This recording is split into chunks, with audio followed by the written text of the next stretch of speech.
Chapter 249, Withdrawn. Chapter 249, Withdrawn.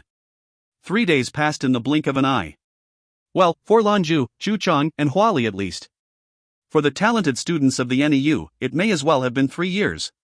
They had no words for the torment they'd endured, and the only thing stopping them from collapsing into a broken heap was the last vestiges of their spirit. Their spirit was never exhausted. This was not entirely of their own making, however. Every time they'd see the new assistant teacher, the one in the silver mask, surrounded by golden light, they would feel soothed and emotionally renewed by her presence. Her golden light was like an infusion of courage and power, giving them the will to push on. There were drawbacks, though, for while the new woman's powers empowered them, it also heightened their sense. It made everything they went through during the training that much more excruciating. The students learned that the only way to avoid punishment and pain was to never allow their willpower to flag. Otherwise, a vicious cycle of emotional torment awaited them. Having their spirit refreshed inevitably meant their future tribulations became 100% more tragic. So for them, the sentiment was different. At long last, 3 days limped past. Each one of the students were the not-so-proud owners of several more needles, some with as many as 9. They were beginning to look like they had some sort of genetic similarity with hedgehogs. On the brink was certainly the best way to describe these poor souls. Even though the bulk of their torturous experience had been psychological, they were still on their last legs. Breathing came difficult, and long ago the numbness in their bodies had them wondering if they were even still alive. Early morning on the 4th day, they gathered in the training grounds, arranged in lines before the Prince of Devils. They were so beaten, so broken that they hadn't even had the energy for food. Luckily, due to the careful ministrations of the masked teachers, no one had encountered any long-lasting problems or injuries. In Lan Jue's hand was a tablet, with the names of every student and how often they'd had to be healed by Lin Guoguo's psychic mending. There was also detailed reports on their physical and psychological well-being. Some of them, he noted, had never needed Guoguo's attention. There were certainly some exemplary examples among them. Many of the female participants really displayed the toughness of their talent. First among them was Tan Lingyun. Though the light of stubborn indignation in her eyes, the fire of her spirit, was exhausted. Still, she stood straight and tall. Zhou Qianlin, Tang Mi, Gu Yingying, and Yan Ningya were the 4 others. None of them had required Guoguo's services. Though they were all bone-tired, each of them bore an iron will. Qianlin's expression was hard, tough, though her eyes were calm. Tang Mi's face was obstinate, almost arrogant. Gu Yingying had threatened to give out several times, however each time she approached the red line she'd somehow managed to pull through. Yan Ningya appeared similar to Tang Mi. The furtive glances she shot towards the long-legged beauty spoke to a hidden rivalry.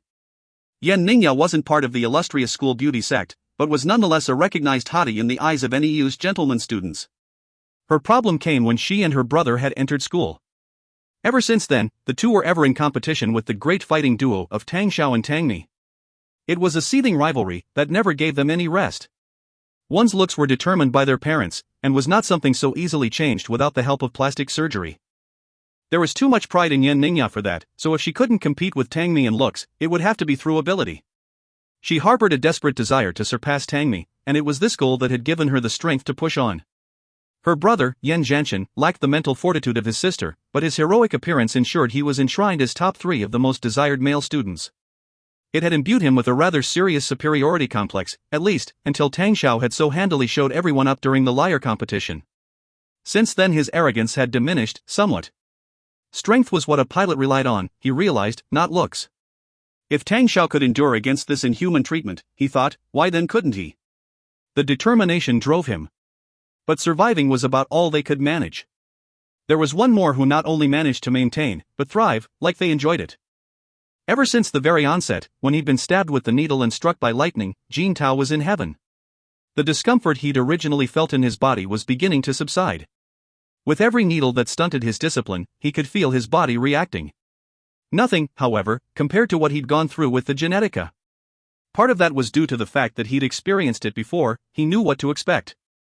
He survived once. What could any of this do to him? He was also keenly aware that whether it was the drugs, the lightning, or something else, all of it was having a direct and positive effect on his body. One's strength was contingent on familiarity, and adapting to one's own power. There was certainly pain and discomfort, but it was all taken with joy since it meant the result would be improvement. It got to the point where Lan Jue even had to treat him harsher than the others. The secret etiquette teacher swept his eyes across the gathered pilots. As he made eye contact with them, each unconsciously let their eyes drop to the floor. All but Jin Tao, whose eyes were alive with a manic enthusiasm that would frighten a normal man, and Tan Lingyun, whose stubborn refusal to back down matched the young mutts. Wang Hongyuan seemed discombobulated. He certainly wanted to improve his strength, but he didn't have the strength of spirit Tan Lingyun possessed. What spurred him on was his position as an assistant teacher. It kept him from needing what was healing aura. Lan Jue walked slowly to stand before the savage goddess. Very good. The words were soft, but surprised Tan Lingyun like a slap to the face. The masked drillmaster even extended a hand and patted her shoulder. When he drew back, he'd taken a needle from her shoulder with him. He placed it in her hand, and she was surprised to discover not a drop of blood on it. She grunted, which from her invariably sounded like a disgruntled snort. Her body trembled, and for the space of an instant she felt as though she might fall over. But she didn't, and instead a comforting warmth spread from her shoulder until it felt like it filled her up. She felt as though every single cell in her body was injected with vitality, and it was a sensation she couldn't put into words. All the pain and exhaustion she felt melted away. Next was Wang Hongyuan, then the students. Each one of them felt something similar to the savage goddess, and it nearly put them in a stupor. For the last 3 days they'd existed in a living hell. All they'd known was pain and torment, and had forgotten that such a pleasing sensation even existed. At first they suspected it was some trick or illusion, but gradually came around to the idea that life wasn't an abyss of suffering. Their bodies were instantly refreshed, renewed, and even their mental state was beginning to return to normal, simply with the removal of these needles. It was a sensation that defied explanation. A few of the students openly wept. By the time Lan Jue's circuit was finished, they were all sporting one less needle. Everyone, drop and give me push-ups. 500. Then we're running 3,000 meters around the training field. This'll be this morning's warm-up. Lan Jue delivered his instructions, then turned and left. Today he would be returning to school, since he had his etiquette classes to take care of. He also needed to visit Skyfire Avenue, so that he could help prepare for the Pontiff and Satan's upcoming visit. The 5-finger push-ups were designed so that only the 5 fingers of each hand supported the weight of the entire body. It was excellent for hand and arm strength.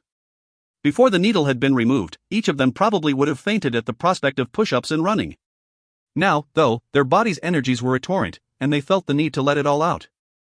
Lan Jue left, taking Lin Guoguo with him and leaving Hua Li and Chu Chang behind to handle the pilot's training.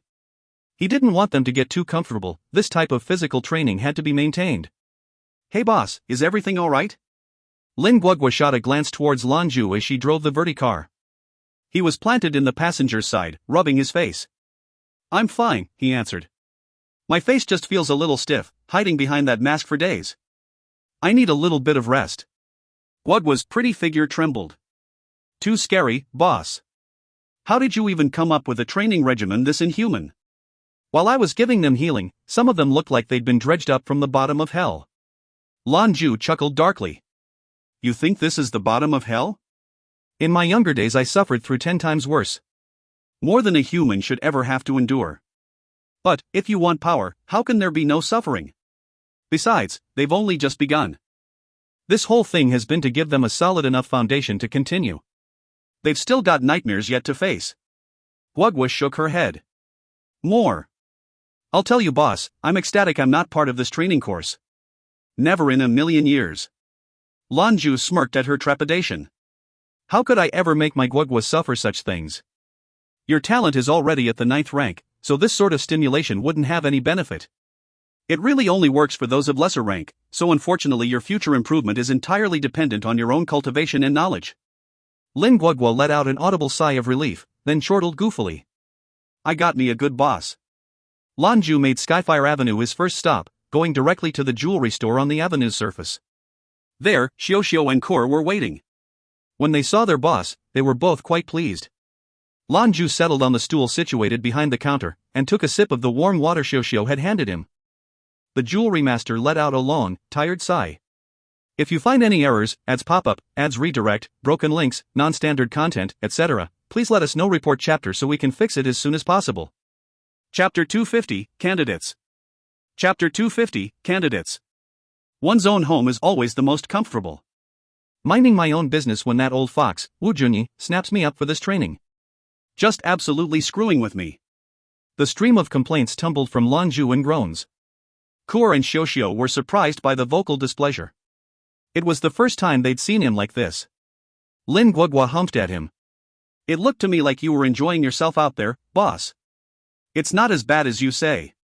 It's so dull, he whined. It's so much nicer here with you girls. A leisurely life is a comfortable life. Anyway, has there been any more news about the castles? Xiao shook her head. Nothing. The date they're arriving hasn't changed, but the barber did come by looking for you. He said he had something he wanted to discuss. The driver came by as well, looking for a drinking partner. Strangely, we haven't heard from either the wine master or the gourmet in some time. Got it. Do me a favor and set a time for tonight with the driver. Then get in contact with the barber and see if he's in his shop. If he is, I'll head over and see what he has to say. Ah, I really am the absentee councilman, aren't I? Irresponsible for all this welcome party business and haven't once gotten involved. Cor stuck out her bottom lip. You've always been absent, boss, you know that. Lan Jue's easy smile froze on his face. After a quick moment, he recovered and snickered sheepishly. You guys are too good at your jobs, that's why. With you all so good at your jobs, there's no opportunity for me to boss anybody around. So what's the point of having me here, dot? Xiao quickly made contact with the gentleman her boss had inquired over. Boss, the driver will come by and meet you tonight. He said he'd like to take you to dinner. As for the barber, he says he's in his shop. You can go find him there. Good. Leaving Zhu's jewelry shop, Lan Jue's heart was full of helplessness. When did my life get so fast-paced, he complained to himself. Never enough hours in the day. Lan Jue shook his head, and laughed at himself as he made his way to the barber's shop. Zeta. Red Bud Sculpture. The white storefront was attractive, with purple letters on the top to display its name. This was the barber's shop, where he not only did hairdressing but also makeup. Lan Jue faintly recalled that many famed and important people would come to the high-priced barber for a treatment. Unfortunately, they were not members of the Avenue, and so were turned away. The barber was busy with a client when the jewelry master arrived. Much to Lan Jue's surprise, his client was none other than the beautician. The beautician's eyes followed Lan Jue as she followed his entrance in the mirror situated before her. She flashed him a sweet smile. Presumably, she'd forgotten about the rage-inducing beating she and her colleague had received so long ago. Lan Jue waved at her in greeting. He didn't trouble the barber while he was working, and instead took up position upon a nearby sofa. Of course, the barber was aware of his arrival. The busy bee deigns to make an appearance. Such a rarity to see you out and about. So how can I help you today? A little cut and blow, perm, makeup? Lan Jue's answer was delivered through a chuckle. Unfortunately, I don't have the time. I have something in the afternoon that needs attending. What is being prepared for the big visit? Is there anything I can do to help? At first he didn't answer. The snip snip snip of his scissors filled the air as he finished off his work on the beautician. Once the errant hairs and split ends were dealt with, he turned to Lan Jue. We're all aware of why the two castles are coming all the way out here. When they come, it won't only be the wine master but also the clairvoyant who greets them. I'm aware of the history between the pontiff and yourself. This is a matter that affects the whole of Skyfire Avenue. You mustn't be impetuous. Lan Jue nodded indifferently. All right. The barber went on. I've already done most of the preparation work. The actual reception is being handled by authorities with the Eastern Alliance. We need only wait here for them to arrive. The representatives of the castle and tower have been given lodgings in either the Skyfire Museum or the Gothic Winery. We're asking that you remain in the museum during this time. Excitement flashed through Lan Jue's eyes. Is that where Satan's party will be staying? The barber nodded. Very well, Lan Jue said without pausing for thought. We'll need to make sure we put this opportunity to good use, the barber instructed. We have to face what comes, confront it. And we have their high technology to contend with. So far, the plan is to have 5 sparring competitions. 4 will be one-on-one, and the final fight will be 2 groups of 5. We need you to participate in at least 2. Is this agreeable? Lan Jue nodded. Sign me up for the one-on-one and the group fight. So other than us here, who else is participating? The driver is back, and he took the initiative to join the group battle. The barber watched Lan Jue closely as he spoke. We haven't decided on the final one, yet. As for the one-on-ones, we're also short-staffed. The beautician and I won't be participating in that exchange. Lan Jue nodded. He knew their combat abilities clearly, from the sparring exchange they had had. The beautician was an expert in battlefield control, while the barber was specialized in precise strikes. Together, they were a frightening team, but individually they weren't up to snuff. As ninth-ranked first degree and second degree respectfully, fighting alone against the best the West had to offer was a gamble. Of course the attending and resident paragons would not be participating. With both Satan and the Pontiff in attendance, the entire exchange would have to be handled with special considerations. The fallen angel Lucifer and the archangel Metatron would be here, terrifying and contentious rivals. You're telling me I'm the only one who's signed up for the one-on-one fights? Lan Jue balked. It's not that bad, the barber assured. The driver said he'd also double up. We're still missing 3. Lan Jue looked at him helplessly. Do you think we'd be able to convince the wine master to participate? And appear that incompetent? I have faith you'll find an answer, the barber replied. The jewelry master sighed at the prospect. All right, I'll think on it. I'll find some people for the job once I've come up with something. Already, a few faces were swimming through his mind. The driver's abilities were without question. Lan Jue was very familiar with his talent. He shouldn't have any trouble participating in 2 fights. The missing member of their 5-man team would also be a problem. With the barber and beautician among them, they'd need someone with pretty significant power to join in. As for the individual battles, he'd also need a powerful candidate. Leave the selection process up to me, he said. And the rest will be your responsibility. As Lan Jue made his determination, he rose to his feet. They watched him leave. The beautician, up until now silent as a mouse, suddenly let out a gentle laugh. You're so lazy. Guess, though, who do you think he'll choose? The barber chortled. How can I know? The avenue is too loosely organized. We're not even sure of how powerful our own council members are, much less anyone else. Let the jewelry master handle this. After all, he's had significant contact with almost all of the counselors, so he might know. Maybe he'll surprise us. This caused the beautician to shrug a lithe shoulder. I'm not so sure. He knows a few, perhaps, but only them. The gourmet, the seamstress, the coffee master, the wine master, who else? At least the mechanist and accountant, he responded. The beautician frowned prettily. The mechanist, that meathead, he hardly counts. The accountant is worse still. None of them are council members. As for the gourmet, I heard he's never lifted a finger in violence, the whole time he's been part of the avenue. How he even got a spot on the council, I can't imagine. Other than cooking food, he doesn't seem to be involved in anything else. He does have an excellent relationship with the wine master, but who knows his strength? Well, it's no longer any concern of ours, the barber assured. The wine master has said that it'll be fine leaving it in the hands of the jewelry master. A pleasant surprise, I thought. Zeta. Leaving the Redbud Sculptory, Lan Jue stood on the side of the avenue proper. He appeared to be lost in thought, but after a moment began walking. He had a habit, when there were things to do, it was best to handle them quickly. There was no point in dragging one's heels. Since he'd agreed to handle it, what better time was there than the present? Zeta. The gourmet's cabin. I'm hungry. Lan Jue plopped himself before the gourmet's prize table and threw his feet onto it. He regarded the gourmet with a lopsided smile.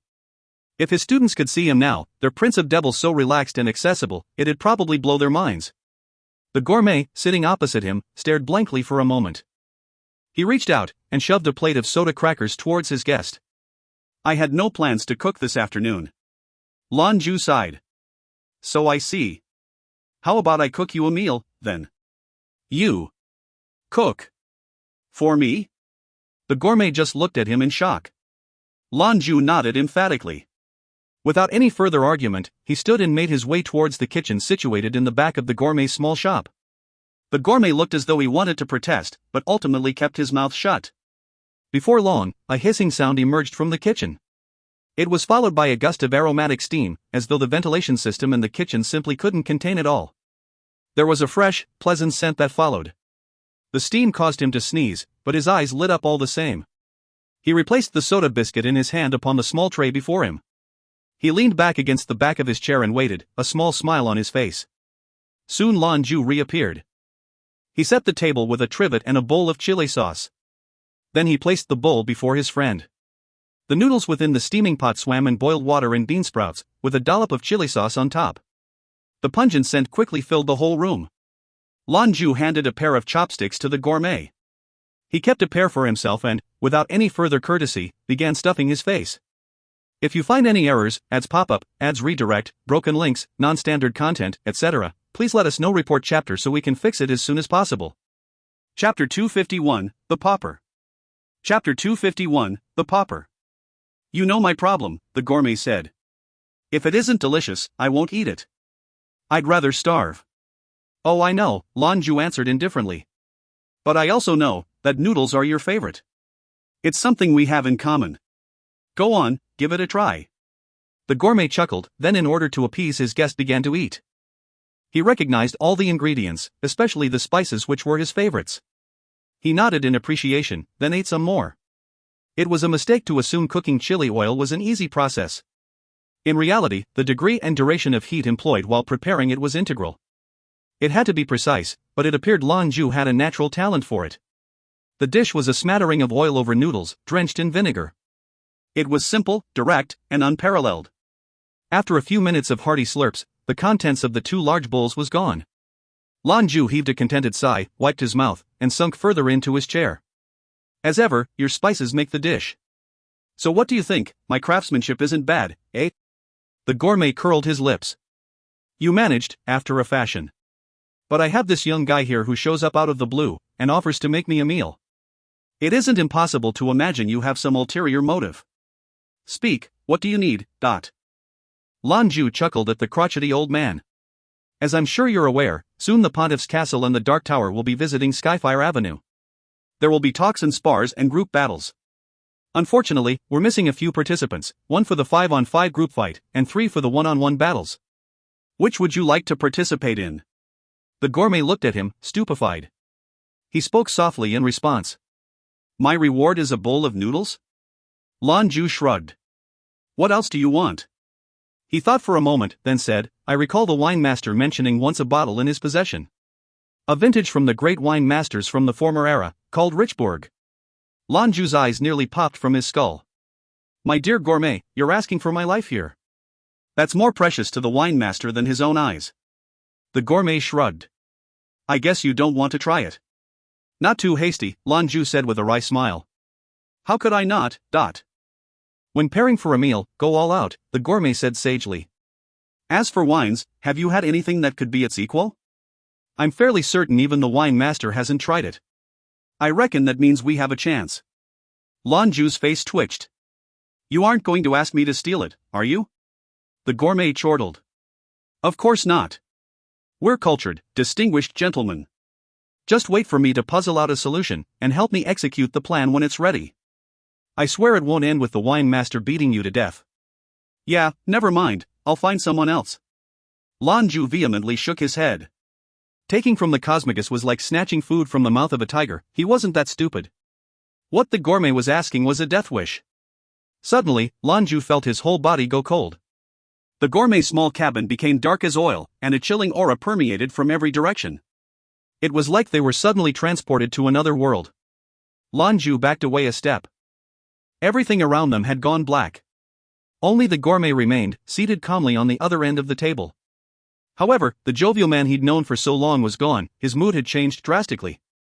When? Lan Jue asked, almost without thinking. When you get back, the gourmet answered, his voice soft and pleasant. Lan Jue heaved a sigh, then shot his compatriot a thumbs up.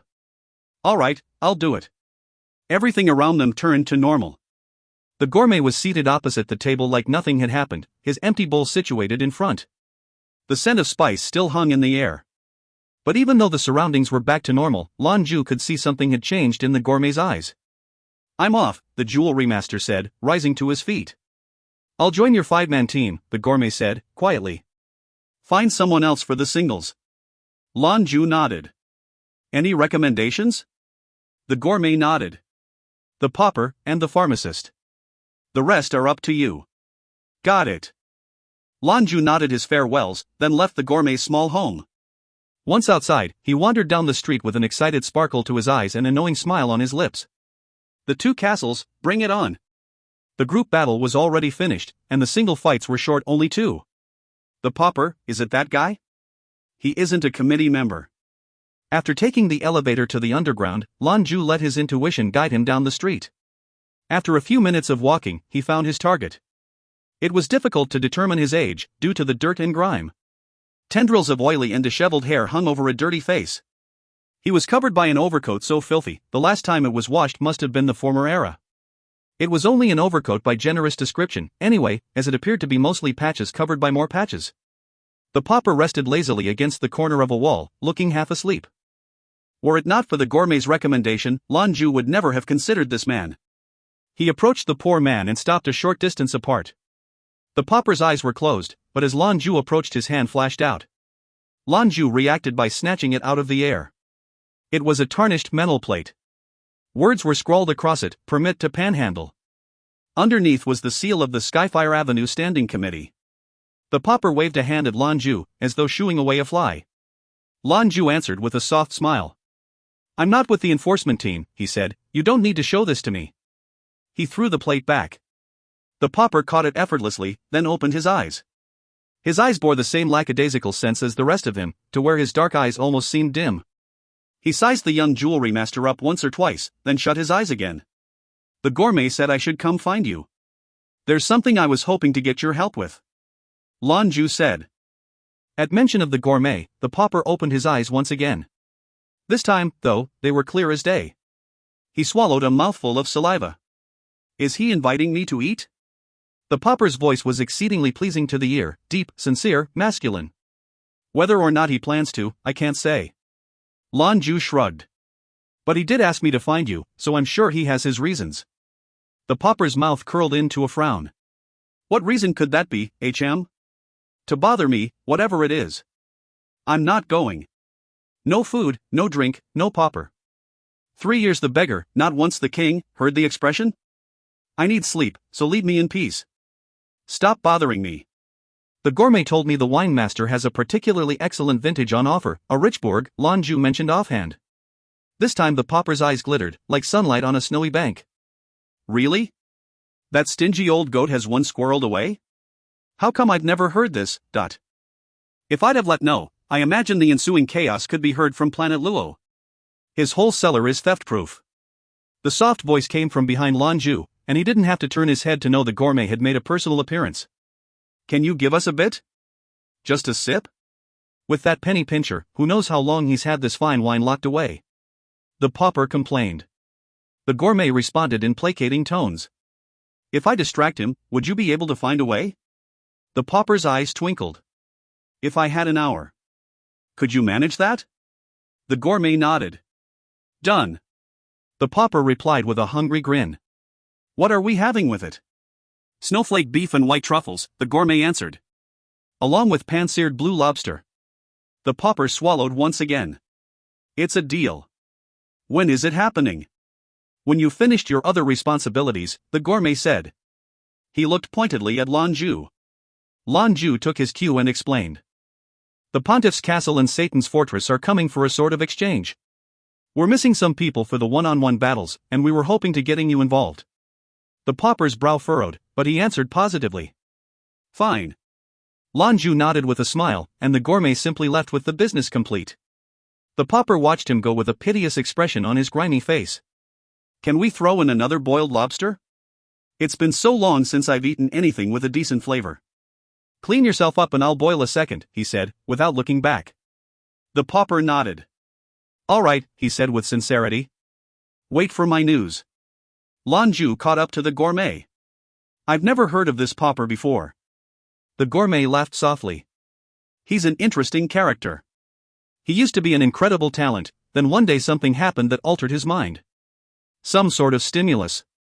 He's been a beggar here ever since, for 20 years. He was here even before I. Other than food and drink, he is interested in nothing. I tried to figure out his abilities, but I couldn't find a way to ascertain how powerful that is," Lan Jue said. At this, the gourmet smiled. If the Archangel Metatron should make an appearance, it would be a good idea to send the pauper out to greet him. "All right." Lan Jue was shocked at the revelation. Metatron was on the very cusp of being a paragon, and the gourmet was telling him the pauper was his match? "Some things defy logical explanation," the gourmet said with a grin. "I guess the pharmacist is next on my list," Lan Jue said. The gourmet replied. "This time I won't go with you. Whatever price you offer him, I'm sure the council will pay." "All right." The gourmet went off on his own, leaving Lan Jue behind in the underground. He walked down the avenue until arriving before a particularly antiquated building. It was built in the ancient Chinese style, simple and pleasing to the eye, but with a classical atmosphere. A horizontal, inscribed board bore the name in golden print, Hall of Supreme Harmony 1. In all the avenue, this store ranked fifth among the area's impressive architectural achievements. It was almost as large as the Skyfire Museum. People walked in and out of the hall in an endless stream. Even though the overall tourism to the avenue had slowed recently, it didn't appear to have any negative effect on the hall's patronage. No sooner had Lan Jue entered the shop than a young man in clerk attire approached. He greeted him respectfully.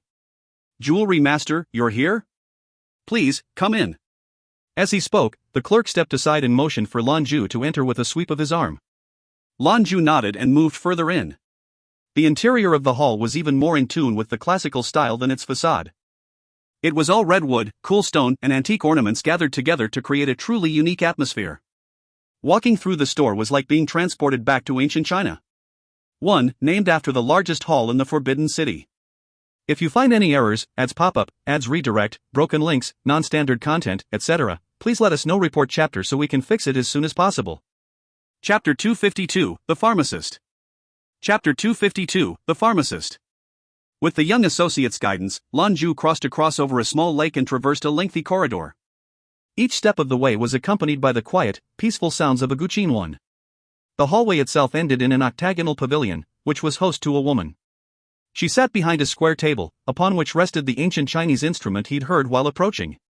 She played it slowly, her long and delicate fingers dancing over the silken strings like flowing water. 2.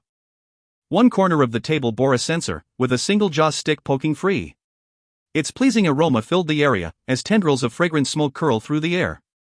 The woman looked to be in her 20s, garbed in a long purple dress.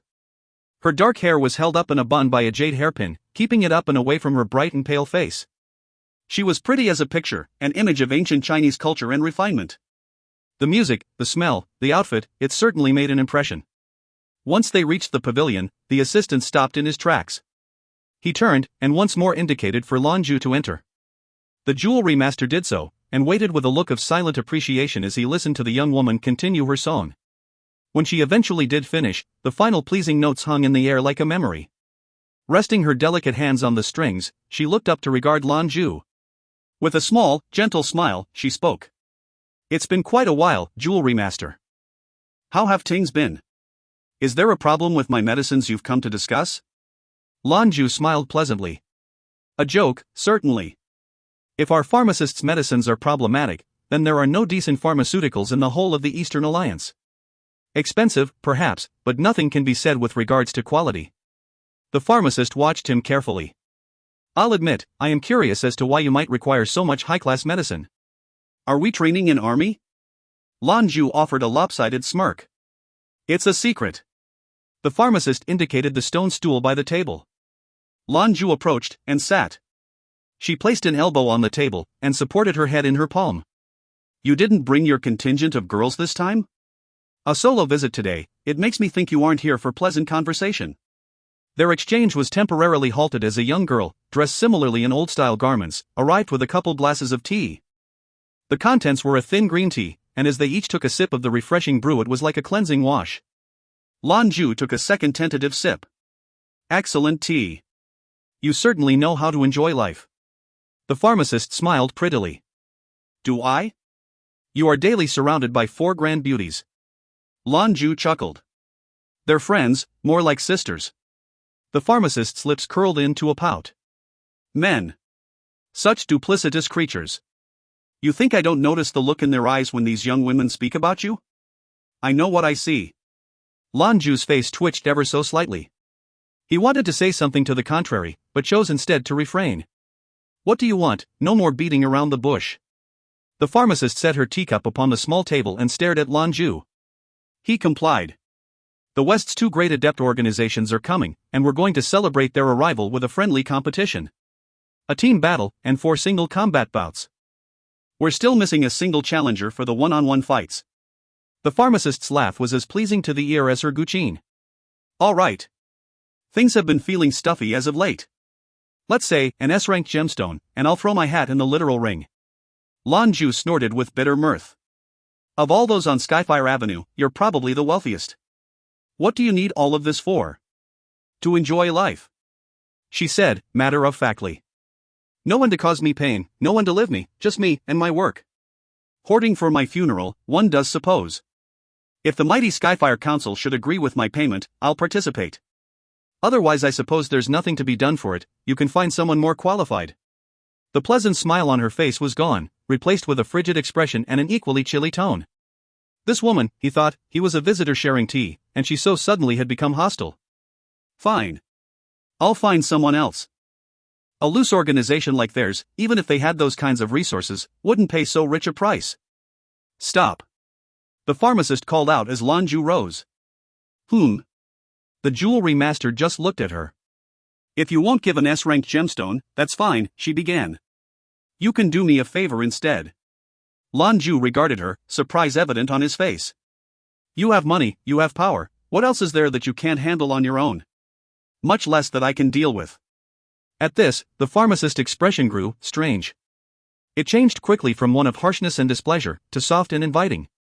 Only a man can do what I need. I can't do it alone. Lan Jue's eyes widened as he took a tentative step backwards. I'm afraid I'm not for sale for your entertainment. Idiot. A malicious light flashed through the pharmacist's pretty eyes. She picked up the teacup she'd relinquished, only to viciously throw it at Lan Jue's head. Lan Jue, out of breath, laughed sheepishly. His hand shot out and grabbed the cup from midair. Not a drop was spilled. What then, speak? He said. Suddenly, there was a hesitation in the way the pharmacist held herself. She rose to her feet as she continued. Come with me.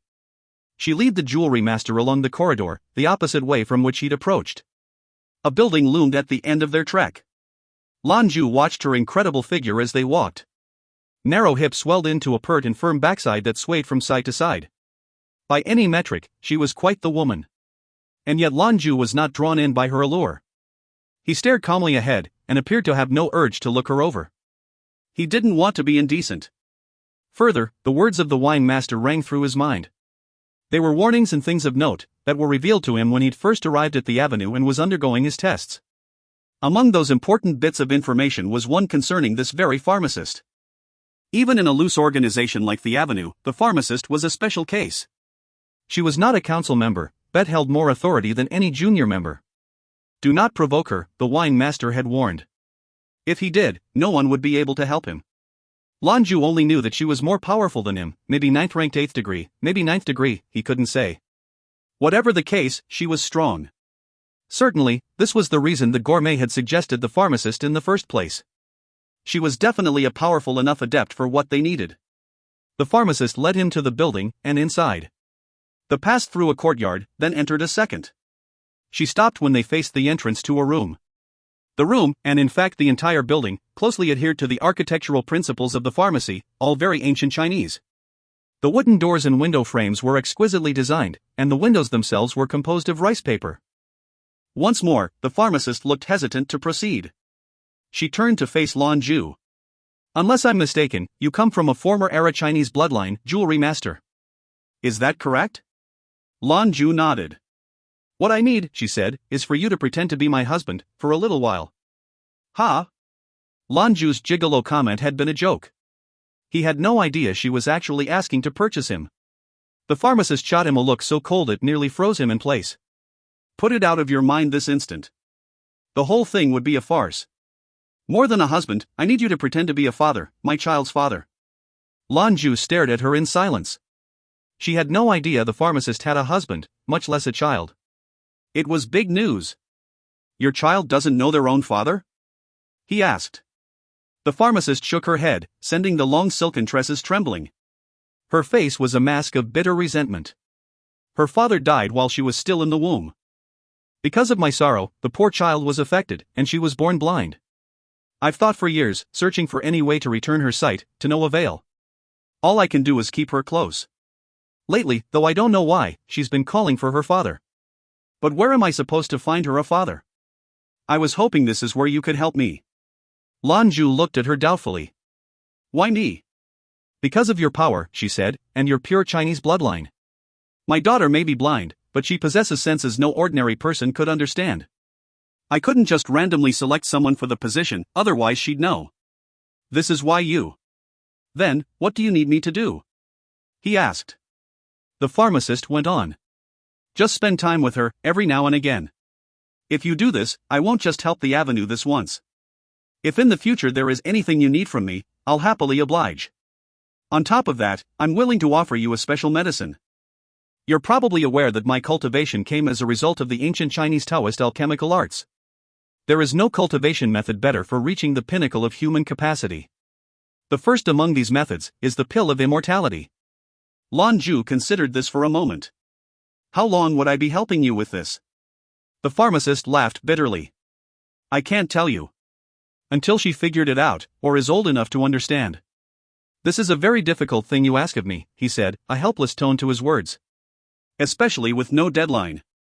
I can't make this promise. The pharmacist stood in silence for a moment. When she looked at him again, 2 glistening tears were rolling down her porcelain cheeks. Help a pitiful mother, won't you? I won't impose any limits, there will be no requirements. All I beg is that sometimes you come to give my little one a father. Just, so that she knows a little bit what it's like. A child needs their father, and hopefully with your help she can grow up healthy. I no longer harbor hopes to return her sight, but I hope at least you can make sure she doesn't grow up with a broken heart. Hearing her quavering voice, seeing her tears, Lan Jue was nodding even before he could stop himself. Very well. I can't promise a result, but I will help the best I can. As for remuneration, don't worry about it, just help out the avenue in the upcoming exchange. After all, we are family here. Yes. The pharmacist nodded her head, ever so slightly. Thank you. No matter what comes, I will always remember your kindness. 1. As performed on a very popular Chinese television show. 2. This may also be a reference by the author to Guqin music, where Flowing Water is one of the most popular songs from the instrument, and is incidentally the song being played in the video linked above. If you find any errors, ads pop up, ads redirect, broken links, non-standard content, etc., please let us know. Report chapter so we can fix it as soon as possible. Chapter 253, The Mystic Maiden. Chapter 253, The Mystic Maiden. The pharmacist wiped her eyes, and set about the business of composing herself. After a few moments, she returned to the doorway and softly knocked. Mama, come in. A silvery voice called out to her from within. A young girl's voice. A small smile was on the pharmacist's face as she pushed the door open and entered. Hello, darling. Lan Jue entered right behind her. Though he'd guessed it earlier, what he saw proved that the pharmacist's actual age was much different from her appearance.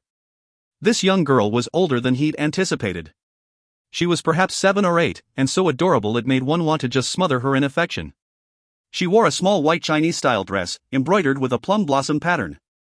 Her shoulder-length hair had been bundled up on the top of her head like her mother. It made her look even more a tiny classical beauty. There was a purity about her as well, the purity of youth. She had 2 large and beautiful eyes, with long eyelashes. The eyes were bright and clear, though the pupils were slightly larger than they should have been, and lacked any vivacity. Although it was only the first time he'd met her, already Lan Jue's heart was full of pity for the young girl. She was adorable, and gorgeous, perhaps her blindness was a result of heaven's jealousy. Junior, the pharmacist cooed pleasantly. The little darling's face lit up with a smile, and she tentatively picked her way towards her mother's voice. She took a few steps, then paused in uncertainty. Mama, is the guest here? She had excellent perception. At Lan Jue's level of cultivation, he was constantly and automatically hiding his aura from others. For most, if he wasn't directly in their line of sight, then no one would know he was around. No, darling. Not a guest. Mother has answered you, sweetheart. Do you remember your 7th birthday, the wish you wanted? The pharmacist covered the distance to her young one, knelt down, and wrapped her in a hug. The little girl's whole body shook ever so slightly, as she turned her face towards Lan Jue. Mama, you brought Daddy back? Tears flowed freely from the young medicine woman's eyes, but she nodded emphatically all the same and choked with sobs. Lan Jue was at a loss for words. He'd originally suspected this role would be an easy one to play, however now that he was face to face with her, he was finding it very difficult to present any deception. He took a few steps forward until he was beside the pharmacist, then knelt as well. He gently took up one of Junior's tiny hands. Junior. The little thing nervously shifted from one foot to another. Her dim eyes lit up, and her tiny voice was hopeful. Daddy? Lan Jue was silent. The pharmacist looked at him, not with intimidation or command, just hope. Tears glittered in her eyes. Yeah, he said. Pretty laughter bubbled up from within the child. Daddy! Daddy, why'd you go for so long? Mommy is always telling me stories about you. Can I touch your face? Of course, he answered. Lan Jue lifted her tiny hand and placed it on his cheek. The pharmacist relinquished the young girl from her embrace. Jun'er's second little hand lifted, and gently began exploring the contours of the jewelry master's face. Her hands were cold, but tender and delicate. The smile on her face was sweet, wide. Daddy's very handsome. The bridge of your nose is very straight, you must be very handsome. And now that you're back, Mommy won't be so tired all the time. You should be nicer to Mommy, she missed you a lot too. I hear her crying at night sometimes when she thinks no one is listening, Lan Jue took her into his arms. I guess I've made things hard for you and your mother these last few years. To this, Jun'er quickly shook her head. Jun'er's been good. I've gotten big. See, I'm not crying. Daddy, can you tell me a story about your time in the army? Mommy says you're a hero, that you left us because you were out saving people. You were too busy fighting the enemy, so you couldn't come back. Lan Jue blinked. Jun'er's father was a soldier? Surely, he mustn't have been any ordinary man to marry a woman like the pharmacist. Alright, how about I tell you the time I fought off a bunch of monsters? He lifted her up, and they both took a seat on a nearby sofa. Yay! Not long ago, he began, your father visited another planet. It was a beautiful planet, with lots of pretty trees and oceans. People called it a holiday paradise. But then came the monsters. Lan Jue told the story of his time on Taihua. He embellished parts of the story, and through his artful recounting Jun'er was hooked. The pharmacist sat at one side, watching silently. Her tears had once more stopped, replaced with a smile. As Lan Jue continued with the lengthy story, Jun'er had cuddled up beside him to listen. By the time he finished, she was fast asleep. He and the pharmacist brought her to bed and tucked her in. He watched her for a moment, an expression of disappointment on his face, before the pharmacist beckoned him over with a wave of her hand. They left together, quietly shutting the door behind them. Thank you, the pharmacist said, quiet and genuine. Lan Jue shook his head. She a brilliant little girl. Her father. A pained smile spread over the pharmacist's face. He went missing, during a military expedition. Out in the cosmos, a fight, there are a lot of unknowns. I had thought, strong as he was, that he wouldn't have any problems. Who'd have thought he'd never return? I was pregnant with Jun'er at the time. His name was Mo Lianxing. Was there any attempt to find him? Lan Jue asked. Once again, she shook her head. We tried everything, the pharmacist responded, but the only information we had were his coordinates before he disappeared. It was out in the middle of space, nowhere near a planet. I was pregnant, and though he left no trace, I hired a spacecraft to take me out and search for him. The result was that the background cosmic radiation, now Jun'er can't see. Lan Jue sniffed. So he could still be alive. Our universe is not lacking in miracles. The pharmacist gave a dismissive laugh. I'd given up on that possibility years ago. I'm fine, but thank you for your comfort. Alright, well I'll head out, Lan Jue said. The pharmacist called after him. Will you be coming back? Lan Jue nodded. To the best of my ability. I'll spend time with her whenever I have spare time. My discipline is lightning, so perhaps I can also help her train with bioelectricity. And who knows, maybe it can help her eyes. This clearly pleased the pharmacist. Really? That's excellent. Thank you. As she spoke, a small porcelain bottle inexplicably appeared in her hands. She handed it to Lan Jue. The jewelry master answered by gently pushing her hand away. I help you, because we're both part of Skyfire Avenue. And because I respect your husband. He must have been a first-rate soldier. My brother is a soldier, too. If I accepted any sort of payment from you, it wouldn't be a favor I'm doing, it'd be a transaction. If we did that, there would be no way for me to face Jun'er. Do you understand? The pharmacist was stunned. However, she gently nodded her head. Again, thank you. Lan Jue's heart was heavy as he left the Hall of Supreme Harmony. The pharmacist and her daughter were not the only family this had happened to. The East employed many soldiers. He still remembered the young man he spoke with on Taihua. A soldier's honor and responsibility, but if something should happen to them, it's their families that bear the pain. It wasn't just the soldiers themselves that were deserving of respect, but their families as well. Lan Jue went back to the surface and got on his bicycle, then left the avenue behind. He pedaled easily towards the NEU, all the while thinking about his class. He would discuss soldiers today, he thought, and though it was a difficult subject to broach, he imagined it would draw a good number of students. Zeta. There were quite a few students today, as he anticipated. Perhaps it was the residual memories of the Ma La Tang he'd taught them of last time, but whatever the reason, 2/3 of his classroom was full. He started the class by assuring them there wouldn't be any fine cuisine today, no etiquette instruction. He just wanted to share a story. It was about a man, a soldier for the East, who left on a mission out into the reaches of deep space. When he vanished, his wife went looking and their daughter ended up blind. It was a story about pain, and about facing the bitterness that life can sometimes provide. None of the students spoke during the story, and only sat in rapt silence as the information was delivered. When the bell finally rang and the students filed out, their eyes were wet with tears. After class, Lan Jue made his way to Grace Hospital. Zhou Qianlin would be busy with her training for the next little while, so he had decided long ago that he would stand in for her in the interim. It would be a way to cleanse his own soul as well. There were many in the universe that needed help, he thought, and though he couldn't do much, it was his responsibility to help who he could. Zeta. Grace Hospital was quiet, peaceful. It was the afternoon, and at this point many of the hospital's denizens were lazily enjoying the sunlight. EY. Little Lan's here. Where's Qianlin? It's been a few days since we've seen her. We miss her. An elderly woman smiled happily at Lan Jue as she greeted him. Lan Jue smiled amicably at her. Hello, Granny Meng. Qianlin has enrolled in a training program, so she'll be out for about 2 months. It's a close training, so they won't let her leave. She asked me to come in her pace for the time being, and help where I can. I'm all thumbs, so if there's something I get wrong, please let me know. Nonsense, nonsense. 2 months without Qianlin.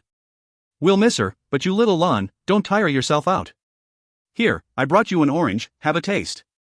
Enthusiastic patrons of the hospital surrounded Lan Jue. He gracefully accepted their kindnesses, then set about helping, cleaning clothes, cleaning robes, cutting hair, cutting nails. If you find any errors, ads pop up, ads redirect, broken links, non-standard content, etc., please let us know. Report chapter so we can fix it as soon as possible. Chapter 254, Give Me a Chance. Chapter 254, Give Me a Chance.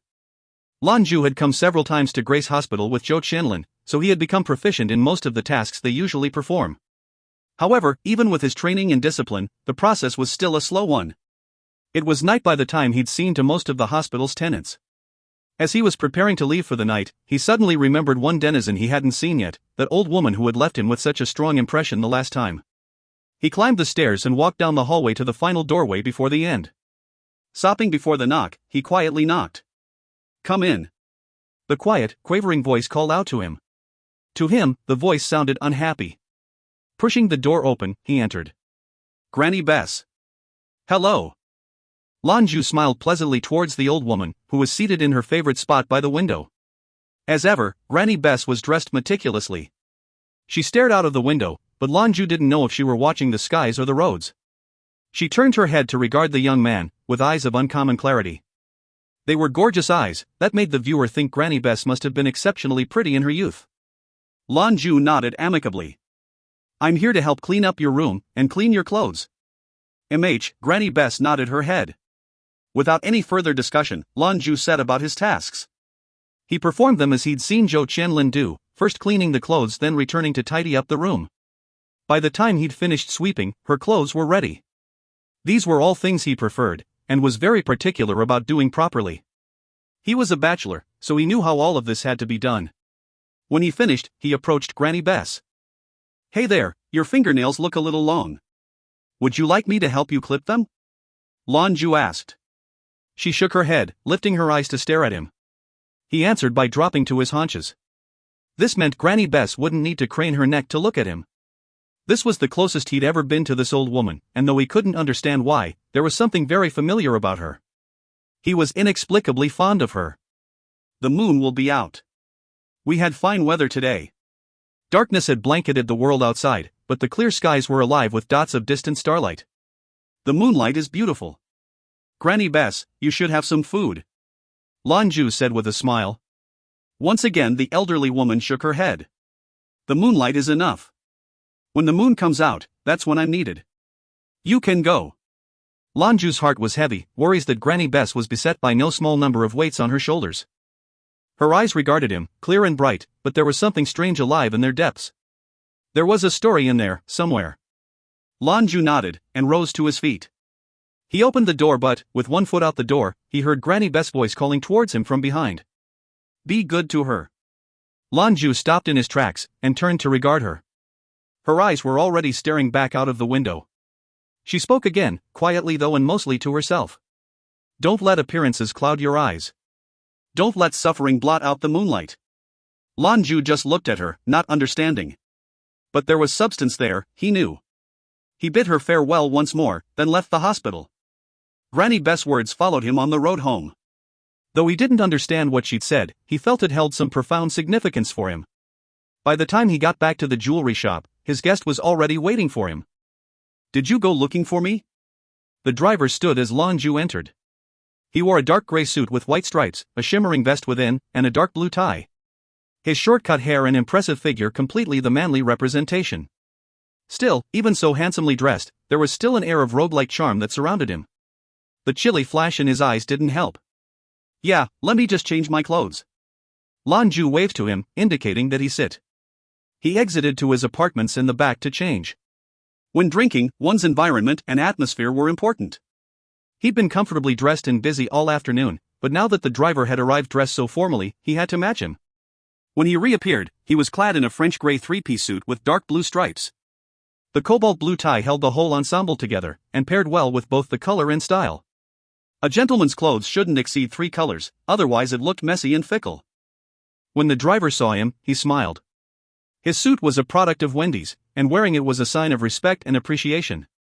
The two gentlemen left the jewelry shop, with the driver in front and Lan Jue just behind. They walked leisurely towards Wendy's shop.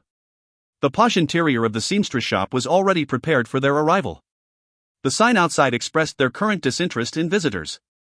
Inside, a simple table had been stocked with an ashtray, some dried fruit and a fruit bowl. Beside that was another table, this one over a meter long and more than 30 centimeters wide. Upon it were set a host of various whiskeys. You sure are a fan of single malt. Lan Jue said through a laugh. The driver had already snatched up the first whiskey in line. Wendy appeared from somewhere in the back, bearing 2 crystal glasses which she placed on the table for them. She, too, laughed. Not just him. I thought you also favored the taste. Even me, after smelling your cigar smoke and the scent of whiskey, I'm starting to enjoy it myself. Lan Jue smiled pleasantly at her. So why did you only bring 2 glasses? It's always more fun to drink together. Wendy shook her head. No thank you. I'll be fine watching you two enjoy yourself, I don't drink much anyway. If a woman always drinks and becomes a drunkard, how will she ever get married? The smile on Lan Jue's face spread wider. If word of that ever got out, there'd be a line spanning across the avenue of gentlemen looking to propose to Miss Wendy Wang. The seamstress responded with a snort and a despondent look.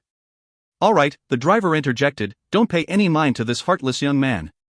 I don't know why you like that crazy guy anyway. Am I crazy? The voice startled them, especially since it came from the door they'd locked. A man had someone found his way inside. His normally scruffy hair had been slicked back and fondly managed today. He was dressed in a fine, wine-red suit. His beard had been cut and cleaned up, making him appear 10 years younger. He bore a bottle in one hand, and an arrangement of flowers in the other. They were white as the driven snow, and looked like beautiful crystals in full bloom. Strangely, they emitted a strange blue mist which formed floral patterns of its own. Wendy stared at him in shock, an expression mirrored by both the driver and Lan Jue. The driver was worse, with a scowl that turned his craggy face. He nearly dropped the whiskey bottle in his hand. The man approached the table and placed the bottle upon it. A silver stag head glinted in the light. Written on the label, 46 year. It was a famous bottle of former era whiskey, Dulmore 46.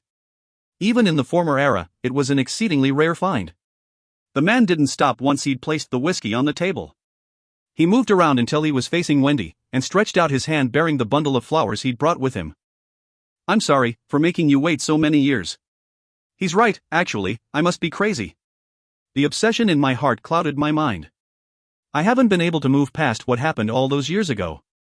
But I woke up, and although there will always be things that will never be fixed, those things are gone now. The living must always look forward. I'm sorry you had to wait for me. I just hope, if it isn't too late, that you could give me another chance? I will do everything in my power to make up for it." Wendy's eyes were wet with tears, and she instinctively took a step backward. She stared at the man before her, and though her eyes were moist, no tears would fall, for they were also filled with stubbornness, even anger. But even as they watched, the hard light in her eyes gradually receded. In the face of everything, that burning anger eased. She stomped forward and began beating her tiny fists against his shoulders. He said nothing, did not attempt to dodge or retreat. Instead, he smiled and wrapped her into his arms. The driver and jewelry master exchanged a wordless glance. Suddenly, the two of them felt it was no longer appropriate to be here. Lan Jue gave the driver a telling look before rising to his feet. It was a beautiful moment he didn't want to tarnish. The driver also stood, though his expression was somewhat gloomy and helpless. But more than that, there was joy. "Where are you going? Such a happy occasion, and we have no friends to celebrate with?" Wendy, her arms wrapped around the man's waist, smiled happily towards Lan Jue and the driver. "You know, I am really fighting the urge to lay my hands on you." The driver growled. "No, it's more accurate to say I've been fighting the urge for years. I'm warning you right now that Wendy isn't just my business partner. In my heart, she's my sister. If I hear you hurt her again, I won't be responsible for my actions." Lan Jue reached out an arm and patted the driver's shoulder.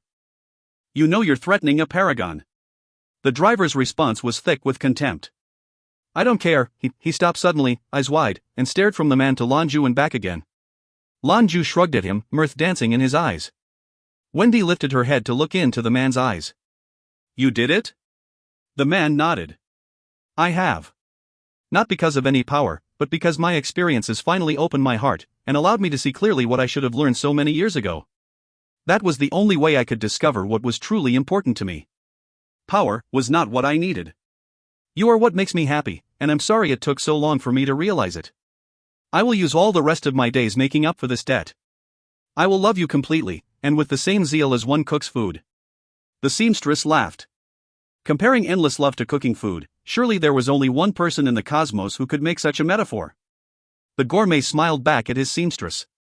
"If you find any errors, ads pop up, ads redirect, broken links, non-standard content, etc., please let us know. Report chapter so we can fix it as soon as possible." Chapter 255, The Visit. Chapter 255, The Visit. Drinking excessively invariably lead to hangovers. So it was, when Lan Jue finally regained consciousness in the early morning, he felt like his head was ready to split open. He didn't remember how much he ultimately had to drink. The night passed in a blur of joy and good tidings. The others were likely suffering as he was. The first to fall to the alcohol's charms was the gourmet himself. Be you a normal man or a paragon, once you let yourself go, no amount of special energy was going to neutralize alcohol. He drink's numbing peace overcame him. But oh, had he laughed, real laughter, as though he were trying to make up for so much lost time. The driver had also had entirely too much. Once discovering that the gourmet had reached such heights of power, he knew his threats were nonsense. Pointless nonsense. He decided, then, to show his strength and menace through the consumption of liquor. His ferocious coaxing of the gourmet had ultimately led to the paragon's downfall. The chef accepted it all, and drank until he was full with mirth and happiness. The driver was not far behind. Lan Jue kept them company, and drank as they did.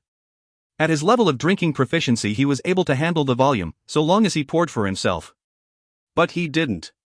Once the gourmet was done, the driver then turned his attention to Lan Jue. It wasn't long after that the both of them were well sloshed. He faintly remembered talking a lot with Wendy. She carefully tended to the driver and the gourmet, all the while talking through tears and laughter. She'd carefully placed the flowers the gourmet had given her in a vase, and tended to them like a priceless treasure. She would return to gently stroke the silken petals throughout the night. Most of their conversation was lost to the drunken haze, but Lan Jue did remember one thing. She said she couldn't drink, not even one drop. She feared that if she drank and fell asleep, she'd wake up to find it had all been a dream. She wanted to feel, to remember everything. And when her man awoke, not to let him have any regrets. Lan Jue had called Kor and Xiao to come help him home, the first time he'd needed it since coming to the avenue. He vaguely recalled seeing the gourmet pulling Wendy to the back as he left. As for the driver, presumably he ended up in his car. It had indeed been one crazy night. He stumbled from bed and poured himself a glass of water, and although his head was pounding, he was in high spirits. Driving while under the influence was an irresponsible and reckless habit, so he didn't. Xiao ended up being the one to drive him back to the NEU campus West Hill. As he fitted the golden mask on his face once again, he pondered on whether he could keep a solemn exterior.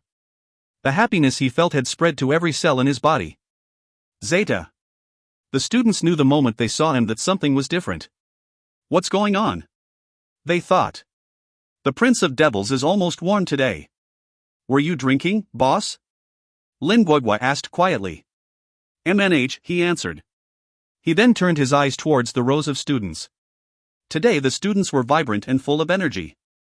They'd practiced all day the day before, and though they spent the night tossing and turning, they awoke excited to continue. They were dedicated to the far beyond ordinary training by this point. Further, waking in the morning and having a needle removed flooded them with that wondrous, warm sensation from before. Though they still didn't have access to their powers, the sensation and power they obtained from the needle's removal was beyond description. It was like they could feel themselves growing. Finally, they felt like this was a serious training, not just torture.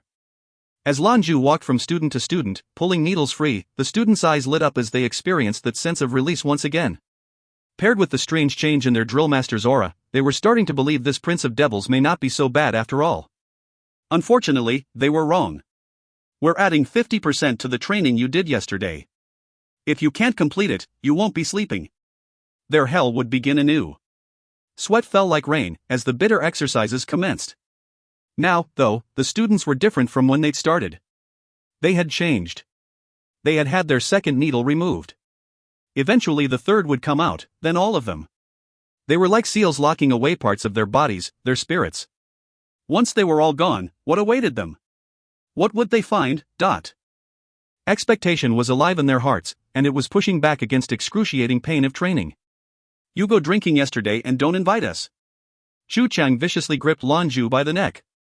Lan Jue, in response, rolled his eyes at his friend. Let me go, I have something to tell you. Zhou Qianlin huffed. Hell no.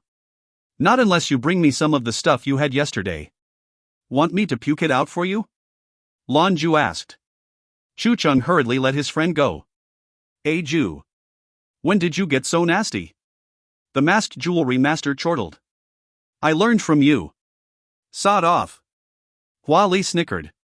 You do look pretty happy today, eh Jue? What's going? His uncle's found himself a wife, Lan Jue said. Eh? Zhou Qianlin looked at him in confusion, but eventually his confusion made way for something else. You're saying my uncle has a wife? That woman from before didn't die? Lan Jue gave him a lopsided smirk. No, not that woman, that's certain. He fell in love with someone else, the seamstress from Skyfire Avenue.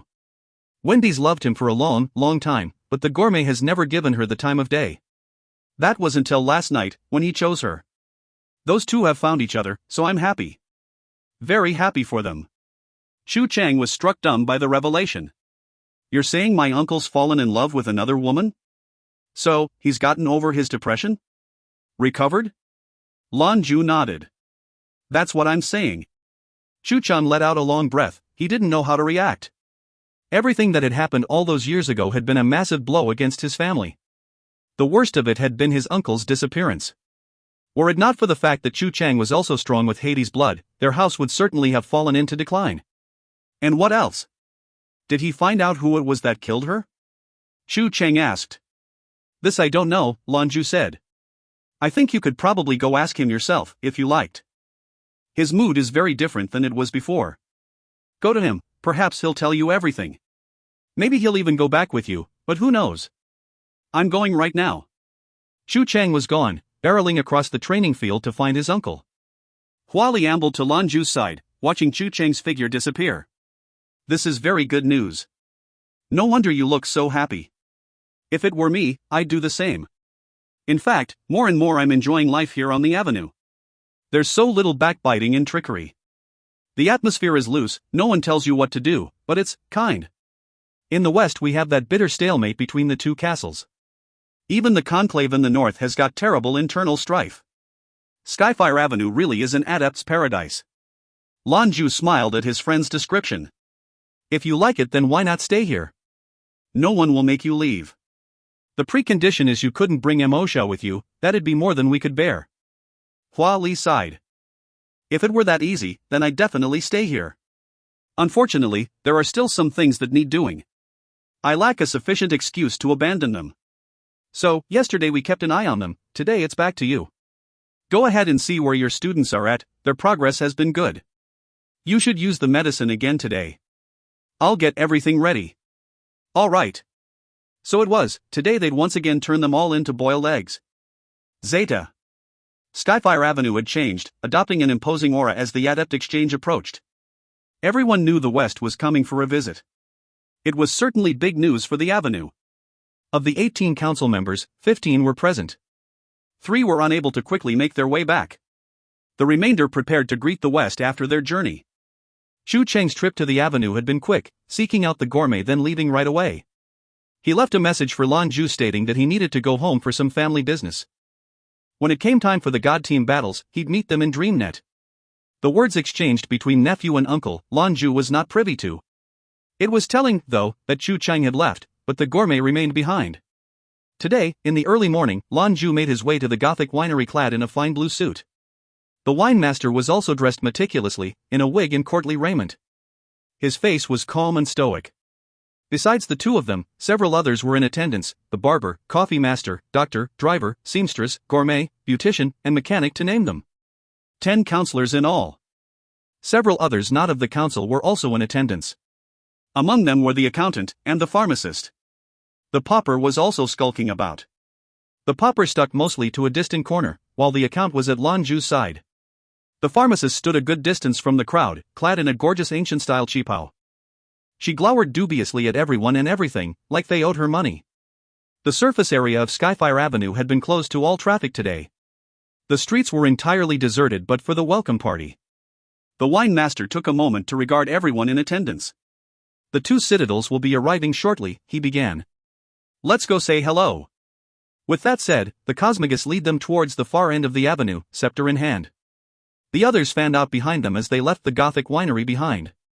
If you find any errors, ads pop up, ads redirect, broken links, non-standard content, etc., please let us know. Report chapter so we can fix it as soon as possible. Chapter 256, Paragon Status. Chapter 256, Paragon Status. All the stores along Skyfire Avenue were open. Their doors were open wide, and their wares on display for all to see as proprietors stood by. They nodded and gave their regards as the welcoming party passed. Still, there was a solemnity that hung heavy the air. As the councillors reached the end of the avenue, dots appeared on the horizon. A motorcade of vert cars approached. They were separated into 2 processions, 1 set of gold vehicles, and 1 set of black. They flew in tight formation as they closed upon Skyfire Avenue. Their approach was slow, and when they finally drew within 50 meters of the avenue they descended, and came to a stop. The luxurious vehicles settled, and their doors opened. Several figures exited. The wine master stood at the head of the procession, watching with calm expression.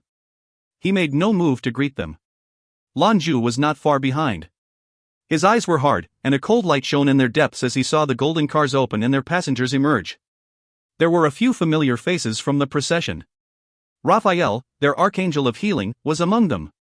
The cherub Uriel was also present, along with the messenger of death Gabriel. 3 of the pontiff's 6 archangels spread out as they exited their vehicles, and waited. From the middle of the motorcade, a middle-aged man emerged. He was tall and muscular, with a handsome bearing. He was surrounded by an aura of shimmering golden light. As he exited the car, this dazzling man, too, stepped to one side. Another figure made its presence known, this one considerably older and more fragile. He was clad in a magnificent white robe, embroidered with golden thread. A crown rested on his head, and his frail hand gripped a dazzling scepter. Once he was free of the car, every member of the pontiff's clergy bowed deep in respect. The elderly man looked like any normal gentleman, just a man in the winter of his life. However, the look in his eyes was anything but average. His sight was clear and cutting, as though he saw and knew all. He was followed by an indistinct choir of angelic voices, just barely audible. The area around his head appeared brighter than its surroundings. Opposite the golden motorcade was its mirror, black as pitch. The dark cars also parked, and from within exited a series of equally inky figures. Their clothing was a motley array of blacks and crimsons and moss greens. The aura that surrounded them filled the area with a sense of darkness, in direct contrast with the bright light of the pontiff's entourage. The first to make their presence known was an enormous and powerful man with silvery gray hair. His eyes were a bright, sickly yellow with vertical pupils. His black clothing was stretched taut over his intensely muscular frame, and looked as though it might split at the seams any moment. Immediately after his appearance, another figure exited from the car. This one was a woman, with an alluring and enchanting figure. She wore a pine green gown and a flowing cloak that hid her face from view. She was voluptuous and tall, perhaps even reaching 2 meters. She, too, bore a scepter in her delicate hand. It was a curious object in and of itself, fashioned in the likeness of a serpent. A forked tongue stretched from its carved face, while 2 eyes of crushed emeralds twinkled in the dim light. Compared to untamed menace of the large man who'd come before her, she seemed far more sinister. The next to exit the dark vehicles was a tall, thin man. He was exquisitely dressed in a fine tuxedo, blood red, with a black tie and white shirt. His dark hair was slicked back and oiled so that the light reflected off of it, contrasting against a pale white face. His eyes were a pale red, but despite their appearance were handsome and gentlemanly. Like their golden counterparts, these 3 also moved to one side and waited silent as the grave. The next to exit did so from the motorcade's middle car. He was an attractive man, easily a match for the one who'd come second to last on the pontiff's side. Flowing robes, black as the depths of night, covered him. Dark crimson lines were threaded to it, swirling around each other to form numerous patterns. Strangest was the fact that his eyes were entirely black, 2 orbs of darkness in a pale face. Peering into them was like staring into abyss, like losing your soul. After exiting the car he, too, took 2 steps to the side. The car's final occupant stepped out. He was young, and of average build. Compared to the others who appeared before him, the man was largely inconspicuous. He wore a gown the color of tarnished brass, and appeared largely normal in comparison to the others. Red hair, normal eyes clearly separated in black and white, but if you looked closely, his pupils were the same unsettling black as the other man's. As he exited the vehicle, the world around him was visibly darker. The sun seemed dimmer, and the air dropped several degrees. The young man in black and the old man in white exchanged a long look. One was warm, the other ice cold. Neither spoke and, surrounded by their soldiers, approached Skyfire Avenue. Their gait was easy, their pace almost practiced, and the others fell in behind like it had been won 1,000,000 times, in utter silence. Finally, the wine master took a few steps forward until he reached the border of the avenue. His eyes remained calm, impassive. Once the 2 contrasting groups drew near, they stopped. It's been quite a long time, the wine master greeted them. The black-eyed youth was first to speak. Strangely, his voice sounded much older than he appeared. Indeed it has. Ages. And yet only you come to greet us. It's surprising that the presence of myself and this old zealot still isn't enough to inspire all 3 of you old fellows to come say hello. The wine master didn't react to the younger man's complaint. He replied in soft, even tones. The clairvoyant waits for both of our illustrious guests in the museum. The older man smiled pleasantly. Thank you for taking the trouble. The wine master retreated 1 step to the side, and motioned them towards the avenue with a sweeping gesture. Please. He refused to address them by name, as he knew their contentious nature. Undoubtedly, the older man was the pontiff himself. That would make the second man, the one with the younger face, the master of the dark citadel, Satan. The 2 citadels had never known an era of peace. Each was the other's greatest threat. However, they both were still part of the same Western alliance.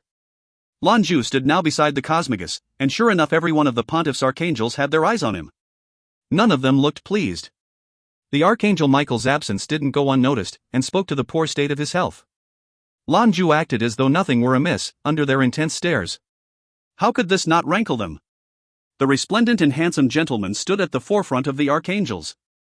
This one had to be second in command of the pontiff's forces, the Lord of Archangels, Metatron. He shot Lan Jue a look, his eyes full of interest, sizing him up. With a small smile on his face, he nodded politely to the jewelry master. Lan Jue, courteous as ever, returned the smile. As they slowly made their way down the avenue, the pontiff idly spoke through a smile. Ah, it's been a very long time since last I visited. Wine master, that's how I am to refer to you, yes. The paragon nodded. One of several ways to describe me, I suppose. This is true, Satan responded in a chilly voice. I call this one the old zealot. The 2 of us have been trying to murder one another for years innumerable, but couldn't help but visit together his time. I heard the arcane magnate recently made a visit to your citadel, Pontiff. I'm honestly surprised he didn't reduce it to rubble. His words caused a cascade of angry glances from the Pontiff's followers. Satan's own coterie glared right back. The Pontiff simply raised his scepter, ever so slightly. His angels fell in line. Let's leave our problems in the Western Alliance, Satan. We shouldn't burden our hosts with it, the Pontiff sagely instructed. Satan responded with a hearty laugh. Zealot seems inappropriate these days, yes? I should call you general. The wine master walked slowly on the pontiff's other side. He never spoke a word as the two powerful men bickered, knowing that their barbs were very unlikely to result in a showdown just this moment. Were that a risk, the two wouldn't have come together to Skyfire Avenue. The giant doors of Skyfire Museum were open wide to receive its guests. 8 young people in spotless white robes stood at either side. Standing in the center of the portal was the clairvoyant himself, clad in all his regalia. His own white robes shone brilliantly with every errant beam of light, as they danced and refracted off of the multitude of gems sewn upon it. His face bore an easy smile. Upon seeing him before them, both the pontiff and Satan couldn't hide the awe and respect they held for the man. There were 7 paragons in all the 3 alliances. Among all 7, the greatest of their number stood before them now. The paragons all had titles by which they were known: the Cosmagus, Arcane Magistrate, and so forth. The clairvoyant was no exception. Among the greatest adepts in the world, he was known as the Eye of Tomorrow. In truth, there were 10 paragons that were known, though who the top 2 were often discounted. The Eye of Tomorrow was third of all the Cosmos paragons. The 4th and 5th of their rank were denizens of the Northern Alliance. They, too, were masters of the Adept organization there, the Great Conclave. The pontiff was 6th in line. He was called the Hand of God. Satan was 7th, and people called him the King of the Abyss. The Arcane Magistrate was 8th, known to the residents of Skyfire as the Keeper. The Wine Master, the Cosmagus, was 9th. At last there was the 10th Paragon. He had also made his presence known on the avenue once, when he attempted to assassinate Lan Jue, the Astral Phantom. He bore no alliance but to himself, and was lauded, and feared, as the greatest living assassin. Each of the paragons were master of their sphere of influence, and each was different. However, the rankings were universally accepted and adhered to. Both the pontiff and Satan, therefore, knew very well that the ancient man before them had power enough to obliterate both of them. He was among the greatest adepts ever to have lived. It's been a very long time, my old friends, the clairvoyant said. The pontiff offered a rare display of respect, and nodded. It has indeed, your majesty. Satan nodded also, his face a frigid and haughty mask. But something else was hidden in the depths of those unsettling eyes. Please, enter. The clairvoyant turned his back, and stepped through the doorway into the museum. The pontiff, Satan, and Cosmagus were directly behind. Everyone else lined up to follow. If you find any errors, ads pop up, ads redirect, broken links, non-standard content, etc., please let us know. Report chapter so we can fix it as soon as possible. Chapter 257, The Clairvoyant's Farewell. Chapter 257, The Clairvoyant's Farewell. Half of the strongest adepts known to man gathered in one place. Under such circumstances, even a meeting of the Eastern Parliament wouldn't register as important. The fact was that even the Parliament wouldn't be privy to what was to be discussed among the great paragons. They would be reduced to begging for scraps of news. This was the world of the Adepts, and normal man held no power here. The clairvoyant walked slowly down the vaulted hallways of the museum, and even the impetuous Satan didn't dare rush him. The young-looking king of devils never once let his eyes stray from the fortune-teller's back. A long table had been set up in the main hall, with enough space for 50 to sit in council. The clairvoyant, naturally, took his position at the head. The pontiff and Satan sat to his left and right respectively. The wine master sat at the next position down from the pontiff, and the gourmet beside Satan. As the gourmet was taking his seat, Satan eyed him in curiosity. His look curdled, fixing upon the gourmet with a dangerous light. The perennial chef didn't appear to notice, or chose not to pay any mind. It was as though everything occurring around him had no interest with him. Uncertainty and violence roiled in the depths of Satan's eyes, but it was short-lived. A moment later, and it was as though nothing had happened. The other gathered adepts separated and sat according to their camp and designation. Metatron sat beside the wine master, while the imposing man with pure black eyes took up post beside the gourmet. Lan Jue sat nearer to the rear of the large table. He watched the others, paying especially close attention to the black-eyed man. He knew that he must be the Dark Citadel's second-in-command, the fallen angel, Lucifer. The rumors held that, as his name suggests, Lucifer was once a member of the pontiff's coterie. The hatred the pontiff's men held for Lucifer, especially the archangels, surpassed even their loathing for Satan himself. Once everyone was settled, the clairvoyant addressed them with a smile. Skyfire Avenue is honored by the presence of the 2 great citadels, who have come together to call upon us. It brings me great joy to see you both again, as I near the end of my days. This will be our opportunity to bid each other farewell. Everyone, be they from the Citadels or Skyfire Avenue, sat in stunned silence as the clairvoyant's words hung in the air. Even though it had been the goal of the two Western powers to determine how the clairvoyant and keeper were maintaining, it was still a surprise to hear it from the lips of the man himself. It had been completely unexpected. A solemn silence hung over the table. The death of a paragon was no matter to be taken lightly, nothing to be joked about. This was especially true for this grand prophet, the Eye of Tomorrow. The pontiff was first to break the silence with a sigh. "This is certain?" This caused the clairvoyant to chuckle. "At my age, how much more certain can we be? As the both of you are, I'm sure, aware, death may not be the end for us. Perhaps it is a new beginning, we cannot say. It is the natural way of things. I rose to prominence before the two of you, it is just that I should succumb first to exhaustion." But not everyone could understand what the clairvoyant was expressing. He was actually a generation older than the most recent manifestations of the pontiff and Satan, and half a generation older than the keeper. 150 years before humanity took to the stars, he was already a paragon. His predictions and assistance saved humanity from innumerable losses during their first years traveling through the cosmos. Henceforth he was considered a priceless treasure to all three alliances. Years later, at the height of his career in office, the clairvoyant retired and established the Avenue. He was the founder of the great Adepts paradise many of the people at the table called home, and everyone present respected. No other paragon living or dead had contributed as much to humanity as the man who sat at the head of this table.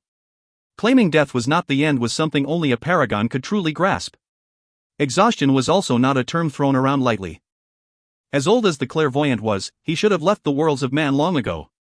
Moreover, the things he learned and secrets he revealed took a great toll on his body. He relied on his own powers and several special methods to extend his life to this point, but how could a life like this be enjoyable?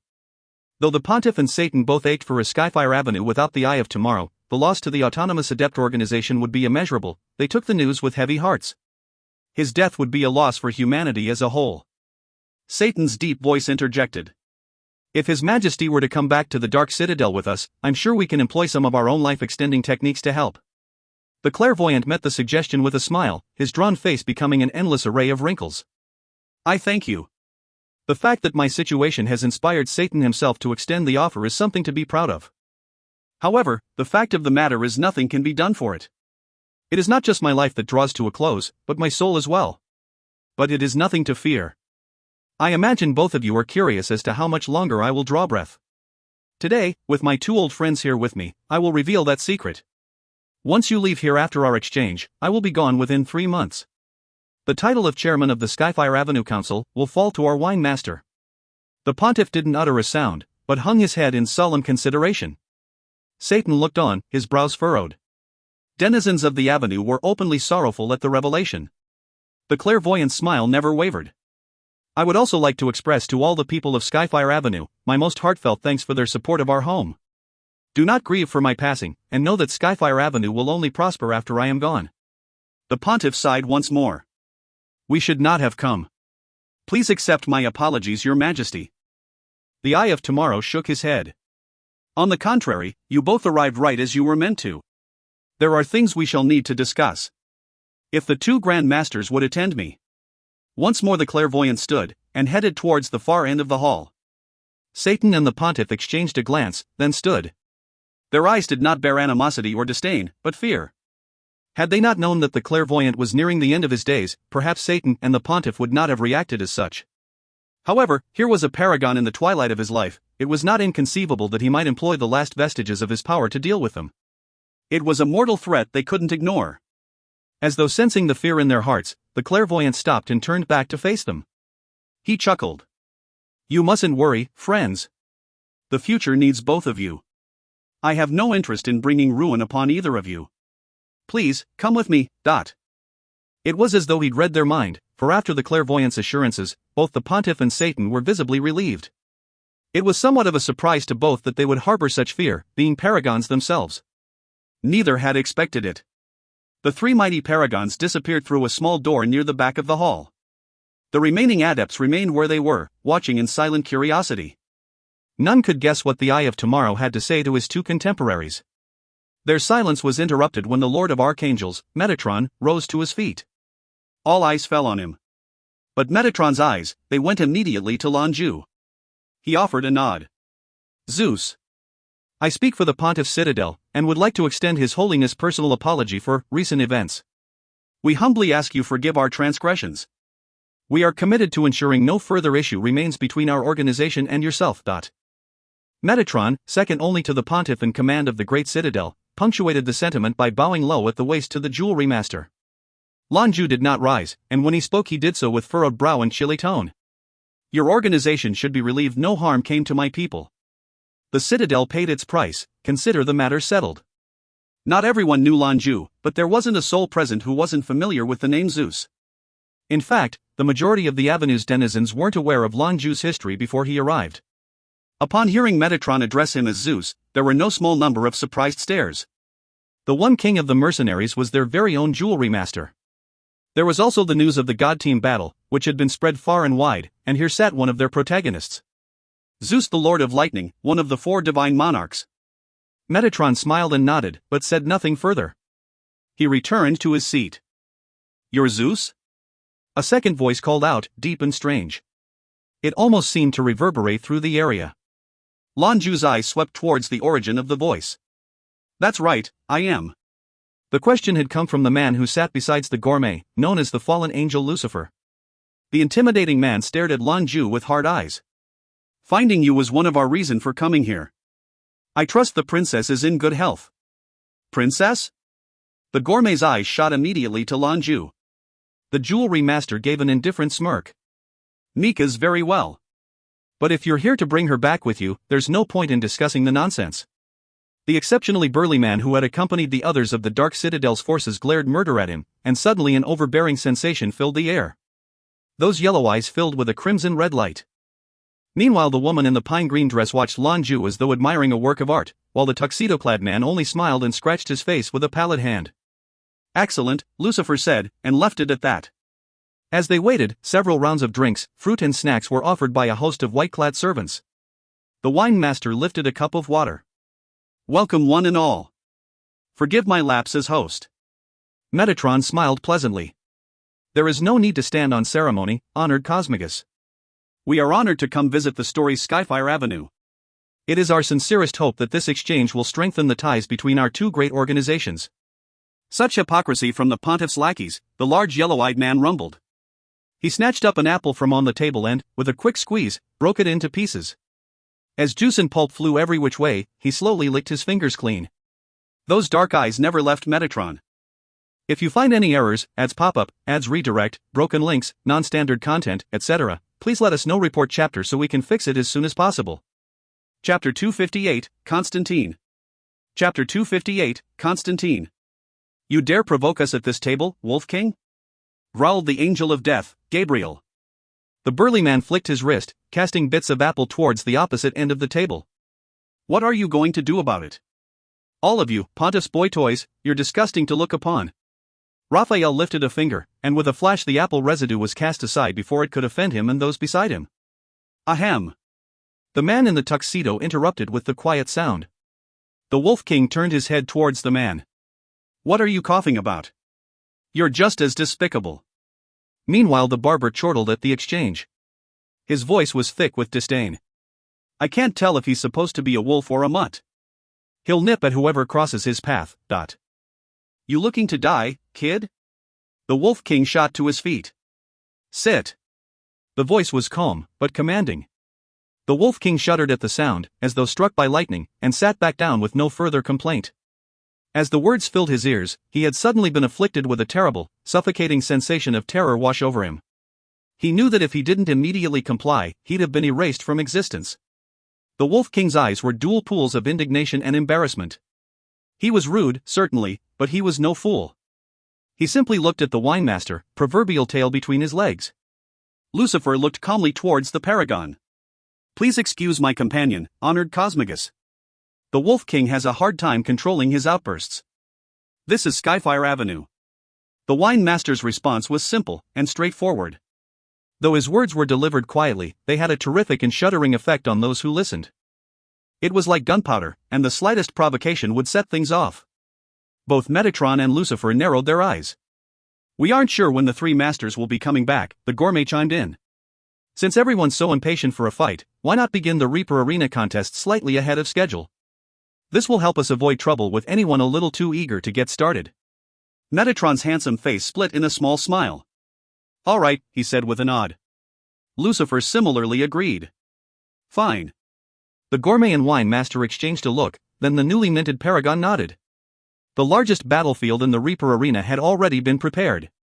With the wine master himself present, there was no danger that the copious levels of power the combatants possessed would cause any damage to the structure. In accordance with earlier determinations, there will be 4 individual battles, and 1 group battle of 5-on-5. Who will be competing in the first fight? Metatron shot his eyes towards Lucifer. They had already come to a consensus, and the previous animosity between them was put aside.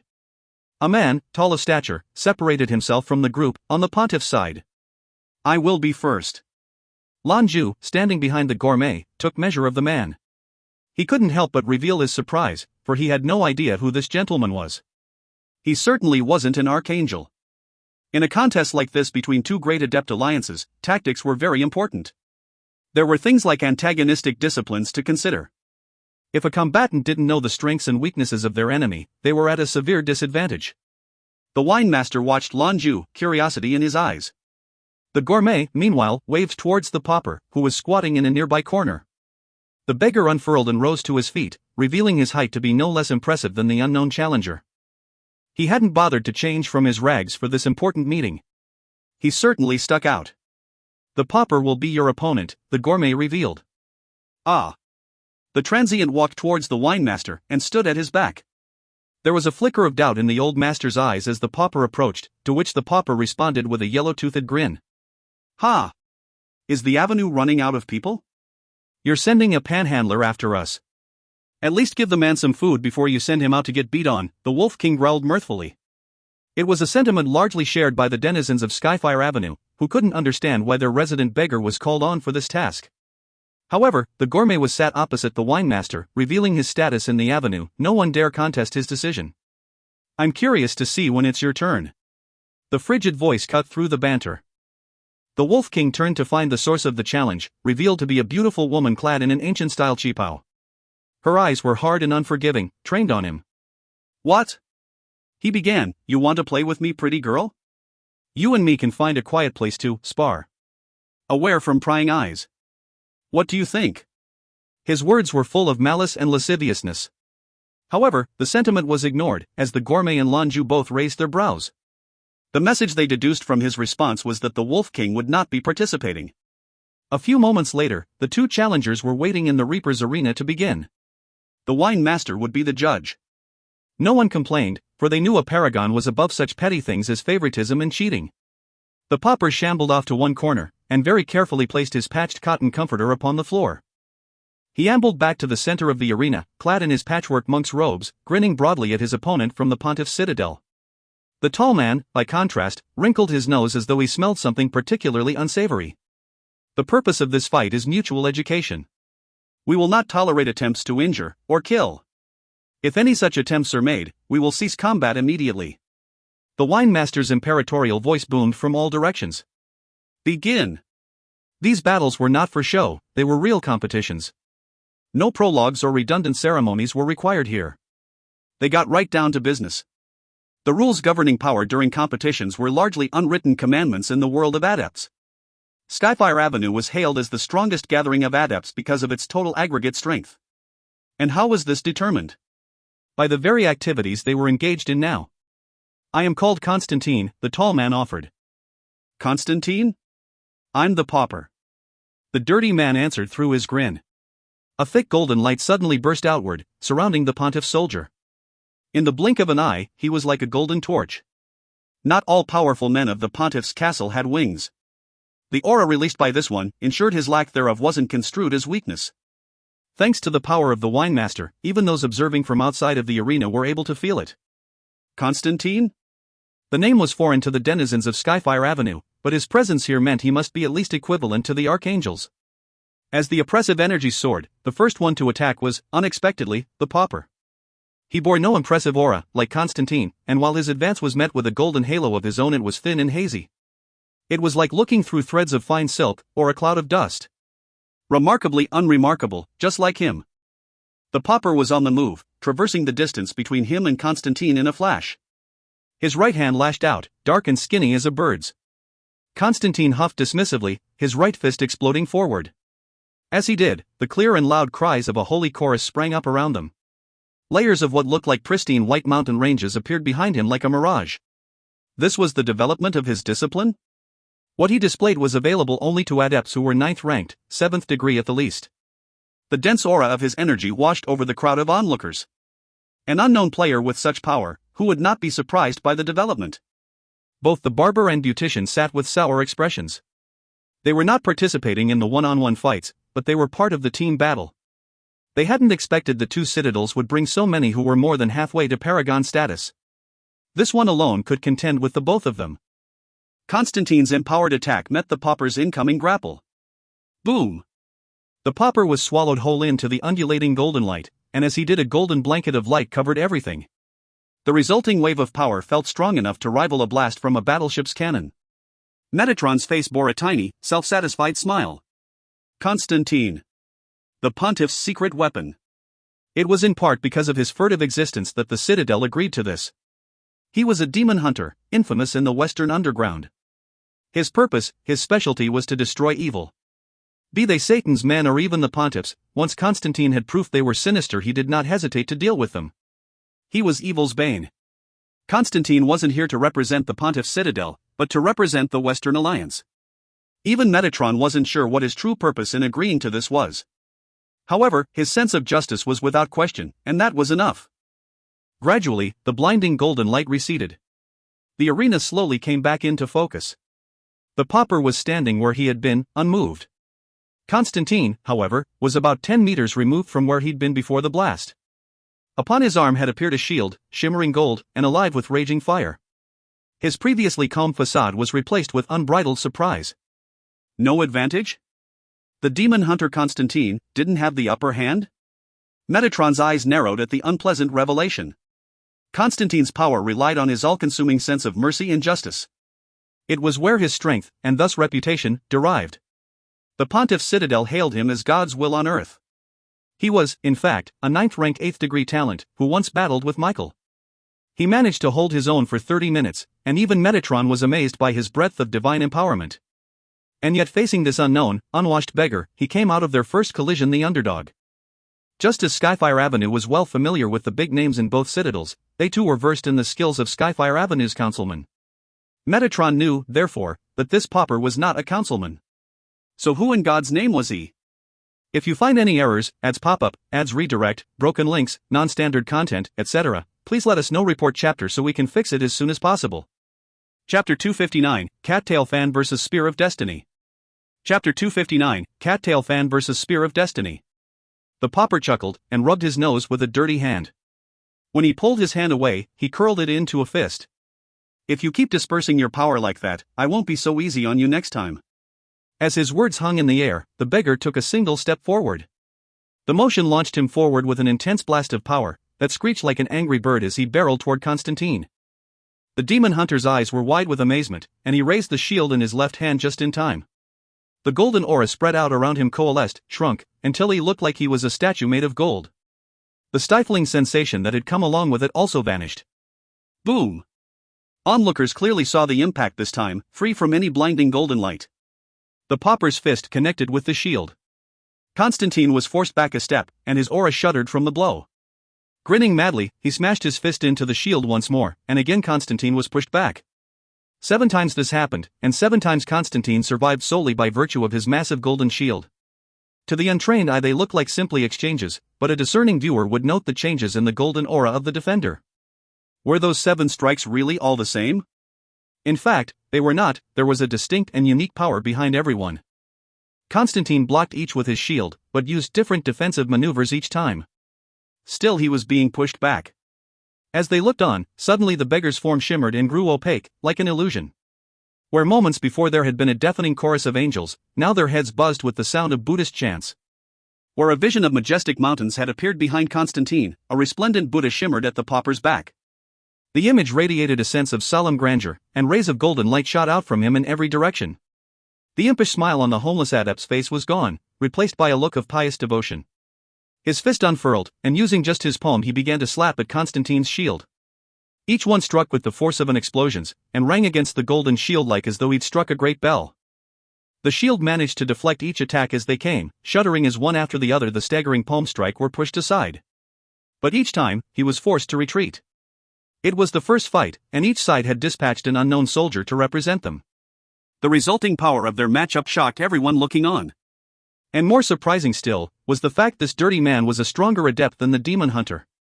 Bang! Another strike from the pauper. As they disengaged, he pressed his hands together in a devout display, and a pious aura flooded the arena. The radiant Buddha at his back also changed, with his calm face suddenly revealing a peaceful smile. The pharmacist, watching with hard eyes, muttered as the sensations washed over them. Our hot of the descending dragon. Our hot of the what? Lan Jue shot her a curious look. What in the world is this guy's discipline? The Western transfer and reception of the Western religious powers are done through medicines and other procedures, the pharmacist explained. As it turns out, our own alliance possesses similar disciplines, but are hereditary. The pauper appears to have the Arhat of the descending dragon bloodline. It's one I'm familiar with.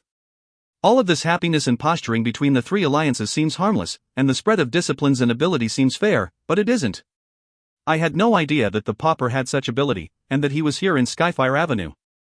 You see, the Arhat's powers are derived from the Buddhist faith. The Pontiff's citadel, meanwhile, has its roots in Old World Christianity. You could say this fight is really a battle of two faiths.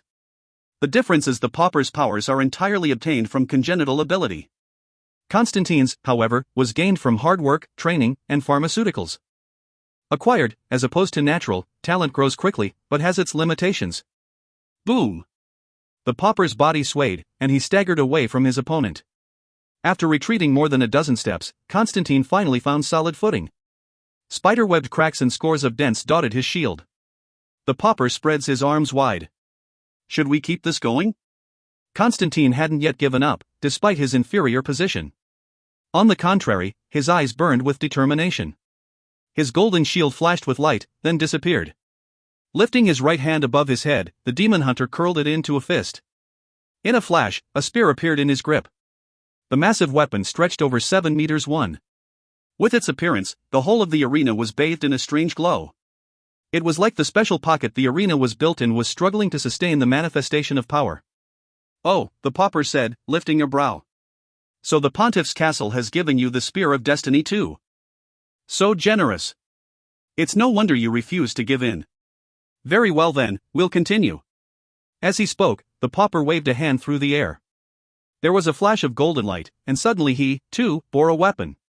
It was a cattail leaf fan, patched and torn. By the look of it, flapping it through the air would be enough to reduce it to splinters.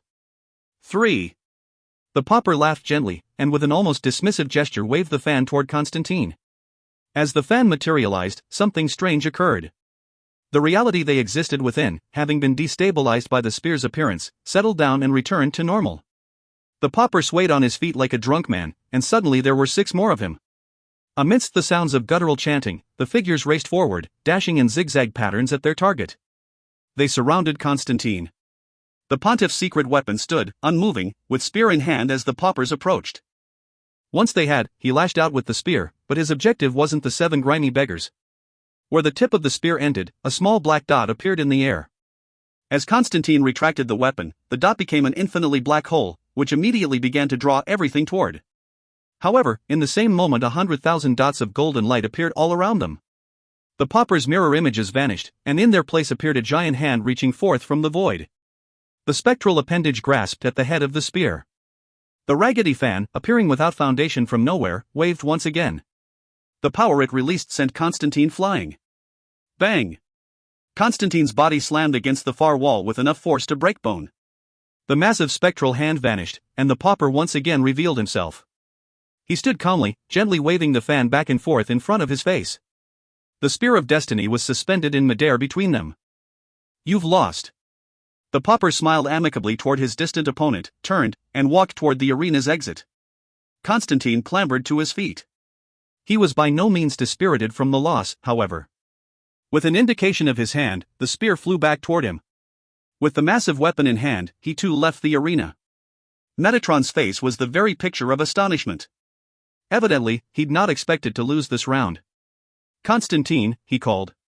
The demon hunter simply shook his head. I can't match him. The pauper left the arena, and just kept walking. He left without a word, addressing no one. What they did not see as his figure disappeared from the Reaper arena, was his hand which had been burned black. His victory had not come as easily as it had appeared. The wine master's voice thundered through the air. Second round. The Pontiff's castle had chosen first in the last fight. This time, Skyfire Avenue would begin the proceedings. No words were required, however, for the decision had already been made. The pharmacist shot a sidelong glance at the Wolf King, then with graceful motions rose to her feet and made for the arena. The burly man watched her go, brows furrowed. She's actually going in to represent the Avenue? He thought. Direct as he was in interaction, he made no effort to hide his dark expression. Lucifer, fallen angel of the Dark Citadel, waved a hand as the pharmacist left. A dark shadow separated itself from him, like a piece of him was torn away and given form. The dark image vanished, appearing in the arena moments later. Lan Jue turned his face to the gourmet, who stood at his shoulder. Will the pauper be all right? The gourmet responded with a shake of his head. It isn't serious. He's a very competitive man, our beggar. In truth, both the weapons they employed had protogenic powers, but his mastery over it was more profound than Constantine's. He's also at a higher level of cultivation. The further down the disciple's path an adept treks, the greater advantage a congenital adept obtains. Simply the result of accumulation. The pharmacist stood facing a figure encased in darkness. Nothing was clear, and even its aura was difficult to perceive. I am called the pharmacist, she softly proclaimed. Be they citadelians or denizens of the Avenue, all onlookers were surprised to see this beautiful woman in a fine dress approaching for a fight. At the very least her fine clothing would make it difficult to move. I am Judas. The voice that rasped from the shadow was coarse and thick, like a snake slithering through sand. As the name whispered through the arena, every one of the Pontiff's men sucked in a breath of surprise. Even Metatron, who was usually calm and composed, had his anger and surprise revealed as his aura took on a fierce undertone. His eyes, bright and haunting, slowly moved to regard Lucifer, who stood a short distance away. Jehovah was the name of the man who'd created the Pontiff's citadel. The man had not been a pontiff, and was instead reverently called the Father. During his reign, he had 12 disciples. The first among them had been named Judas, a man who betrayed his master for the promise of wealth. It was this treachery that led to the capture and eventual murder of Jehovah IV. The act completely transformed Judas, and left a permanent, painful scar on the soul of the Pontiff's citadel. Not long after Judas' betrayal, he hung himself from a tree. So of course, the creature they spied now couldn't be the real Judas. But for him to simply use the name, was an unbearable provocation to the Pontiff's men. Lucifer did not react to Metatron's dark glare. He spoke quietly, nonplussed. He only possesses the image of Judas. Don't forget why we came here. Metatron raised his hand, and little by little the others of his party restrained themselves. That didn't stop them, though, from hiding the murderous intent in their scowls. The tense exchange was interrupted by the sound of footsteps from behind. Your Holiness. Unholy Father. Both groups offered their salutes as the hand of God and King of Demons re-emerged. Both their faces bore dejected expressions. Without addressing their followers, both walked to the end of the viewing platform to watch the exchange within the arena. The fight had already begun. It had started with the one called Judas, whose dark form shimmered then raced forward.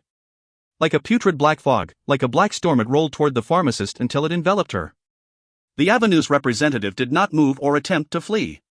She stood her ground, with that cutting glare in her eye. She gently waved her hand, and the motion birthed several rays of dazzling yellow light. There was a rumbling, like the stirring of some great beast, before a crackling bolt of lightning crashed down from on high directly into the heart of the fog. Lightning? This was her discipline? The dark figure, largely concealed by the fog, paused as the pharmacist waved her hand. In the same instant a strange wave of power shuddered through the arena, bringing with it a silvery light that glimmered in front of Judas. It deflected the lightning strike, leaving the shadow unharmed. After splitting the lightning and forcing it away, the silvery light rapidly expanded. It grew until it was clear, a silver coin. Every one of the Pontiff's men snarled in unison. 1, that's 23 feet long, for our American audience. 2, note, the translation describes this as the Spear of Judgment, however its appearance, description, and prestige rings true to a purportedly real religious relic. This author's done a great deal of research, since the Lance of Longinus, which I believe this spear is based on, is a pretty obscure thing, even among Westerners. I've elected to keep the Western name instead of the translation, due to these facts. 3. I was unable to find any reference to a particular relic in Buddhist mythology, but here is a small article detailing the role of fans in Buddhism. 4. You'll recognize this as the story of Jesus, but TJSS specifically wrote Jehovah, gave him the name Father, and set him as the creator of the future Christian faith.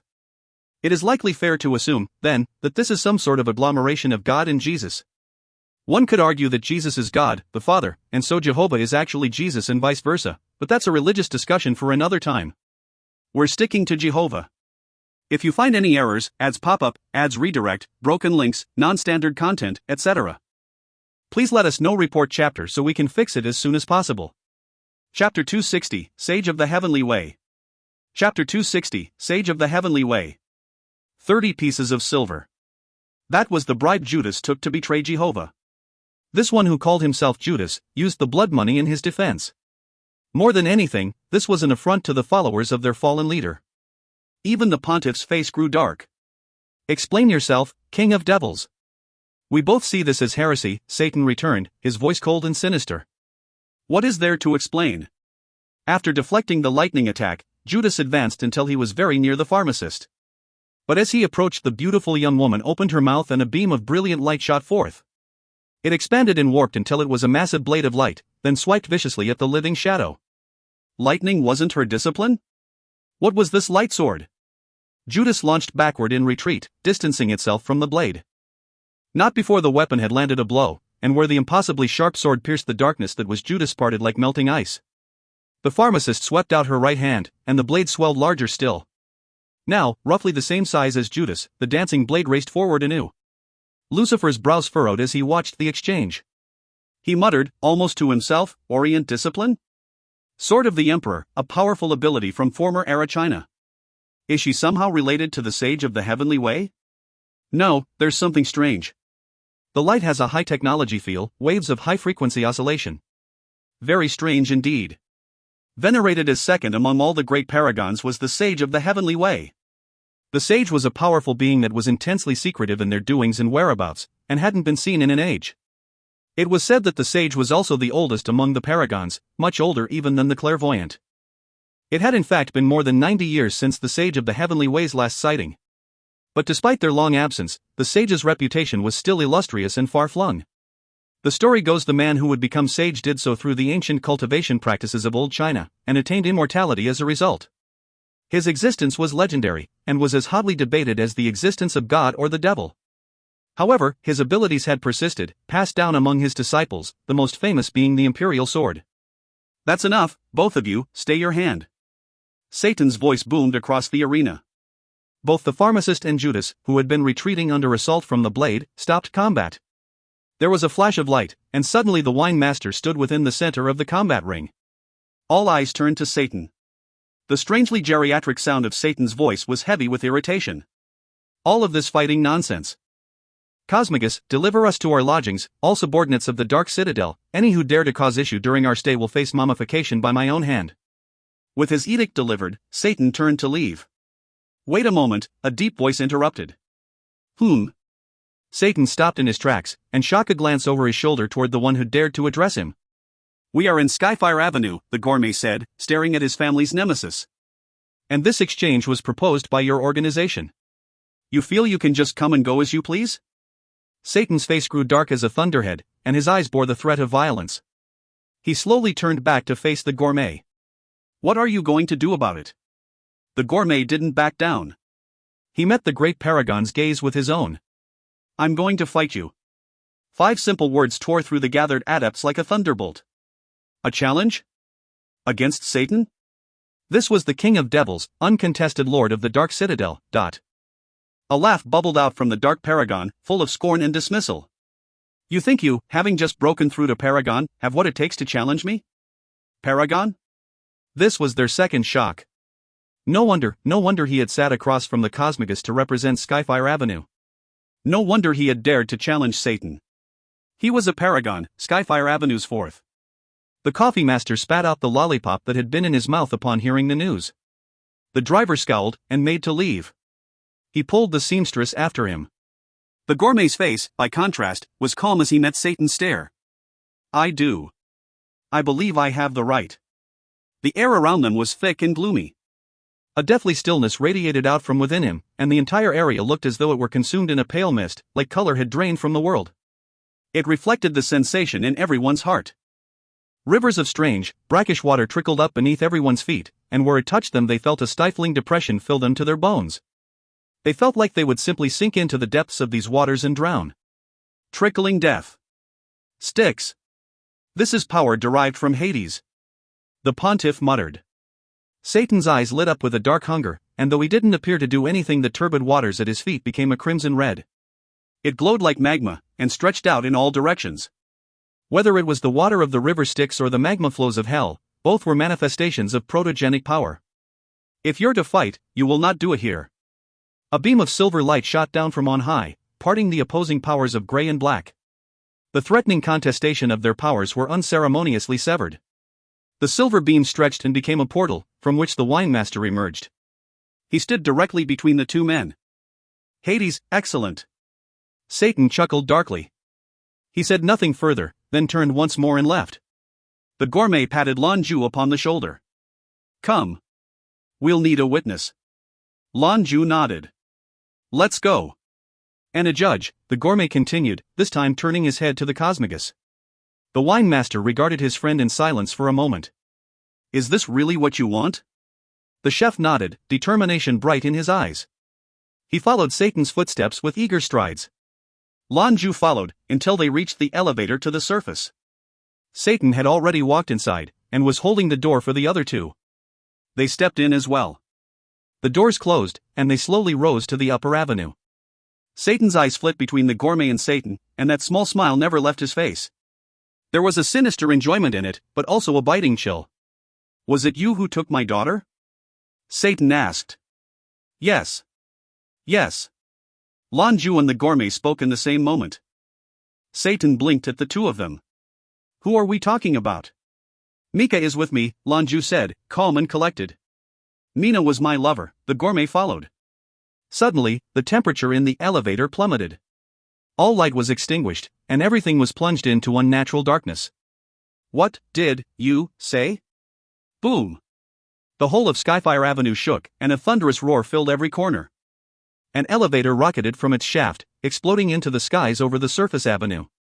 Two flash followed, one black and one gray. As the elevator crashed to the ground, a figure pulled itself out of the elevator shaft, coughing and covered in gray ash. Hack! Cough! Is this retribution for those kids I tormented? Damn it, everyone I meet, I offend. Why am I always in the middle of this shit? Lan Jue sat upon the ground, covered in dirt and grime. He heaved a sigh. The skies over Skyfire were dark and gloomy already. Without any indication or warning, the whole of the planet darkened. Dark clouds roiled overhead, swirling and congealing into a massive, terrifying vortex. The black skies and frightening winds threatened to tear the whole of Skyfire City asunder. Flashes of red shot out from the center of the vortex periodically, but in the very center of it all was a single point of gray ever expanding outward. Without warning, a single massive column of blinding light exploded toward the heavens, originating from Skyfire Museum. About 500 meters into the air the column burst into bloom, and created a photoshield that fell to envelope the whole of Skyfire City. What the hell happened? The wine master appeared standing beside Lan Jue. The jewelry master simply smirked. The gourmet's former lover was Satan's daughter. The wine master blinked, surprised by the revelation. As a paragon, he was well aware of humanity's trend toward resentment and grudges, and especially the history of it when it came to adepts. At one point the houses of Satan and Hades has been mortal enemies, bent on the destruction of the other as they battle for supremacy in the world of darkness. It continued that way for generations, with its ups and downs, but neither house emerging victorious. That is until modern times, where Satan occupied the higher position. Now he controlled the Dark Citadel, and because of this and their history Satan considered Hades his foremost threat. Even more so than the Pontiff. Even if the Pontiff chose to attack the Dark Citadel directly, it would only unify the dark powers against it. But if it were the House of Hades that were to rise up, that was a different matter. Darkness only respected power, and if Hades could overcome Satan, allegiances would change in a blink. So it was that the two bloodlines were ever in conflict. The Hades bloodline eventually fled to the north for protection, lest the Dark Citadel wipe them out entirely. Therefore, for Satan's daughter to fall in love with the enemy, one can imagine the fallout. What's more, this descendant of Hades had achieved paragon status. The gourmet's challenge against Satan made much more sense in this context, as did Satan's fury. This wasn't just a battle over control of the adept underworld, but the result of generations of hatred. Let's go.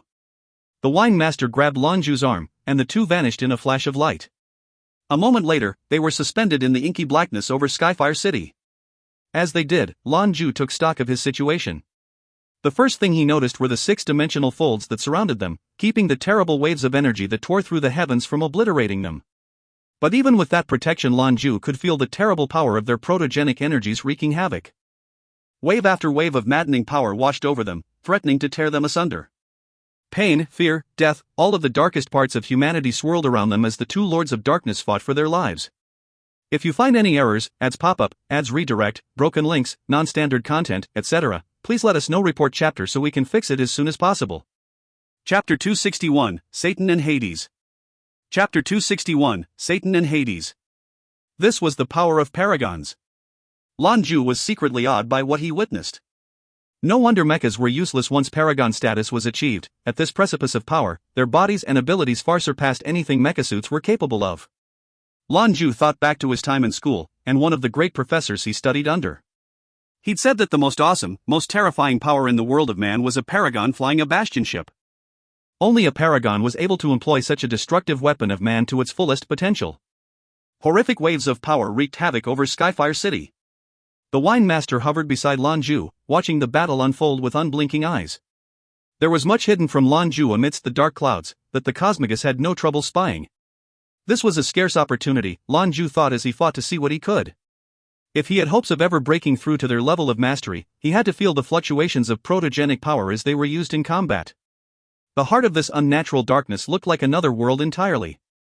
It was comprised of black mountains, scorched earth, lava flows, and Stygian rivers. It was a world constructed by the unbridled protogenic force of these two powerhouses. They were its creators and its destroyers. At Lan Jue's level of power, he was able to touch upon these powers that underpin reality, but only just barely and for a short time. It was what powered his ascension, but it was nothing compared to what was happening before his eyes. This was paragon territory, literally, as this level of power could allow a paragon to create a world all their own. Or destroy one.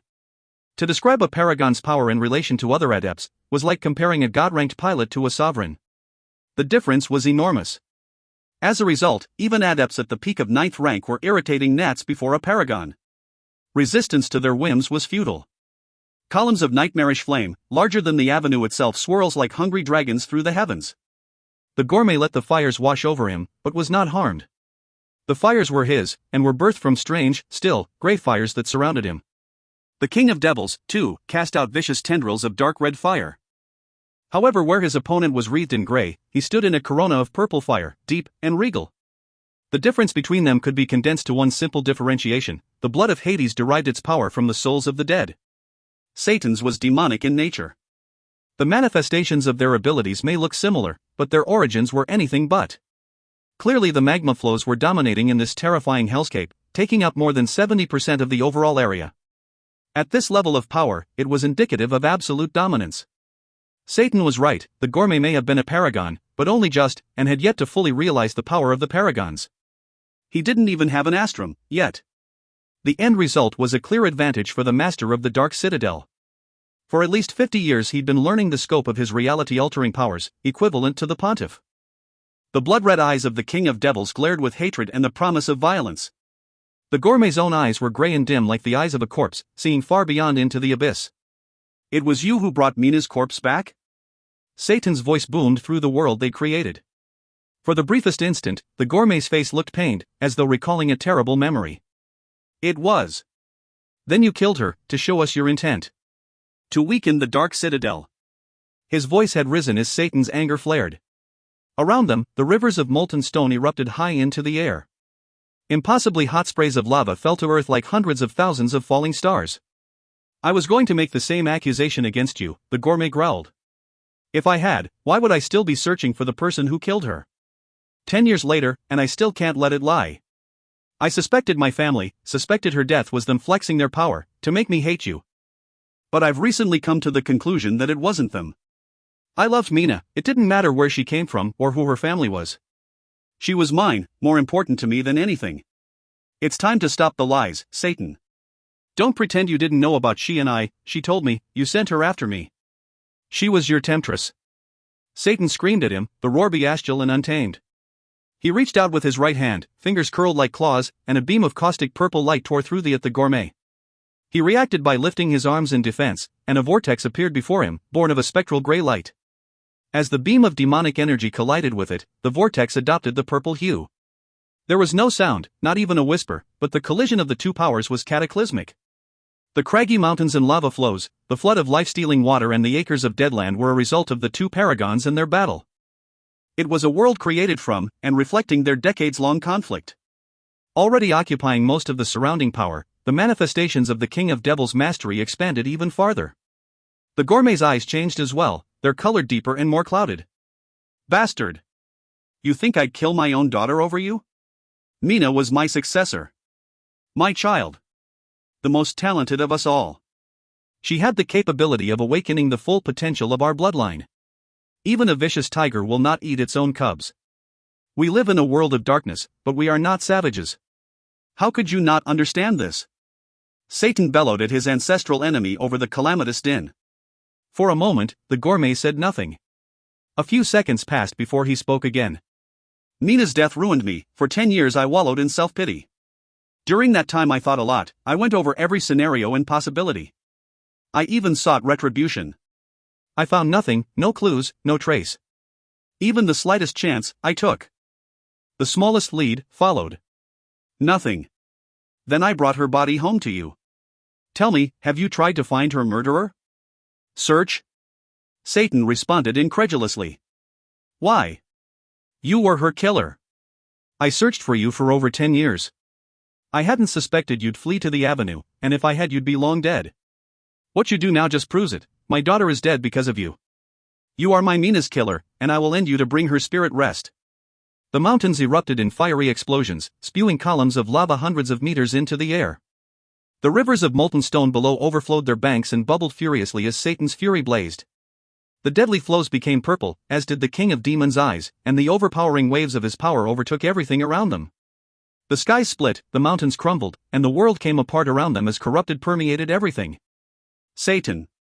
A craggy old voice interrupted the dramatic display. Everything froze. Crimson, black, purple and gray, all were covered in a dim golden light that brought a momentary respite to the chaos. Sunlight, like the rays of a new day, pierced the inky veil that covered the sky. Dots of starlight blazed like gemstones, and where their light touched the world was remade. The tempestuous terrain was made still and beautiful. The maddening auras that threatened to undo the planet settled and disappeared. As the great columns of molten fire descended and vanished, the unnatural purple light in Satan's eyes slowly disappeared. Do you not see that he has yet to fight back? How do you think you've gained the upper hand so quickly? As the words filled the heavens, a giant wrinkled face was projected against the starry backdrop. A nigh imperceptible change overcame Satan's angry features. A paragon was at their strongest just before their death, and if this was a display of the Eye of Tomorrow's powers, it was as frightening as it was awe-inspiring. The Avenue's founder and protector faced two of the deadliest bloodlines, steeped in the highest demonstration of their power, and stopped both dead in their tracks. What is the meaning of this interference, clairvoyant? Satan hissed. The old man's disdainful huff rushed past them like a gale. I had no interest in your squabbles, but what I have just learned concerns the both of you, and your conflict. This man did not kill your daughter. Nor was she killed by his hand, gourmet. Unfortunately, this is all I can see. The visions are complicated. Even in my last moments I cannot see the answers to this mystery. Things are clearer, as I prepare to leave this world, but not enough. The murderous intent fled from Satan's eyes as the clairvoyant revealed his vision. He glared at the gourmet. Even that being the case, he is not without blame. Were it not for him, Mina never would have. You speak of blame, King of Devils, the clairvoyant interrupted. Are you not her father? Satan visibly shook, and lapsed into silence. An array of emotions tormented his features. The ensuing silence hung between them, and as the clairvoyant's starlight projection slowly faded, the world around them was back to normal. Satan recovered enough to stare at the gourmet, that hard light never leaving his eyes. We're just getting started, don't think this is over. The truth will come out, and if I find that you were at all responsible for her death, no one will stop me from getting retribution. Gray and black separated, and the darkness that hung over Skyfire finally abated. As azure blue took the place of inky black, the two paragons became clearly outlined in the air. There was confusion in the depths of the gourmet's eyes, but more than that there was pain. All the fear and pain and hatred in those old memories had bubbled to the surface, as had the longing that had lived in his heart for so many years. But as the vestiges of Satan's power receded, the gourmet came to his senses. In his mind's eye a beautiful face emerged, that filled his heart with hope for a better life. The wine master slowly allowed his arm to drop, and his white-knuckle grip on his scepter to loosen. Had the clairvoyant not intervened in that moment, he'd have had to get involved himself. The gourmet was a member of the Avenue, and more than that one of their paragons now. No matter the circumstances, family had to be protected. Satan's eyes slowly swept to Lan Jue, floating by the wine master's side. My quarrel with him is done, for now. What, then, shall I do about you? Where is Mika? Lan Jue met the Citadel's master with a calm stare. Though he had just witnessed the extent of Satan's power, he faced the man fearlessly. Mika has chosen another path for herself. She had chosen to forsake your blood, and the conflicts of your world of darkness.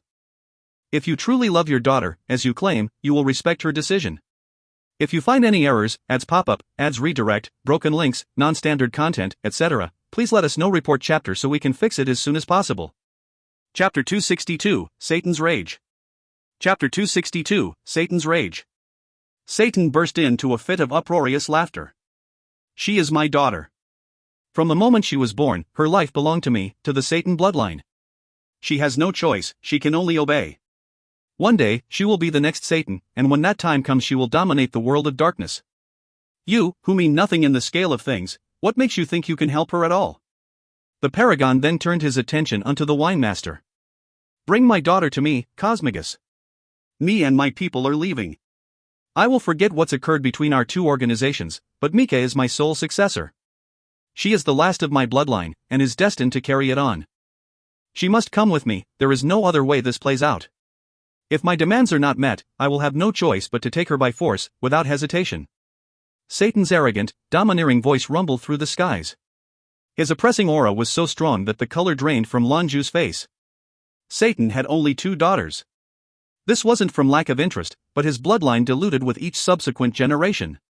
The trials of the Satan bloodline were in the methods used to purify the blood, and subsequently how they'd managed to remain in conflict with the Hades bloodline for so long while maintaining dominance.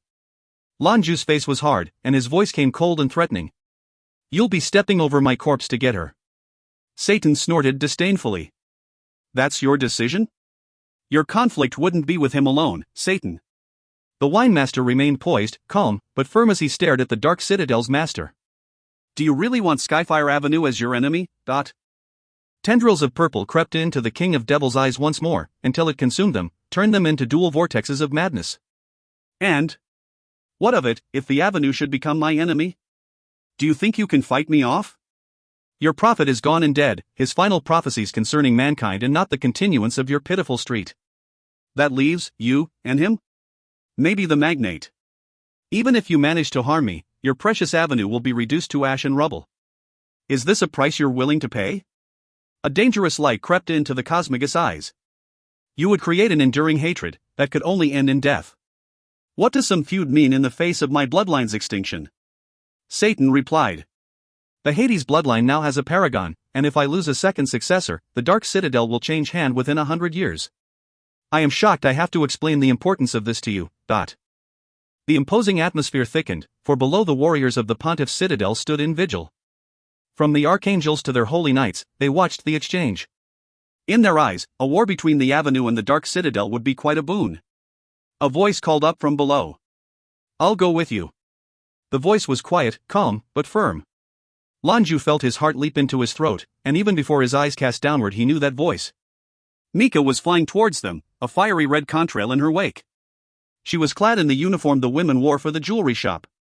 Her red hair was not tied into a bun, as was her preference, but flowed freely and fluttered in the wind. Her glasses were gone, leaving nothing to hinder the view of her pretty face and moving eyes. Mika, what are you doing here? Knowing that the Dark Citadel was coming, Lan Jue had her transferred to West Hill by the NEU. Her appearance here was an unpleasant surprise. Mika gave her longtime protector a sad smile. I can't be so selfish, boss. You've undergone too much for me already, and all I've brought you is trouble.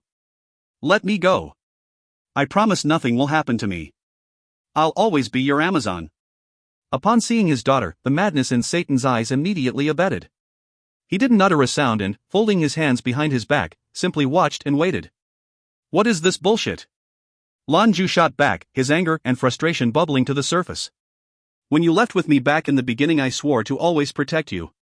No matter what or who or why, no one would ever steal your freedom again. You've made your choice, all you have to do is follow it.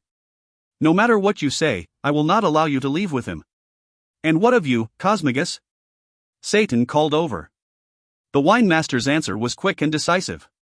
If we were to sacrifice a woman to protect the avenue, that wouldn't be a Skyfire Avenue worth saving. Satan, you will not now, nor ever, take one of my people from this place. Like our jewelry master, my body will have to be your threshold. As he spoke, a dazzling light flared into existence around his scepter. With terrifying speed, reality around the wine master appeared to fracture like a broken mirror, leaving cracks in spacetime radiating out around him.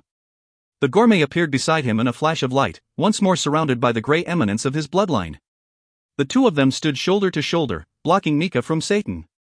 Indecision was clear on the King of Devil's face. Had he a choice, he would never dare openly offend the avenue in this way. Especially after his private discussion with the clairvoyant. But now there was a paragon for the Hades bloodline, and the threat was far too large to ignore. Satan's own bloodline was jeopardized, and the last best hope for him pumped through this girl's veins. He had no choice. As he'd said, without her the Dark Citadel would be lost. Zeta. Skyfire Avenue, streetside. Metatron leaned closer to the pontiff, speaking in furtive whispers. What should we do, Your Holiness? Wait and watch, the paragon responded in calm tones. This conflict is their own. We have no cause to interfere. Metatron nodded and said nothing further. As for the Dark Citadel's representatives, they were already airborne and arrived at Satan's back as he faced off with the two Skyfire paragons. All of those who'd arrived with Satan stood by, roughly 10 of his number. However, despite their small numbers, these were the elite of the Dark Citadel. Not a one was below 9th ranked, which was power enough to fly for those without a discipline permitting it. It was 3 on a dozen. But that would change. Much to the surprise of Satan's henchmen, many others began to appear around them, encircling the small group. One after the other faces appeared, hard, angry and ready for conflict. The barber, the beautician, the seamstress, every council member, nay, every shop owner of the avenue appeared and surrounded them. They circled like sharks preparing to strike. All told, 100 adepts now hung in the skies over their avenue. By now, it wasn't just Satan's men who were rethinking their choices, but the pontiffs as well. They were the two leaders of all the West's adepts. The pontiff and Satan were the pinnacle of Western discipline, and with them had come their strongest soldiers. One of their reasons for coming had been to put pressure on the avenue, and to uncover information about the magnate and clairvoyant. Once Skyfire Avenue had achieved the status of being the greatest adept haven, there was no shortage of talent that flocked to them. The display now was the reason this place was feared. They held the advantage in their number of paragons as well. If this trend were to continue, how long would the Northern and Western alliances be able to claim dominance over the East? An alliance's strength or weakness when it came to their adepts was reflected in their military. The inevitable march of human progress meant humanity and technology were inseparable at this point. But as their weapons became more and more fatal, they required stronger and stronger men to bear them. As it had been for so long, and will continue to be, a weapon was only as mighty as the one who used it. The West and North had always focused on finding ways to make normal men capable of bearing these weapons. Through research and experimentation, they've molded humanity to their whim. But their unnatural methods always came with a ceiling, for an average human's body didn't have the physical requirements necessary to sustain this power. This was true from control of the simplest mechasuit to piloting the strongest battleship. Put simply, a powerful adept, piloting a battleship, could increase its combat effectiveness by 3 to 5 times. An adept's will and fortitude meant fewer people would be needed to pilot it effectively. The fewer people needed to perform a task, the more efficient it became. It was a marriage of power and cooperation. It was the same for mechas. Normal men and women could pilot one, but an adept could turn it into a force to rival an armada. From power to energy utility, a normal human was inferior. And so, there was a saying that was used through all the alliances to reflect this simple truth: gain adepts, and you gain the universe. The East was inferior to its Western and Northern counterparts when it came to science and technology, this was a widely known fact. But for strength of the individual soldier, the East reigned supreme. Onluan was a fine example. With Prometheus at the head of the Onluan army, they were an outstanding force to be reckoned with. This was proven when they beat back the North's assault, outnumbered 7-1. As a result, both the North and the West had spent an inordinate amount of time and money in the hopes they could attract more adepts. The average for normal humans and adepts was about 10-1. Middle-range adepts, from about 4th rank to 6th, was about 100-1. That number became thousands when you reached the higher echelons of discipline control. The East, by comparison, had been spending the last few years on their own research and development programs. Due to the Avenue's appeal, they had had no trouble in recruiting talents to help them with their technology. With the government's concerns in regards to adepts settled, their technological development has improved quickly. This constituted a crisis for the other two alliances. They would have to respond or risk losing supremacy. But in this moment they knew, even if Satan and the Pontiff joined together, they faced a threat they may not be able to overcome.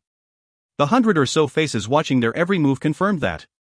If you find any errors, ads pop up, ads redirect, broken links, non-standard content, etc., please let us know. Report chapter so we can fix it as soon as possible. Chapter 263, The Power of the Avenue. Chapter 263, The Power of the Avenue. What did this mean? That, aside from those with flying disciplines, all of them who floated in the air were at minimum a 9th-ranked talent. There were 39 9th-ranked adepts in the West according to their records, counting both citadels.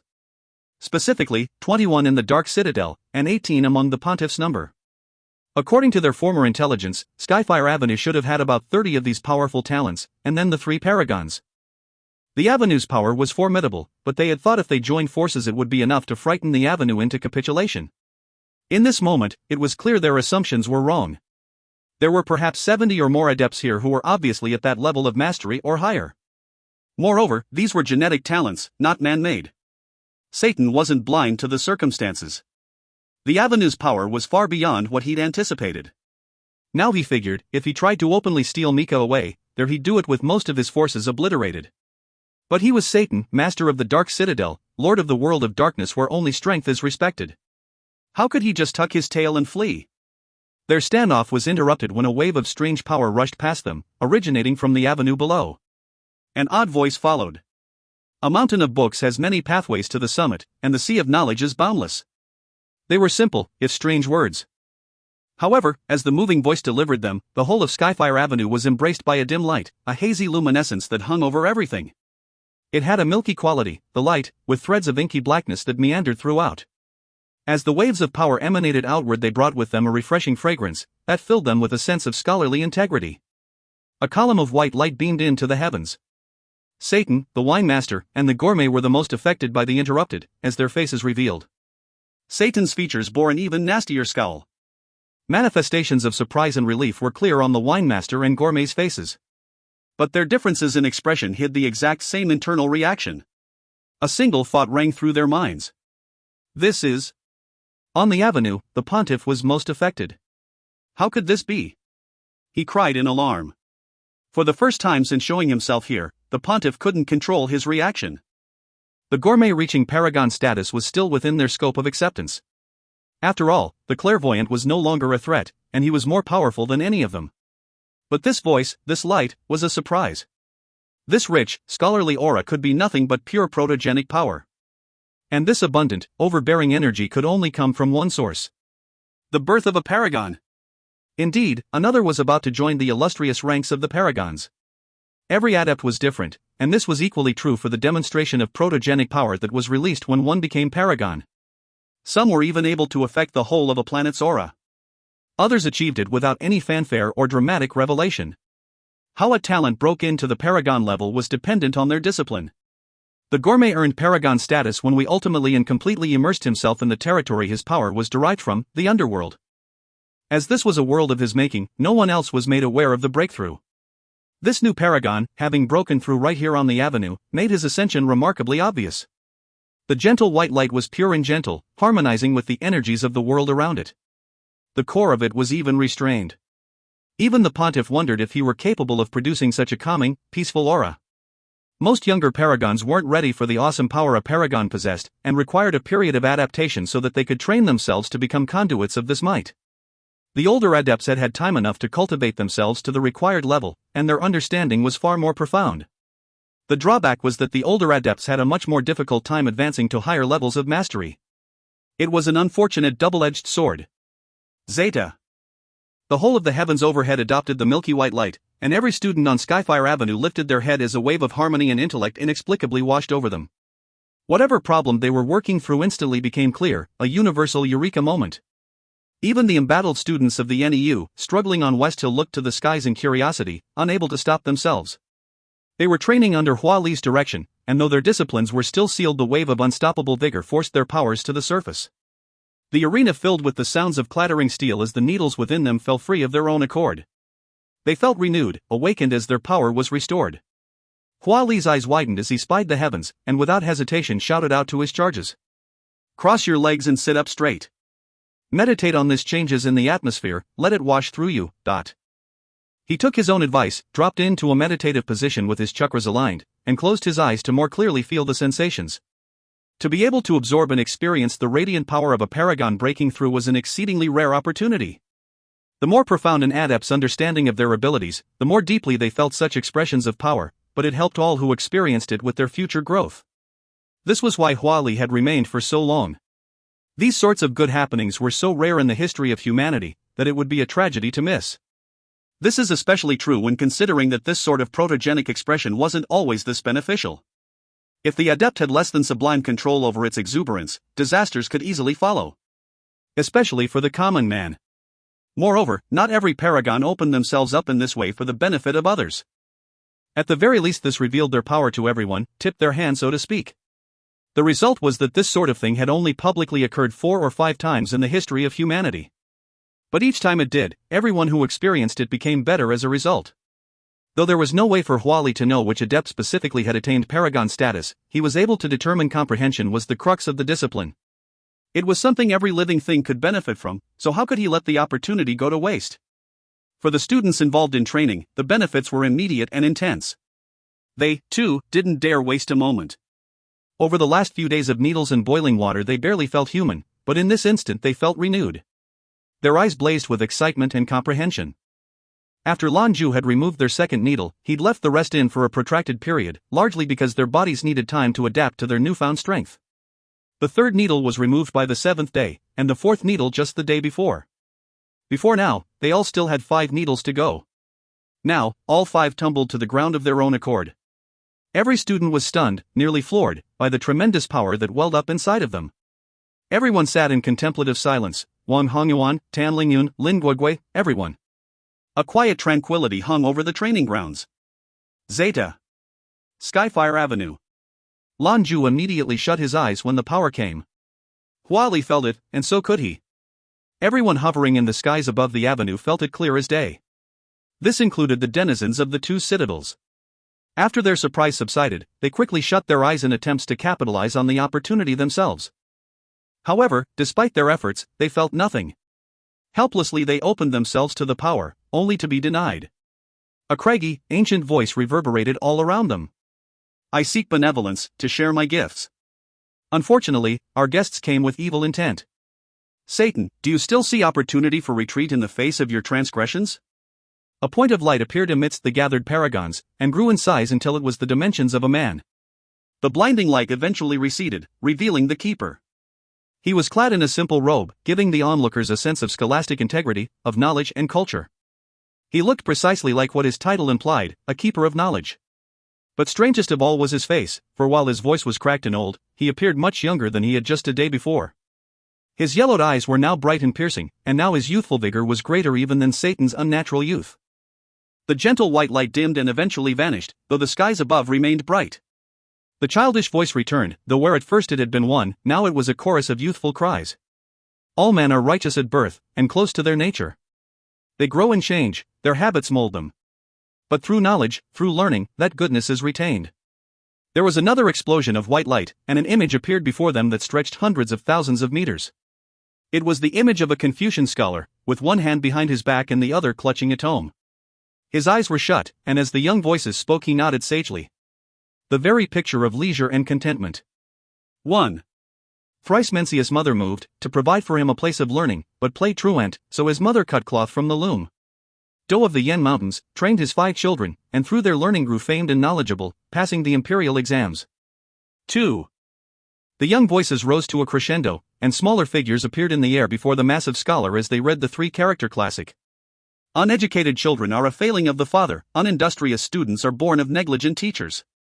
Learning without passion is pointless, and forsaking knowledge in youth, how can one be successful in old age? The towering scholar opened his eyes. The light in those eyes became stern and commanding, much like a teacher instructing his pupils. An unpolished jade sculpture cannot be called a work of art, men who do not study cannot comprehend the moral path, and will not become great men. A single small figure stood out, standing directly before the scholar. As the instruction continued, he grew. All children should show deference to their parents, it is the basis of humanity. Understanding the weal and woe of our ancestors shows piety, and cultivates a hard-working nature. When Kong Rong was 4, he gave up his pair to his elder brother. This filial respect and admiration is something that should be taught from birth. Respect is the first and foremost measure of a man, fraternity the guiding principle, only then can we learn the ways of life, of numbers, words and wisdom. The scene changed again. Images of the stories they had, of the lessons that were taught, hung in the air around them. The charm and wisdom of the ancient Chinese philosophies filled the hearts of every onlooker. 1. The old Chinese Confucian system of learning was to have children recite these pearls of wisdom endlessly, over and over and over again until they were ingrained within them. This practice still goes on in every Chinese class. In essence, they have a textbook with quotes, which they read while the teacher listens and corrects. Today, this is used for pronunciation and grammar purposes, though they still pick many Confucian documents and phrases to do so, for cultural reinforcement, or indoctrination, however you want to look at it. This quote above, all the several following, are all real lines recited in classrooms to this day. 2. Which were basically the prerequisite to becoming a government bureaucrat and setting your family up for life. If you find any errors, ads pop up, ads redirect, broken links, non-standard content, etc., please let us know. Report chapter so we can fix it as soon as possible. Chapter 264, The Karmic Scholar. Chapter 264, The Karmic Scholar. Ones, tens, hundreds, thousands. The three forces, heaven, earth, man, the three luminaries, the sun, moon and stars. So, 2, are there three bonds: the first, obligation of sovereign to subject. The second, the love between father and child. The third, harmony between husband and wife. Dozens of twinkling white lights appeared around the massive scholar. Each one was a small child enveloped in light, hunched down and diligently reading from books in their tiny hands. They revolved around the scholar as though in orbit, reciting from the text. The Confucian wise man smiled, a smile full of satisfaction, then clapped his hands together. The dots of light rose into the heavens and vanished. Overhead white light still spread out over the horizon, as though the universe were made of white gold. A single ray of errant light descended from on high to illuminate the book opened within the scholar's hand. A single word appeared within the tome, large and blazing on the parchment. Karma. The keeper cackled merrily. Ha! A fine display. 100 years of penance, and the reward is immortality. As paragon, you will need a new name. I name you, the Karmic Scholar Adept. Ha ha ha ha. The ringing laughter came from everywhere, and the massive spectral scholar dissolved into a massive column of light. It condensed, shrunk, until a figure appeared within it rising from Skyfire Avenue. As the light dimmed, it revealed an elderly man clad in the white robes of an academician. Despite his age, the old man was alive with a vibrant aura, his face pink and cheeks ruddy. His eyes twinkled with a lively spirit that reflected the pure light of knowledge that encompassed everything. He gripped a book in his hands, one identical to the one the massive Confucian scholar had held. It's him! Though Lan Jue had his suspicions, he was still surprised when the figure was finally revealed. The one who'd broken through to paragon status, the one who'd shocked both the western citadels, was none other than the cantankerous man he'd brought back from planet Lyr, the bookworm. Compared to when they'd met, he seemed much more pleasant. He seemed so much younger for it, full of life and positivity. And not only him, but the keeper seemed to have changed similarly. It was as though they were 10 years younger overnight. The bookworm took a step forward, and a wake of white light fanned out behind him. With a flash, he appeared beside the keeper. A fine name. I shall be known as the Karmic Scholar. His face was brightened by a smile, and he nodded in satisfaction. He didn't seem to pay any mind to Satan, he scowled dangerously at them. Congratulations, honorable Karmic Scholar. The pontiff's deep voice called out to the newly anointed paragon. By now he was also aloft with the others, but not with intention to fight. This fight would be one they lost, he knew. The Avenue's strength was far and beyond what they'd anticipated. Without even considering the many powerful adepts that surrounded them, there were now 5 paragons. 4, with the passing of the clairvoyant. The gourmet may have been on the weaker side of the scale, but the karmic scholar's aura was startling to say the least. He didn't seem at all weaker than these established leaders who stood before. And as far as the pontiff could remember, he had absolutely no information on this man. And the vigor he and the keeper emitted certainly didn't seem like a couple of old men nearing their final days. Once again Skyfire Avenue proved its superiority in force. Even without the presence of the clairvoyant, their pillar, the avenue still had enough paragons to match the west and north together. The karmic scholar, bookworm of the avenue, snorted derisively. Enough, do not try to curry favor here. You mean just as little as this uncouth visitor. If you have no other business, you all are free to leave. Skyfire Avenue does not tolerate impolite guests. Neither he nor the keeper appeared to be in a very forgiving mood. In fact, it was the keeper's famously poor temper that had kept the pontiff from enraging him further when he visited the citadel. Both of these elderly men gained paragon status through knowledge and scientific discovery, and though their actual combat prowess was difficult to discern, at least the keeper's pure destructive power was fabled. No one wanted to have this sort of man as their enemy. The winemaster fixed Satan with a hard glare. What say you, king of devils? Satan's eyes swept toward Mika. Why do you want to leave? Why do you refer to return home with me? Is being the master of the underworld really such a terrible destiny? You are the last of my bloodline, your sister, dead in a foreign land. Would you leave me with nothing but corpses as family? An elder should never have to see their children's funerals. Satan's remark was met with the surprised stares of all the gathered adepts. This was the man who feared nothing, who could tear a hole in the heavens and will the earth to his bidding. This was the true Satan? He was a supremely arrogant man, and as lethal as he was self-absorbed. But he, like the other adepts of the Dark Citadel, were tools of the West and were bound by the Alliance's support. This contemporary Satan had earned a particularly close relationship with the politicians of his home. As a result, despite his iron-fisted control over the dark underbelly of humanity, he never had his people lift a hand against the common man. It was the only fact keeping them from the hangman's noose. Further, it gave them enough wiggle room to grow in strength. Currently, they were on track to surpass the pontiff's citadel.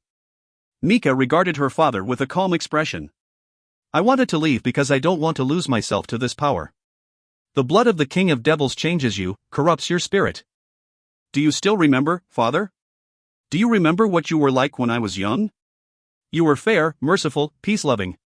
I loved you more than anything. You were the pride of me and my sister, and our role model. You were our idol, the greatest man we'd ever known. Do you remember what you told us, then? You said you would become master of the darkness so that we wouldn't have to grow up in that world. You had more control than any Satan who had ever lived, you had the ability and it only strengthened after becoming a paragon. Then it all changed one day. We saw it, the madness that overcame you when you murdered our mother. That's when we knew, in the end you lost your soul to the darkness. You could only suppress it for so long, and even with all your power the blood won out. What did my sister and I have to live up to then? From then on you were more frightening, strange and monstrous. More like the Satans of old. The Dark Citadel rejoiced at your submission, but your children wept. We didn't want that. We didn't want you. So my sister left. She chose exile, but she told me before she left, that she would return with someone who could bring you back to the man you were. We never blamed you for mother.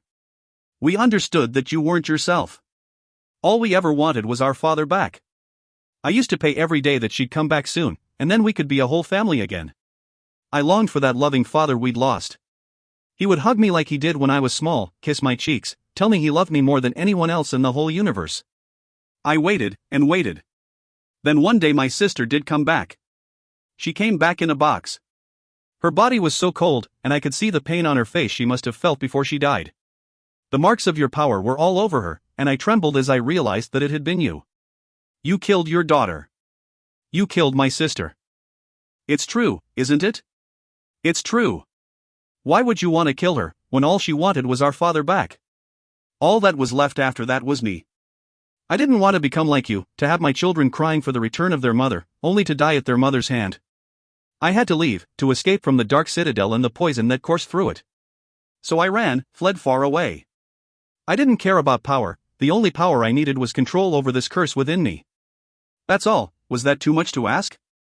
Dad, if there is any part of you the darkness hasn't touched, if there's any love for me and my sister left, then I'm begging you, please, let me go. Mika's voice was choked with sobs. 100 adepts from Skyfire Avenue and the two citadels looked on in silence. The pontiff's eyes were closed, and he pressed a fingertip to his forehead. A shimmering cross glimmered to life, stretching across his chest and arms. His lips moved in silent prayer. Satan stared at his young daughter, stunned and without words. His eyes betrayed internal struggle. The gourmet's hands had unconsciously curled into white-knuckled fists. His own eyes bore the threat of revenge, and he watched in deathly silence. The power of death was what Hades offered to his descendants. It was a power that did not erode the bearer's soul. This was in contrast to Satan's, whose demonic powers were a constant threat. The price of such power was selling your soul to the darkness. It was the doom of every king of devils, and in his own heart Satan had already become a monster. It was him, he was revealed as Mina's killer. Murderous intent roiled like a volcano within the gourmet, threatening to burst free.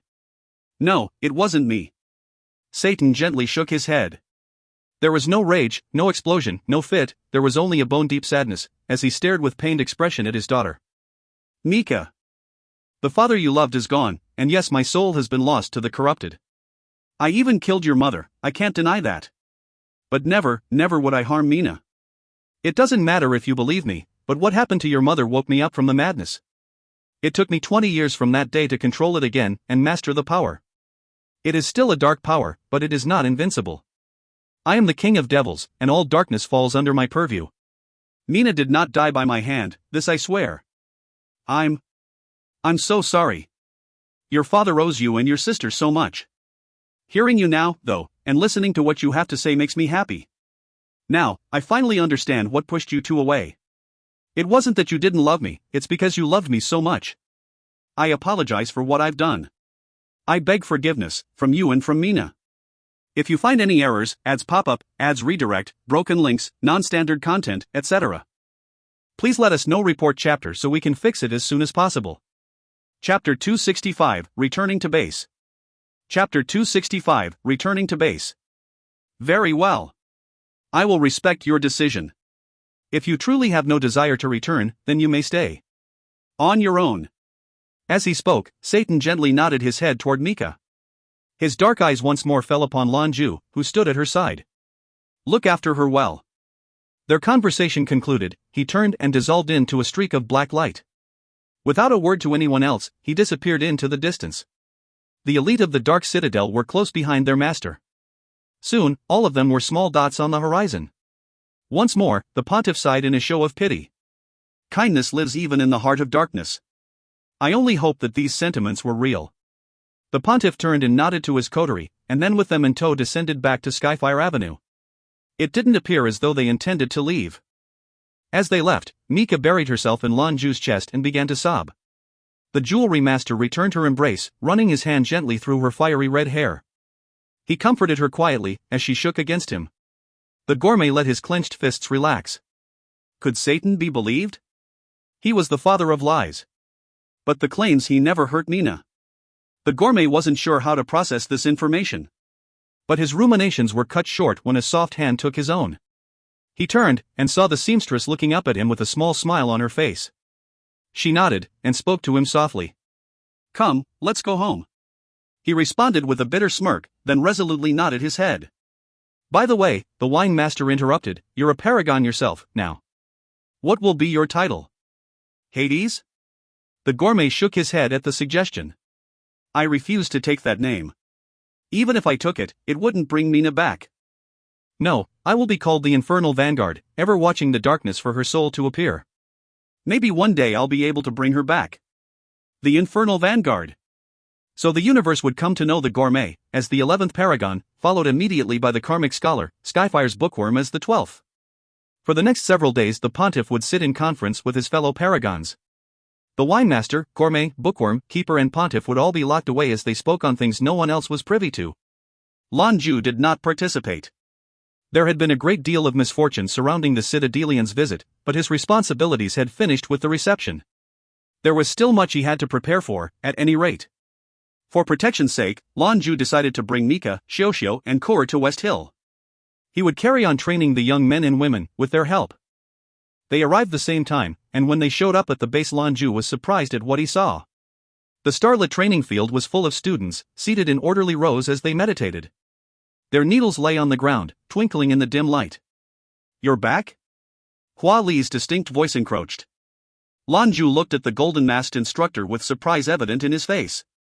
He approached quickly and spoke in hushed tones. What's going on? Hua Li laughed. I should ask you. Skyfire Avenue must be the proud papa of a brand new paragon. He released the whole of his protogenic expulsion, so that the entirety of Skyfire must have felt it. How could we pass up such a rare and awesome opportunity? I won't lie, I profited quite a bit from it myself. It must be tenfold for these young pilots. What's more, with all the work and medicines we've been doing, it appears to have had a wonderful effect when paired with the protogenic powers. They've been meditating since this morning, with no evidence of difficulty or desire to stop. All of their needles popped right out, too, entirely of their own accord. You can feel it, their internal energies are much more powerful than they were, and are joining well with their biology. As far as I can tell, our first month's attempts at tempering these guys are complete. Lan Jue was quiet for a moment as he thought. Eventually a small smile crept across his face. Luck is absolutely an aspect of power. I guess how much they absorb is up to them. Lan Jue found a place for Mika and the other girls before joining Hua Li in their dorm. He spent the next several minutes telling him what had happened on the avenue. 2 new paragons? Hua Li's eyes were like saucers, and his expression was hard to describe. So there are now 5 paragons residing north the avenue. That kind of power can shake the pillars of heaven. Lan Jue sighed at his comrade. Unfortunately, the clairvoyant has closed his eyes for the last time. He's performed his final prediction, and now without his guidance we'll definitely be seeing a change in the avenue. The presence of the Eye of the Tomorrow was mostly what kept the west and north at bay. Hua Li chuckled. After being surrounded by paragons all day, you must be thinking you're pretty garbage, huh? You're garbage, Lan Jue grumbled. Only thing I felt was crisis. How's that? Hua Li asked. If the clairvoyant was any indication, he began, then all of the older generation paragons are nearing their inevitable end.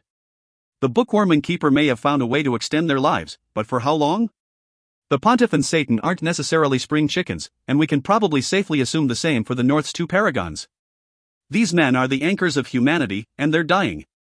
Hua Li nodded. It looks like you're still worrying over that alien species, but... Lan Jue nodded in confirmation. The clairvoyant spoke with the pontiff and Satan separately today. I don't know what they spoke about, but when the 2 Citadel leaders returned they were certainly brooding. At the very least there was less hostility between them and us afterward. I imagine it was the addition of this foreign enemy. Sometimes rivals must band together to face a violent outsider one. My guess is the clairvoyant's final prediction had to do with this problem. Hua Li shook his head. Alright, well there's no use worrying over all of it now. What we're doing now is in service to humanity as well, right? Truth be told, I'm a little jealous of you. Such a lucky bastard. Were I training these young men and women, I doubt they'd enjoy such marvelous results. Lan Jue snickered. I'm just a better quality of person. Better character means I'm better at everything. You go ahead and take an early rest, I'm going to meditate as well. There are still some residual protogenic powers left to absorb. It wasn't just the bookworm's powers they all felt. The result of Satan and the gourmet's encounter was also thick in the air. He'd been immersed in it while under the wine master's protection. It was a rare occurrence indeed, and the benefits even to his own discipline were not to be ignored. The students continued their silent cultivation. In the end, much to Lan Jue and Hua Li's surprise, they remained that way for 3 days and 3 nights. At least in general, for some would wake earlier than others. Zhou Qianlin was the first to finish. Lan Jue was absolutely stunned to discover that the entire process of their training had lifted her discipline from 2nd rank to 4th, in a matter of days. The speed that she was improving was unprecedented. Even Lan Sheng, who had improved at a staggering rate, wasn't this fast. Part of it was due to her low rank, but even that couldn't explain away the extraordinary situation. Strangest of all, however, was the fact that he still couldn't tell what her discipline was, even now. All he could determine was that her internal energies were very gentle and familiar. Qianlin had awoken on the morning of the 2nd day. The savage goddess was second. The moment Tan Lingyun opened her eyes, everyone could feel themselves flooded with a sense of vigor and vitality. She wasn't quite 9th ranked yet, but even she knew she was at the very peak of 8th rank, and it would only be a matter of time. She left for her room to continue meditating. Next was Wang Hongyuan, who was nearing 8th rank. Like Lingyun, he left for his dorm room to continue on his own. The other students eventually came to, awakening mostly in order of prowess. By the end of the 3rd day, almost all had opened their eyes. Each one of them felt the tremendous changes within themselves immediately. Their discipline was stronger, as was their bodies. Their muscles felt strong, elastic, and they felt their powers fusing seamlessly with their physical forms, much stronger and more potent than they'd experienced before. Some of the weaker students found themselves improved by an entire rank. All in all, they felt remade. While their demon drillmaster was as cold and as hard as ever, the students felt no fear. There was only respect.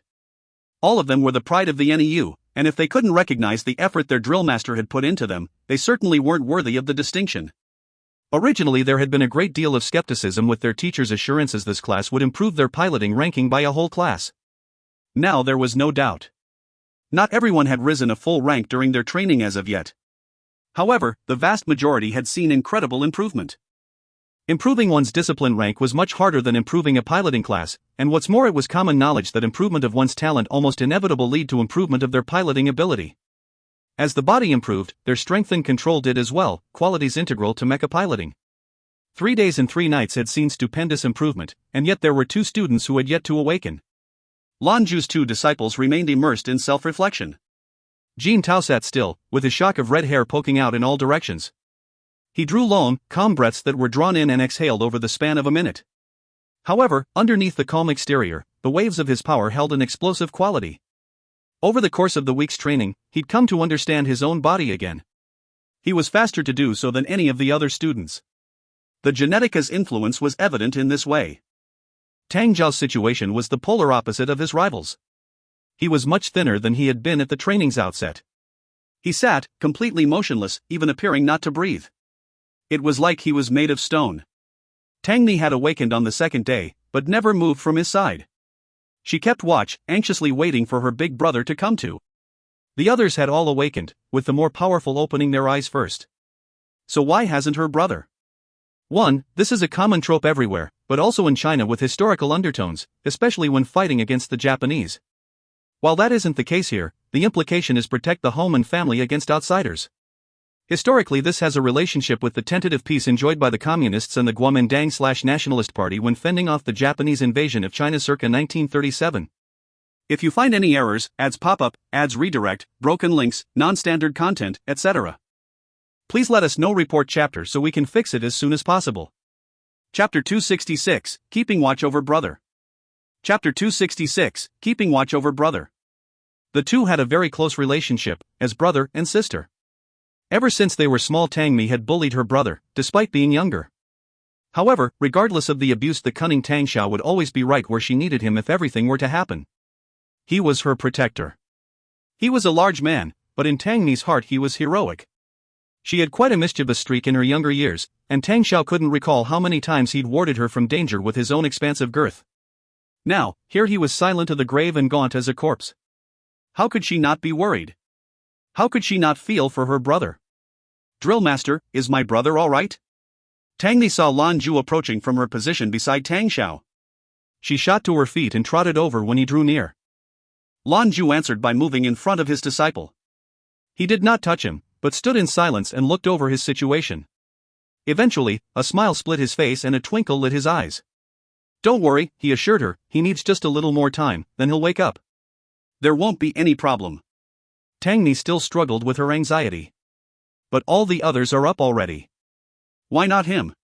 My brother's a 7th ranked talent. He should have come to earlier than me, at the least. When I say no problem, that means he's in good shape, Lan Jue replied. Don't mess with him, you should go back and rest. Tomorrow the training continues. Tang Ni, still unsatisfied, opened her mouth to protest. However, Lan Jue had already turned and was making his way from the training field. It wasn't that she didn't trust the drill master's determination, only this was her brother they were talking about. Simply relaxing was easier said than done. And so, she did return to her dorm, but only long enough to grab a comforter and return to her brother's side. When she grew tired she would sleep for a little while, but otherwise she remained at Tang Zhao's side, keeping vigil. No matter the goings-on around her, she refused to move. Zhou Qianlin had to bring her dinner. Zeta. Terrifying waves of power raced through Jin Tao's meridians, to the point where he genuinely feared for his safety. However, as he meditated, growing accustomed to the changes, he found the power to be easily controllable. Each precarious situation was surpassed, and the dangers navigated. Each time he did, he adopted a new perspective. Each step forward came with an epiphany. Of course, each breakthrough was underpinned with pain and struggle, but he was used to it. Pain was a comfort to him at this point. Eventually, even the most impetuous river meets with the sea. The tumultuous waves of energy within him eased to a glassy calm, then were absorbed by crackling bones and numbed muscle. Finally he moved, stretching his arms and arcing his back. The gratifying sensation of taut muscles washed over him. It felt like growing pains. He wasn't far off in the assumption. He had never had an Adonis-like physique, but ever since imbibing the Fantasia Genetica decoction his body had been undergoing physical changes. His physical capabilities were heightened, he felt stronger, and after a month of dreaming he came to with his dream figure. It was, in a word, wonderful. And just as Lan Jue had anticipated, the more physically capable he got, the crazier he became. He found joy in the most bitter of hardships, something the Genetica had strengthened in him. Compared to the unnatural, self-fracturing torture of the Fantasia Genetica, this training was like a weekend on the beach. It was helping tremendously in his effort to understand his own body again. Through the course of his meditations, Jin Tao was able to profoundly feel every change he'd undergone. He could see how large a leap he'd taken. He could feel the latent strength in his bones and muscles, strength that had yet to wane. After a good long stretch, he finally opened his eyes. The blanket of night hung heavy in the sky, smothering the training field in darkness. However, Jin Tao was surprised to discover that he could see everything as clearly as though it were midday. He was on his feet with what felt like negligible effort. Shoo! Suddenly, a quiet but determined sound accosted him from nearby. Jin Tao's eyes sought the source. When he caught the sight, his gaze seemed to last an eternity. Tang Xiao sat nearby like a fleshy mountain. Judging by his posture, he was still meditating. A blanket had been laid out in front of him, and a bedraggled head popped out from within. Tang Mi was staring back at him, with one finger pressed to her lips, imploring silence. Under the gathering darkness, Tang Mi was even more beautiful than usual. The hard exterior she worked so hard to cultivate was missing, and beneath the blanket she looked as gentle as a kitten. "What's going on?" Jin Tao asked quietly. Tang Mi pointed to her brother. "You were all meditating. He hasn't woken up yet. I've been worried, so I'm looking after him." Jin Tao looked from one Tang to the other. Envy was bright in the depths of his eyes. "I wish I had a younger sister like you." "Shut up," Tang Mi grumbled in irritation. "Your sister isn't good enough to you? It isn't their fault you never live up to their expectations." Jin Tao answered with a bitter smirk. "True. I've let them down. That's why my sister doesn't treat me like you treat your brother. She's tired of me and my weakness. My whole family is disappointed in my failure. They hide away, embarrassed. I'm a burden to them, to her especially. I know she loves me, but I can't bear that look in her eyes. To them I'm a waste." Perhaps they aren't wrong. Tang Mi had no relationship with Jin Tao, knowing him only through reputation as a troublemaker. The most unbearable student the NEU had. However, it had to be said that his performance during this training was out of character. Was this really the same obnoxious boy from before? The best of the NEU were gathered here, and as they screamed and cried and nearly went mad, requiring the intervention of the psychic lady, Jin Tao persisted. He never complained, never once screamed. He did as he was told with calm indifference, and suffered the slings and arrows with stoic silence. Sometimes there would be a look in his eyes, but it wasn't pain or regret, it was excitement. She was sure of it. In this hellish experience dressed up like a training course, he was having fun.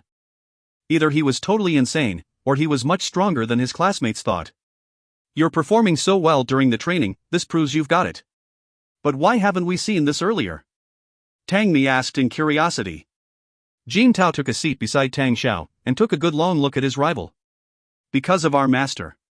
He changed my destiny. I still remember the day I pledged myself as his student, what it was like.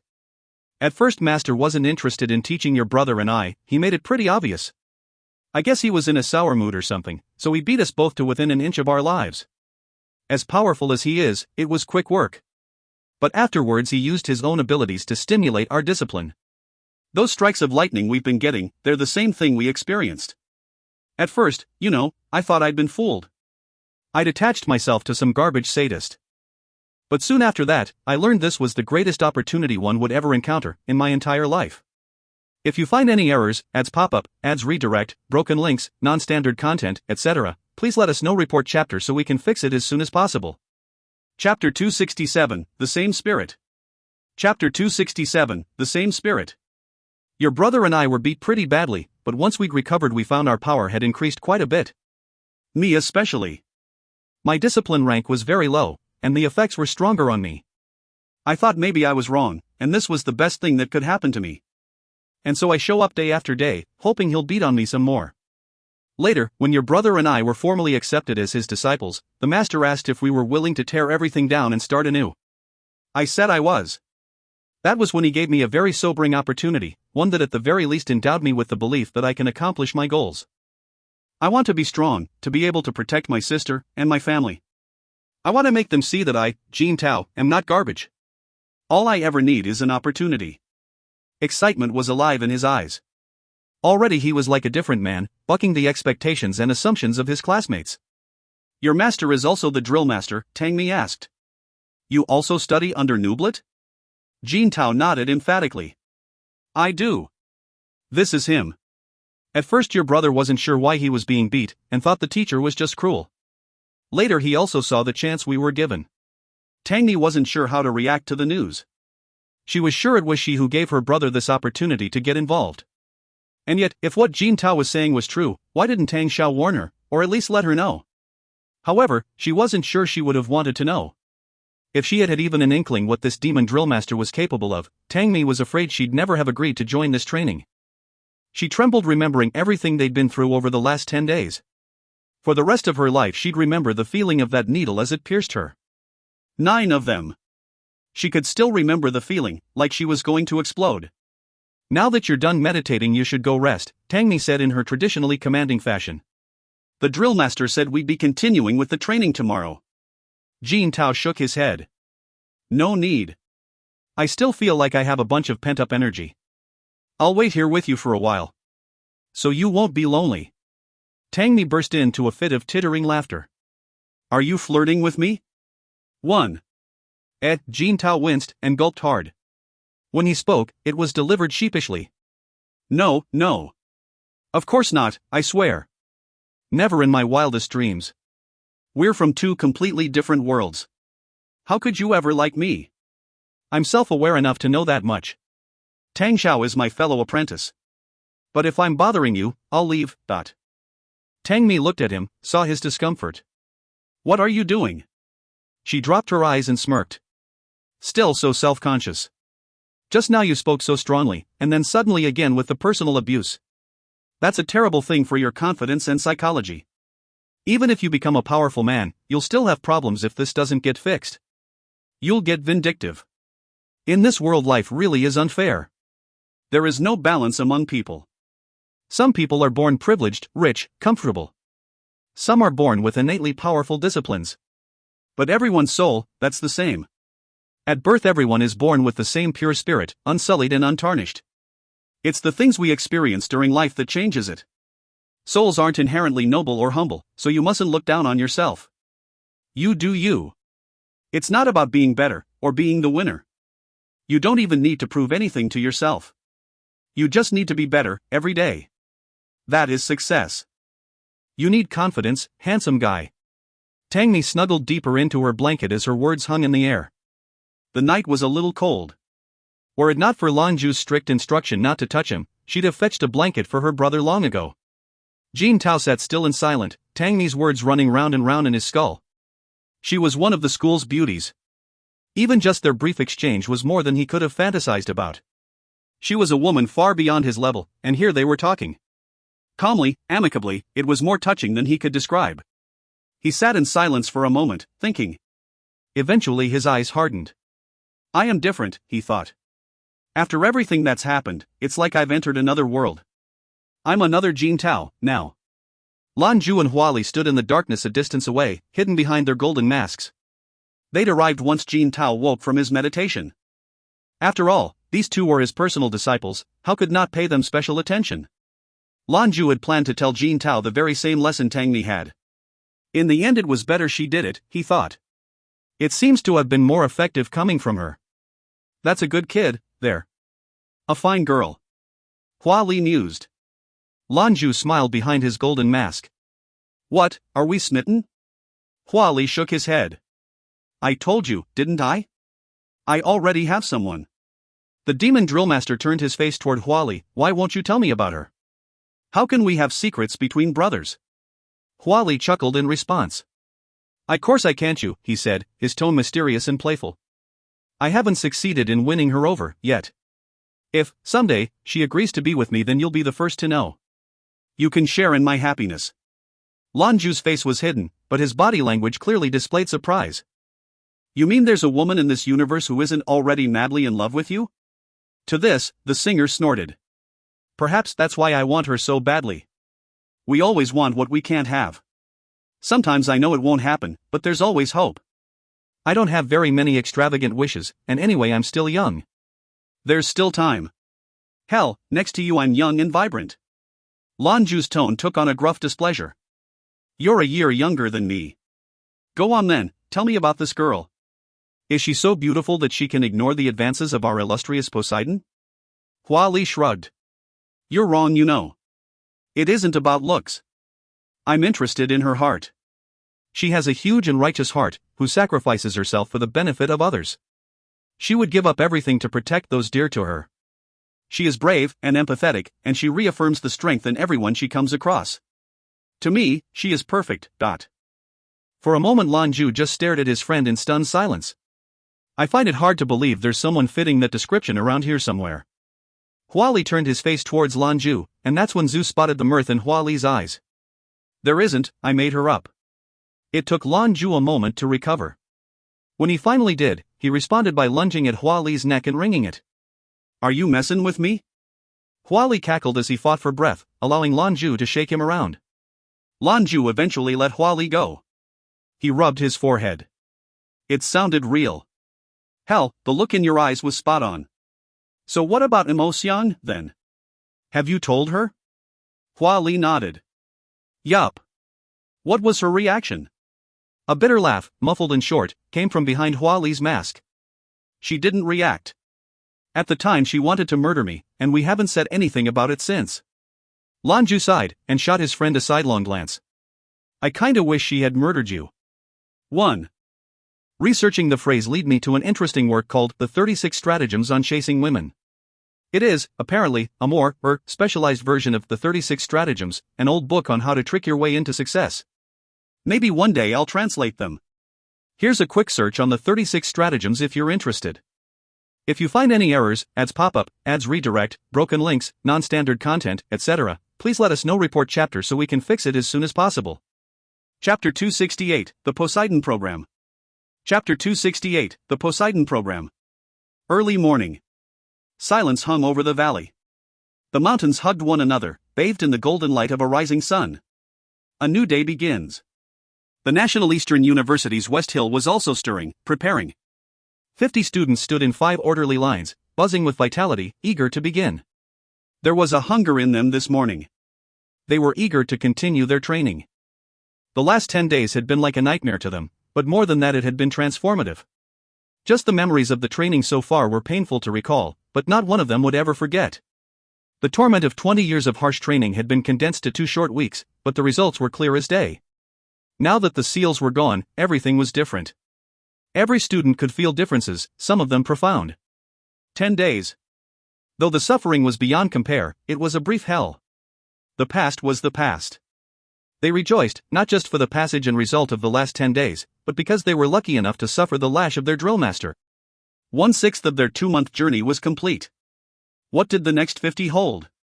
What heights could they reach? Even if the future held suffering like the first 10 days, the rewards were clear.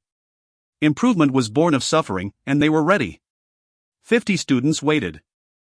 The 51st, though, didn't join his comrades. He was still meditating. Tang Zhao's body was covered in dust and dew, and he sat with the spiritual detachment for a monk. Wang Hongyuan and Tan Lingyun stood before the students as assistant instructors, watching them gather. The emotional and qualitative changes they had undergone was no less than the students they proctored, perhaps even greater. The questions and misgivings they may have felt in the beginning towards the demon drillmaster had given way to respect, largely because his methods had seen results. Both of them could see how difficult this process was, and how much it drained him. You were all very lucky. Experiencing the birth of a paragon is something that happens maybe once in 100 years. Remember the power you felt, it will guide you for the rest of your life. Lan Jue stood at the center of the students' attention, an intimidating figure in his golden mask. However, his abrasive demeanor seemed softer today. But it's important to remember, this is just the beginning. The last 10 days have been an awakening, tempering you so that you'll be ready for what's to come. The last several years you all have been like canaries raised in a cage. Now that I know you can take it, we're going to spend the rest of our time here turning these canaries into warriors. For the following 20 days, our focus will be technique. Your only job is to obey, and work hard. I promise you that once we get past it, that final month will be an experience you'll never forget. Completing my training over the next 20 days is the prerequisite. Survive and you'll have earned the second month's experience. Next we'll be moving to our sim pods. You will not leave these pods unless you're shitting, sleeping or snacking. It only ends when I say it does, so that sleeping I talked about, that's not happening till you're where you need to be. Our pods have been specially adjusted for our purposes here, with electric shock devices installed in every one. If your heart rate drops below a predetermined value, try to count the voltage coursing through you and get your heartbeat to that number. And this isn't bioelectricity, which you're familiar with. This is just your run-of-the-mill, high-voltage pain. Presumably your pain tolerance is better now, after so many days. Maybe. Now get in your pods. 5 minutes later, the students had all found and entered their sim pods. When Lan Jue told them the next section of their training would be in the sim pods, the students' collective heaved a sigh of relief. Whatever the demon drill master had planned, it couldn't be worse than the personal physical torture they'd endured. Sitting in the tiny makeshift cockpit was a far sight more comfortable than being stabbed, beaten, or broiled. None of them could see the impish grin behind Lan Jue's golden mask. Now we can get this training started. Jin Tao ran his hands over the familiar equipment inside the pod. He saw it all with new eyes. I am a new man, he thought, no longer the piece of trash I was.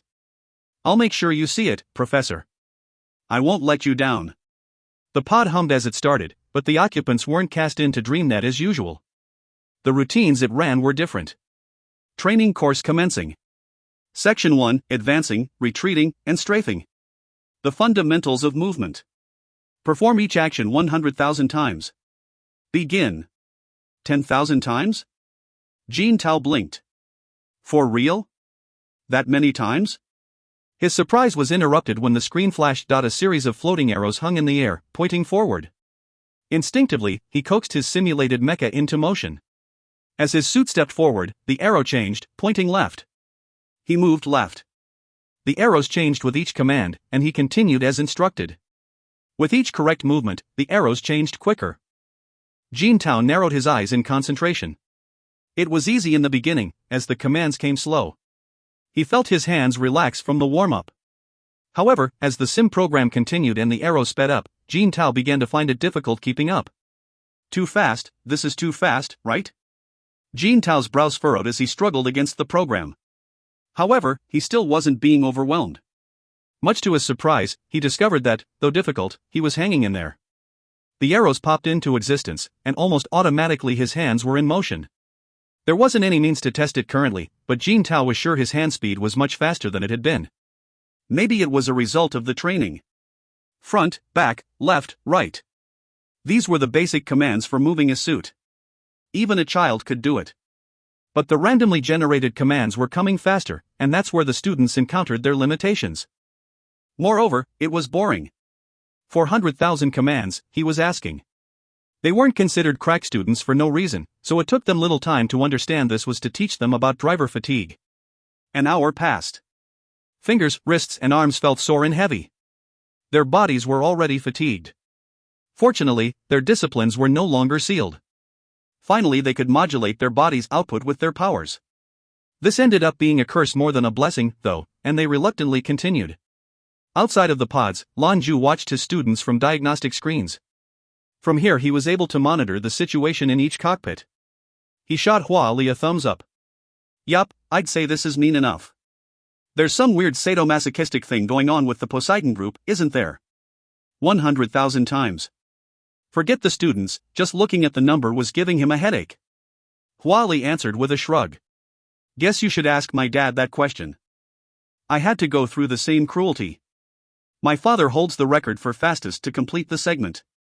11 days and 13 hours. I finished it in a little over 12 days. All I remember is crawling out of that damn pod, about half my original body weight, seeing double. Not the most pleasant experience. Lan Jue chuckled. I'm pretty sure this is classified as psychological torture. It's a pity it won't have much of an effect for me, otherwise I'd be tempted to give it a shot. Yeah, forget about it, Huali said. We have the god battle soon at any rate.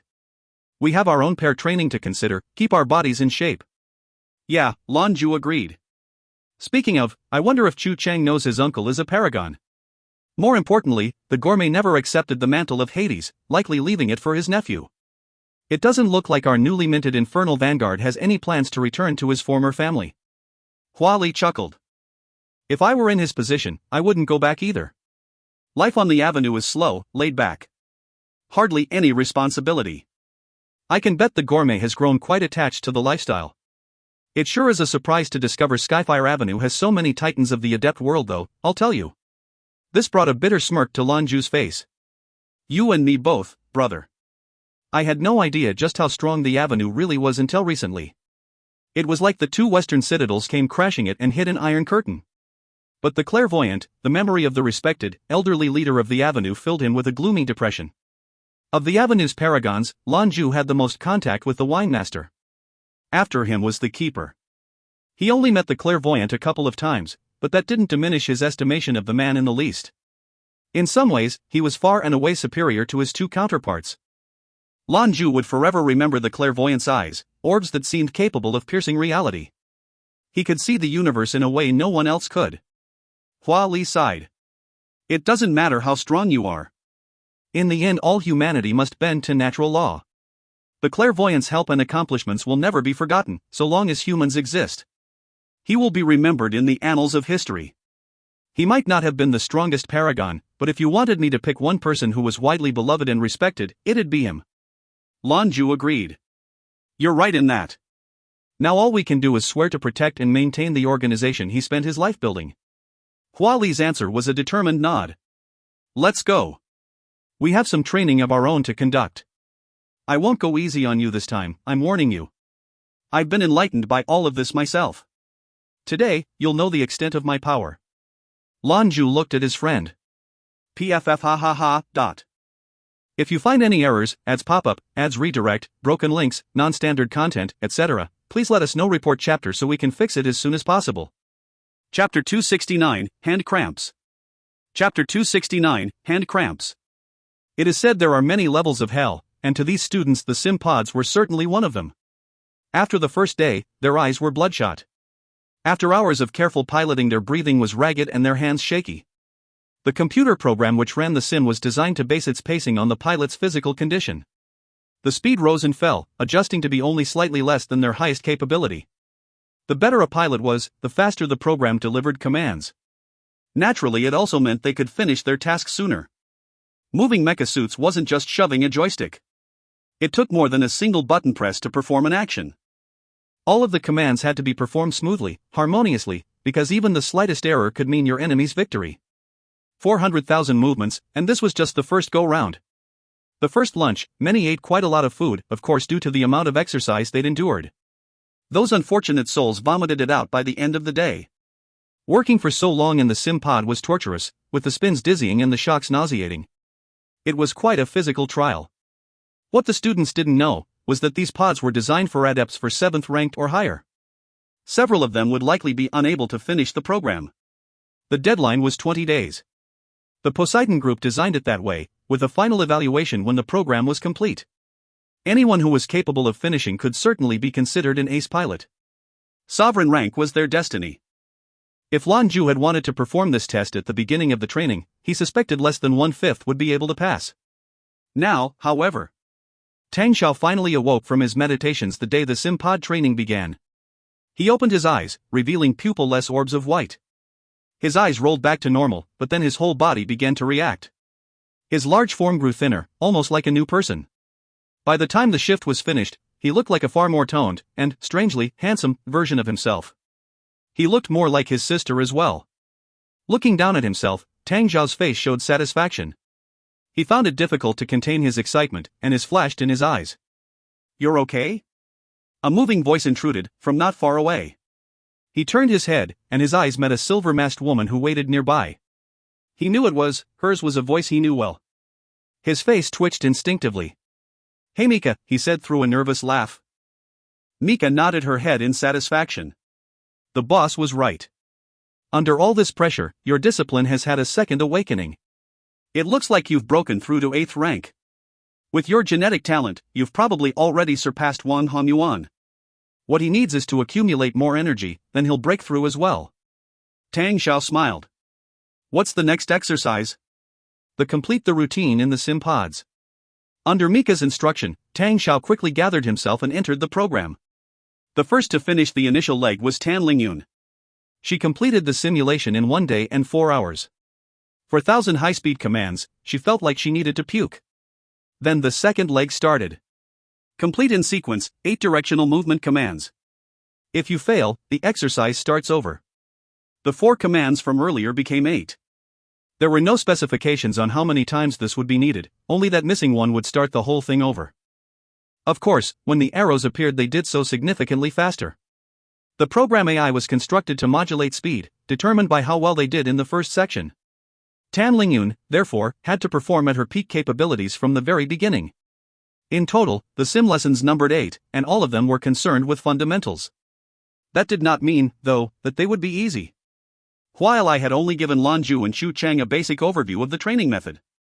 Even with just the cursory information, they were excited. With every success, they were met with an even meaner procedure to overcome. Once their bodies were beaten down, it was time to torture the mind. Some of the students tried to ease off during training and sneak in a rest. However, if they failed to react within 3 seconds, ear-piercing sirens would sound and their laziness would be broadcast to every pod. Lightning to keep you awake. You want to be lazy? Ha! Zeta. A week passed. The students were revealed for lunch every day, and every day they looked paler. They could barely keep their eyes open. However, as much as they burned for rest, Zeus Amazons wouldn't allow it. Under the beautiful women's supervision, as soon as their meals were done the students were right back in the pods. Huali and Lan Jue, meanwhile, were nowhere to be seen. Other than his responsibilities in etiquette class, and his weekly visits to Grace Hospital, Lan Jue spent the majority of his time in DreamNet training with Huali. The results were clear and pronounced. He felt as though he was returned to his peak, 3 years ago. He was pushing himself hard, and there were no small numbers of reminders as to why. The last few days, advertisements for the Dreambird God Battle were being blasted to every corner of the 3 alliances. It was shaping up to be a widely viewed event, to say the least. DreamNet was preparing for the intense load, and had a lot to do in preparation. Advertisements were everywhere, for anyone who logged in. Highlights from the previous God Battles were on a constant loop. Their opponents were left a mystery, revealed only as unknown to the curious. For Versus 5, so far that was the only news they had on the fight. The 4 divine monarchs, against 5 enigmatic challengers. Who would emerge victorious? There was no shortage of opinion on the matter, and a vote was arranged. The monarchs held an overwhelming majority. 80%. Over the last several years, no one had really heard anything from the divine monarchs. However, their names still remained top of the lists in Sanctuary. Any and all news about them was still immediately disseminated. They were superstars. Lan Jue sat cross-legged within his Avenue warehouse, meditating peacefully. Likewise lost in introspection was Huali, sat beside him in a black flight suit. In his tight-fitting clothes, with his handsome face and pretty hair, it was a blessing no fans were nearby. Surely they wouldn't be able to contain themselves if they saw their idol in such daring garb. Poseidon truly was something.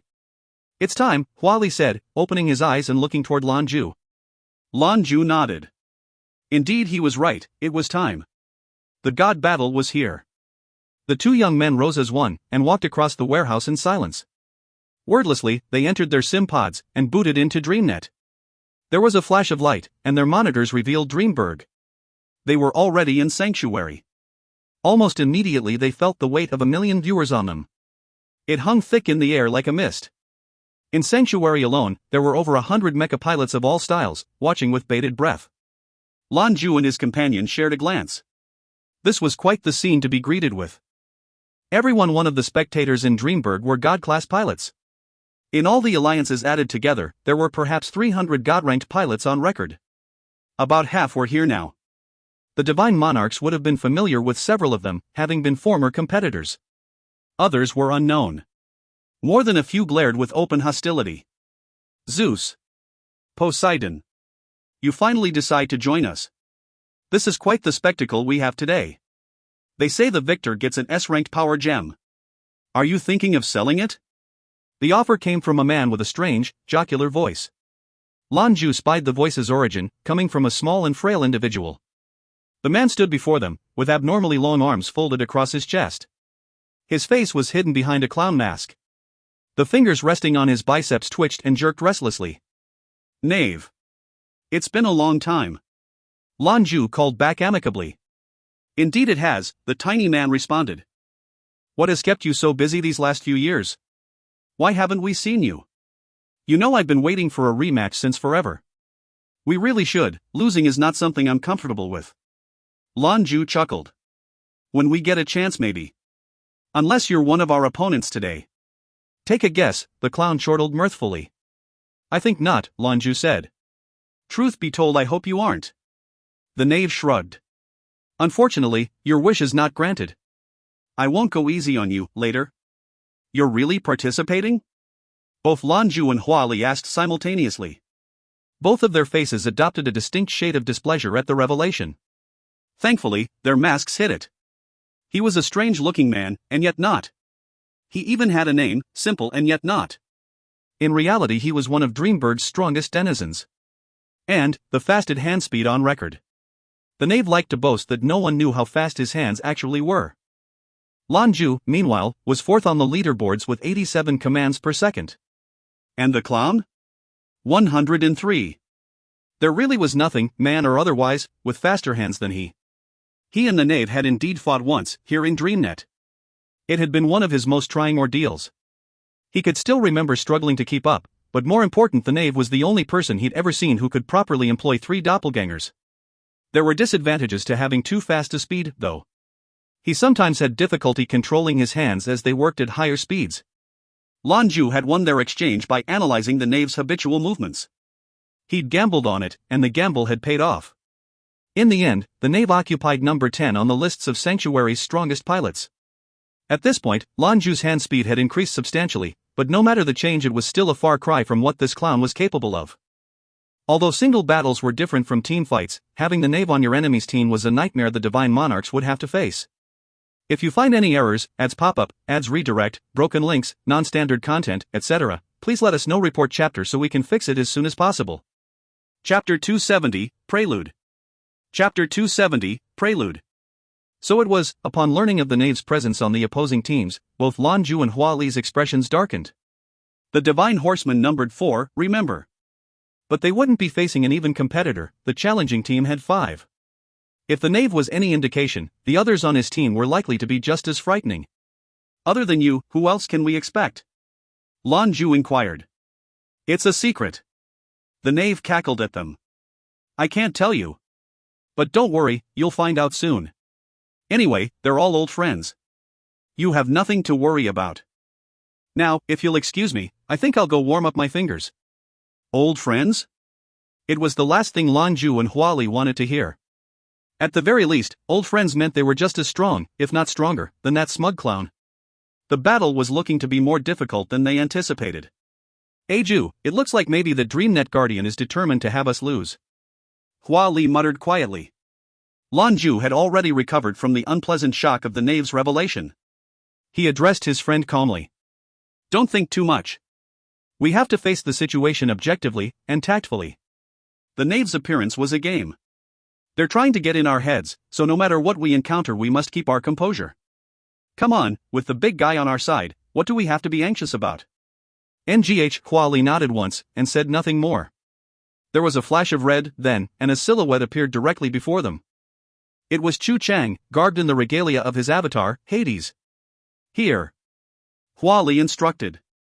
Chu Chang turned to pinpoint his friend's voice, then approached. What's up? He asked. Are you guys all set? I'm here to whoop some ass. So you guys back me up, right? I'm looking for a pentakill. Solid? Hua Li gave him a flat look. The knave is one of the challengers. How's that pentakill looking now? Chu Chang stared at Hua Li for a moment, stunned. The knave? I thought he was gone from Dreamburg ages ago. He was always on about, oh my name will be legendary, that's enough for me. Lan Jue reiterated his assurances. It doesn't matter who we're facing. Our power as a group is oppressive. The stronger our enemies, the harder we're going to fight. Chu Cheng chortled with sinister mirth. No doubt. If the sky were falling, the big guy would be there to hold it up, am I right? Speaking of, where is the guy? You think he forgot? You're confusing me with yourself. The deep, somewhat terrifying voice came from behind Chu Cheng. Hades' face froze. He slowly turned around. Clad in a jasper flight suit, hidden behind a cyan mask, was Prometheus. He approached the other divine monarchs. Hades, Zeus, Poseidon and Prometheus stood in a circle, facing one another. Prometheus waved his right hand, and they were cut off from the outside world by an orb of cyan light. It's time to discuss tactics. There was no greeting, no small talk. Strategy was first and foremost, such was the military temperament. Lan Jue and the others were accustomed to it. In fact, they'd be worried if he'd said hello. The number of spectators in Dreamberg's sanctuary was growing by the second. By now there must have been close to 200. It was true that the fight was due to be broadcast to every household in the three alliances, but what could be better than watching this in person? However, only god-level pilots with exceptionally deep pockets were going to have the option. These were some of the most illustrious mecha pilots in all the known universe competing in DreamNet. This moment was the culmination of a month's excitement, and the realization of many mecha combat fans' dreams. The pre-show was already underway. A series of one-on-one battles were conducted to rev the crowd up for the main event. They, too, were god-ranked pilots. DreamNet had spared no effort or expense on making this a visual spectacle. The majority of those present, however, deigned not to observe the pre-show. They were only here for one thing. Zeta. NEU, West Hill. The training proceeded, like an unstoppable raging inferno. The students had long forgotten how long they'd been locked in these damn pods. They'd forgotten how much they wanted to join this training, before they knew what it would entail. Zeus' 4 Amazons were also in the simulation, though they were there to witness the games. They had recording equipment ready, and planned to share it with the students when all was said and done. They had to focus on finishing their tasks first. The pre-show was something to behold. There were 2 mecha pilots currently battling, both god-ranked, and masterful in their control of their suits. Each expertly executed maneuver set the crowd to cheering. They were really showing off what it meant to be a god-ranked pilot. However, from what the Amazons could tell, they didn't really have their hearts in it. They waited in silence for their boss to reveal himself. In regards to the Amazons' relative power levels, Mika was the strongest. Next was Lan Jue, and the two of them were both 9th level. Core and Xiaoxiao were more or less even, though the blue-haired northern beauty was perhaps slightly further along. After all, she, like Lan Jue, was a dual-disciplined adept. Xiaoxiao's strongest manifestation was as the Ashura Godblade, Zeus' weapon. Once she changed, she had no control over how her power was employed. So essentially, this meant Xiaoxiao was the weakest of the 4. But that was with regards to talent. Mecha piloting was another matter. The order was turned on its head when the suits were involved. Having grown up in the Dark Citadel, forced to train for Ascension to take over as Satan, Mika started late. She was a sovereign-class pilot at present. Lan Jue and Core were similarly situated here. Since their disciplines were unique, they were also late to the piloting game. They were also sovereign pilots. There was only one god-ranked pilot in Lan Jue's coterie, and that was Xiaoxiao. Xiaoxiao and her mecha Ashura were like a natural fit, a force to reckon with. Though it was not as fine as Thor, it was like its appendage. Anyone who knew him understood one important fact: with the Ashura Blade Maiden at his side, Zeus was a terrifying opponent. Xiaoxiao had spent her life with Lan Jue, growing alongside him, training as he did. In fact, for mecha combat she actually trained with him together. She eventually slowed in comparison, largely because she was genetically inferior. Her status as a god-ranked pilot, though, was well-deserved. At present, all 4 of Zeus' special ladies watched nervously in the darkness of their sim pods. Over the last month, there had been no way to escape the prominent advertisements for the god battle. Though it never seemed to trouble Lan Jue, the same couldn't be said for his Amazons. At least half of the 200 billion residents of the 3 alliances had their eyes glued to their screens. This wasn't going to be easily won glory. For the Divine Monarchs, the significance of this event was enormous. How could these 4 girls, so invested in their employer, not be nervous? Who on earth would be Zeus' opponents? They had been spending a great deal of time ruminating on the question. Why aren't they starting yet? There have been 3 pre-show fights already, so I guess it should be soon. Koa whined through the closed-circuit connection the four women shared. Lan Jue's voice crackled through her speakers. Soon. Have you seen the viewer numbers? Over 100 billion people are logged into DreamNet's feed. It's crazy. 1 billion have paid the fee for a VIP connection. This has got to be a record, right? The VIP feed was available to anyone with the money to pay. It allowed them multi-angle viewing of the action as it happened, including focus on the competitor of their choice. For fans of the Divine Monarchs, this was a dream come true. DreamNet knew this, and the cost for such a privilege was nothing short of astronomical. Mika snorted. Don't be in such a rush. Should be any minute. When they organized it, DreamNet's people said it was to encourage interest in mecha piloting. It's no surprise they'll hype it up even further by dragging it out. According to the paperwork, this fight should be the best of 5. It's sure to satiate the viewers. I really hope the boss and them go 3 and out, really rub it in their faces. Xiaoxiu's voice was anxious. It'll be hard. When you got to their level of proficiency, even in 5-on-5 fights victory can be decided by the slightest mistake. The most important information right now is who is fighting who, and in that their enemies have an advantage. They know the Divine Monarchs very well, but Boss and the others have no idea. They're also DreamNet Guardians, so they know every detail about the Monarchs and their tactics. Their strategies will absolutely take that into account, and will be tailored specifically to tear them down. This isn't even considering their numbers advantage. This will probably be very difficult. Without a chance at victory, the DreamNet Guardians would never have set this whole thing up. Xiaoxiu's right, Mika replied. But we should have faith in the boss. If there's one thing he excels at, it's pulling off the impossible. He's like a geyser, the more pressure he's under, the greater he'll burst out in the end. Mika's words were followed immediately by Kor's excited yelp. They're starting. Sure enough, the third and final pre-fight was finished. A purple mecha had completely routed its enemy for the victory. The entire arena was suddenly bathed in a soothing, golden light. Ladies and gentlemen. Hello, and welcome to DreamNet. The alluring female voice arose from all directions. Everyone stopped what they were doing to listen. The voice was clear as a bell, and had a very noble quality. It was a voice that was hard to forget. Even if you listened carefully, it was impossible to find a flaw. It was the voice of every young man's dreams. Just then, a column of light descended from the skies. A figure slowly descended from within. She was a woman, pale and stunningly beautiful. A flowing, aqua-blue dress covered her alluring figure. Her long dark hair flowed freely. Her face bore no expression, even though the attention of billions of people were directed her way. Her hands were held lightly, crossed before her waist in genteel fashion. Every portion, every movement was the very definition of refinement. I am Mo Xiao. It has been a long time. She offered a dainty curtsy, and her face adopted the faintest ghost of a smile. The sheer aesthetic beauty of it was reflected in the doe eyes of every young man in attendance. It's her! Xiaoxiu exclaimed. If you find any errors, ads pop-up, ads redirect, broken links, non-standard content, etc., please let us know. Report chapter so we can fix it as soon as possible. Chapter 271, Host to Mo Xiao. Chapter 271, Host to Mo Xiao. Xiaoxiu spent more time with Lan Jue than all the other Amazons combined, so certainly she knew who Mo Xiao was. President of the Gobi Entertainment Group, and Poseidon's agent. Upon seeing her here, she was also reminded of the fact that Mo Xiao was the most famous host personality in the West, renowned throughout all the alliances. In fact, choosing to manage Poseidon was effectively retirement. She bowed out at the height of her career to preside of someone else's. At the age of 15, she was lauded as the best holographic presenter in the Western Alliance. Relying on her stunning appearance, moving voice and aloof persona, in a year she was a household name. She was often the host of DreamNet competitions since then, especially considering she was a god-ranked pilot herself.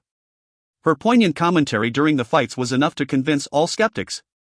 All of this culminated to make her the preeminent MC to approach for this job. In all of humanity, there was no shortage of beautiful women. But finding one who was strong, capable, intelligent, and wife? That was as rare a find as an S-ranked gemstone. Mo Xiao's reputation never waned, even after leaving the world of television personalities. On the contrary, it only increased. When the news of her taking over the Gobi Group hit the media, it spread like wildfire. Beforehand the decision had been kept very secret, which was surprising considering Gobi Group, or, as it was sometimes called, the Poseidon Group, was the largest and most successful media group in history. When the announcement was released that she would be taking over Gobi, it also revealed that she would be acting as Poseidon's manager, much to the crazed cheers of her fans. Soon after, the news generated quite a lot of controversy. All of her male fans couldn't accept the revelation, but there was nothing they could do. After all, no matter who they were or how they looked, there was no way they could match up to Poseidon. Poseidon's female fans were likewise distressed, for after torturous self-examination none could claim to be a match for Mo Xiao. They were helpless witnesses to the natural pairing of the universe's two most beautiful people, before their very eyes. With the two of them as a team, it was inevitable that they should take the entertainment world by storm. Hua Li's earlier assurance were true, he was the biggest star humanity possessed. However, it was only after Mo Xiao's involvement that his reputation began to truly skyrocket, much higher than he'd ever have been able to achieve on his own. Mo Xiao's change from the front of the stage to behind, hiding herself from public view, actually earned her a great deal of support and adulation as well. Even Poseidon's female fans had to admire this competitor for the singer's heart. Mo Xiao's appearance in this moment was an uproarious surprise, sending nearly all visitors to Dreamburg into a tizzy. Viewer ratings nearly doubled, instantaneously. Fortunately, DreamNet organizers anticipated this, so their upgraded servers were able to handle the load. Mo Xiao, meanwhile, stood silent and regal within the column of light. With a small smile, she continued her introduction. It has been quite some time since I've stood on a stage, and this doubly true for DreamNet. Frankly speaking, I feel like a fish out of water. I promised myself when I acquired Gobi that it would be my focus. This life was done. The Gobi group has been my life now for years. But today, I break that oath. Today, because of you, I've returned home. Cheers erupted in the area. Digital flowers rained upon Mo Xiao, gifts from loyal fans. It meant more knowing these transient gifts were more costly than anyone would care to admit. Smiling, Mo Xiao continued. When the DreamNet organizers approached me, they told me about this event. I knew that if I let this opportunity pass, I would regret it for the rest of my life. It is well known that the DreamNet God battles are among the most splendid spectacles in all the alliances. These battles see only the greatest pilots competing for glory and prestige. Since the inception of Dreamburg, none of these magnificent clashes have been broadcast to the general public. In the world of mecha combat, knowledge is key, therefore it was a legitimate concern to these pilots that showing off their abilities would ultimately bring them misfortune. With their tactics, strategies and habits laid bare, they ran the risk of inviting stiffer competition, maybe even the threat of harm. So it was that these battles were conducted in secret. Moreover, they have grown rarer. After all, rounding up 10 God-ranked pilots for a friendly spar isn't an easy task, but... At this point in her introduction, the faintest whisper of bitterness invaded her placid features. To speak candidly, in my heart I did not wish for this competition to proceed. As you well know, Poseidon is among the competitors tonight. To me, he is the greatest pilot to have ever lived, and I do not wish anything to threaten that. Her apprehension resonated with Poseidon's many fans. Beyond a doubt, the performer's popularity outshone everyone else's. Mo Xiao paused, as though in thought. After a moment she went on. But despite my concerns, Poseidon agreed. His brothers in arms agreed. He even fled from me, his manager, so he could participate. In fact, I haven't seen him since the recent Sounds of Nature concert. I guess I'm here mostly to make sure he doesn't run off again. The faintest hint of underlying fury showed she wasn't saying this in jest. When Mo Xiao arrived, the massive screens arrayed around Dreamburg flashed to life. Her image was displayed in every corner. Hua Li, too, was surprised to see her appear. He had no idea she would be in attendance. With her final assurances that there would be no escape, Hua Li's face dropped in helplessness. It would likely be a while before he was able to leave her side. Poseidon, I know you can hear me. You better not try to run when this is finished. We still have a tour to perform. If you don't, I'm pretty sure your fans will come after Gobi. It was a naked threat. Hua Li unconsciously tightened his hands into fists. Chu Cheng snickered at his friend's side. She gets crueler every time I see her. Bold, threatening you in front of hundreds of millions of people, and yet, awesome publicity. She really is something else. Why don't I have such a talented secretary, huh? I tell you what, Ailey, I think you should run. Go, be free. I'll handle Mo Xiao. Hua Li shot the lascivious young man a glare. How about you not give my dad a heart attack? Try to be decent. Just, give it a try. Might feel good. Meanwhile, Mo Xiao continued. I'm sure by now everyone is very curious who the 4 divine monarchs will be facing in the arena today. I'm happy to share them with you. I could have secretly told Poseidon to help prepare him, but I did not. But alas, when he fled, Poseidon blocked my communicator number. I've been monitoring DreamNet since I received the news. So I ask you, ladies and gentlemen, do you want to know who has been chosen and given a chance to rout the mighty divine monarchs? I'm sure you do, but before I introduce our challengers, allow me to share some background. Then perhaps you can guess their identities. First, it must be mentioned that this magnificent display is hosted by DreamNet. They have spared no expense in making this the greatest celebration of mecha piloting in its history. With such high monetary stakes on the line, it must follow that the challengers have sufficient ability to challenge our heavily favored monarchs. Were this not the case, what fun would it be to watch? You know, the very first time I got my hands on the challenger list, my first instinct was to let out a slew of expletives. Fortunately, I was able to control myself. Such awful things aren't in my vocabulary, and even if they were, I wouldn't dare use them today. Though I did not accept any payment to host this event, business ethics come first and foremost. Here, Mo Shou heaved a sigh. I'm certain that by this point there has been no small amount of gambling surrounding today's fight. Allow me to share my thoughts with you, before the bookies close up shop. If afterwards you want to change your bet, you should still have the opportunity. Speaking emotionally, of course it is my hope that the divine monarchs prove victorious. Our beloved Poseidon is among them, so how could I not? How could they possibly lose? But upon seeing their competitors, I am not so sure. According to my own estimations, the divine monarchs have no more than a 30% chance at victory. That's a hopeful estimate. All three alliances exploded in a storm of shocked commotion. The four divine monarchs had dominated the DreamNet ranking for many years, and yet Mo Shou appeared before them to give a generous estimate of 30%. It was practically unthinkable. If she didn't explain herself, even her reputation wouldn't be enough to save her from being drowned in the spit of their angry fans. Mo Shou's face bore a small grin. Alright, let's dispense with the suspenseful talk, shall we? You've heard my determination, so now you understand why I reacted the way I did. Now let's meet today's challengers. The team our divine monarchs will be facing today have given their team the name Star Alliance 1. They are composed of 5 members. Let's welcome the first. At this time, a beam of shimmering light appeared at her back. It was a dazzling golden color that pierced the eyes of the viewers, and within it hung an indistinct silhouette. This challenger is ranked first in Dreamberg in the area of hand speed, with a staggering recorded speed of 103 CPS. Single-handedly responsible for more hand cramps than anyone, it's our own phantom knave of the stars. The audience erupted. By now more than 11 billion people were tuned in, more than any other time in the history of DreamNet. The Knave. This simple and humorous name rang like a thunderclap.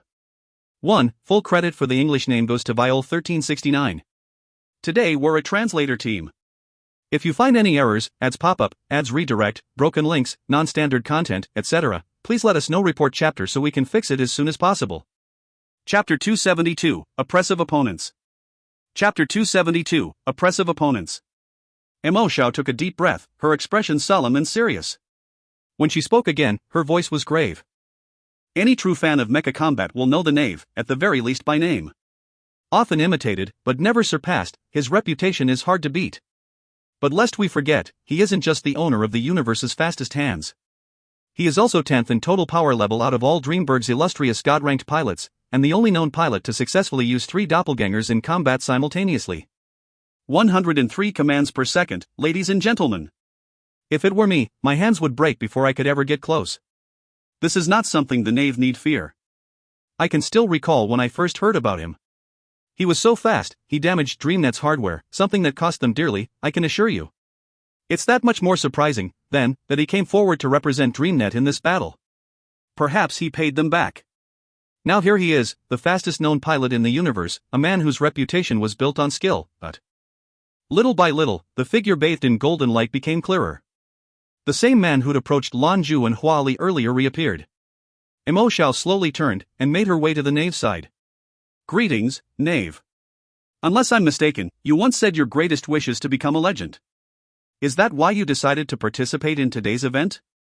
The Knave answered with a chuckle. I had no choice. I have a family to support. But truly, I have returned because I am unwilling to admit defeat. Mo Shou's expression changed to one of surprise. You're saying there's someone out there you feel is better than you? Someone with a better speed of hand? He shrugged. Of course not, isn't that just what you were saying?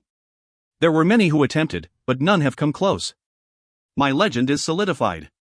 But the reason I've been absent from Sanctuary wasn't due to any of that. No, it was because I lost a competition.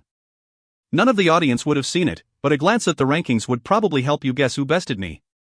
But to spare you the suspense, Zeus was my better. That loss dropped me to 10th on the list of most powerful pilots. He rose to 9th. His hand speed was no threat, and his victory was only won by inches. I'm still not pleased with the result, and I don't believe it was a true indication of my power. For these last few years, I've trained hard. There's been progress. Now I have this opportunity to meet our King of Gods on the field of battle. I hope we get a chance to face each other directly out there. It sounds like you're holding on to a lot of resentment. The knave grinned back at Mo Xiao. I'm far from resentful. I just want to recapture my old position, so that people know my real strength. Even you vastly underestimate what we're capable of. I'm going to give my own guess, that the 4 divine monarchs have less than a 10% chance to walk out of here the victors. Mo Xiao's voice raised in wonder. Isn't this a little overconfident? Arrogance comes from power, the knave haughtily replied. Mo Xiao regarded him with helpless expression. I'll have to admit you have a point. After seeing the lineup, power is definitely something the Star Alliance has. Next, we have our second competitor, the knave's compatriot. Another column of light burst to life, illuminating the space beside the clown pilot. Among the god-ranked pilots, Mo Xiao quietly began, there is a story. There are tales of one called the Paragon of the Sky, singer of the Song of Ice and Fire, one, the Tyrant Shifter. You tell me, dear viewers, who is he? The communication platform, wherein the words and thoughts of distant viewers were streamed, was instantly flooded with a single name. That's right, you speak true, the Demon Dragon of Ice and Flame. 14th on the list of aggregate combat prowess. The beastly UAV, Honghu. Interestingly, that's his real name, Yu Honghu. Honghu is a man of high aspirations, to dominate the heavens. So obsessed that it's become his catchphrase, Yu Honghu may not be in the top 10 of powerful pilots but is unbeatable in competition of piloting ability. If there were a list of anthropomorphic pilots, he would dominate the listings. With his critical thinking and battlefield domination, he is any challenger's nightmare. I may also be able to reveal a small secret to my beloved audience. I once asked Poseidon, you 4 monarchs are down a man, which means you're immediately the underdogs. If you had to pick a 5th member for your crew, a 5th divine monarch, who would you choose? He answered without hesitation, the Demon Dragon of Ice and Fire. I asked him why Yu Honghu? If you adhere to the rankings of the sanctuary lists, isn't he a less optimum choice than other, more powerful god-ranked pilots? Honghu is like a chain of souls, Poseidon said. He explained that he linked everyone together, making them all stronger as a result, like an architect. Unfortunately for Poseidon, his pick faces him now in combat. Yu Honghu was an incredibly popular name among DreamNet fans. Mo Xiao's introduction was short, but highlighted just why that was. Flight-heavy pilots were exceptionally commanding when it came to adaptability and air support. He was also a master tactician, and knew how to control the battlefield to his advantage. Like the knave before him, Yu Hongyuan slowly revealed himself to be a man of average build when the light receded. The most striking aspect of this man was his hair. Half was red, and half was blue. The rest of his ensemble, the mask and flight suit, were similarly colored to fit the scheme. He was hard to forget. How are we doing today, Honghu? Mo Xiao smiled ever so slightly as she turned to the demon dragon. Yu Honghu snorted derisively. I was fine, but after your introduction that's no longer the case. You should have told me earlier the monarchs were interested. I'm a fan of Poseidon's. Mo Xiao's eyes lit up like dual crystal gemstones. So you should show mercy in the coming competition. Yu Honghu crossed his arms. The greatest respect I could show Poseidon is to beat him on the field. Mo Xiao pouted prettily at him. What kind of fan is this? You better watch yourself when you get out there. The knave couldn't restrain himself, and burst into raucous laughter. Mo Xiao turned back to the cameras, and gave her own dismissive sniff. I believe it's clear from the first 2 members of the Star Alliance, that the team was composed with a single purpose in mind. With Yu Honghu's strategy and the knave's speed, they are a terrifying team. But we're not finished. Let's introduce our third opponent, and tell me if you don't see the careful thought the organizers put into their decisions. Among the divine monarchs there is one, their leader, their strongest. Prometheus, the wise. Wind is his specialty, and our third competitor is similarly equipped. They call him the master of air too, and his specialty in mecha piloting is aerodynamics. He turns his suit into a mobile weapon, combining his knowledge with his control over the elemental force of air. I think it's clear, this man was chosen specifically to counter Prometheus. I'm sure you know who I'm speaking of, the Master of Air, 12th on the list of most powerful pilots, riding Skyshade. Please welcome the Windbreaker. Monarchs, you best be careful. The third column of light burst to life. The figure within wore a long, black robe and a mask of pearl white. He was a lithe and tall man, who had a calm poise that permeated the stage. A glance was enough to determine that he was an even-keeled gentleman. Salutations, Windbreaker. Or would you prefer I call you the Master of Air, or perhaps Sky Demon? Mo Xiao engaged him with a small smile. Whatever you like, the man answered placidly. Mo Xiao went on. So am I right in assuming that your presence in this team was specifically designed to counteract Prometheus? You are, he returned. Mo Xiao chuckled prettily. A man of few words, aren't you? Are you confident of your success? After all, Prometheus is ranked number 1 on the aggregate power list. The Windbreaker shook his head. There are no guarantees. All right. Mo Xiao helplessly responded. Very well, no more questions. You're like a tube of toothpaste, squeeze and squeeze until you get a little something. Let's move on to our fourth competitor, shall we? Like the Windbreaker, he was chosen as a block for another one of our intrepid heroes. Among the divine monarchs there is one whose explosive power is storied. His balanced abilities have catapulted him to the top 10 of every one of Sanctuary's lists. I speak of course of Zeus and his mighty mecha Thor. I am sure there is no one watching who isn't familiar with the Sapphire Nightmare and its pilot. A legend in the mercenary world, his counter will have to be someone special. And they are, for similar to his enemy our fourth competitor's discipline, is Thunderbolt. The perfect joining of lightning and thunder. Frankly speaking, I'm not sure of the difference between his discipline and Zeus, but I am certain his presence means trouble for our god of lightning. It is without question that he will fight to contain Zeus, perhaps even suppress him entirely. Number 7 on the power lists, the one known as the Voltaic Wraith, Thunderclap. He pilots his mecha of the same name. As I'm sure many of you know, Zeus is actually 9th on the total power list. He and Thunderclap are the only 2 lightning adepts to rise so high. The fourth column, and the fourth figure come into view. Thunderclap wasn't as tall as Windbreaker, who stood next to him, but he was exceedingly burly. His face was hidden behind a blue mask, which glittered with flecks of gold. Of all those revealed for Star Alliance thus far, he was highest on the power list. Hello, Thunderclap. A moment ago the knave expressed his desire to face Zeus on the field, one-on-one. What about you? With disciplines so similar, are you going to seek him out for a test of strength and superiority? Mo Xiao asked. There's no comparison, Thunderclap growled. Our disciplines are not the same. I'll prove this to you all during the fight. Zeus and I have interacted, but I've seen him fight. In the real world I'd likely be little competition for him. But in the virtual world he's going to have a hell of a time against me. Why is that? Mo Xiao asked in curiosity. 1. Yes, the title of Gorge R. Martin's series. I triple-checked so there's no mistaking, and now I'm curious why he's called this. 2. Note that they make the distinction here between wind and air. I'm sure this will be more clearly revealed in the future. If you find any errors, ads pop-up, ads redirect, broken links, non-standard content, etc., please let us know. Report chapter so we can fix it as soon as possible. Chapter 273, Star-Lord. Chapter 273, Star-Lord. Thunderclap's explanation was delivered with cool indifference. His discipline is too balanced, too calm. Mine, though, has been specialized. Mo Xiao looked interested. I see. You're called the Voltaic Wraith because of your unpredictability. You sure seem to have faith in your abilities. The one called Thunderclap didn't answer. Mo Xiao turned away from him and walked the short distance to the front of the stage. Are we feeling anxious for the 4 divine monarchs yet? With these 4 challengers, how could we not?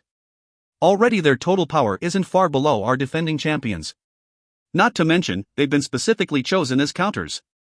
Even then, though, I feel it would be very difficult for the Star Alliance to achieve victory. At least, that would be the case if there were only 4 of them. After all, the divine monarchs have been friends and brothers in arms for years. They know each other's tactics and have become a finely tuned combat machine. Group battles are very different from solo challenges, you know. Cooperation is everything. Here the Star Alliance is at a disadvantage, since they don't have the same symbiotic relationship. But lest we forget, the Star Alliance is not a 4-man team. 5 members will enter the arena to face off against the monarchs. We have one still to introduce, and it just so happens to be their leader. When I tell you who it is, you'll understand why I have such dismal hopes for Poseidon and his friends. A final, enormous column of dazzling golden light shot down from overhead. It was easily twice the diameter of the other spotlights. The other pilots, despite their fame and arrogant personal, retreated from the column and allowed it to take center position upon the stage. The shadow of a tall man appeared within, partially hidden. Then something strange occurred, for as they watched, the golden light was infiltrated by twinkling dots of starlight.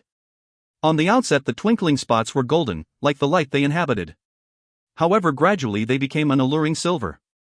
They grew in number and luminescence until it seemed the whole world, much less the stage, was a sea of starlight. Emojiao's form disappeared in the blaze of silver, but her gentle voice still cooed in the ears of the billions of audience members.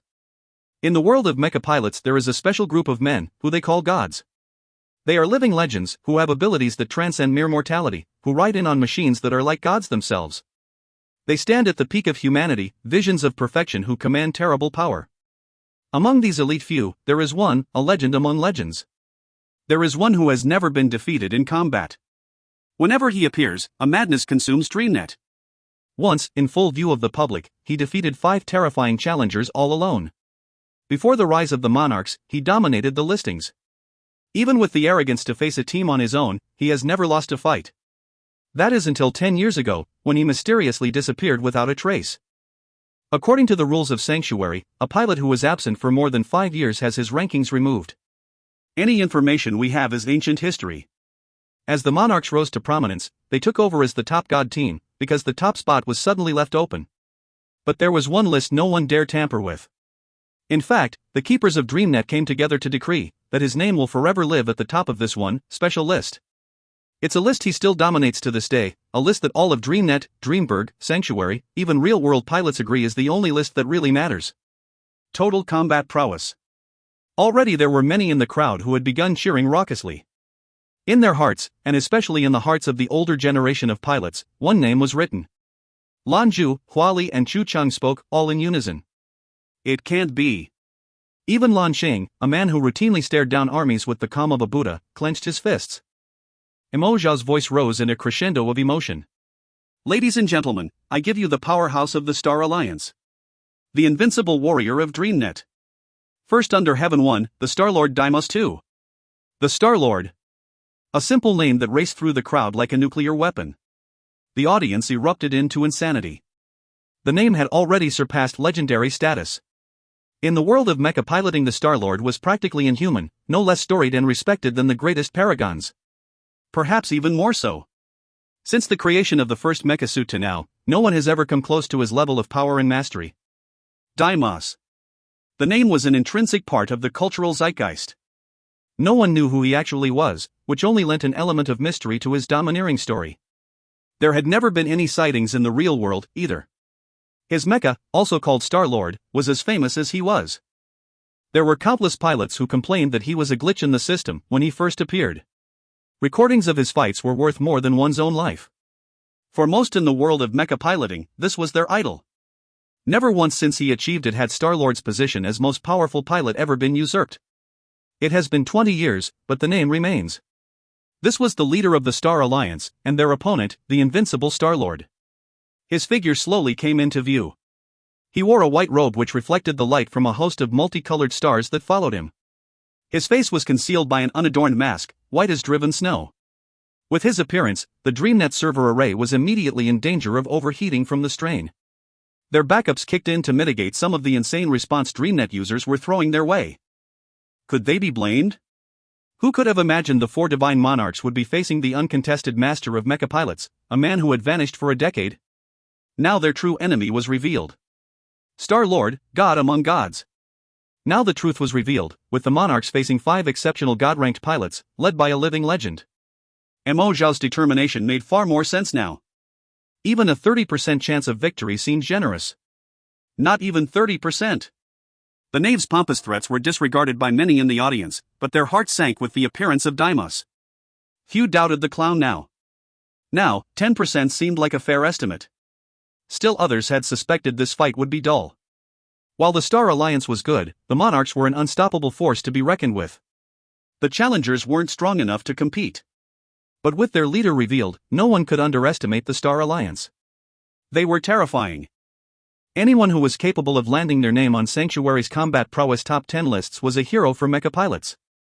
Reality was a different matter, considering the addition of disciplines, but here they stood on the shoulders of humanity, elevated as celebrities. Those who achieved such high status were rarely encountered in DreamNet. Any news of one of them appearing was a source of great excitement and gossip among fans. This was taken to insane degrees with Deimos, who no one had heard hide nor tail of for 10 years. The Star Alliance had chosen their name well. Indeed, this was a team of superstars, where only the greatest were summoned. All 5 of them boasted a top 20 ranking on the charts. Of the monarchs, Prometheus was third 3. Zeus was 9th, Hades 17th, and Poseidon 19th. However, as a team their totals were far less impressive, not to mention they were short a man. Until this moment, no one has been able to upset Deimos's 1-on-5 record. As the knave might say, legends are legends. For those in the audience, the Star-Lord's appearance was already worth the price of admission. Once again the number of subscribed users surged. The number jumped to 500 million in no time at all 4. Lan Jue turned his head to face Huali and Chu Chang. The look in their eyes said more than words could ever express. Never in a million years had they anticipated facing Deimos. Mr. Deimos, thank you very much for agreeing to participate. Emo Shao stood at the man's side. Her voice was full of respectful deference. Even though she herself was a god-ranked pilot, this man was the best of his generation, possibly the best to ever have lived. The Star-Lord was an idol to innumerable pilots, and deserved the respect that entailed. Deimos responded with a laugh. His warm, magnetic voice flowed from the mask. And a very hearty thank you to our beautiful hostess. As Emo Shao spoke, her hand pressed against the swell of her chest. You know, my heart is racing. When I was little you were my hero.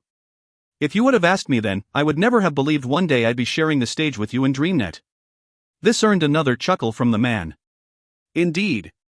I'm quite old now, and this will probably be my last appearance in DreamNet as a combatant. After today, I will be announcing my retirement. The future of Sanctuary will be absent the Star-Lord. I will be submitting my demands that my name be stricken from the record so that the younger generation can have their shot. You're retiring? She asked in surprise. Why did you choose to return for this fight, and as their leader? Unless I'm mistaken, this should be your first time in this position. Deimos huffed. No one is strong forever. Just as life wanes as we near the winter of our days, the same is said of mecha pilots. Emo Shao nodded.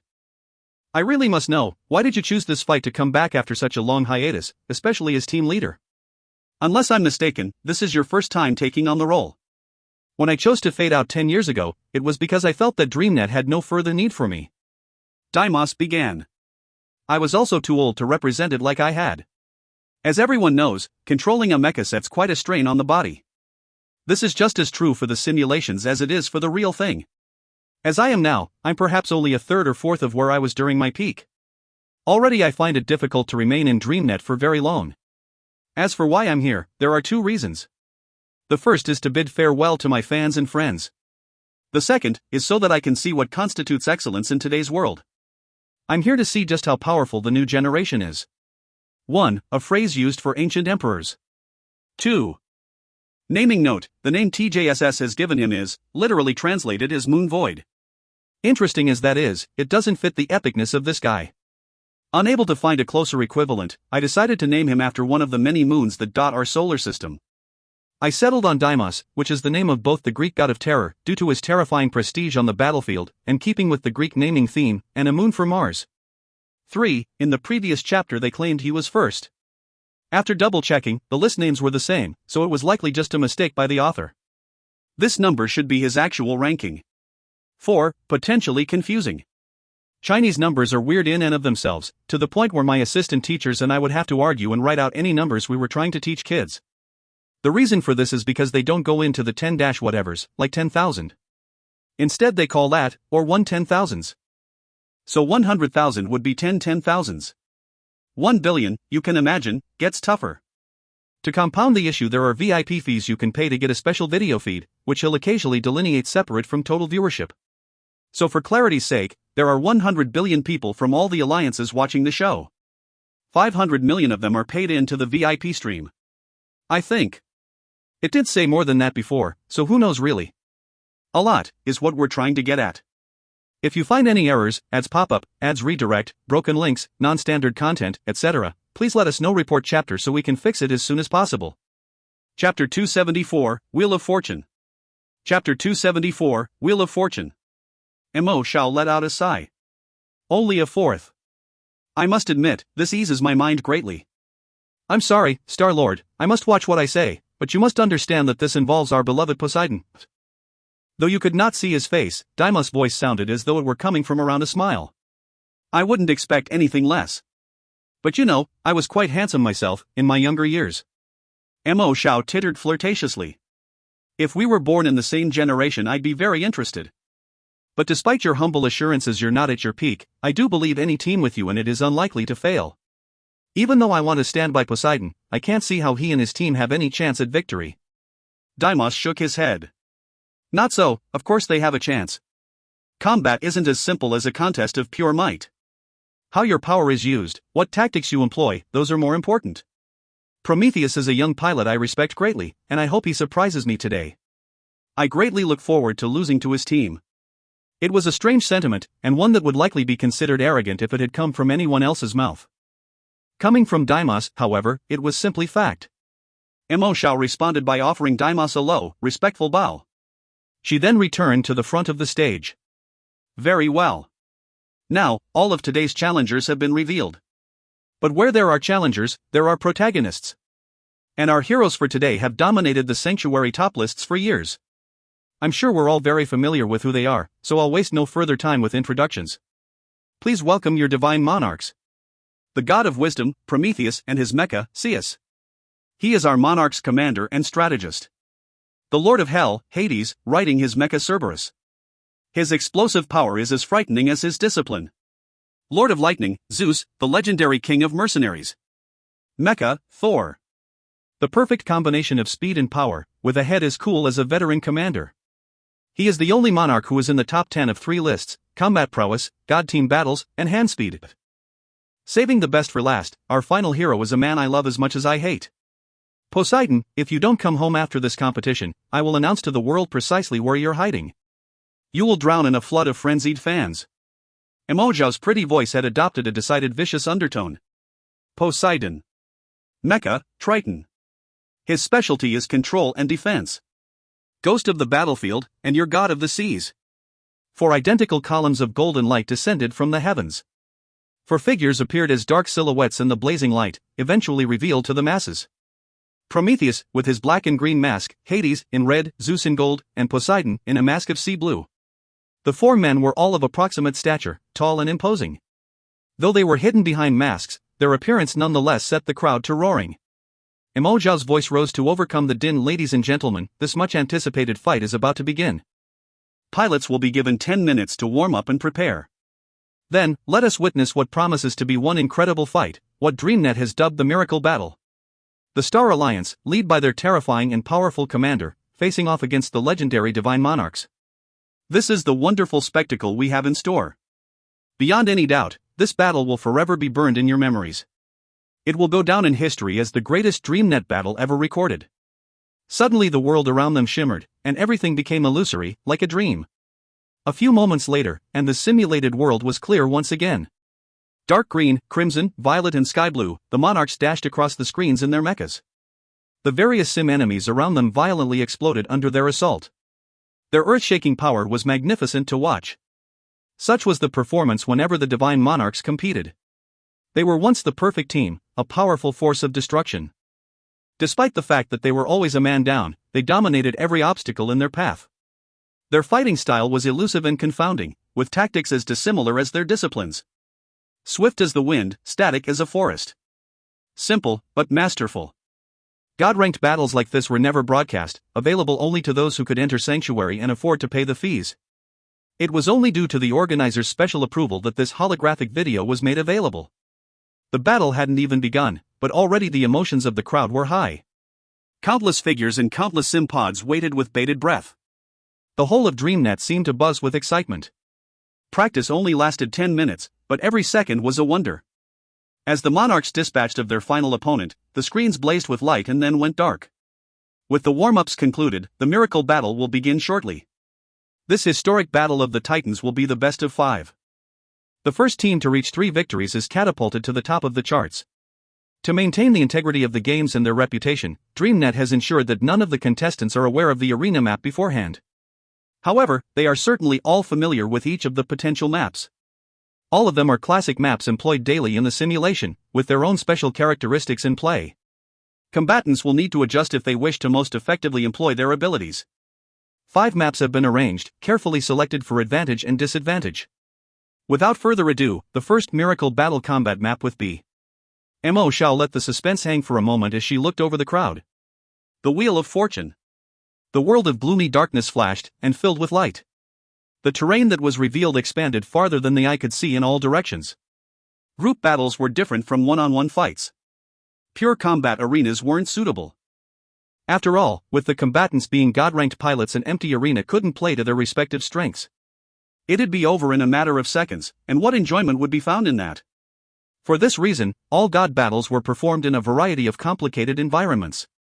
Every pilot would, therefore, have to adapt to ensure maximum cooperation and capability. The Wheel of Fortune was one of DreamNet's oldest and most widely used arenas. The map's topography consisted largely of rocky terrain. Looking at it from above, the world looked like a hilly landscape with strange discrepancies. There were 8 spawn points here. What that meant was, for 2 teams of 5 there would be a pair that spawned together. Whether you spawned with a friend or an enemy was luck of the draw. Everything was determined randomly by the program. Further, defeating your enemies wasn't the only point of this map. The real prerequisite for victory was maintaining control of the area in the map's center, the Wheel of Fortune. The wheel was a concrete, gear-shaped structure, the only such building in the simulation. In the center of the wheel was a depression, wherein pilots could inject energy from their mechas. Whichever side saw themselves in control of the wheel had their entire team's capabilities increased by 30%. Of course, the pilot who was responsible for controlling the wheel couldn't participate in the fighting. The team that holds the wheel for a total of 5 minutes wins the match. Contending for control of the wheel was, therefore, paramount to success, and the focus of most of the fights. The map was circular, like a massive verdant wheel. The spawn points were evenly distributed along its edges. Preparations for the battle are complete, and we're nearly underway. We wish luck to both sides, because as we know, luck plays a big part in the Wheel of Fortune, but all combatants are present, and have entered the map. Ladies and gentlemen, let the first round of our miracle battle commence. 5, 4, 3, 2, 1. The computerized voice counted down, and punctuated by the cries of a billion spectators, the fight began. The Wheel of Fortune appeared on the screens. The spawn points were displayed in a separate area. Those same spawn points were suddenly illuminated, revealing the competitors from both teams. The fight has begun. Let's see how they decide to approach. Mo Xiao's voice was faster, higher, more excited than before. Her voice, however, was still as clear as a bell. Well, how interesting. Both teams are scattered. The only exception is Skyshade and Thunderclap, who luckily spawned together. Their specialties are air control and speed, respectively. They aren't moving for the wheel, though, they're headed for the map border. Remember, viewers, there are no specific starting points. They're generated randomly, so no one knows where they are. They also have no idea where their enemies are. Their tactics are very smart. With the 2 of them, they're prepared for whatever they encounter. If it's an enemy, they have the numbers to succeed. If they find a friendly, there are then 3 on the hunt. Let's see how they run into. It's Hades, one of the 4 divine monarchs. But what is he doing? He hasn't moved from the spawn point. It was indeed as Mo Xiao noted. Hades Cerberus hadn't moved an inch from where he spawned in to find friend or foe. On the contrary, he looked to be hiding behind a nearby rock.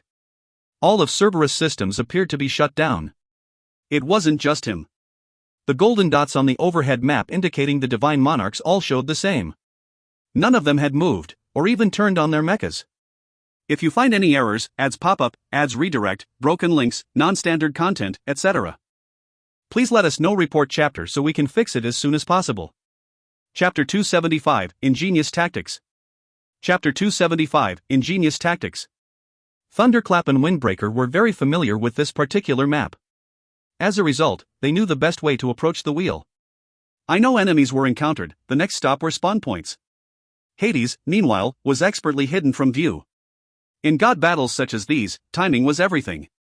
Thunderclap and Skyshade swept by with their scanners and, finding nothing, left just as quickly. They were heading for the Wheel of Fortune. The other members of Star Alliance had gone for the wheel directly, without stopping to search other spawn points. Their primary objective was to hold the structure. Mo Xiao narrated the scene. From what we're seeing now, Star Alliance's tactics are simple. Because they had 5 people, their chances of 2 spawning together were higher. With their numbers advantage, they sought to take out an enemy quickly. The job done, or failing to find any enemies, it looks like they were instructed to join their companions at the wheel. It's a simple strategy, but effective, especially when it's 5 on 4. What's strange is the Divine Monarch's decision. It's the first time I've ever seen them hide like this. Let's see how their tactics develop as the fight continues. Roughly 10 seconds later, the first monarch to move was Prometheus. The dark green Sia sprang to life, quickly launching clockwise the next pawn point. It didn't take him long to connect with Poseidon. As they joined up, they quickly continued along the map's border to the next spot. When their circle was complete, all 4 monarchs were together. 4 imposing mechas turned in midair. Their next target was clearly the Wheel of Fate. Well, what an interesting gambit. They hid themselves in the beginning so they could join us when the coast was clear. The trade-off is they give up early control of the wheel for more power as a unit. They have a great deal of faith in their capabilities as a team. Ah. I understand. They're taking advantage of the time delay. As I'm sure our viewers know, you must inject energy into the wheel for 2 minutes before you gain control. From what we're seeing, it'll take the Divine Monarchs around 40 seconds to reach the Star Alliance's location. 3 of the Star Alliance's members have already arrived at the map's center, with 2 still missing. They've already started injecting energy. This is a very common situation we experience with the Wheel of Fortune. Since they aren't aware of their enemy's location, the Star Alliance chose to wait and watch. If the Monarchs were to execute a sneak attack while they were taking the wheel, the losses would certainly outweigh the gains. The Monarchs, meanwhile, anticipated this and are positioning to turn it to their advantage. By the time they arrive, they'll have more than a minute to wrest control, likely facing off 4-on-4-1. Consider who they're fighting, it's an ingenious tactic. It must have been Prometheus' call, a man worthy of being called the master tactician. Mo Zhao's explanations were thankfully received by many viewers. Prometheus' plans were subtle, and her ability to figure it out so quickly was no easy task. During their 10-minute warm-up, both teams were told the maps they would be using. Those 10 minutes were integral to allow them time to hammer out a plan of attack for each confrontation. What they did not know, though, was the order in which these maps would be employed.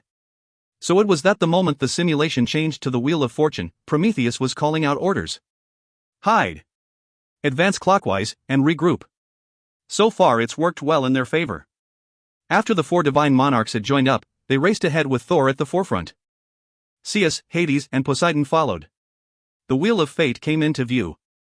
4 members of the Star Alliance had taken up positions on the edges of the hovering cog.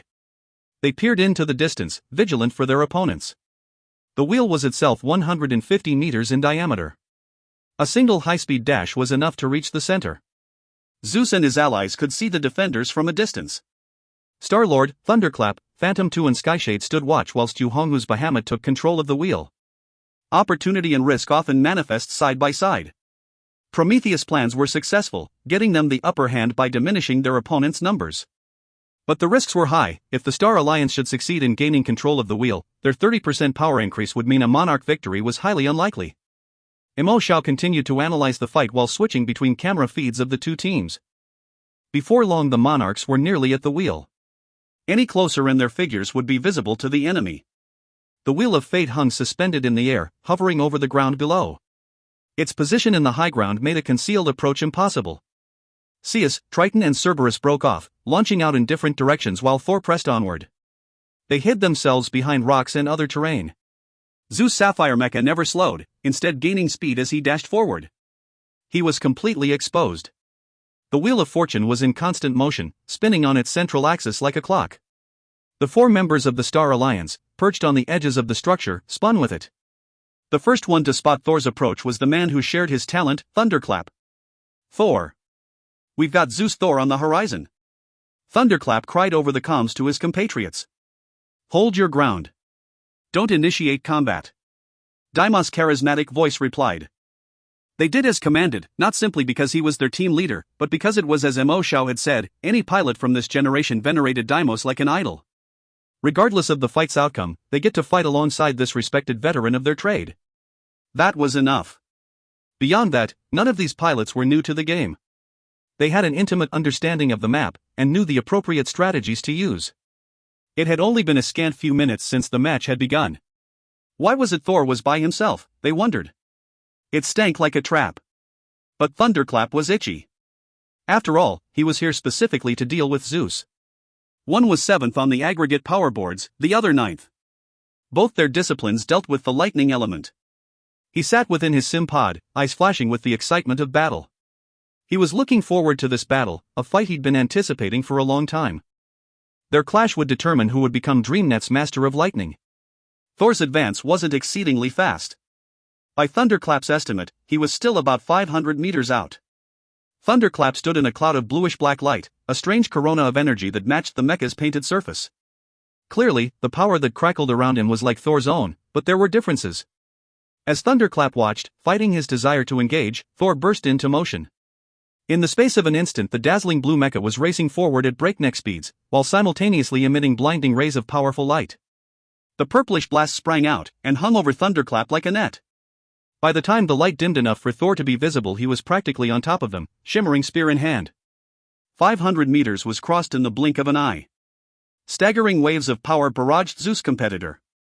Thunderclap wasn't taken aback by the blitzkrieg, on the contrary, he was disappointed. Such a brazen assault wasn't a demonstration of the powerful opponent he was anticipating. The blue-black mecha stood steadfast. Its mechanical arms rose, and as its metal hands met, a gun barrel appeared from the machine's chest plate. Without ceremony, it belched a shimmering bolt of electric blue light directly toward Thor. As it reached its target, and with a roar of thunder, the beam erupted into a ball of explosive energy that stretched 10 meters in diameter. A cry of surprise and alarm went through the crowd. The eminence of violet light disappeared. The waves of energy dispersed. Only the blue-black orb surrounding Thunderclap remained. And yet Thunderclap's eyes were sharp and worried. For he knew that his strike didn't land.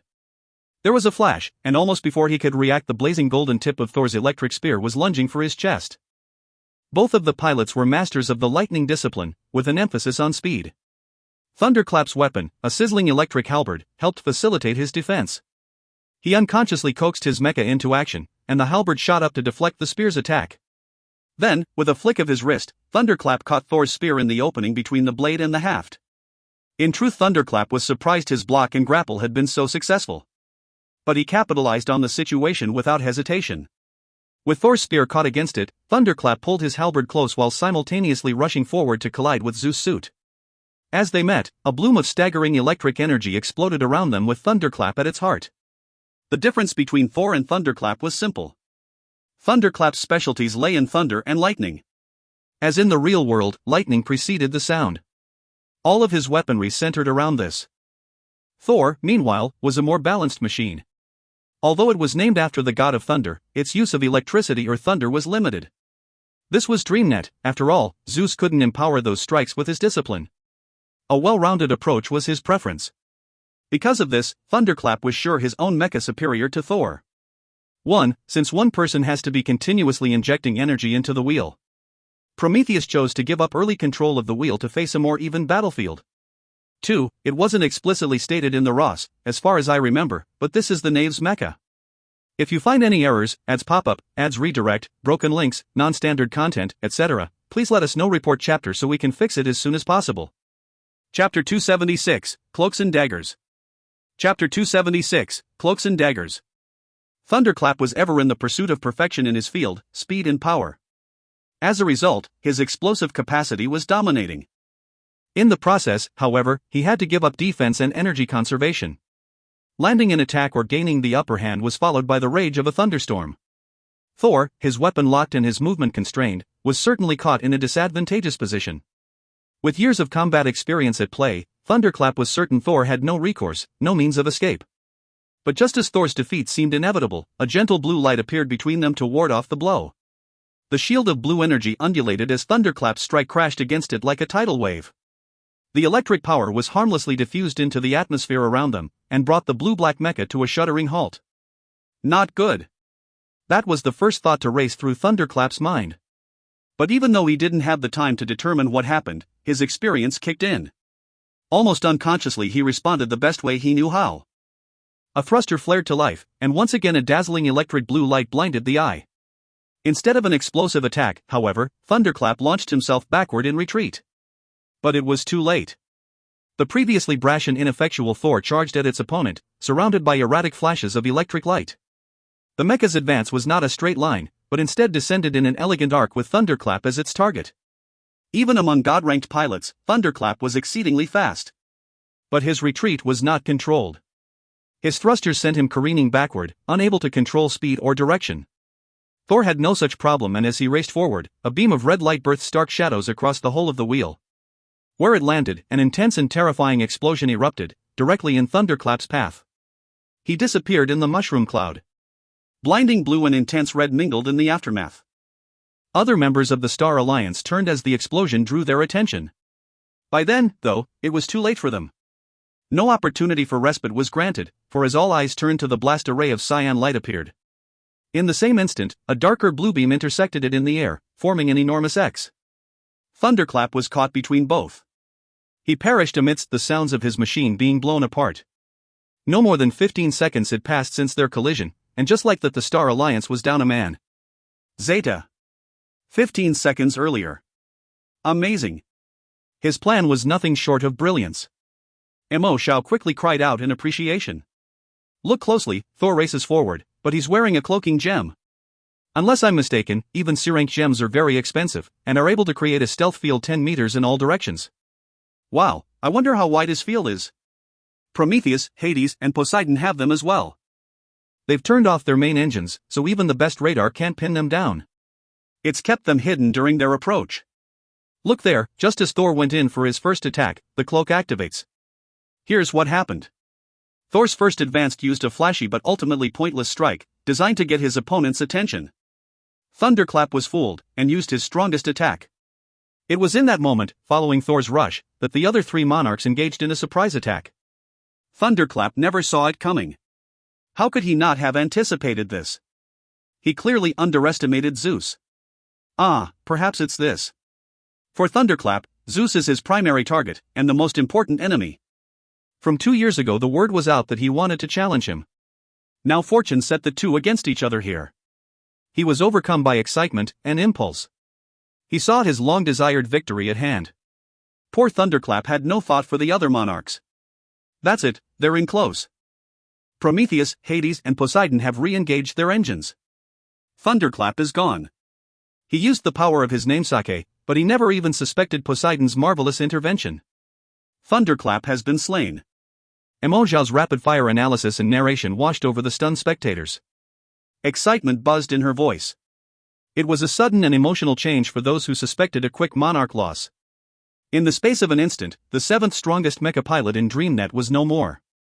They even still had time to beat the Star Alliance back for control of the wheel.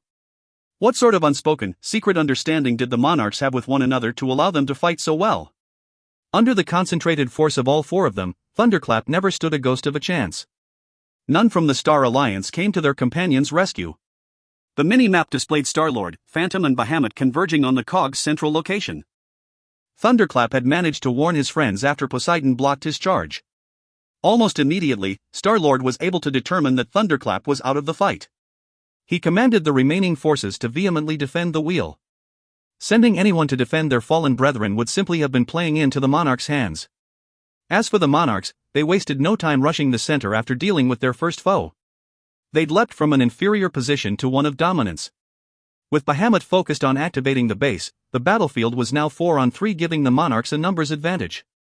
Less than 1 minute remained until the wheel bestowed its power onto the Star Alliance.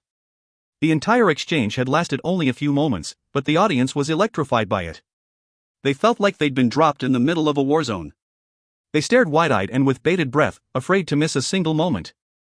The four divine monarchs advanced, Zeus once more in the vanguard position.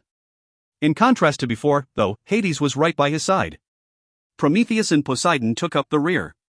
Both sides arrived at the wheel's center almost on top of each other. Deimos' silver mecha was easy to spot, as its mirrored surface twinkled incessantly with starlight. Its dominating presence was compounded by the nasty-looking sword it had in its hand. This weapon was his namesake. Deimos, Lord of the Starblade. Phantom stood to his left, a purple shadow slender as a whip. Half-swords were clutched in each mechanical hand. The suit shuddered with a perpetual tremor, and never seemed to be still. Anyone familiar with the knave knew this was a sign, a subtle indication that his impossibly fast fingers were endlessly tapping at the suit's controls.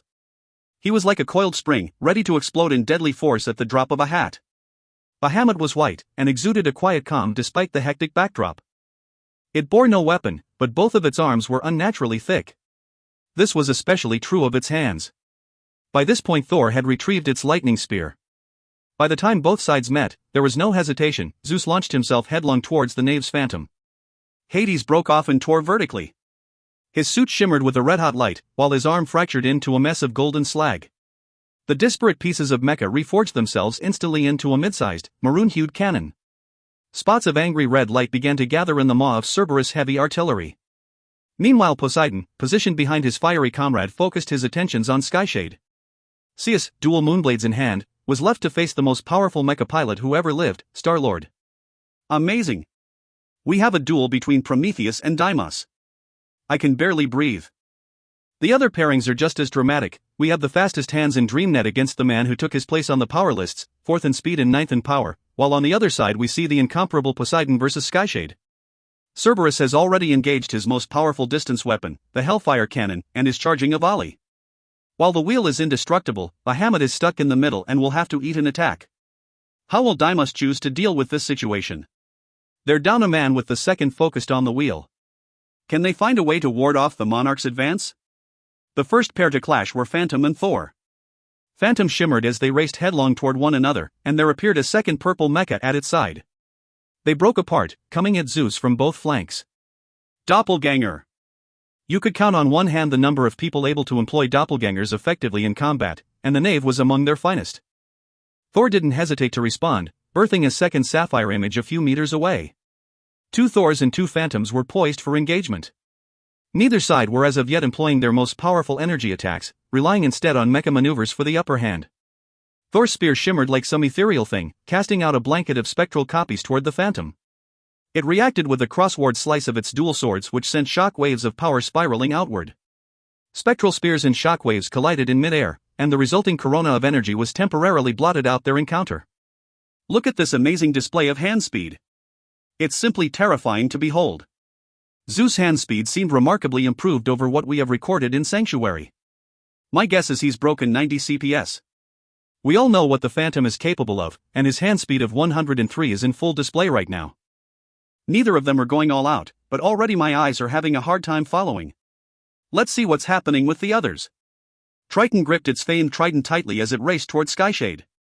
An orb of blue light surrounded the mecha, the gentle eminence creating a shield of protection. The Lord of the Seas swept its trident through the air, and a blade of sea blue energy lashed out at his opponent. If you find any errors, ads pop up, ads redirect, broken links, non-standard content, etc., please let us know. Report chapter so we can fix it as soon as possible. Chapter 277, Strongest Under Heaven. Chapter 277, Strongest Under Heaven. Skyshade's thick, mechanical arms rose into the air. A dazzling white light came to life between them, which caused the air between him and Poseidon to shimmer ominously. A deep, threatening roar of power filled their ears just as a blade made of blue light slashed outward. Among his fans, Windbreaker was known to suppress powers of vacuity. He was a master of air, a quality his mecha shared. In reality, Windbreaker was stronger than both Thunderclap and the Knave. This was, of course, due to the addition of his own discipline in conjunction with a mecha suit. Poseidon wasn't aiming to face Skyshade directly, though. Triton's trident fired several bolts of blue energy that crashed down onto the enemy mecha from all directions. The strikes were designed to contain Skyshade and limit his combat capabilities. Poseidon saw the white light and watched as the world warped. The beams of light that crashed around Skyshade deviated from their paths. Then the strange power extended further, threatening Triton's position. The orb of gentle light around Triton rippled, as a vibrant but soft light exuded from its chest plate. Waves of energy undulated outward like crashing waves and eventually collided with Skyshade's warped air. The meeting of the two emulsions resulted in a staggering release of energy that fired off every which way. The world shook as battle raged on either edge of the wheel. The most important fight, thought, was occurring in the center. The god of wisdom was facing off against the Star-Lord. The first and most powerful pilots faced each other in full view of the alliances and their people. One was the undefeated, irreplaceable idol of DreamNet. The other, an indomitable rising star. As Prometheus and Deimos met on the field, it was as Emoshao said, everyone collectively held their breath. Although the two other encounters nearby were wonderful spectacles to behold, this meeting of two living legends was far more important. It was a battle of the old guard versus the new generation, and spectators were anxious to see who would come out on top. For some, there was little anxiety over who would emerge victorious. The Star-Lord's reputation was itself a force of nature, but by Deimos' own admission he was less than half the pilot he used to be. A strong case could be made for Prometheus' eventual success. He was, after all, the master of control, super-soldier of Enluan, and hero of the Eastern Alliance. For many of the younger pilots, he was the supreme mecha pilot, and no crotchety old man was going to say otherwise. Still others felt differently. They would wait and believe what they saw more than what one's reputation would have them believe. This was a fight for the ages, and no one really knew what the outcome would be. Prometheus' dark green mecha shone with a cyan light that surrounded it like a shell. Its moonblades glinted in each metal hand. Zeus did not advance, but instead remained at a distance and stared, waiting for Star-Lord to make his move. Star-Lord, too, was in no rush to engage. He stood steadfast, with Starblade's point pressed against the wheel beneath its feet. He was a mountain, a statue, some insurmountable obstacle blocking Prometheus' path. Both tacticians silently weighed the situation. Mechas weren't adepts, so they could not sense the abilities of their opponent's suit. Still as they were, no indication of their abilities was made evident. Come on then, let's see what you really got. Deimos' voice echoed from Star-Lord, calm and without animosity. But while his address was tepid, everyone could hear the self-confidence thick in Deimos' tone.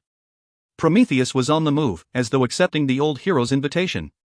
Before Deimos even finished, Prometheus was closing the gap. Within a few moments, only a few meters separated them. Without warning, Zeus' figure shimmered and vanished. Before anyone could blink, it appeared once more, directly in front of Star-Lord. However, where before there was only one Zeus, now there were three. They lashed out from different directions. 3 ghost images? My, since when did Prometheus get so fast? These are new heights for our super soldier. Emoshao's reaction wasn't unlike Lan Jue, Huali, and Chu Cheng's after discovering Big Boss improvement. Likely many in the audience felt the same. Star-Lord was rooted in place, it didn't run, it didn't dodge. There was a flash, and then the Starblade was in motion. Twinkling pinpoints of light danced along the weapon's length, as though it were itself composed of a million condensed stars. Where it went, a silvery afterglow remained. Star-Lord exploded forward with a well-executed lunge and sweep that had its peculiar blade approach obliquely. Lan Cheng glowered at the screen, filled with an intense irritation. This weapon, while not exceedingly dangerous, was like a fishbone in one's throat. It had to be dealt with, or it would be a nuisance. The 3 figures were again reduced to 1. Zeus hung in the air, slightly off balance. He seemed in a trajectory to fall directly onto Star-Lord's blade. Both of Zeus' moonblades were drawn inward, whistling dangerously as they knocked Star-Lord's attack away. With a twist, the Starblade was caught between the cutting edge of Zeus' weapon and the hilt, locking it in place. The cyan light surrounding Prometheus' mecha expanded outward with sudden vigor, and thickened considerably. The suit's movements grew erratic, elusive. Star-Lord's response was to finally move from its vigil. Deimos juked forward and to the left, twisting his suit. With an ear-piercing ring, the Starblade slipped free of the weapon bind. As the two jostled for superiority, flashes of energy raged around them. Zeus shook and shimmered, then in a spectacular display erupted in a score of mirror images. They all rushed at Star-Lord in unison. Now that he'd gotten around Deimos' defense, there was no further need for caution. Star-Lord's form darkened as the shadows of its multiple enemies fell over it. The twinkling starlight dotting Star-Lord's body burned ferociously, then without warning released countless beams of light in all directions like a hedgehog. The beams were thick and powerful, creating lines of condensed energy pulses. Luminescence. The lost knowledge of Deimos, the thing that made him famous. It was also Star-Lord's most powerful focused attack. Generally speaking, those attacks which were more focused, were also more devastating. Sharing energy among attacks over a larger scale obviously made each weaker. However, this was not true for the Star-Lord. This particular suit was designed with a powerful soul gem as its energy source, crushed up and distributed all throughout the frame. All of Star-Lord was a weapon, allowing it to strike out in all directions with the power of a focused strike. When Lan Cheng was just getting his start, Deimos was already effectively retired. He'd never had the opportunity to face this man, and so it was his first time experiencing luminescence. One by one, faster than you could see, his copies were obliterated. However, the pale blue-green light did not falter, instead growing more prosperous. It was as though it rose to challenge the blinding starlight, refusing to capitulate. Blades of energy lashed out from the undulating orb surrounding the god of wisdom, one after the other. Flashes of radiant light fluttered and flashed as they danced through the air. Their encounter wasn't as fast-paced as the ones occurring on either side of them, but their unbridled release of power caused the others on both sides to flee the area as quickly as they could for fear they'd be swept up in it. Blocked? The god of wisdom lives up to his name, folks. He's never seen luminescence, but he's managed to effectively ward it off. It was Mo Zhao's first commentary on the team leader's encounter. He did indeed block the terrible attack, however not without having to endure some of it himself. In that instant a beam of light appeared, shimmering with stars like a vision of the Milky Way. It sliced through the heavens, parting the skies. Hade's Hellfire cannon was charged to the fullest now, and as the weapon's depths came to life with red light, an ominous sense crackled in the air. It erupted, releasing a condensed beam of energy sizzling with fatal promise. It tore through the air, heading straight for the Wheel of Fortune's center. Meanwhile, the Starblade's power was sweeping skyward. Star-Lord saw the opportunity, and took it. Charging and firing his laser required Cerberus to remain totally still. Were he to do so, not only would the strike be misaligned, Hades' mecha was likely to suffer some residual blowback from the power output. What was he to do?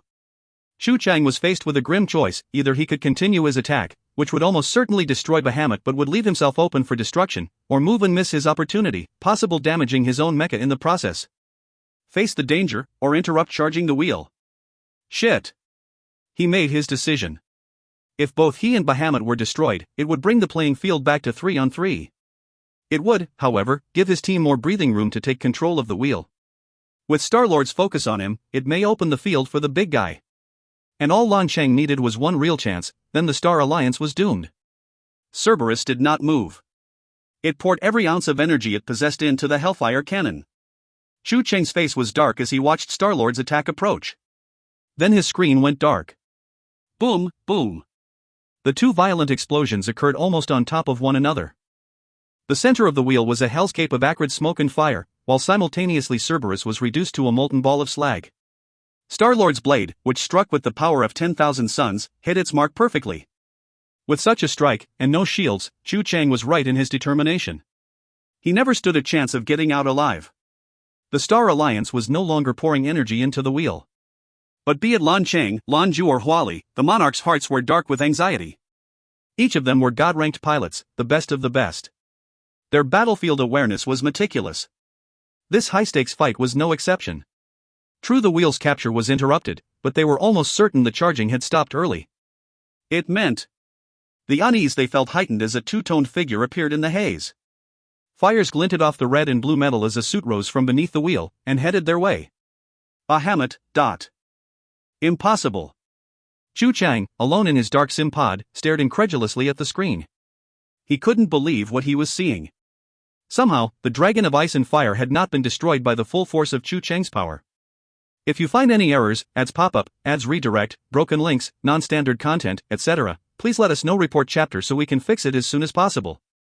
Chapter 278, Prometheus Erupts. Chapter 278, Prometheus Erupts. The wheel's central area was small and narrow opening, which one had to occupy if they wished to inject it with energy.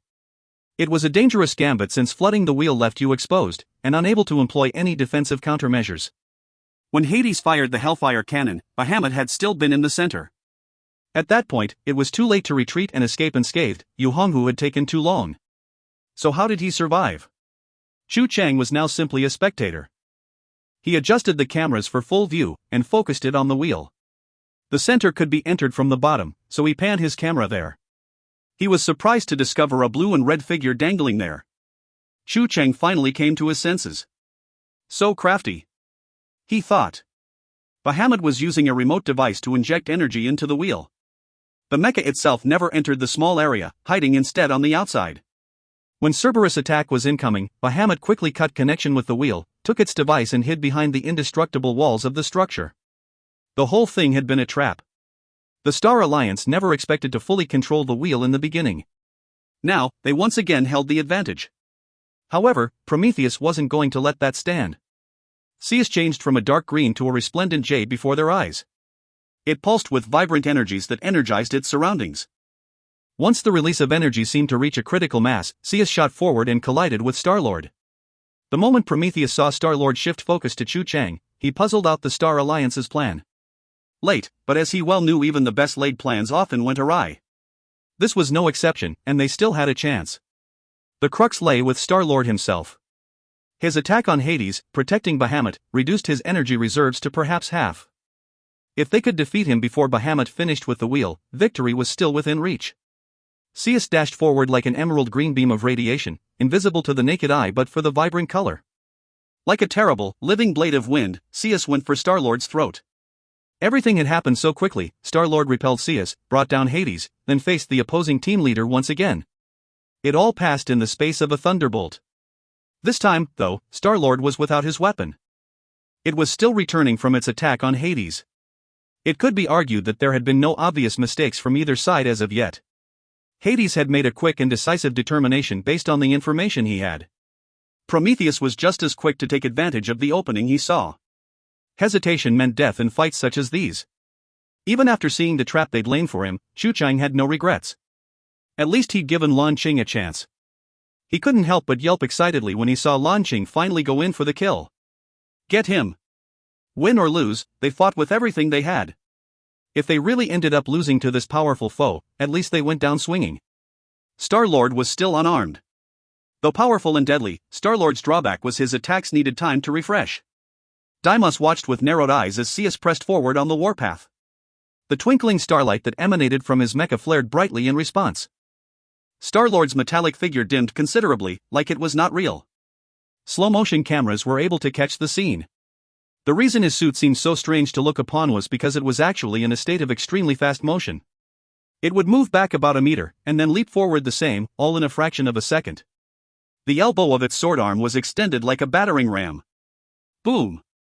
The two mecha collided with a frightening explosion. Its force and ferocity brought everything to a screeching halt. Time seemed to stop.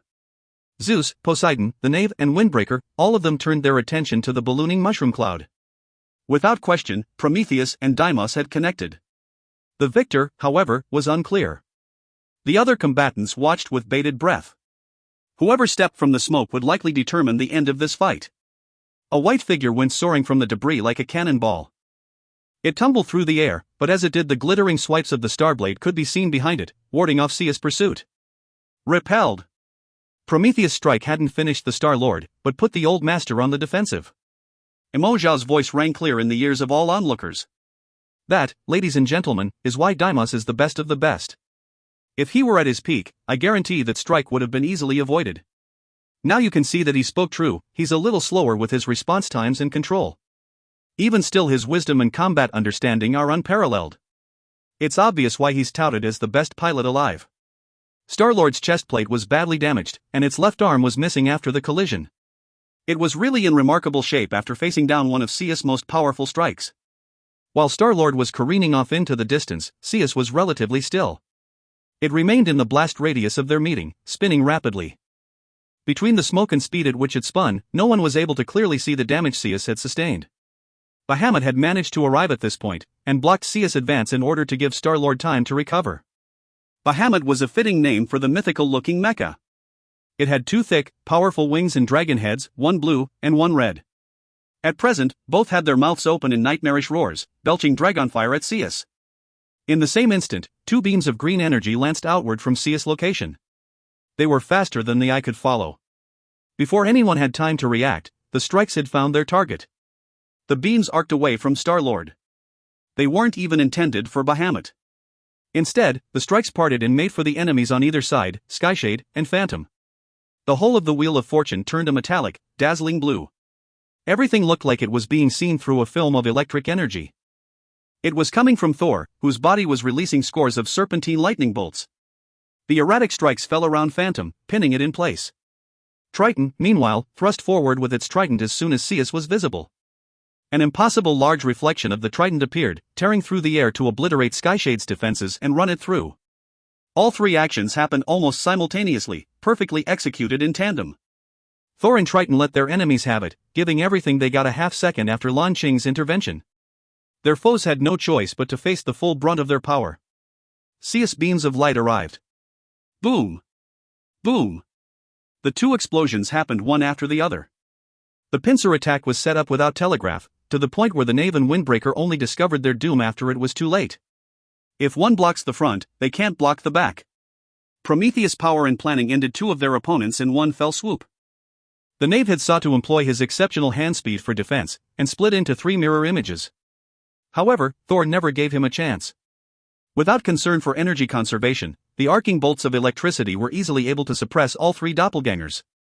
The knave had nowhere to go, and no way to dodge. All he could do before exploding into a million warped bits of metal was jam his mecha's two short swords into Thor's shoulders. A similar scene played out on the other side of the wheel, where Triton and Skyshade were battling it out.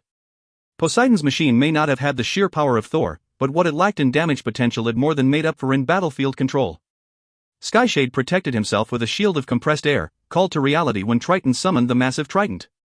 But as the two strikes found their mark, Yu Honghu was surprised and upset to discover that Poseidon's blow had been gentle, like a lapping wave. Before he could respond, Yu Honghu felt a shockwave shudder through his defenses. Skyshade was temporarily locked solid and unable to move. Zeus Moonblade had no trouble slicing clean through the windbreaker's shield, and burying itself deep inside Skyshade. Only seconds had passed. From Cerberus' destruction, to Star-Lord's retreat, to the death of two more Star Alliance members, the situation on the ground had changed radically. Now, Bahamut's breath attack reached Zeus. Prometheus was left open.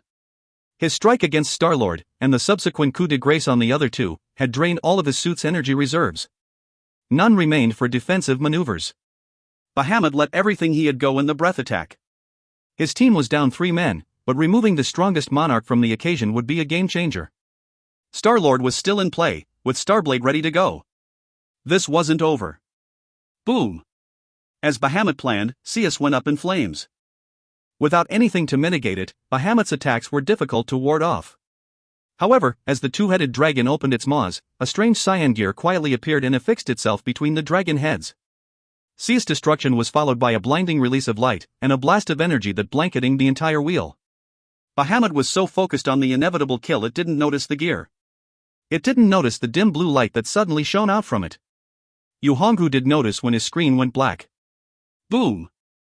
From the beginning of the fight to now, with 6 mechas destroyed, only about a minute had passed. The action was so fast-paced, so unrelenting that the audience scant had time to breathe. And at the heart of it all was Prometheus, a man quiet of demeanor but frighteningly strong. It was he who fought back Star-Lord and opened up avenues for victory. It was he who facilitated the destruction of Phantom and Skyshade with the help of his two companions. And it was he, under the cover of his own destruction, who took out the demon dragon with him. They managed to take out the great tactician, but the price they paid was 3 of their own. Now it was 2-on-1. The stage was set for a monarch victory. If you find any errors, ads pop-up, ads redirect, broken links, non-standard content, etc., please let us know. Report chapter so we can fix it as soon as possible. Chapter 279, Thor's Hammer. Chapter 279, Thor's Hammer. Finally, there was a lull in the action. The Star Alliance had but one member remaining, the strongest under heaven, Deimos. The monarchs still had the masters of water and lightning, Poseidon and Zeus. All 3 remained silent, and watched as the remnants of the previous collisions subsided. It was quite an awesome display. Even alien species would have been stunned by the incredible result. And all of it passed in less time than it took to gasp. One of DreamNet's functions was called the Competition Analysis Tool, or CAT. For a fee, viewers could download a high-definition recording of the event, calibrated for close scrutiny. It allowed you to speed up and slow down the action, and view it from many different angles. The set price tag for this session's video was 10 times what spectators paid to be present in DreamNet.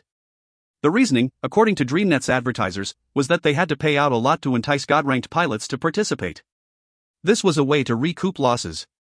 It was due to the steep asking price that, when the battle started, only about 1 million digital copies of the 5 fights were pre-sold.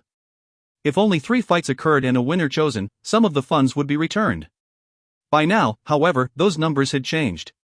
1 million had since swelled to over 7 million. Further, about 100 million people had purchased the video for this one fight. The sheer profit for DreamNet was a number too high to fathom. The one-armed Star-Lord stood in silence, watching Poseidon and Zeus. Everything was quiet, and yet an all-consuming sense of anticipation filled the audience. It was like a powder keg, the blood in their veins turned to gasoline, they could erupt at any second. Then, Thor was in motion. Lan Jue was calm as the surface of a lake, but if anyone were able to peer into the sim pod, they would see the bolts of electricity snaking across his eyes. An oppressive aura of power surrounded him. What had started as 4-on-5 had changed dramatically with Prometheus' sacrifice. Now the monarchs had a real chance at victory. The remaining fighters were overflowing with battle fervor. Thor rushed forward, in what to the untrained eye appeared to be a straight shot. However, closer inspection would reveal that the mecha swayed ever so slightly as it barreled through the air. But as Thor charged, the audience was surprised to discover that its electric spear was nowhere to be seen. Unarmed, when would Thor's powerful weapon reappear, they wondered. As Thor moved, so too did Triton. The sea blue mecha fell in behind his electric counterpart like a shadow. Where Thor went, Triton followed precisely. It was like they were the same person, the same mecha. Poseidon and Zeus were touted as Dreambird's greatest duo. There were two-person team battles, but they were rarely done once a pilot reached God-ranked. Still, despite their lack of presence in the arena lately, no one could deny their near-perfect cooperation. Those who knew the monarchs realized that it was no coincidence the two of them remained. This whole thing was by design. Prometheus' best-laid plans coming to fruition. Star-Lord did not stand idly by, and was moving as well. The Starblade lashed out to the side of him without warning, while the mecha itself once more adopted an illusory quality. The audience looked on as deafening blast of rolling thunder filled the arena. The skies overhead suddenly burst into bloom as an orb of writhing lightning came to be. The electric light was contained in a strange, warped corona of energy. Star-Lord's sudden movement had been to avoid this while the Starblade, blazing with dozens of twinkling stars, swiped it away. This is Thor's hammer. Emo Zhao's voice cried in astonishment. Thor has made his move. Wow! This is the fabled Thor's hammer. Each high-level god mecha had its own special moves. Some were more passive, and it defined their explosive capabilities, energy reserves, and more. Others were more dominant on the battlefield. Hades, for example, revealed his with the Hellfire Cannon. Thor was no exception. Aside from his combat abilities from pilot maneuvers, Zeus still had powerful strikes up his sleeves. One such terrifying attack was Thor's hammer. Anyone who looked into Thor on any level will have heard of Thor's hammer. However, the number of people who've actually seen it and lived to relate the fact was very close to zero. After all, most of the opportunities where Thor would use it have been hidden behind the blanket spectator ban in Dreamburg. But even now that they see it, the move was hard to describe. All they knew was that after the explosions, the screens went dark. Outside of specialized mecha analysts and engineers, Thor's hammer was likely only used in DreamNet. Science hadn't caught up enough for a mecha suit to be manufactured in such a way as to make the attack possible. Not only was Thor's hammer capable of devastating power, but it also served as an electromagnetic pulse. The EMP fried any electrical systems it came in contact with, not the least of which being suit controls. No defensive or repair procedures could drain away the current in less than 3 seconds. It wasn't long, but in battles like this 3 seconds was enough to determine victory or defeat. So it was that Thor finally used his hammer, before the eyes of billions of viewers. It had been intangible, indescribable, and more than any of them expected despite its prestige. But how in the world was Star-Lord able to foresee it? Nearly the moment that Star-Lord cast out his blade again, Thor's body had begun to glow with a violet aura of energy. In a blink the god of lightning was before Star-Lord, punctuating his arrival with an intensive release of explosive power. 3 piercing rays of electric blue light fired out like a pitchfork. They were pointed to the precise spot Star-Lord needed to go in order to avoid Thor's hammer. What Star-Lord didn't see was that it hadn't only been Thor who came in for the kill. Triton was right behind him. Triton had stuck to Thor's back, attached like some Voltron-esque monstrosity. The metal construction of the two suits somehow fused during their rush, and now where Thor moved, Triton followed. Star-Lord's reaction to the pining tactic was fast. The mecha's upper body swept around as it reeled, but Starblade's positioning was perfect. The 3 bolts of energy were knocked harmlessly aside. But suddenly, it slowed. After deflecting the strike, it was as though Star-Lord was suddenly stuck in a bog, making it sluggish. Deimos was unperturbed. The mechanical wrist of its mecha trembled, and suddenly the Starblade erupted into countless thousands of shards. They burst out in all directions, with enough force to rival Thor's hammer. But then something strange happened. The 3 beams of energy deflected by Deimos' Starblade congealed mid-flight, reducing from 3 beams to 2. One was a peaceful blue, while the other was a deep purple with a coiling bolts of electricity surrounding it. The blue beam expanded and stretched like a bubble, and rose with the impressive explosion of the starblade. As the two waves of power met, Daimos' starburst attack was deflected to the side. The purple beam raced forward like a lance.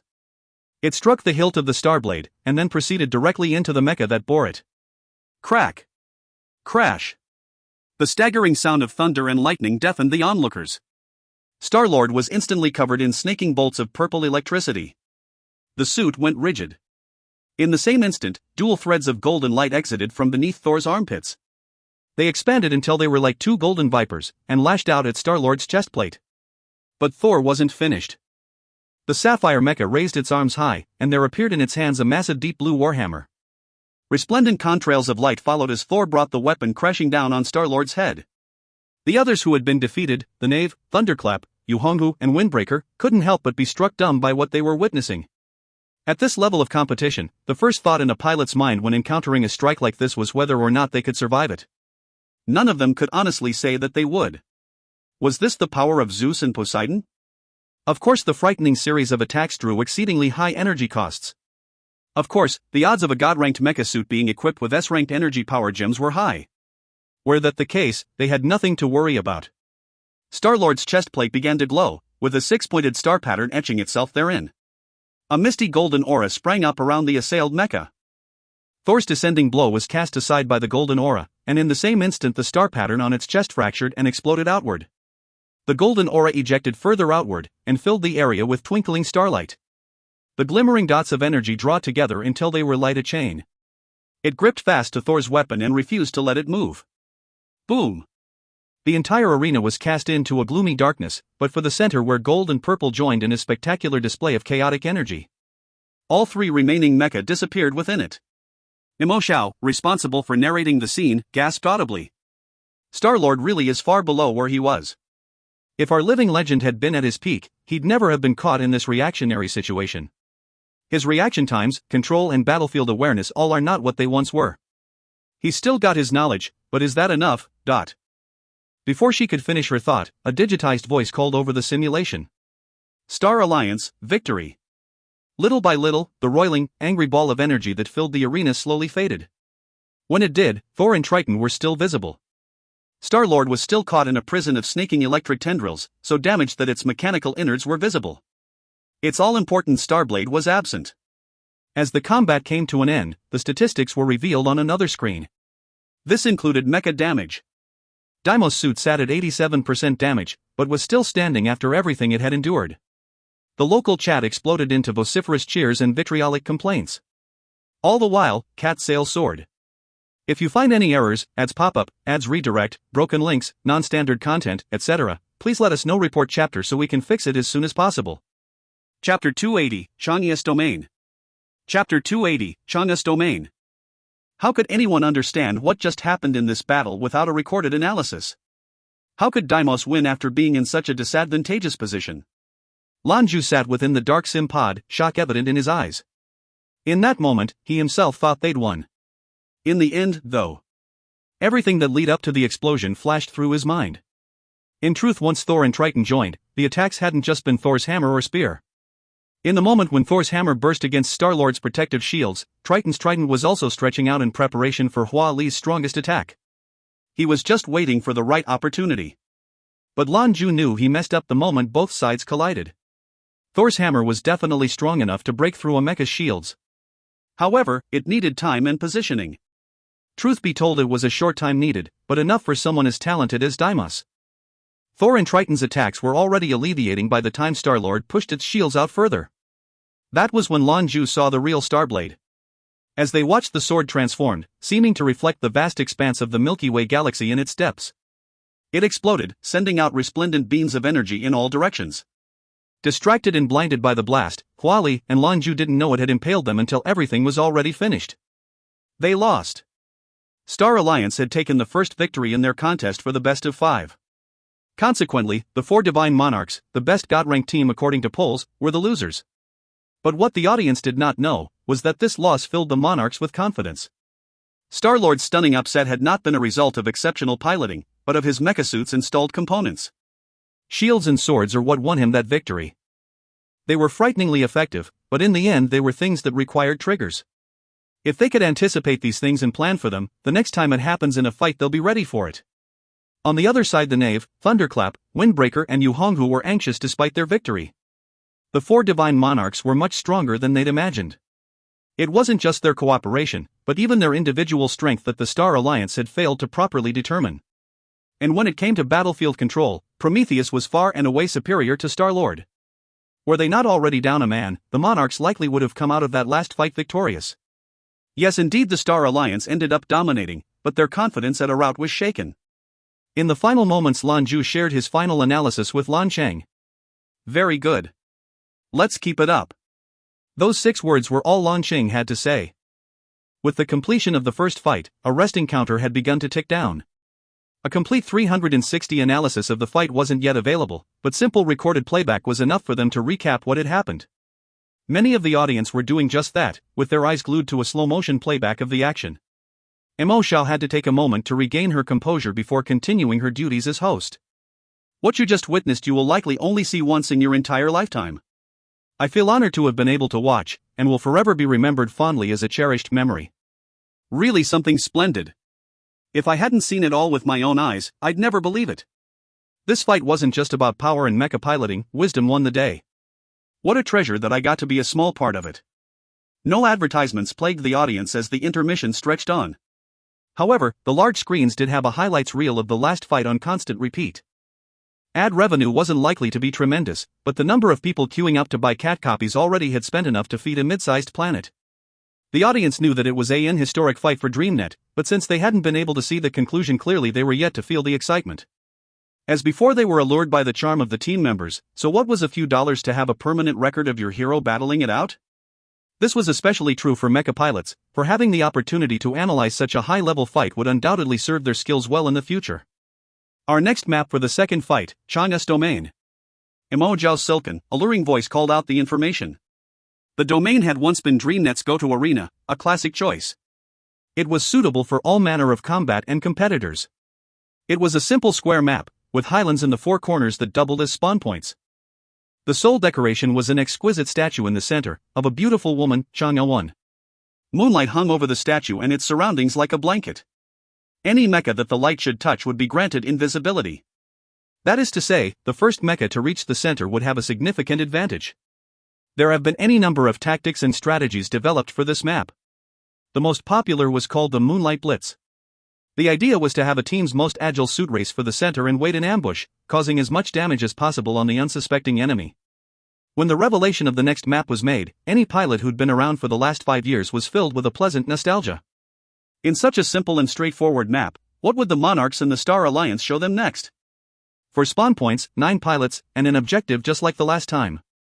To make matters even more exciting, one of those spawn points was going to be home to 3 pilots. This was a welcome leg up for the numerically superior Star Alliance. 3, 2, 1. Begin. The chat boxes became quiet as the match begun. All eyes were diligently locked to the screens. There was a flash, and then all 4 spawn points were occupied. The recording cut to the bottom left corner. That was where the 3 intrepid mechas appeared. Luck played a large role in this map, especially for God-ranked pilots. The identity of these 3 pilots usually determined the result of this fight before it even begun. The 3 silhouettes, situated at the corners of the spawn point, became more defined. As they appeared, they, like the audience, were desperate to quickly discover who shared the space. They were Windbreaker, Yu Honghu's Bahamut, and 4. In accordance with the rules for China's domain, anytime the teams numbered greater than 8, this sort of occurrence was likely to appear. So, with this corner revealed, it meant the other 3 were seeing one-on-one fights. The Knave's Skyshade was facing off against Prometheus and Zeus. Thunderclap appeared with Cerberus. And Star-Lord appeared opposite Triton. Zeus flicked his eyes from one to the other. He would be responsible for at least fending off 2 of Star Alliance's powerhouses. Although both challengers were lower than he on the aggregate power lists, that didn't mean the differences were that spread. Sitting calmly in the sim pod, Lan Jue was like a statue. However, his stoic exterior flashed incessantly with electric power, which congealed behind eyes fervent with bloodlust. His opponent's strength was the catalyst for his combat desire, creating a stirring need in him to give his all. He had little regard for the conclusion, victory or defeat ultimately didn't matter. His interest lay in the process. It was a rare chance to face off against so many high-level pilots. Boom! The first to launch an attack was Bahamut. The Hydra-like suit launched itself into the air, then belched its breath weapons towards Thor. Red and blue intertwined, bathing Thor in ominous light. Windbreaker wasted no time, and the sounds of compression surrounded it. There was a sudden burst, and the force launched Windbreaker right at the beleaguered Thor. Compared to Bahamut, Windbreaker was much better suited for close-quarters combat. Though they didn't have a great deal of experience working together, at this level of piloting tacit cooperation was practically scarred on your soul. It took them no time at all to correctly determine the best attacks to use in conjunction. This time it would be close combat suppression with long-distance assist. 2-on-1, with a simple objective, destroy Thor, then regroup with the others. More so than the last map, a numbers advantage would mean a lot here. As for the Monarchs, they weren't pleased with the results, but it certainly wasn't a death knell. Had Thor been forced to meet Star-Lord first thing, then things would have been much different. Thor reacted to the environment, but not by attempting to flee or dodge. Instead, it rose and charged straight into Bahamut's elemental breath. After the first fight concluded, each of their mechas had been returned to their default, 100% condition. Although Lan Jue was just using a simulator, he felt as though he were one with Thor. Bahamut's blast of ice and fire had a diameter of about a meter. The elemental attack was different, and not simply composed of the hot and cold. It was the essence of it that the dragon released, rage and permeation. The moment the strike hits, it first injects itself into the enemy and spreads all throughout it. Then it unceremoniously detonates them. For Bahamut it was a normal attack, but widely considered among all pilots as one of the strongest non-specialized attacks there were. The audience watched as Thor plowed headlong into the stream of energy. Just in time for Windbreaker to catch up.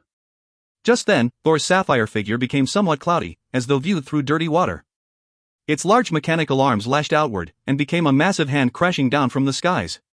He released no electric energy, only that massive illusory palm bearing down on Bahamut and its breath weapon. Much to Yu Honghu's surprise, Zeus' palm strike felt almost gentle. Thor, famous for its terrifying explosive power, was suddenly soft as water.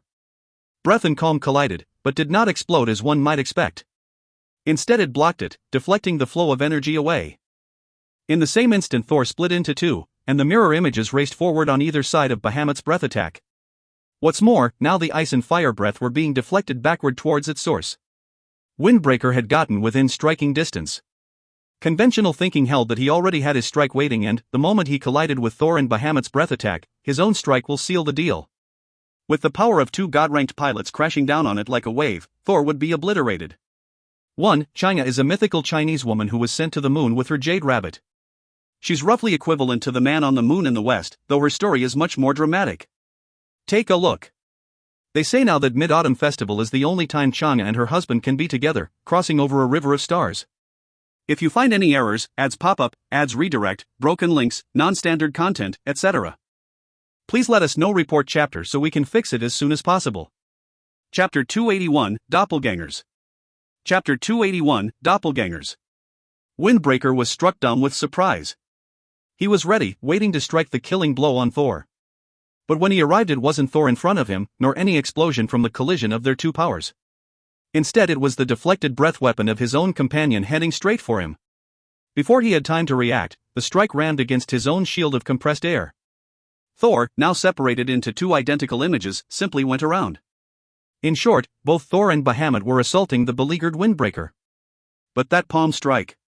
How was it that Bahamut's breath weapon could be so easily deflected?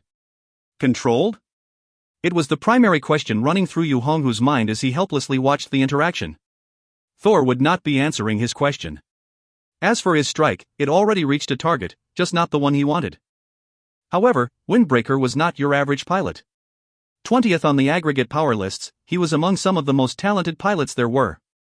That's why, in the face of such sudden and dangerous changes to the field of battle, he kept his cool. Suddenly, a white light erupted from the mecha and surrounded it, as the brunt of Bahamut's attack struck it head-on. Wave upon wave of compressed air rushed out to meet it, and the resulting shockwave succeeded in deflecting the dangerous energy away.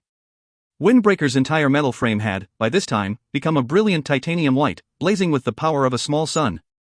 The atmosphere around it warped and distorted uncomfortably. This was a powerful skill unique to Windbreaker, Airburst. It was a maneuver that was simultaneously offensive and defensive in nature, with the capability of creating a powerful single front shield and obliterating anyone too close to the blast radius. It was an effective martial tactic. He'd used it once in another God-ranked battle after grabbing his opponent. The resulting, violent explosion left nothing remaining of his competitor. Considering the situation he faced now, Windbreaker undoubtedly made the right decision.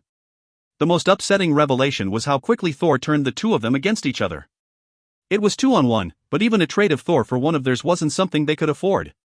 But while he released the airburst, Windbreaker's face changed sitting there in the darkness of his sim pod. Thor still hadn't attacked directly, coaxing the two mirror images around him like a stone in a river.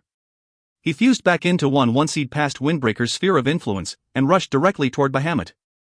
Beautiful. A flawless deception against Windbreaker by Thor, giving him a chance to take on Bahamut one-on-one. Now he's got the path open for a charge. Mo Xiao cried her expert analysis rapidly over the scene. Yu Honghu, upon seeing Thor revert back to one suit and charge his way, was understandably alarmed. It was all he could do before Thor arrived within melee range. In no time at all, Thor had turned a 2-on-1 encounter around so he had the upper hand. No one had expected it to happen, especially so fast. Zeus' display wasn't just of power, but of experience, intent, and control as well. After the last fight, watching his brother's remarkable sacrifice, Zeus was ready to give it all he had. The experience coaxed him to reveal every bit of ability he possessed. His hand speed soared to over 90 CPS. Creating doppelgangers as Thor just had looked easy, but it was impossible for anyone with a hand speed under 85. On the lists of fasted hand speed, Zeus sat at number 4. But that list didn't take into account his most recent improvements. Thor's lightning spear, appearing now in its hands, lashed out. The strike spawned countless shadow images, creating a forest of deadly strikes aimed right at Bahamut. The Dragon Mecha's specialties lay in battlefield control and local support. Relying on his mobility and powerful standard attacks, Bahamut was an integral addition to support his allies. However, one-on-one he wasn't so powerful. Of the 4 other members of his Star Alliance team, he was certainly weakest in this regard.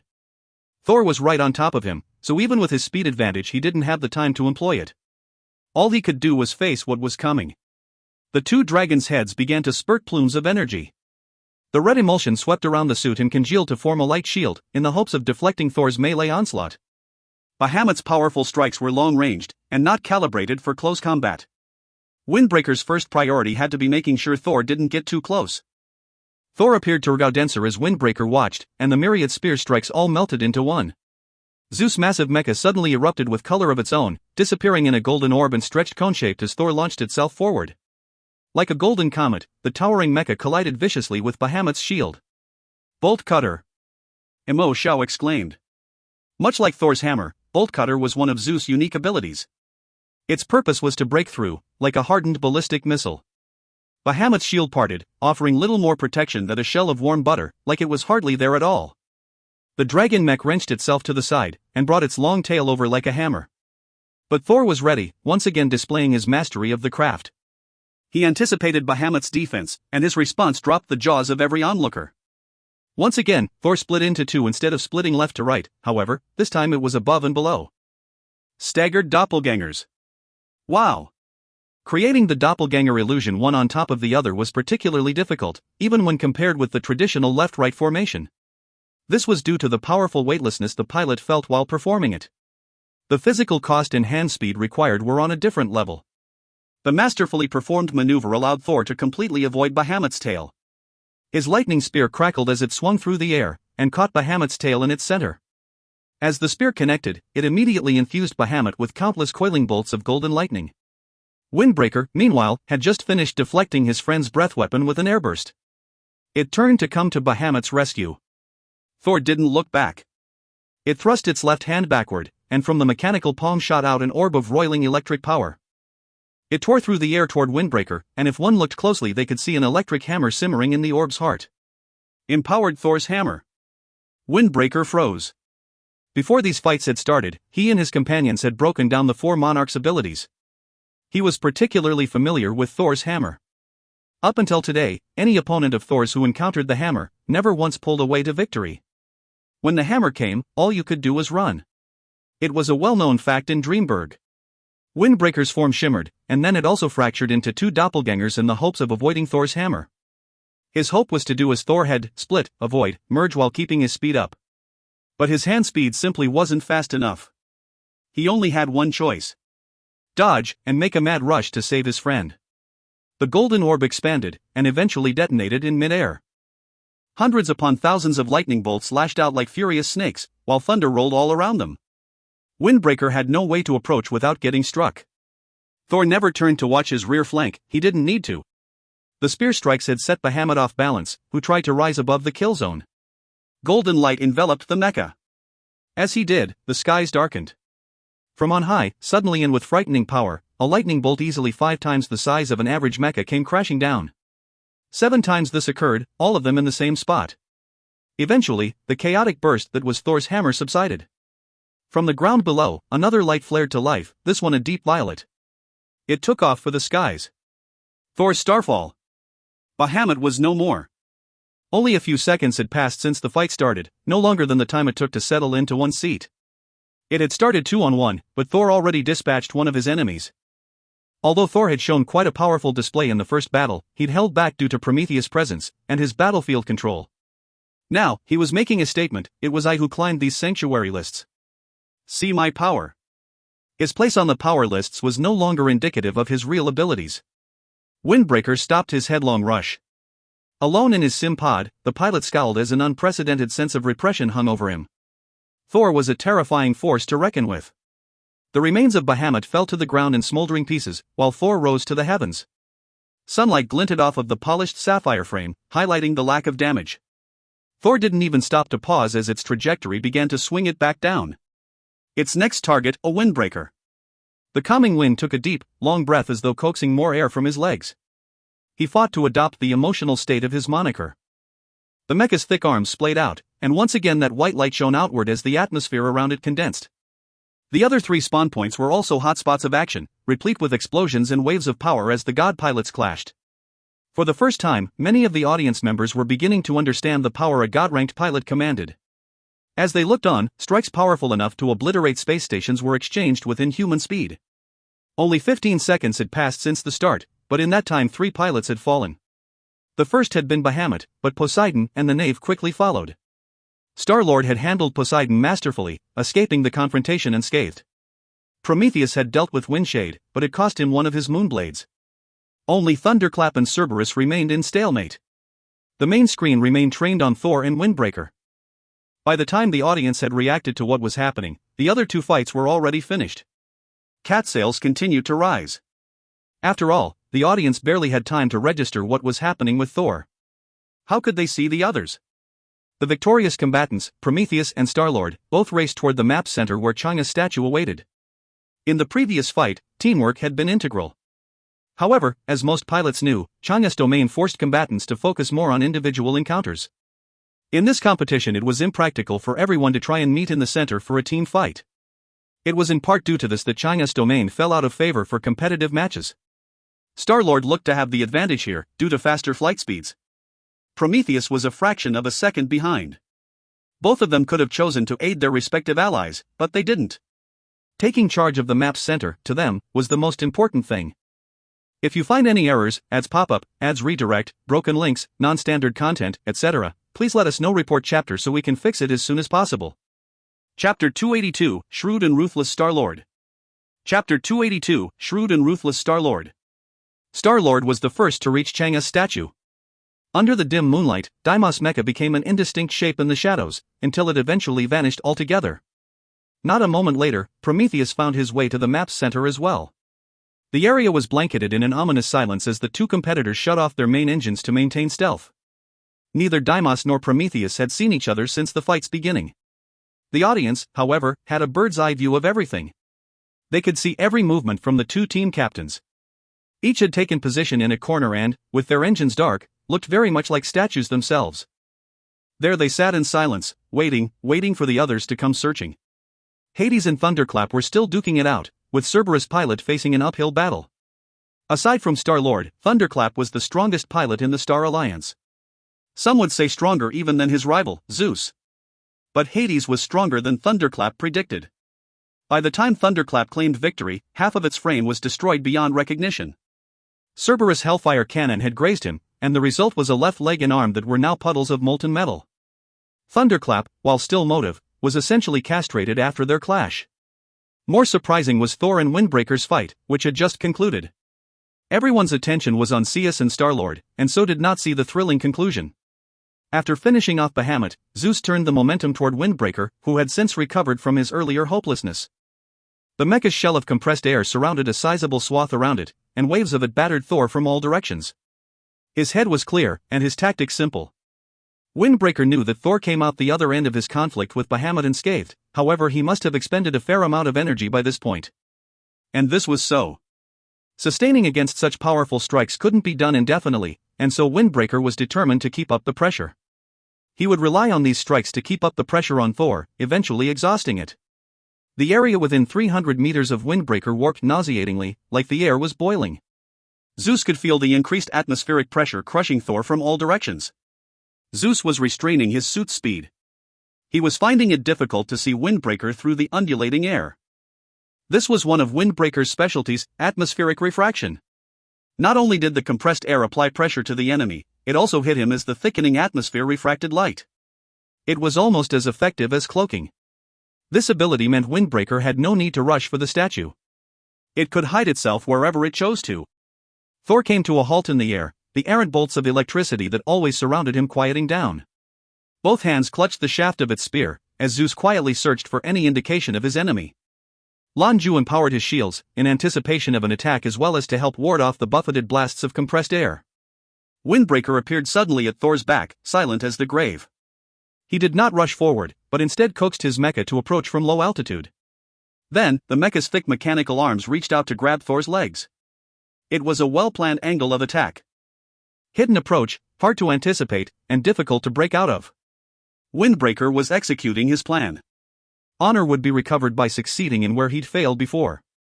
The moment he managed to grapple Thor, the rest of his plan went into motion, increased the atmospheric pressure until one or both of them were crushed. Even if he fell in the process, removing Thor from the equation was well worth it. Thor didn't move. It looked as though Windbreaker caught him totally by surprise. Windbreaker's silver hands grabbed Thor's ankles in a vice-like grip, then pulled violently. He didn't yet employ any real power, instead seeking to position his enemy. Thor came tumbling down. As the sapphire mecha began to fall, Windbreaker went with him. They twisted around one another as they did so. Something was wrong, and the moment Windbreaker sensed it he reacted. He immediately released the store of energy he'd been keeping, to release an airburst that would end their trade. Once again, a powerful aura of white light sprang up around Windbreaker. The difference was, this time he was right in the center of the blast radius. Thor's lightning spear crackled as it tore through the air. It swiped viciously at the space below as they fell. But then something surprising happened, that even the god-ranked pilots who wrote battle analyses would find impressive. In this critical moment, at the crux of victory or defeat, Thor's spear strike was directed at his enemy. He swung his spear at himself. The shielding for Thor's legs disappeared and then, with a flash of the crackling spear head, they were gone. In an all-out slash of its spear, Thor cut its own feet off at the ankles. The force of the strike knocked it up and away from Windbreaker. Thor's enemy continued to fall, gripping impotently at the mangled feet. It was too late. The air around it erupted as Windbreaker's airburst was released. Thor's speed and maneuverability were hampered by the loss of its feet and the thrusters beneath them, but it was still enough for it to avoid Windbreaker's last gasp. A violent, staggering explosion of violet energy burst into bloom directly on top of the Star Alliance powerhouse. Thor's hammer. Boom! The impact force stunned Windbreaker, making him unable to control his mecha. The audience gasped as they saw streamers of golden light spurt out from Thor's back. Its weapon glowed with a similarly potent aura, and fired it out at its foe. In less than a second, Thor executed 7 simultaneous thrusts. Each one found its target. With a loud explosion, Windbreaker was reduced to debris. Pieces of the defeated suit fell to earth in a fiery display. It was no longer a threat to the god of lightning. In the Simpod, Lan Jue's face bore an ice-cold and obstinate expression. He wasted no time, directing his mangled suit toward the moonlit statue at the map's center. Sparks flew incessantly from the mangled remains of its legs. In a straight, one-on-one fight, there was a distinct disparity between Windbreaker and Thor. Trying to finish off Zeus in a short time was exceedingly difficult. Sometimes you have to lose some to win it all, and Zeus knew this. He might have lost his mecha's feet, but after his flagrant display he remained alive and ready to support his team. His enemy could always have defended against his attacks, but Thor's feet couldn't. Who could have suspected that such a high-ranking mecha pilot would actually choose self-mutilation? The feet were an integral part of any mecha construction, after all. Without the stability and thrusters, Thor's combat power dropped to perhaps 60%. It was simply the price he had to pay to keep going. But when it came to Chang'e's domain, no one had more success. The proof was right in front of everyone's eyes. 2-on-1, and in the end Thor emerged victorious. He also proved to the audience that the four divine monarchs' strength wasn't just in cooperation.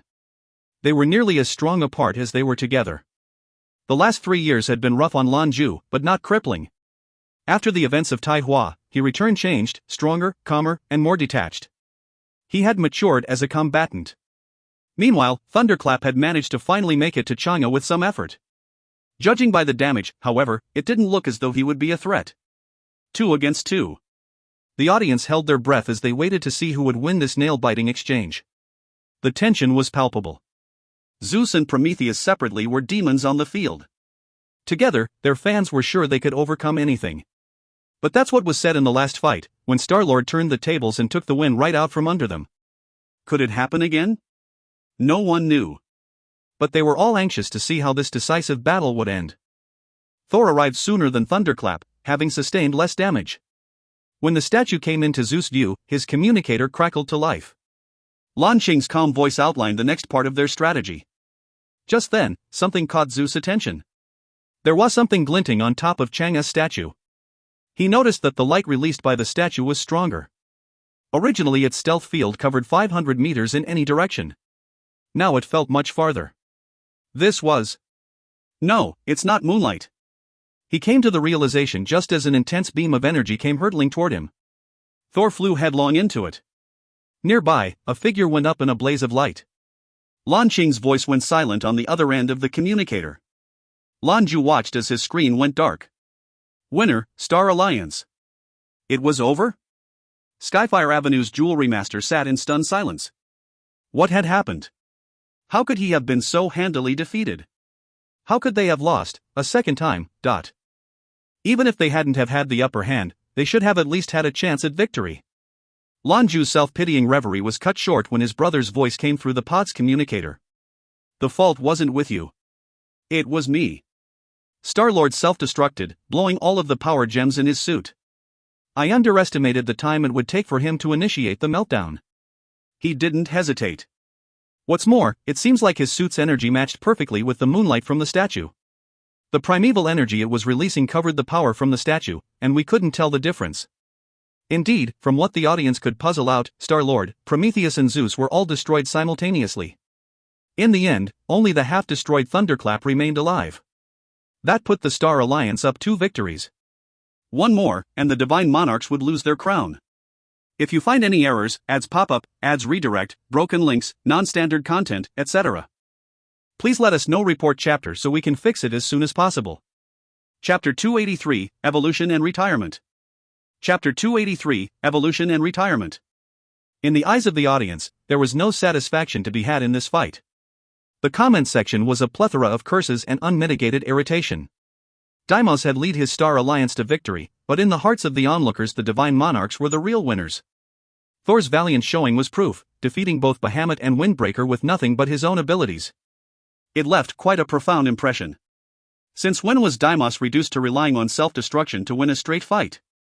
All he had to do was hide in the concealing moonlight. Any other map, he'd likely have lost terribly. Emosha was silent, her heart filled with sadness for Deimos. She was witnessing the sunset of an era.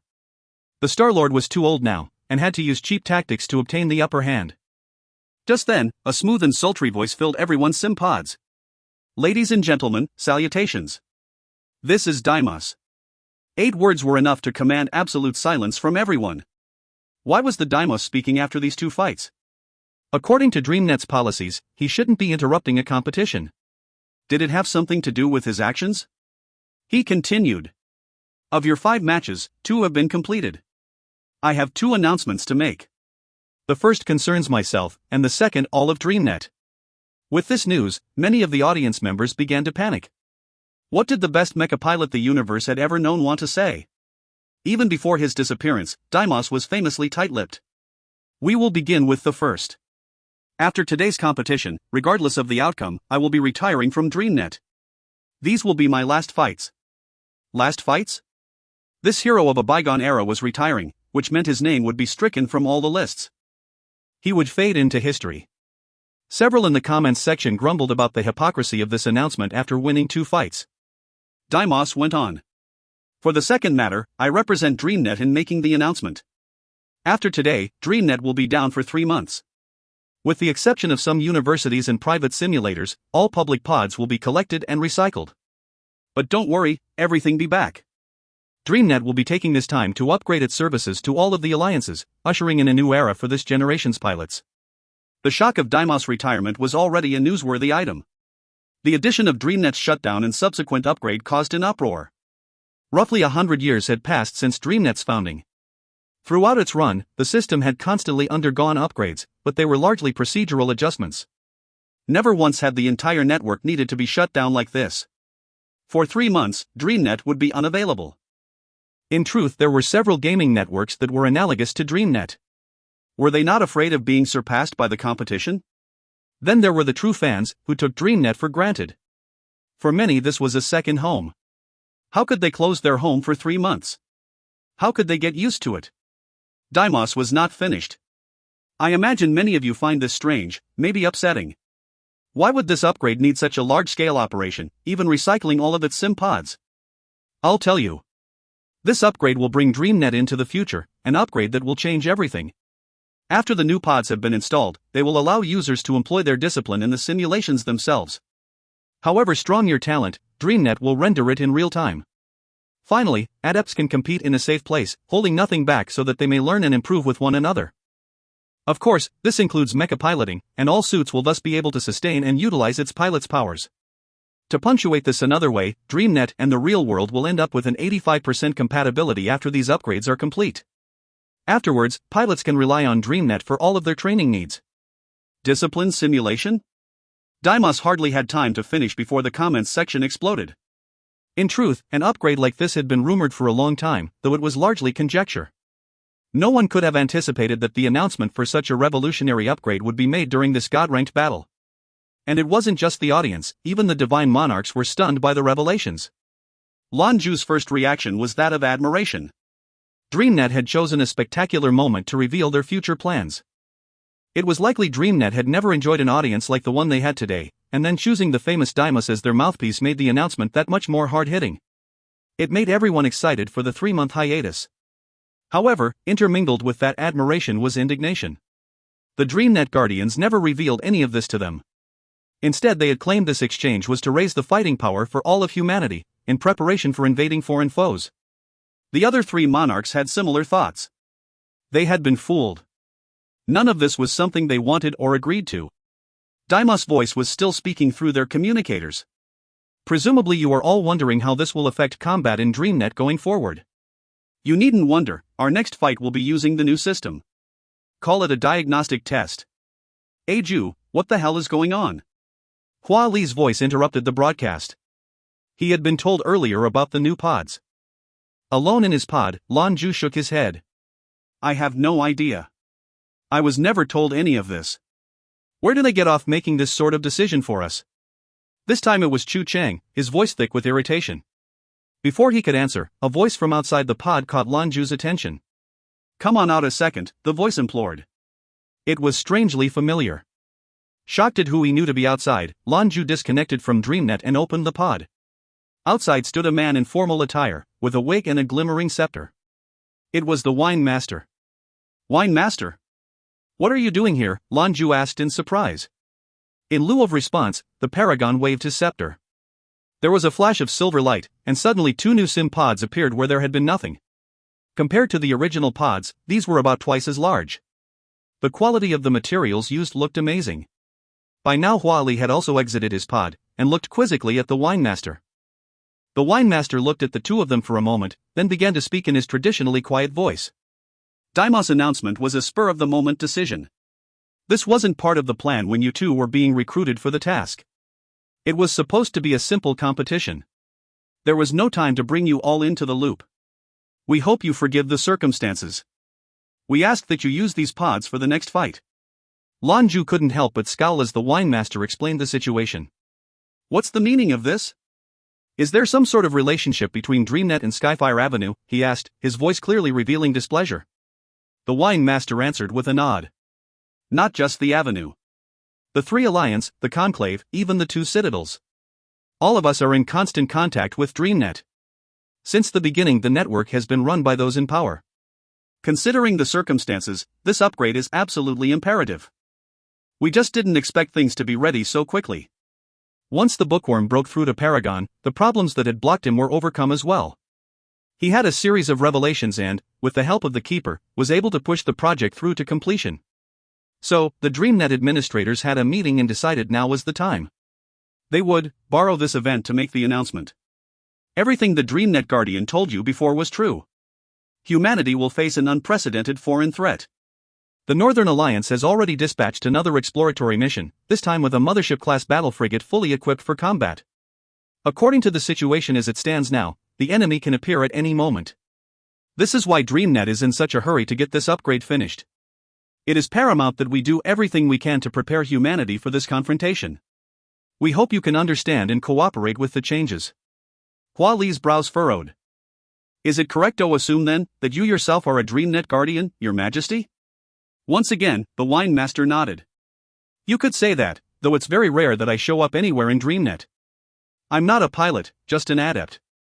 After the upgrade, though, I'll likely start making appearances. Lan Jue was next to speak. This time I'll give you face and participate. However, I do not agree that the DreamNet administration never approached us for permission before making this decision. The wine master's normally stoic expression darkened. You don't agree? You have the nerve to disagree? Before you had no scruples agreeing to help the gourmet or the pauper with their little task. You were going to steal into cellar and abscond with one of my treasured possessions. You don't agree? Lan Jue, surprise written clear on his face, blinked at the new master of Skyfire Avenue. The pauper actually succeeded, ... Those two bastards have just vanished, the wine master spat confrontationally. The pauper even had the gall to leave a message. He said if there was a problem to call you. He probably knew I'd see you during the competition, and can settle accounts then. Lan Jue gave the paragon a bitter chuckle. But I never directly participated. I'm a victim here too, you know. I didn't even get to drink any of your precious treasure. The gourmet, that guy, he never even told me. And he calls himself a friend. The wine master snorted furiously. Fine, enough nonsense. Hurry up and get ready for your next fight. When all's said and done, we're sit down. What about Hades and Prometheus? Hua Li asked. They're already prepared and waiting. The two monarchs climbed into the new pods and reconnected to DreamNet. Lan Jue was prepared somewhat for the differences, after all, he'd done this before. He did note that the pod was more comfortable than the experimental design he'd used earlier. Overall, it had seen some significant improvements. Hua Li was pleasantly excited by the novelty of it. Being able to use your discipline in DreamNet, this was no normal upgrade. Lan Jue immediately got back in contact with Chu Chang and Lan Qing. My dad brought the new pod to me. What's all this? I've got no choice but to continue with this farce, he said angrily. Lan Qing's words were likewise surprising to Lan Jue the most. A few commissioned officers brought the new one to me here at headquarters. Zeus went on to relate their own experience with the wine master. If you find any errors, ads pop-up, ads redirect, broken links, non-standard content, etc., please let us know. Report chapter so we can fix it as soon as possible. Chapter 284, Fully Simulated Battle. Chapter 284, Fully Simulated Battle. So what do you think, boss? Do we trust M? Chu Cheng asked. The four young men were clearly struggling with discomfort over the sudden change in circumstance. Lan Qing's deep voice replied. Soldiers are bound by duty, and follow commands. Headquarters has commanded I proceed. For the rest of you, the decisions are your own. We go on, Lan Jue said resolutely. I have faith in the winemaster, keeper, and bookworm. Hua Li nodded his head. Let's do it. Gives us a chance to see what these things can really do. If what Daima said is true, these things will be a huge benefit to our training. It's a true, fully simulated battle. You leave Thunderclap to me this time, Lan Qing growled dangerously. With my discipline, he's in for a nasty surprise. A digitized voice asked the monarchs if they were prepared to continue. Lan Qing answered in the negative, claiming he needed to debug. It was a new pod, and they needed to get used to it. In the meantime, the third map was announced. The Dark Forest. Like the map before it, this was an old classic. It was comparatively complicated, with bogs, hills, rivers, lakes and more dotting its surface. The Dark Forest was about the size of the previous two maps combined. There were only 2 spawn points, one on either side of the map. Teams spawned together, so the Dark Forest was an excellent map for any number of cooperative tactics. Of course, the rugged nature of the map also meant there was considerable risk of damaging one's suit inadvertently. It was a very good choice as the first map to test the fully functional sim pods. 10 minutes later, Prometheus indicated that his team was ready to proceed. Mo Zhao's voice called to the audience, "Calm once more." Even with all my years as a host, I could never have anticipated an event this dramatic, this exciting. We've seen incredible upsets, which cut right to the heart of me. And yet, what a display of power from our beloved Poseidon. She was practically an advertisement. She was certainly earning her keep as Huali's manager, Lan Jue though Riley. Through all of this she never once missed an opportunity to talk him up. Her blatant plugs were the focus of quite a bit of discussion in the comments section. The fact that Poseidon was a god-ranked pilot on top of his other talents was a very widely utilized fact for both Poseidon Entertainment and the Gobi Group. It did wonders for his popularity. Of course, it was common that a powerful pilot in DreamNet ended up being less than stellar in reality. After all, a real master pilot used their discipline together with their suit. Critics and analysts have argued the fact, but many insist that DreamNet god-ranked pilots would likely be at least sovereigns in the real world, likely on the higher end as well. They couldn't, however, claim that every one of them would be god-ranked. Aside from their masterful control of a mecha suit, pilots were also required to be at least 9th-ranked talents. This was why Suhi was so unwilling to state he was a god-ranked pilot. Of course, the addition of this new feature was a massive reshuffle for DreamNet. In the near future, only truly god-ranked pilots could claim the title in the simulated world. Could Poseidon really possess a 9th-level talent? Didn't the other monarchs, Prometheus, Zeus, and Hades, also have to be at that level to be so successful already? And what about the Star Alliance? A host of new and exciting questions filled the hearts of the audience. Their zeal, their enthusiasm for the coming fight was at a fever pitch. Mo Xiao went on. Sadly, the situation is what it is, and there's nothing I can do to change it. I am but a host, and these matters are above my capabilities. All I can do is offer my support to Poseidon and his divine monarchs. I pray they come back from their 2-loss deficit, and I believe they have the power to do it. Both sides are ready to continue.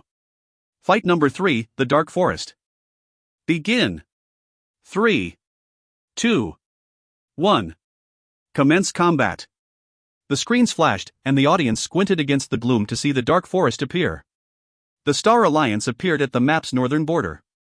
The Divine Monarchs were in the south. So far, neither side revealed anything new or different after the change. As with the first 2 battles, so far this was all maneuverability. Both teams set out in search of the other. As the Star Alliance pressed forward, the other members created a circle of protection around Star-Lord. Bahamut served as vanguard, scouting the path. This sort of terrain, large and difficult to see, was Bahamut's home turf. Long-range probing attacks and high-grade scanners were always big helps in any team composition. On the other side of the forest, the Divine Monarchs had chosen a different approach.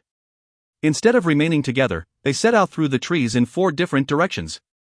Of course, one of the competitors knew the nuances of this map, due to its perennial status. They didn't need to be timid, or feel out their way forward. They moved inexorably forward, toward a fated meeting in the map's center. The first to arrive at the center was Bahamut, who able to capably and speedily negotiate the terrain. The dragon-like suit was ever surrounded in an orb of light that alternated between blue and red, which at this time was darker than average. If one didn't look carefully, it really could be confused for a black hydra.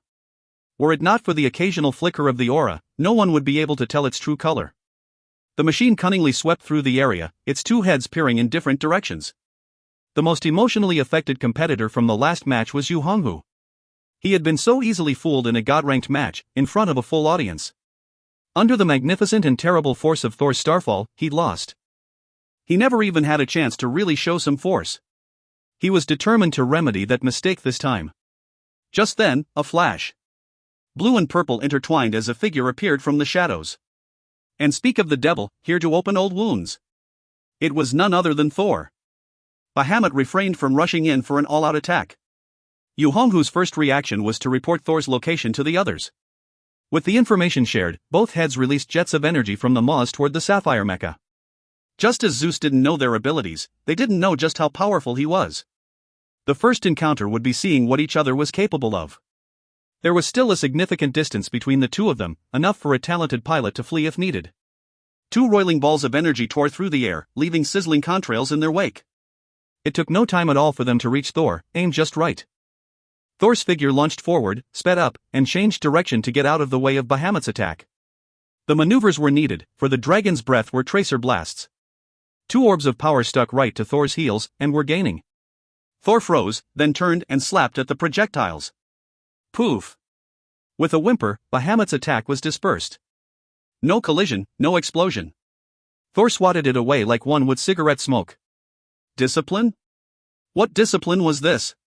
The audience stared in wide-eyed bewilderment. Thor's metallic eyes flashed as they looked Bahamut's way. But he did not charge. The Sapphire Mecha executed a practiced bow and then, without explanation, disengaged and fled into the woods. Ha! Doubt flooded Yu Honghu's mind. Thor withstood his breath attack as though it were halitosis. He absolutely must have employed his discipline. It was enough for Yu Honghu to estimate Zhou's talent at 9th ranked, at least. Only a 9th ranked talent could be that strong. However, Bahamut was not anxious at the revelation. The two massive metal wings at its back spread wide, then the dragon was off like a rocket in the direction Thor disappeared to. Blast after blast of its breath weapon rocked the forest, as Yu Honghu blindly sent them coursing through the trees. There were two goals in employing this tactic. The first was to flush Thor out of hiding, so as to give chase. Secondly, the noise alerted his other team members to his location, as well as the direction and speed they were moving. The small comprehensive map revealed the location of all the challengers. It showed the audience that Bahamut's teammates had gotten the message, and were rapidly en route to his location. The three other Divine Monarchs also gave chase, though they were swinging around to attack from the flank. In terms of speed, there wasn't much difference between the two teams. Thor and Bahamut maintained distance, with the former artfully dodging the dragon's attacks. They sped between the trees. Yu Honghu, alone in his pod, growled angrily. His skin had begun to crack, forming into scales. A closer look showed that they, like his suit, were also blue and red and were separated on either side of his body. His hand speed sped up, in the same instant that his mecha began to emanate a powerful aura. Once more the two massive dragon heads opened, and within the depths of their mouth 2 points of energy began to congeal. Radar exactly pinpointed his foe's location. Last time, Yu Honghu lost at Zhou's hand. Now, he clearly had the advantage. This map, and distant engagements, were his forte. And so Bahamut gave chase, but not because he had any illusions of defeating Zeus on his own. Soon the rest of his team would arrive. All he had to do till then was keep up the pressure. He had faith in his team, and in the idea that they had to be 9th-ranked pilots. Other than the knave, who was comparatively weak, his companions were strong enough to clinch victory. The two congealed orbs of power gathering before the dragon faces became larger with every passing second. Waves of staggering power warped the air around Bahamut. Then Thor reacted. If you find any errors, ads pop up, ads redirect, broken links, non-standard content, etc., please let us know. Report chapter so we can fix it as soon as possible. Chapter 285, A Mighty Clash.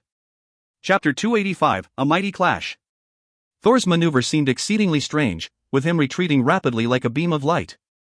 This was followed by a headlong rush and, before Yu Honghu could react, the safe distance he tried to maintain disappeared. Thor appeared behind the two-headed dragon mecha. Impossible, how could this be? His discipline is speed? The three incredulous thoughts set him to scowling. The change was too fast. Thor's frightening speed was far beyond what Yu Honghu anticipated. Once again he was forced into defensive maneuvers. But things were different this time. Like his foe, Yu Honghu could use his discipline. He didn't panic. Bahamut released the charged breath attack, but instead of reacting to the enemy behind, Bahamut launched itself directly into the roiling ball of energy. Instead of destroying the mecha as one might expect, as the dragon suit entered the dual-colored orbs they congealed to form a sort of energy shield around it. It was like a giant protective bubble that hung over him. There was no denying Yu Honghu's discipline was metamorphosis, specifically a hydra of ice and fire, one of the greatest transformational disciplines known to man. With this fact revealed, and protected by its own weapon, Bahamut was able to avoid falling into a disadvantageous position. Once again, the mecha's hammer-like tail swiped at Thor. Thor decided to forego the use of weapons and simply sidestepped the flailing appendage. Its thick mechanical hand rose to knock it away. The general audience determination was that this choice was unwise. Bahamut was a sight larger than your average, humanoid mecha suit, and more powerful. Paired with Yu Honghu's discipline, it was stronger and more steady still. Was Thor being cautious by refusing to use weapons? Clunk! Thor was knocked away, tumbling at least 10 meters into the distance as Bahamut's tail connected. But as Thor tumbled away, the sky darkened. Ominous peals of thunder rumbled in the distance. The threatening sound set Yu Honghu on edge. Alone in his pod, his body began to glow with an internal light. The other members of the Star Alliance and the Divine Monarchs were quickly closing the gap. Sounds from the battle between Thor and Bahamut urged them onward. Thor raised a single metal finger to the heavens. As if in response, the sky split and a bolt of lightning descended from on high to assail the dragon mecha. The bolt was a blinding gold in color, and hit like a freight train. It was impossible to tell how much stronger this empowered strike was compared to those from their earlier encounters. Bahamut, still recoiling from the strike on Thor, was too slow to avoid it. Contact was inevitable. Bahamut's whole body adopted a golden hue as the bolt found its mark. Arcs of lightning crisscrossed its metal frame like angry serpents. Thor disappeared. A moment later, it was spied high overhead and, leaving behind a golden contrail, descended toward Bahamut at terrifying speeds. Boom! Bahamut was once again reduced to slag. Yu Honghu had lost again. If he had lost the previous fight from lack of tactical assessment, this time it was purely due to insufficient power.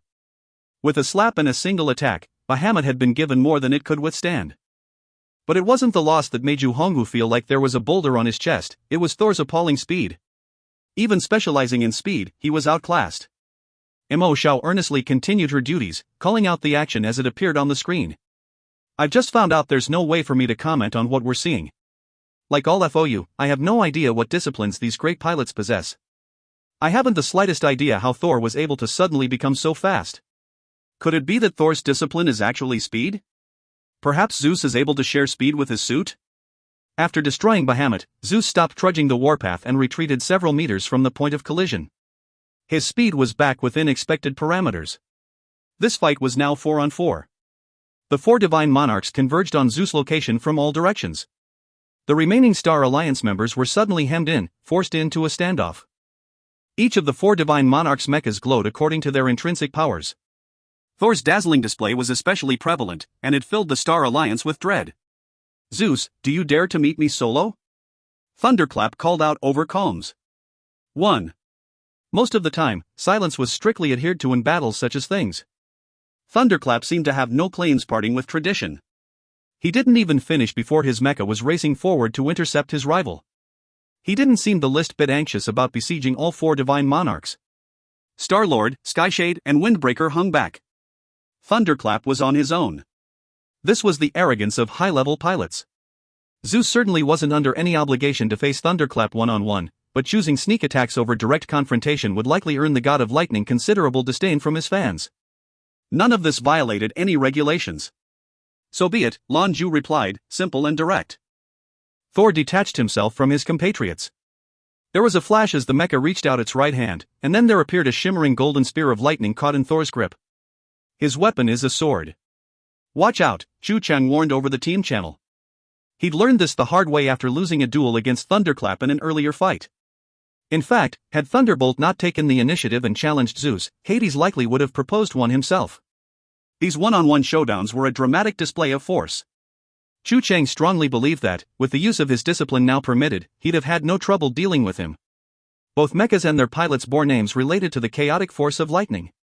This fight was undoubtedly to determine who the strongest lightning adept really was. It was no different from a real-world fight. Whoever won was the uncontested master of electricity. Thunderclap's color, a manifestation of his abilities, was inherently darker than Thor's. It was blue, but a sort of dark blue like peering at the universe through the evening sky. Even the intermittent flashes of electric power were a deep shade of cobalt. The power it represented was palpable. The two proceeded as though their duel was prearranged. In a single fluid motion, both of them rose into the air and came barreling toward a collision. The simulated Earth below trembled when they met. No one was able to see the result. Likely even other pilots couldn't puzzle it out. The two god-ranked warriors were simply too fast. All that could be discerned were two indistinct figures, who would collide and separate again and again. Sometimes there would be more shadows, but they would soon disappear, only to reappear once more a few moments later. They would engage for a moment, then break. Rinse and repeat. Thunderclap bore a navy blue sword in its hand, with its tip pointed toward the ground and wreathed in lightning. Every collision between the two pilots was punctuated with explosive peals of thunder. Violet met deep blue in the skies over the dark forest. Artifacts of their fight hung in the air and left a charged residue in their wake. The series of feints and attacks were largely exploratory, and neither side employed their strongest attacks directly. Neither of them currently held an advantage over the other. It appeared the two of them were more or less evenly matched. Thunderclap lifted its cobalt blade and pointed it at Thor. Thor, likewise, positioned its crackling spear for attack. Strangely, in this moment the colorful auras around the two machines began to change. Thunderclap's deep blue blanched until it was a pure, radiant silver. Tendrils of lightning raced across the whole surface of the suit, making it look silver itself. Thor, on the other hand, was a magnificent gold. Like his opponent, grasping tendrils of electricity lashed out from Zeus Mecha erratically in all directions. Their display of power continued to rise, strengthening until it seemed the entire battlefield was positively charged with electricity. The waves of energy caused the skies to ripple. The other 6 mecha pilots looked on with bated breath, watching as they traded blows. It was an important moment. Whoever won here would grant their team a real and oppressive advantage. Thor and Thunderclap launched into their second round of attacks. They were like two bolts of electricity, one silver and one gold, clashing in the center and sending sparks flying in all directions. Another ear-splitting boom swept through the map. An aftershock erupted and spread out in all directions, a result of their impact. Two massive, revolving balls of energy hung in the air where the two mecha met. One was gold, and the other silver, and the majority of the Adepts' raging battle occurred within. Sadly, no one could clearly see what they were doing. Mo Shao exclaimed in joy and surprise. "Ladies and gentlemen, this is what a god-ranked duel looks like." Boom boom. Less than 10 seconds later, both orbs detonated at the same time. The two indistinct figured within disengaged. Finally, the two mechas could be clearly seen. Both were changed by the fight. Thor's chest pate had been badly damaged, with a cross-shaped burn splitting it into quadrants. It was clearly a new addition. Its left arm was worse off, and was broken beyond repair. Tendrils of lightning still raced over its metal frame, both gold and silver. Thunderclap wasn't any better off. It had lost its left leg somewhere, as well as its left hand. Even half the suit's skull was missing, mangled. Electricity surrounded it as well. The exchange had cost them both dearly. With a flick of its wrist, Thor's spear vanished as though it were never there. Then, in a distinct break from traditionally expected, Thor's movements took on a strange quality. In opposition to the hard, fast, explosive nature of its elemental power, Thor now began to move like flowing clouds and trickling water. Every motion was smooth and natural, like a dance. "This is," Mo Shao trailed off, but the incredulity in her voice was obvious to all. Incredulous and uncertain. Thunderclap raced forward, though this time his speed was a sight slower than it had been. With a twist it brought the lightning blade to bear, but the blow was nowhere near close enough to damage Thor. Instead, the sweeping motion spawned a dozen arcing waves of electric light. They spread and grew, until there was a veritable army of screeching electric dragons tearing across the sky. From every which way they approached, converging on Thor's location. Thor was suspended in the air, unmoving. Its working hand made a small semicircular motion, then pushed outward toward its foe. The action coaxed the whole of Thor's aura to migrate to its palm, and congeal therein. Little by little the power consolidated in the small space, until the small spot of light seemed dense enough to obliterate everything around them. The color darkened until the twinkling gold was gone, replaced with a deeper hue. For anyone uninitiated, this entire exchange is very much like the esports phenomenon we're experiencing today, specifically with games like Dota and LOL. Both these MOBA games are intensely popular in China, so a fair amount of the terminology and design of these fights may look familiar to those of you who also partake. Here, this is equivalent to 1v1 me bro. If you find any errors, ads pop up, ads redirect, broken links, non-standard content, etc., please let us know. Report chapter so we can fix it as soon as possible. Chapter 286, Victory. Chapter 286, Victory. A dozen silvery dragons of lightning screamed toward Thor. Strangely, though, there appeared to be some invisible force acting upon them. Like water following a riverbed, the writhing electric bolts all flowed toward Thor's right hand. One after another, they gently disappeared into the gathering golden light. The orb expanded with each passing moment, now an intermingled sphere of silver and gold. Thor thrust his arm out toward Thunderclap. The resulting release of energy shook the forest, as a beam of light fired outward. The beam itself was 30 meters in diameter, and easily swallowed Thunderclap in its depths. Then the beam went on toward the rest of the Star Alliance, watching nearby. Deimos and his crew were not prepared for such a dramatic change in circumstance. As the fight neared its conclusion, Lan Jue had also been in contact with his team, outlining his plan. At Prometheus' command, Zeus, Triton and Cerberus rushed into the fray directly behind Thor's beam. Prometheus led the charge, and in his wake were spawned several tornadoes that went spinning after him. They swept around to assail the Star Alliance from several directions. Hades' Hellfire cannon roared like a demon as its payload was released. He didn't need to charge it, he already had his target in his sights, Skyshade. The Knave's mecha was lit in red, gold, and silver. Thor's beam was seconds away with him dead center. If the fastest hands in Dreambird dodged, his only escape put him directly in the path of the Hellfire cannon's barrage. The three monarchs reacted exceedingly fast in grasping the opportunity. The moment Thor's strike consumed Thunderclap, their duel was considered over. No one said there needed to be downtime between winning and continuing the fight. Hades and Prometheus took up position on either side of the lightning god, while Poseidon took to higher skies. Where Triton soared, a wake of metallic blue light followed its trident. Upon reaching the peak of its arc, the glorious three-pronged weapon silently burst into a bloom of light. The vibrant colors painted the world in blue, and when in the next moment it was restrained, there appeared countless halos hovering in the air. They fell over Poseidon and his companions, enveloping them in a shroud of gentle energy. It was a perfectly executed attack and regroup maneuver. A testament to the excellent synergy of the monarchs. The Star Alliance had been caught completely off guard, Deimos included. The Knave saw the attacks coming a fraction of a second late, but his hand speed was fast enough to cover the hesitation. Skyshade split into two images, each strafing sideways to avoid Thor's energy beam. But there was still Hades' Hellfire, and it was right on top of him. A mecha's inherent powers were changed when a pilot added their discipline. It was a fact the Knave understood, however in this critical juncture, his reactions only took into account the DreamNet Thor he knew, not the one battling him now. His doppelgangers were effective in dodging the first threat, but nothing escaped Hades' Hellfire. Skyshade was knocked away, encased in flame. A nearby cyclone was just in time to snatch up the tumbling mecha, as though it had been waiting there for just that purpose. The Knave was spat out right back into the gold and silver beam. Boom! The unfathomable power of the beam claimed another challenger. Another dramatic encounter was setting up as Prometheus and Windbreaker met on the field. As suspected, Windbreaker had been chosen specifically as a counter to Prometheus. As Zeus cyclones came for him, Windbreaker used his discipline in attempts to disperse them. That was his power, mastery over air. Between he and his mecha, Prometheus would have a hard time influencing much with his wind discipline. However, when their powers collided, Windbreaker was confronted with his own naivete.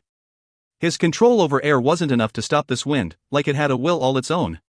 6 whirling tornadoes converged on Windbreaker's location, and as he was swallowed into the buffeting assault, all he could do was focus on not being smashed to pieces in the storm. Poseidon's radiating power continued to descend from on high. Like the fathomless ocean, Star-Lord was drowned in it.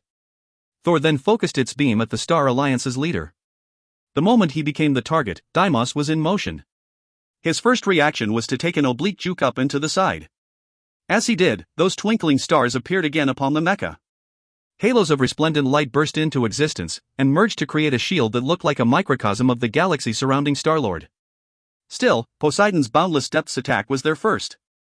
Poseidon's area-wide emulsion couldn't break Star-Lord's shield, but it did slow him down considerably.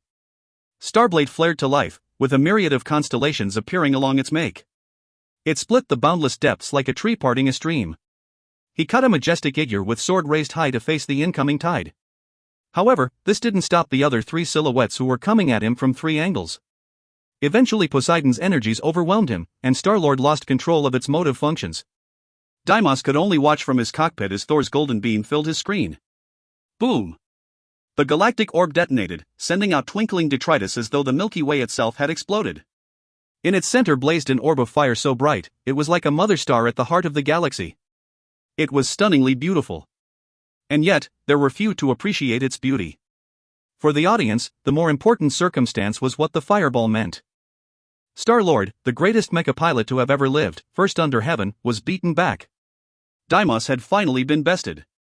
It wasn't just the audience members who were stunned, either. Even the streakbreakers themselves, all 4 divine monarchs, looked on speechlessly as their mighty foe burned. Still, their victory was tainted by Deimos' announcement of retirement. On the contrary, they were sad. They had contributed to the downfall of a public hero. In addition, they had found it strange and disconcerting that Star-Lord had employed no discipline whatsoever in his defense, or in conjunction with his mecha at all.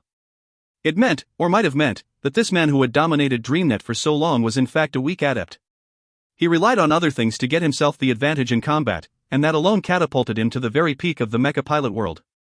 Windbreaker was finally relinquished from the Cyclone's grip, but lasted less than a second. This fight was decided. And yet there was silence. The audience, in fact all of DreamNet, was still as the grave. If there were any who doubted Daimos' earlier words were a result of his 2 wins, they changed their mind now. He then went on to announce the addition of disciplines to DreamNet. This said everything. He could have waited to make the 2 announcements until after the games.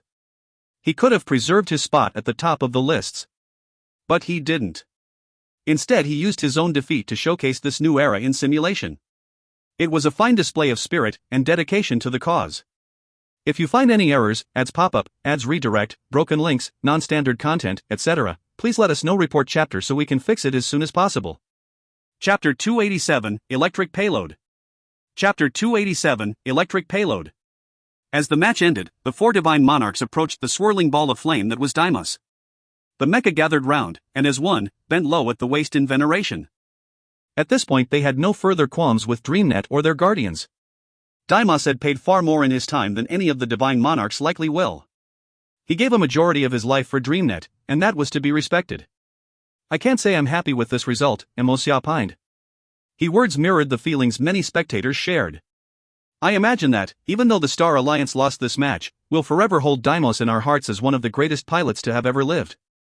Long live Daimos. Now to the monarchs, let me say I hope you're ready to pull out all the stops for our next battles.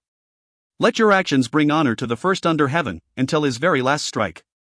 Win or lose, please respect our hero. Emoja's figure appeared, hovering in the air before the giant sanctuary screen showing the fights. She bowed as well. Now, it was on to the 4th map. Turret Legend. Another legacy map from DreamNet. This one had been available here since the very day DreamNet launched, and enjoyed the nostalgic affection of millions of pilots. It was a balanced map, with no inherent advantages for any one class of pilot. Like the last fight, the map was separated into 2 camps. However, the difference lay in what sat in between. Countless towers dotted the landscape, stretching to the horizon. The prerequisites for victory here wasn't the destruction of your enemies, but to raise their stronghold. The towers and their formidable defensive capabilities served as watchmen and protectors. There were 3 separate paths to the enemy base. With 2 teams of 5, there were a number of tactics that could be employed here. Each road had to be defended, lest the enemy march directly into the base unopposed. The fight started without any further pomp or circumstance. A series of flashes heralded the competitors' arrival. 9 figures appeared. This time, when the audience watched, there was something different in their eyes. There was a sort of solemn respect, both for the Star Alliance and the Divine Monarchs. DreamNet's upgrades had shown the 2 god teams in a new light. These fights were destined to be remembered for as long as DreamNet remained. But what about the last fight? What was that beam of gold and silver Thor had used? What new surprises were in store for this battle? Was Thor now the strongest of the monarchs? These questions and dozens more peppered the comments section. They hoped this 4th encounter would answer some of them. As the match commenced, the Divine Monarchs broke for their respective routes. Cerberus took the top lane, and Zeus took bottom. That left Thor and Triton were in the middle. Mid lane, as it was referred, was the widest of the 3. It was common practice to send 2 members to defend it together. The Star Alliance was deployed as well. Skyshade and Windbreaker were up top, and Thunderclap in the middle. Star-Lord took up position on bottom lane. Bahamut, for his part, chose no road. Instead, it employed its impressive speed and disappeared into the surrounding jungles, toward the enemy stronghold. Flying-class mechas had a slight advantage there. The trade-off was that those same flight-specialized mechas were prime targets for towers. Any time one of said towers came under fire, it sent continuous pings to team members to come and defend. Thor raced ahead, with Triton taking up the rear. After the last fight, they were still in high gear. There had been quite a degree of luck involved in their last victory. In fact, even the other 3 members of Zeus' team weren't aware of what that beam he'd used was. Only Lan Jue himself knew. During their duel, it had taken him 2 collisions to puzzle out precisely what Thunderclap's discipline was. As expected, it was electricity. Thunderbolt and electricity, in fact, precisely the same as Lan Jue himself. The difference was that Thunderclap's powers were intermingled. Just like real life, his lightning back to come before thunder. The two wouldn't manifest simultaneously. It was enormously powerful, but lacked flexibility. But there was more than that. Lan Jue's dual disciplines were of a purely positive nature. The lightning powers bore a positive energy that served him well in destroying the darker inclined. Any negative discipline faced quite a struggle when encountering Zeus. This was precisely the opposite for Thunderbolt, though. His was purely negative. Simply put, it was diametrically opposed to Lan Jue's. It was something he'd heard from his teacher many years before was possible, and he'd since sought to see it for himself. 1. Positive and negative working in harmonious union. A true and complete electric payload. That was what that gold and silver beam was. Lan Jue employed a special method for using his powers. He used the positive force of his lightning to contain and command the negative force of his thunderbolt discipline. The result was a yin-yang conglomeration of the two, manifesting as a beam of energy. Even though the attack wasn't itself classified as a protogenic power, it was stronger than many of them. The violent and definitive destruction of his enemies in the last fight gave credence to the claim. It was an understatement to call viewing such a special circumstance today a pleasant surprise. Thunderclap. No matter the result, Lan Jue was resolved to confront him at the end of their competition. Were the two of them to combine forces, they'd be powerful enough to rival paragons. He remembered the lesson of his professor from so long ago. If you met the opposed aspect of your discipline, he said, don't let them go. If they were of the opposite sex, marry them. Otherwise make them your best friend. Lan Jue had completely forgotten about it until this second. The possibility had seemed so slim back in the day that he hadn't considered it. He never would have expected to be confronted by that infinitesimal chance here. Thunderclap, he surmised, must not have been familiar with the mysteries of yin-yang, or may have otherwise forgotten. As a prominent discipline, he also would never likely be in a dominant enough position to seek one out. The question then became how to persuade him. He had to find an excuse to meet with him after the matches, first. If Thunderclap was a denizen of the East, there'd be no better circumstance he could hope for. Careful. Hua Li's voice brought him back to the present. Lan Jue's eyes were stabbed by a flash of dazzling light. Starblade. Thor's spear appeared in its grip, almost like it had a mind of its own. In the next moment, dozens of lightning-fast spear strikes filled the space before it. The stress and difficulty of the situation was a boon for Lan Jue, and he felt in better shape than ever before. 1,080 spear strikes passed in the blink of an eye. The starry shield surrounding the Starblade couldn't stand against Thor's rapid-fire assault, and shattered. Under Zeus' impressive martial assault, Star-Lord's forward charge was shut down. 1. Chinese yin-yang theory underpins a great deal of what the Chinese do. At its heart, it's a simple idea of positive and negative, though neither have the same connotation we expect in the West. Neither is inherently good or inherently evil, they just are. Further, there are several aspects of the yin-yang relationship that make things more complicated, but expand the theory to involve all life as we know it. Those are a. The opposition of yin and yang, each one controls the other to ensure there is balance, and not excess of one or the other. B. Interdependence, each one requires the presence of the other to exist, yang requires yin as a root so it won't float away, and yin requires yang to ensure it remains modal and doesn't sink. C. Interchangeability, yin and yang can transform into one another when there is too much of an excess, to maintain balance. And D.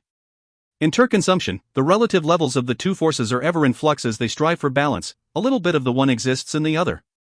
If you find any errors, ads pop up, ads redirect, broken links, non-standard content, etc., please let us know. Report chapter so we can fix it as soon as possible. Chapter 288, Star-Lord's Finale. Chapter 288, Star-Lord's Finale. Daimos' frontal assault cut short, and forced to retreat. Was this the power of a discipline-infused mecha? And as the others stood in silent tribute, Star-Lord took its opportunity. While still charging backward, it swiped Starblade toward the stationary enemies. Meanwhile Thor, hovering in the air, began to wobble to and fro as though it were losing its balance. Then with an audible bloop, the sapphire mecha was engulfed in a bubble. The strange shield was a gift from Poseidon, who stood close by. Triton had a mechanical hand resting upon Thor's shoulder, Triton in hand. In the next moment the god of the seas swept his Triton out, and great waves went crashing toward Star-Lord. The star-spangled mecha thrust its sword high into the air, and a dazzling pinprick of light exuded from its tip.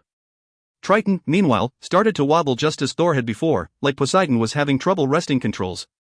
A staggering streamer of condensed starlight violently made its way toward the divine monarchs, forcing them to retreat. Star-Lord Daimos, still a force to be reckoned with. Both Lan Jue and Hua Li were intensely surprised by what they'd witnessed. Their strange and sudden wobbles were not for no reason.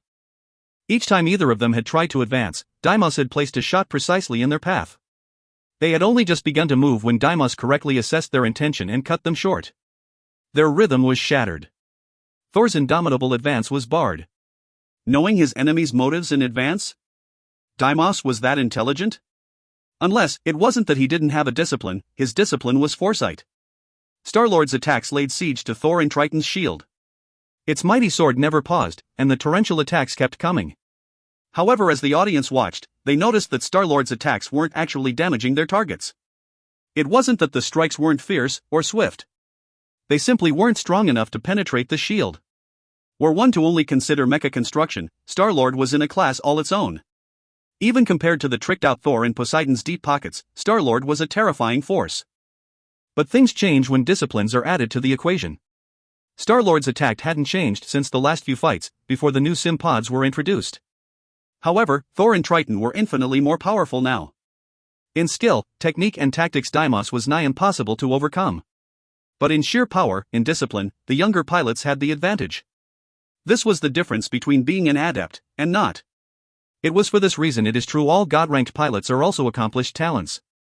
One fed the other. As Thor slid backward away from Star-Lord's attack, it hefted the crackling lightning spear in its hand. The skies overhead erupted into a terrifying and violent display, where hundreds of thousands of lightning bolts came crashing down upon Thor. The towering mecha absorbed them, then released the contained power in a cone of devastating electric fire. Forest of lightning. The beam of light from Starblade and Thor's forest of lightning met in the air. Amidst the shuddering corona of disparate energy, the two vanished. However, where Thor and Triton had been under pressure moments before, now the tables were turning. As god-ranked pilots and knight-ranked talents, these men were masters of battlefield control.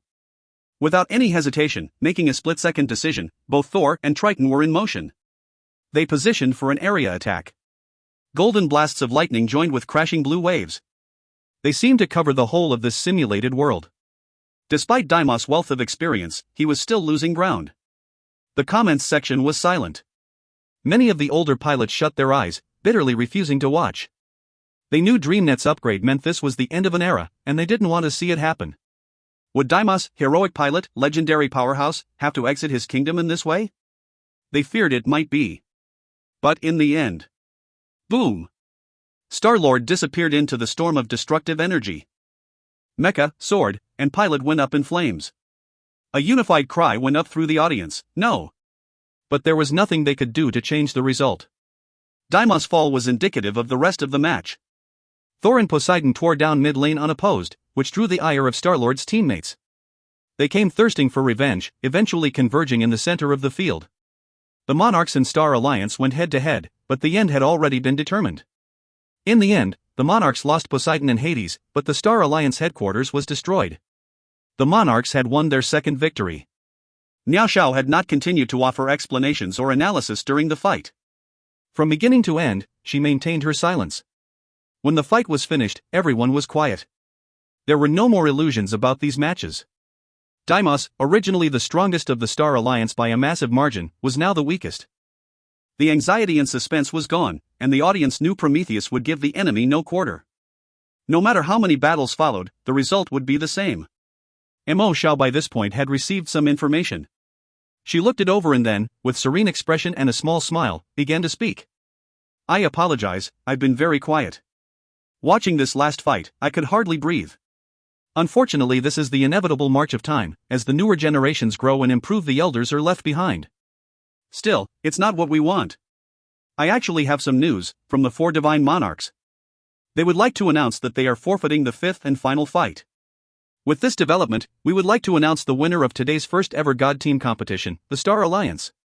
Daimos remains undefeated, and leaves DreamNet after this final victory. For those of you who have already purchased the full analysis package, DreamNet will reimburse 30% of that. Mo Shao carefully and clearly revealed the news. Once again, the comments section erupted into excited discussion. Part of the Monarchs' decision to forfeit was certainly out of respect. Their esteem of Daimos was such that they didn't wish to see his legend tarnished. In turn, it earned them some respect from audience members as well. The comments section confirmed it. In effect, there were no losers in this fight. DreamNet's evolution would constitute a massive change for the network. Certainly there were those, like Deimos, that would see their prestige diminished. On the other hand, there was certain to be more young adepts appearing on the scene. It was an integral addition in the end, allowing DreamNet to more accurately mimic life. Already DreamNet had expressed the fact that there will remain certain sectors unavailable for discipline use. In this way some of the charm of the old DreamNet will remain, as well as to keep it fairer for non-talent pilots. It was there that Deimos' name would forever live at the top of its power rankings.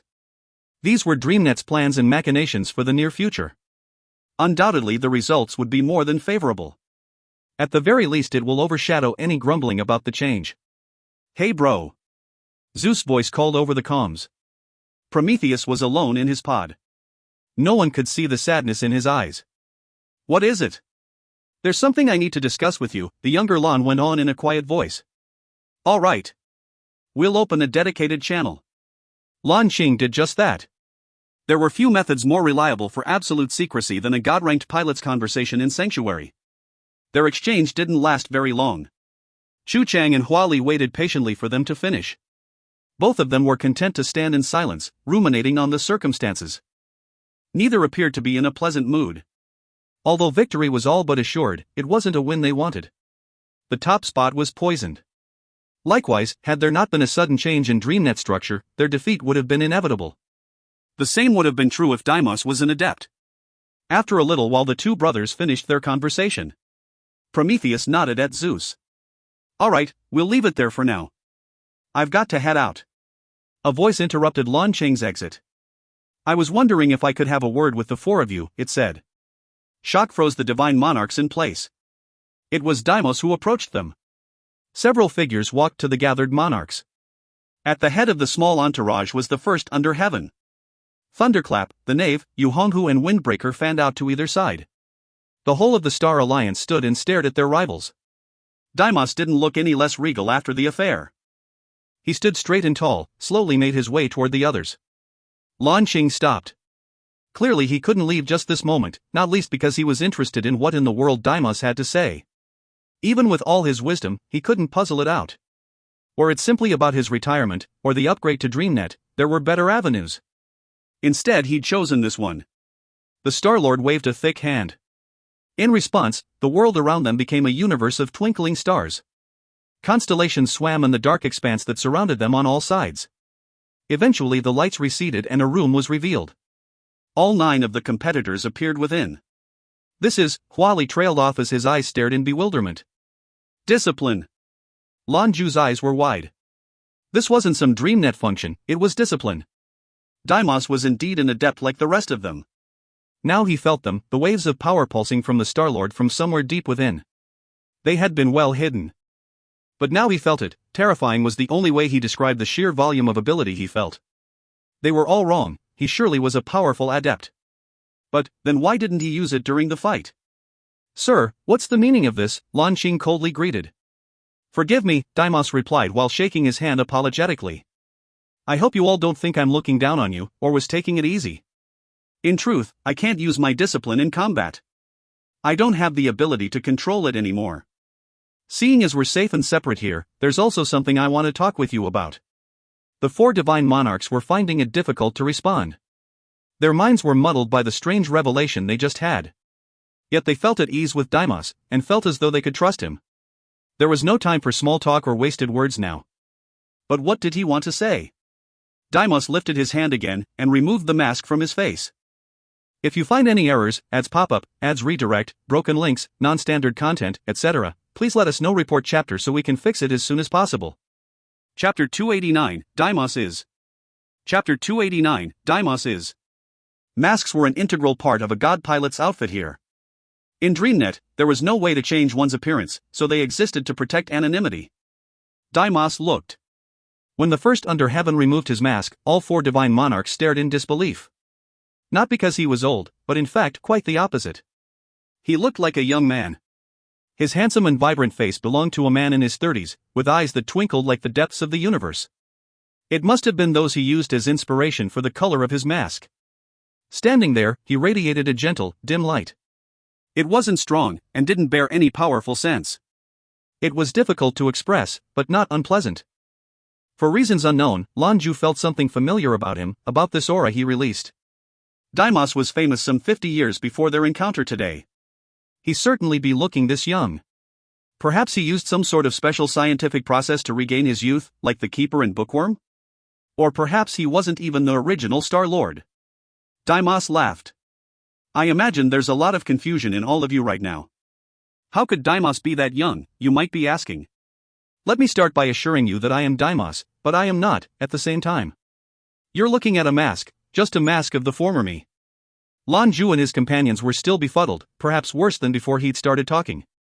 But before any more questions could be uttered, they witnessed a strange change overcome the Star-Lord.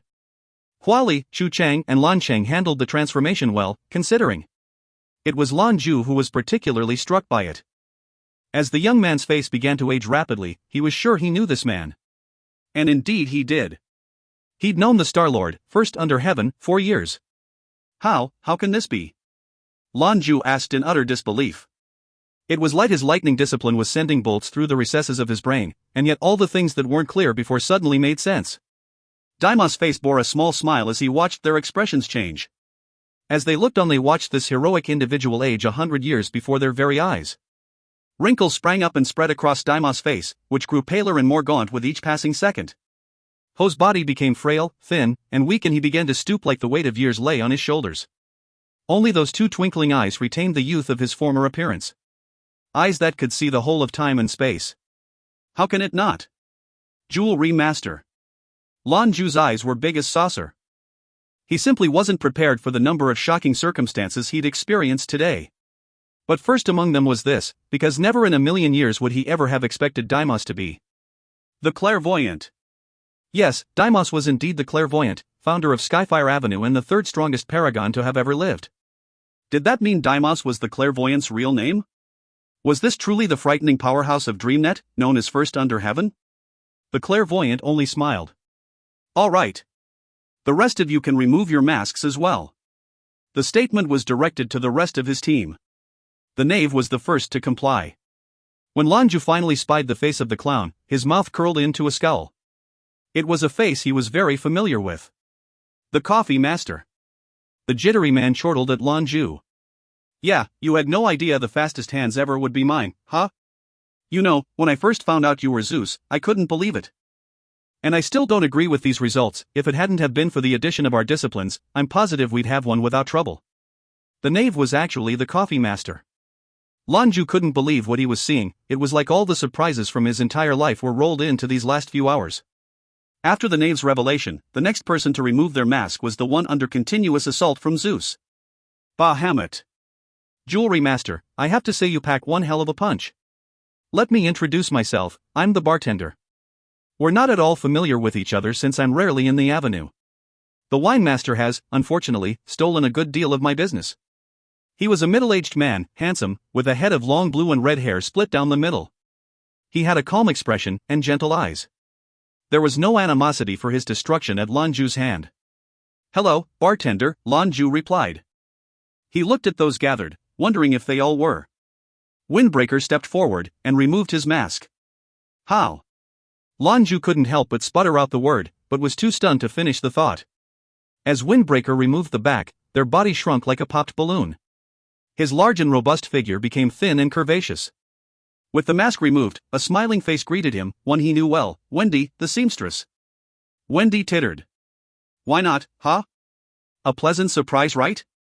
Pleasant surprise? Lan Jue repeated with a sheepish laugh. Amazing. Our Skyfire Avenue has no shortage of savants. And what about this one? If he's also part of the avenue, that's an amazing and welcome coincidence. Hurry the hell up and tell me how you absorbed my discipline? How'd you do it? The second thunderclap's voice reached Lan Jue's ears. He knew. You. Lan Jue took a lunging step forward and tore the mask away from Thunderclap's face, revealing the resolute face of the driver, but Thunderclap was Lan Jue's drinking partner. Lan Jue was temporarily speechless. As he looked out over the crowd of familiar faces, he felt a discontent welling in his heart. You all knew from the very beginning you'd be fighting me in the god battle, didn't you? Hell, I was drinking with you, driver, just a few days ago. You guys. Huali and Chu Chang were just as stunned, and looked on with mouths agape. They weren't as intimate with the denizens of Skyfire Avenue as their compatriot, but they knew enough. It was stupefying, to say the least. How did they even get themselves in this situation? Only Lan Chang looked on with dispassionate expression. He fixed the clairvoyant with calm eyes. "Your Majesty, I think you owe us an explanation." The clairvoyant replied with an emotional sigh. "We didn't tell you about any of this earlier because we were afraid the surprise would get out. And it looks like our plans were successful."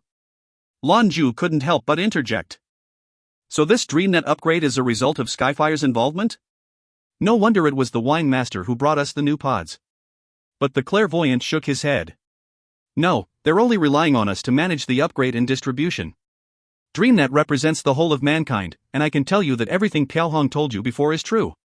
The real reason behind all of this is to inspire the next generation of pilots to train and grow strong, so that we're ready when we need to be." "But that doesn't explain the most important thing," Lan Jue contested. "You're dead." A slight smile wrinkled the clairvoyant's face further. "In retreat, and they've left a sim pod with me. After all, I was once the first under heaven, up until my recent retirement." "If that's the case, then your health," Lan Jue probed. The old man laughed. "No change. If I still had the years in me, we wouldn't have had to scheme up this competition. And you all performed well, more than worthy for the future I have seen." "The future he's seen?" The four monarchs furrowed their brows in confusion. The clairvoyant's face adopted a deep, serene expression. "I have had the last prediction I will ever see. It is the vision I shared with the Pontiff and Satan during their visit. I told them the result of what I'd seen. But what I shared was false. My death will serve another purpose. My fortune-telling abilities have grown clearer as I near the end of my days. Over decades I've watched humanity take to the stars, and I was delighted. The universe was infinite, and with these leap humanity would continue for 100 million years without threat. For the continuation of the human race, it was undoubtedly a watershed moment. But that didn't mean peace. We would face many challenges, many obstacles as we pushed toward the stars. We have only just begun to explore the heavens. The universe we know is only the smallest fraction of an unfathomable whole. There is still so much we don't know, and so many dangers lurking out in the darkness. As we grow and expand, it is inevitable that we should meet them. As we colonize the planets we've come across, there have been terrible poisons and powerful beings. Through scientific advancements and stubborn tenacity, humanity has prevailed so far. In that way we have come to the present, treading the path our forebearers laid. Modern times see three great alliances with territories that stretch hundreds of light years. But the dangers remain, out there, waiting. As we take leaps forward, so too do they. What I saw as my power left me was a great and terrible calamity that threatened the whole of our species." Deep concern was written clearly on the old man's face. His voice became a whisper. "I have tried many times to peer closer at this and learn more. I employed everything at my disposal to try and find a solution. My first premonition happened 15 years ago. At that time, I felt a terrible wave of death emanate from the darkness. It was slight, but clear, and the results were terrifying. If you find any errors, ads pop up, ads redirect, broken links, non-standard content, etc., please let us know. Report chapter so we can fix it as soon as possible." Chapter 290, The Clairvoyant's Confidence.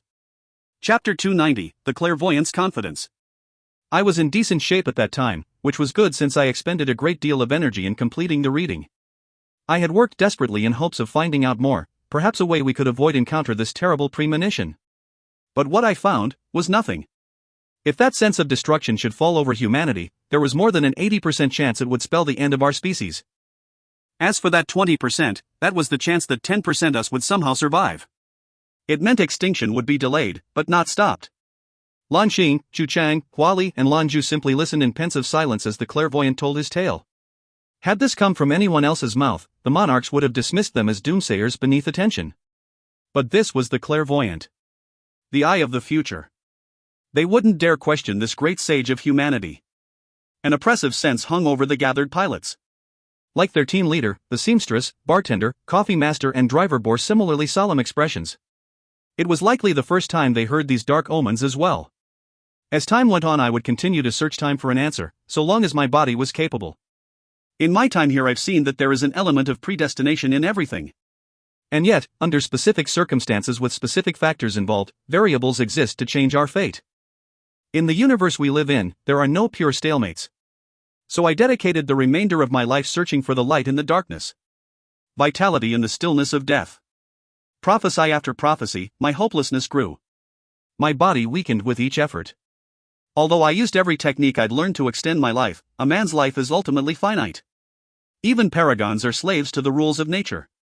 3 years ago I first began to feel my vital energies exhausting. I see the future, and I knew in this moment that there was nothing more I could do. And just when I was preparing to resign myself to the painful fact of our end, you appeared. The clairvoyant's startling starry eyes fell onto Lan Jue. Their depths stared at him, through him, as though there was nothing the jewelry master could hide. Me? Lan Jue blinked, confused. The clairvoyant offered a slight nod. Yes, you, Zeus, jewelry master of Skyfire Avenue. The day you came to us I felt something, a strange disturbance. Suddenly things got more complicated. Lan Jue's mouth curled into a scowl. He rather felt like he'd been dropped in a pile of shit. The clairvoyant then shook his head, and with a laugh said not a pile of shit. More like, a mire. Lan Jue stared at the clairvoyant, mouth agape / he can read my mind? He thought. The old man went on. Later I did several readings regarding you specifically. Finally there was that light I sought. Clear and strong, but my final reading brought it into focus. I saw the fire of life burning, fighting against the encroaching darkness and clearing the darkness from my sight. I could see it all. The opportunity to survive lay squarely on you young men and your generation. It is you, and the men at your side, that must carry the torch into the shadow. So before I pass on the mantle entirely, there are some things I wish to impart. In 3 months come by the museum. My successor will deliver them. Lan Cheng's quiet voice interjected. Your Majesty. Have your visions revealed what we have to do? The clairvoyant shook his head. The tides of fate will guide you. How to proceed, I cannot say. Stay true to yourselves as you traverse the path, and have faith that the proper way will be illuminated when needed. Keep up the fight, no matter what. The old man smiled to ease some of the harsh bite of his words. Very well, I've said what I had to say. I'm afraid I must trouble you all to come together in 3 months' time to the museum. There, someone will deliver the items I spoke of. Jewelry master, if I might have a word with you in private? All right, the younger man responded.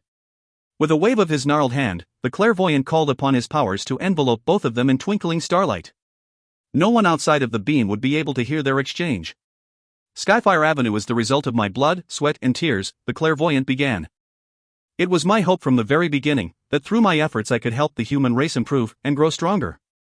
So that we could face whatever lurked in the depths of the universe. As I leave, my avenue is entrusted unto you, the youth of today. Now I've already spoken with the wine master and the keeper. I would like to elect you as chairman of the Skyfire Avenue Council. Me? Lan Jue stared at him, dumbfounded. Your Majesty, why me? I'm not strong enough. The clairvoyant cut him off with a wave. Power isn't everything. This is something the last eye of the future told me. When you came to us, beneath all the pain and anger, I saw vitality. You had experienced hardships, and you would again. The only thing you lacked, as far as I concerned, was the power to hold the position. Trust that you will one day rise to the heights I know you're capable of. Remember that setbacks are transient, and pain does pass. I am not just entrusting you with Skyfire Avenue. I place the fate of humanity on your shoulders. Don't bother asking, because I haven't seen what choices you will make or what you should do. All I can tell you is this: man's future, his hopes, his ability to survive the coming cataclysm, even the beasts who bring the reckoning, all of it is closely linked to you. Your life no longer belongs just to you. Nor will you assume the title of chairman now.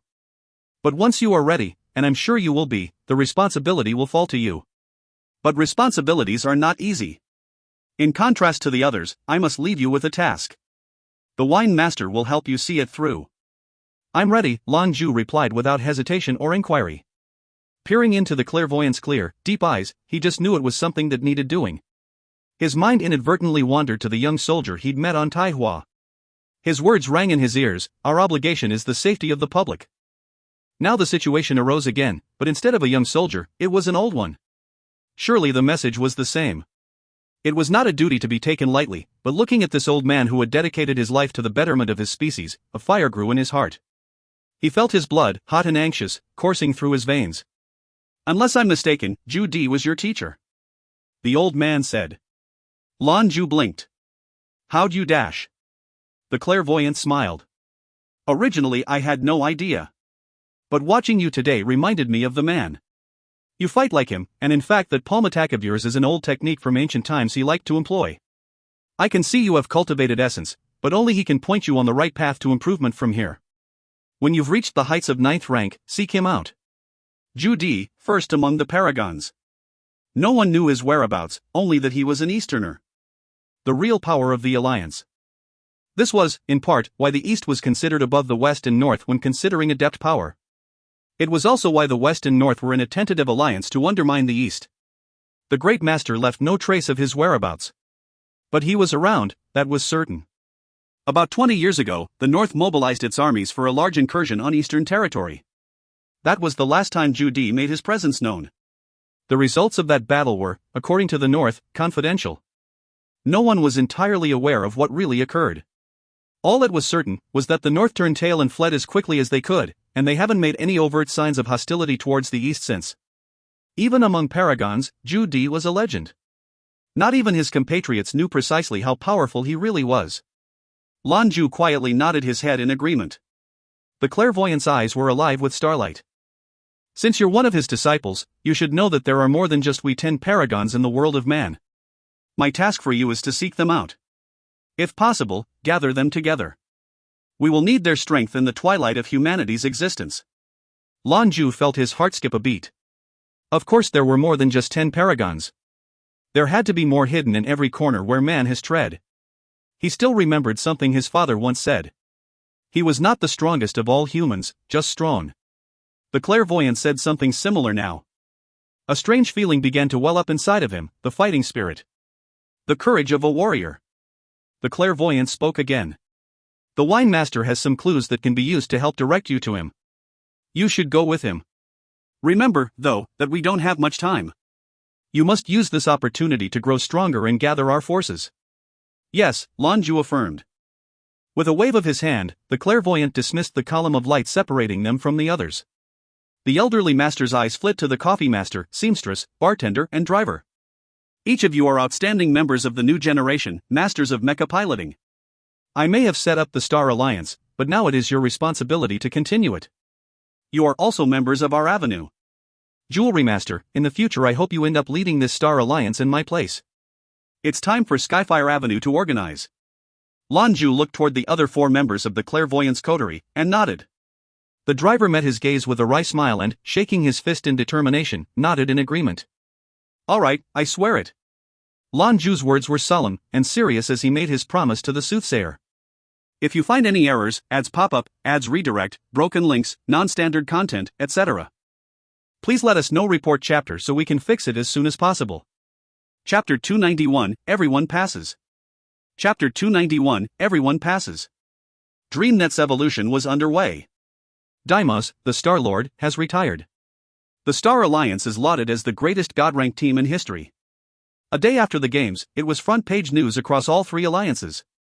DreamNet's gambit was a success, and Mecha Fever was sweeping the realms of man. For the students of the NEU's art class, though, their life was still an abyss of suffering.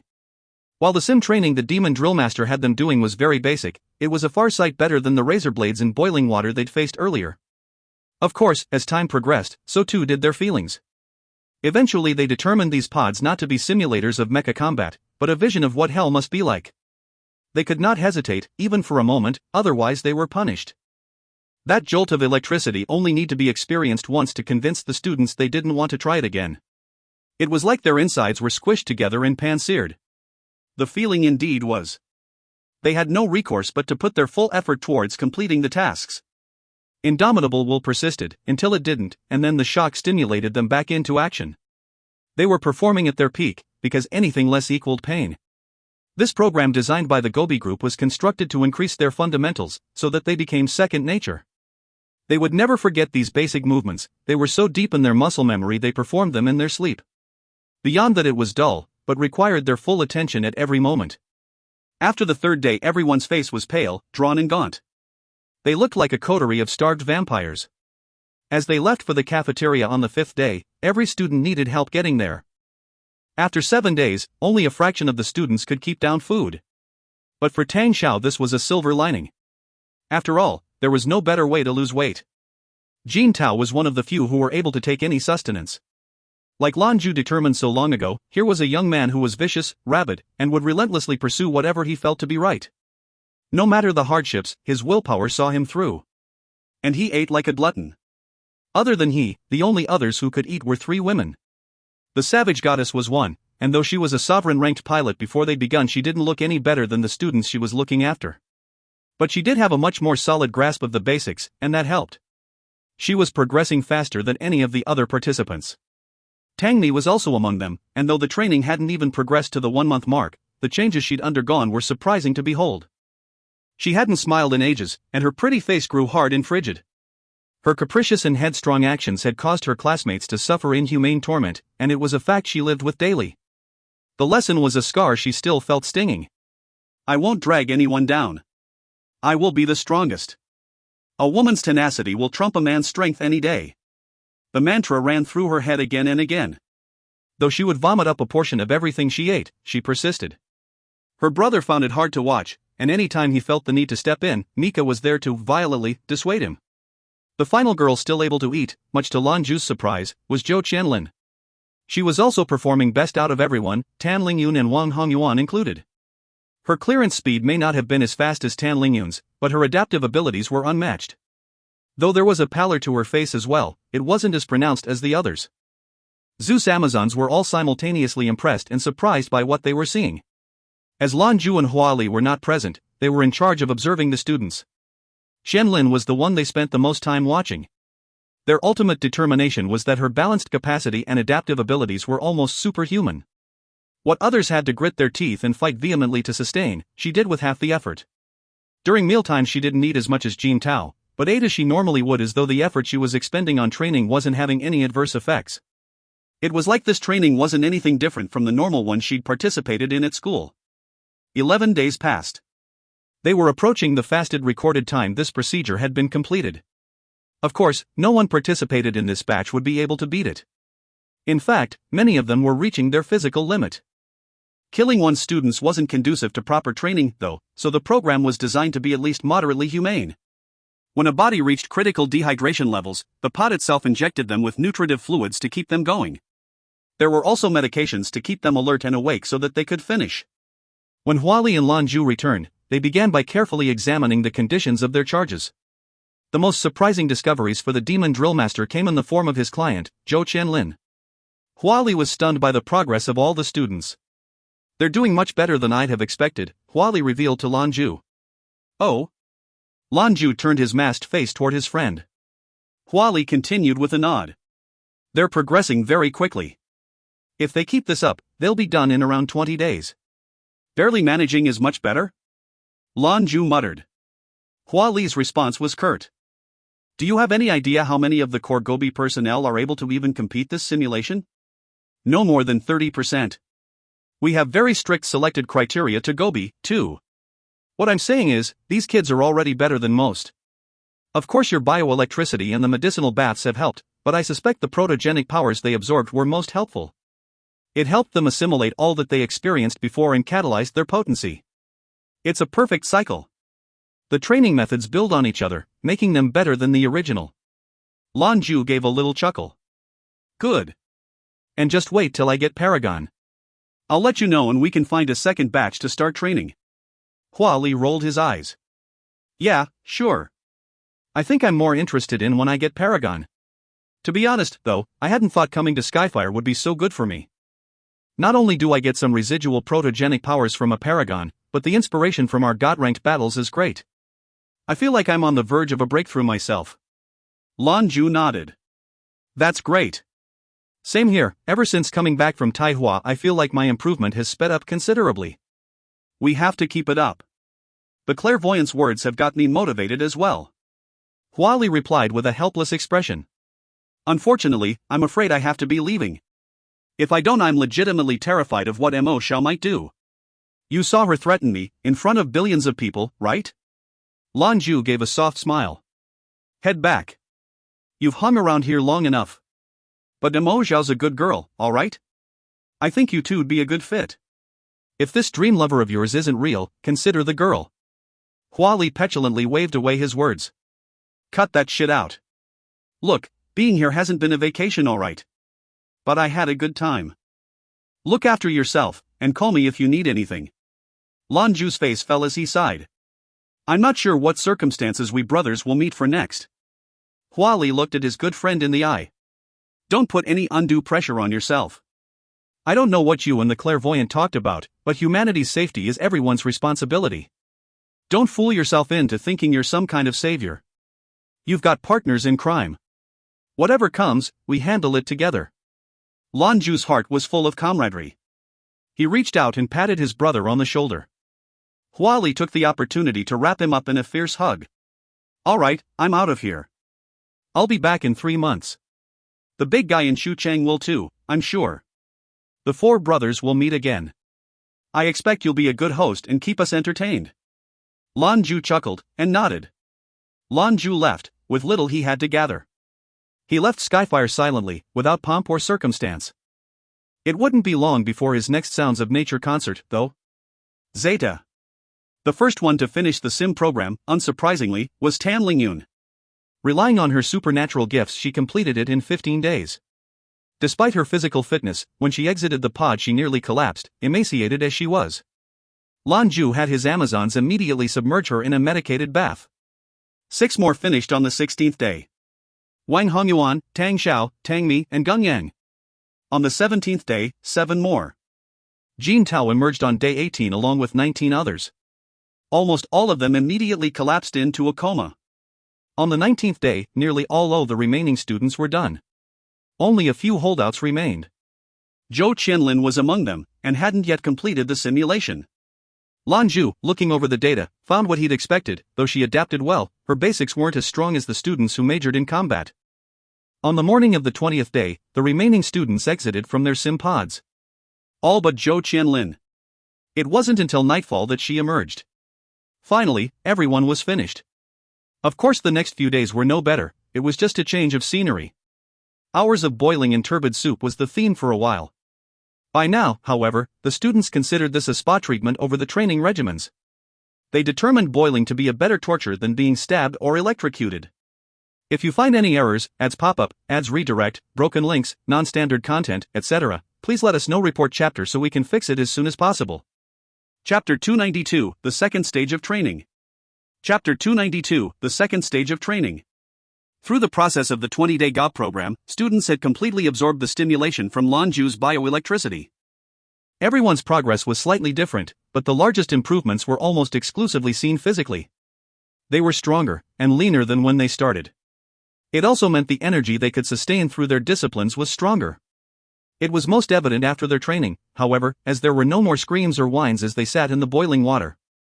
But if there was one Lan Jue had to choose as most improved throughout the whole process, it would have to be Zhou Qianlin. 5th rank. In this short time she'd actually progressed that far. More than just the students around her were surprised, Lan Jue was absolutely stunned. More than that, he still couldn't tell what her discipline actually was.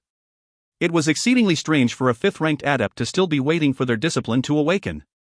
All he could tell was that her congenital energy reserves were far more abundant than average adepts. At 5th rank, she had a higher energy volume than most 6th ranks, and exceedingly pure comparative to sunlight. And there was more, something else hidden inside. It was an enigma. Lan Jue, sadly, wasn't yet strong enough to pierce the veil and see more. Do you know what day it is today? Lan Jue, in his golden mask, regarded the gathered student body. His voice was cold, which his demeanor shared. It demanded attention and respect. The students had greater and greater respect and fear for their instructors as time passed. There was a simple reason for that, and it was that everyone had already improved much further than they could have dreamed. At the outset, Lan Jue had assured them that he could raise their disciplines by at least 1 rank. The words still rang in their ears. When he'd said it, there were many who doubted the promise. By now, however, all of those doubts had been put to rest. And yet, though they were certain of their progress, there were likely many of them who would have passed this chance up if given a second chance. They didn't even dare think about the trials they'd been through. The memories were too painful. Thus there was fear for their demon drill master. Now, as the first part of their training came to an end, there was a great deal of anxiety swirling around what Lan Jue would have in store for them next. He went on, his voice even. This is our 1-month mark. You've been under my charge for a full 30 days. You haven't experienced much, but your keeping up have proven that you're qualified. Now it's time to take things to the next level. Next level? Even the hard as iron Tan Lingyun couldn't entirely suppress a shiver. Throughout the month, she developed almost a fearful reverence for Lei Feng throughout the course of the month. He was heartless.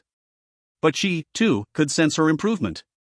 She felt as though she may have even broken through to 9th rank. Our training time is 2 months. The first month was to test your mental fortitude and make it stronger. To make you aware of what kind of training this is. Lan Jue went on. Test mental fortitude, it was the most terrifying test they'd ever taken. 51 souls, students and teachers. All of them felt like their willpower had undergone a change. For the remainder of this training I will personally guide you, mold you into true soldiers. Soldiers? The words washed over them, and the drill master's charges looked back, confused. In the East, everyone had to serve in the military once reaching adulthood. Everyone enrolled in an institution of higher learning was required to participate, without exception. One difference between that training and this one was that after graduation they could directly join the armed services. Their military responsibility was for 2 years, unless special circumstances required more. If not, they passed through on to other things. It was mostly considered a training regime in service to the population. Therefore, it was also a way to raise the fighting capabilities of the whole alliance. There were many more male students than female gathered now.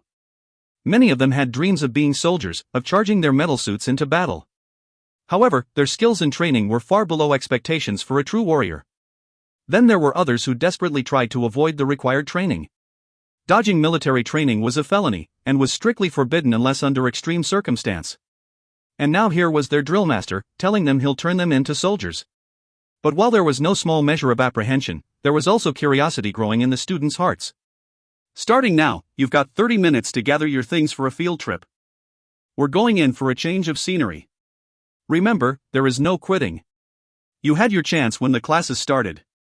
Anyone who tries to give up will wish they were dead, plain and simple. If you aren't standing here in front of me in 30 minutes, I'll find you and help you pack. Trust me, you don't want that. Disperse. If these students had learned anything over the last month other than how much torture they could handle, it was how to follow orders. Before the word even left his mouth, the students were at a ran to their bunks. Tan Lingyun trotted over to Lan Jue. She spoke with a low voice. Lei Feng. What are we bringing these kids out to do? We have to ensure they aren't in any danger.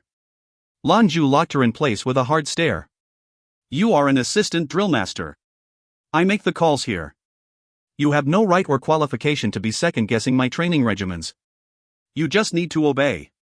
29 minutes, no exceptions. Lan Jue could actually hear the savage goddess grinding her teeth.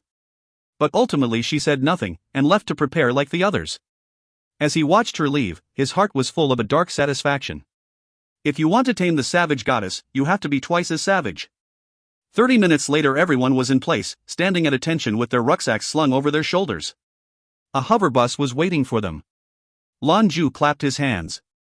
Let's go. The students made their way onto the transport in single file. This did not include all Zeus Amazons, though. After consideration, Lan Jue chose to bring only Nika and Xiuxiu. Lin Guogua and Kor were left behind to look after the shops on the avenue. But where were they all going? The same question was on the mind of every student. However, none dared ask, even the savage goddess had lost her nerve. The bus took them to the Civil Air hangar, where they made their way to a private lot. Lan Jue's building came into view, and when the bus stopped they filed out of the bus as organized as they'd gotten on. The students each took in the large blue building as they got off the bus. The massive metal doors slowly spread wide as they approached, revealing what waited for them inside. An airship hangar? Was he planning to take them off the planet? Where in the galaxy were they going? Excitement began to intermingle with fear and curiosity. Among them, a number of students had never left Skyfire's atmosphere. It was a fun prospect, to be leaving the planet for the first time. Before long the doors were open, and the hangar's interior was bare to all. What they saw was a dazzling, sapphire blue airship slowly taxiing out into the open air. Perfectly streamlined, a comfortable and dark blue, the machine was a marvel of modern technology. It was the boys who reacted most dramatically, their eyes wide, replacing fatigue with excitement. What a beautiful ship! It must have been prepped for battle, they reckoned, but since when were patrol ships so pretty? It must have been built to spec. Tang Xiao swallowed when he saw their ride, and shot Jin Tao a glance. The psycho was almost quivering with anticipation at his shoulder. Hey dumb mutt. You think this thing belongs to our teacher? Tang Xiao's voice was low and furtive. Jin Tao returned the clandestine glance. So what if it is? Professor can do anything. Long live the master. Man, so sexy, I've never been in a battleship. This is too damn cool. The magnificent blue ship rolled free of the hangar, then stopped. The hangar doors shut behind it. A beam of light exuded from the leading end of the aircraft, projecting onto the floor. Oh man, a state-of-the-art traction beam. Awesome. This has got to be a fighting ship. A student called from somewhere. Lan Jue's sharp words interrupted their thoughts. Fall in ranks, and board. As he spoke, he turned his face to Wang Hongyuan, bearing a silver mask at his shoulder. The dance instructor was no less surprised by the affluence than any of the students. He'd already known Lan Jue's background was different, but he'd never have guessed the guy had his own damn battleship. And if the students had any doubts, he had none. He was sure the NEU didn't have anyone with the skill set to fly a boat like this, much less possessed the funds to buy and outfit one. It looked smaller than your average patrol boat, but just glancing at its appearance and the tractor beam showed how much money had been poured into it. He had some serious cash. Neither was it possible that this thing belonged to Tan Lingyun. The fire in her eyes burned more fiercely than the young men. In truth, her excitement had begun once she heard Lan Jue express his plan to turn them into fighters. In truth, she'd enrolled for military service after she'd graduated from university, but once her family found out, they'd forced her to give it up. They found her a job as an instructor, because they wanted her to be safe. In her family's eyes, what sort of female made a good soldier? She'd been interested in battleships specifically since a young age. Of course she'd been on them before, though the feeling she'd had before and the one she was experiencing now were worlds apart. Previously she was always going with someone, and it felt more like a visit. Now she felt like a participant. Tan Lingyun didn't wait for Wang Hongyuan to lead them through. With great strides of her long legs, she was through the beam and unceremoniously vanished from view. The students followed, entering one after the other as Mika and Xiao kept them in line.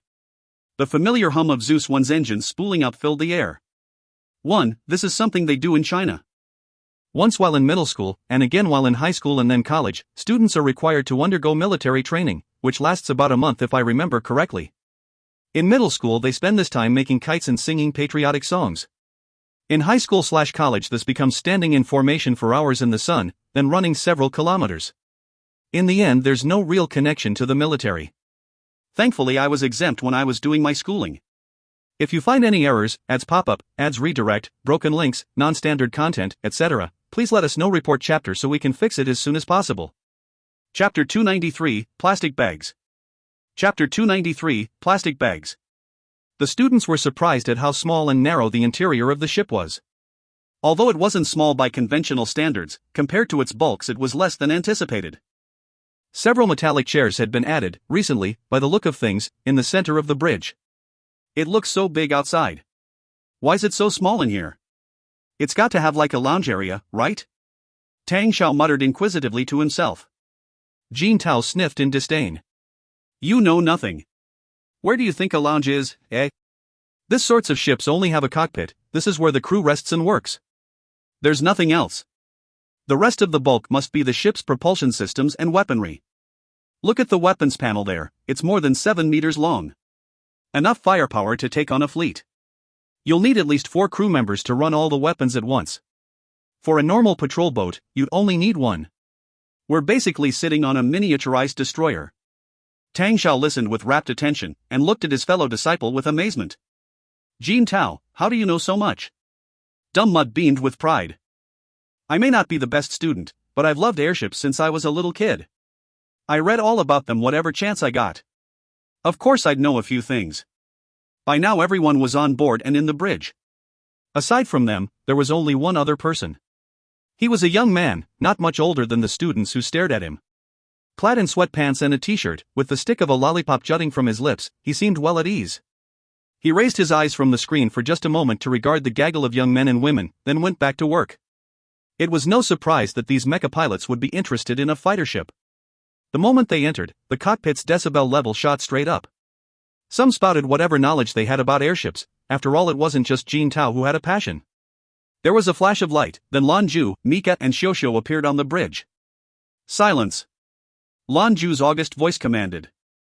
The young people were well trained, for they immediately shut their mouths upon hearing their drill master. Pick your seats according to our rank orders, and fasten your seatbelts. Accountant, alert the tower, we're ready for takeoff. The lazy-looking man threw up an okay gesture to Lan Jue. Indeed, it was the accountant piloting Zeus One today. He'd actually approached Lan Jue the night before he'd returned to West Hill with a simple request: he wanted to run away. Ever since the arrival of the bookworm, he felt like he was going insane. Previously there had only been one crotchety old bastard intent on ruining his life.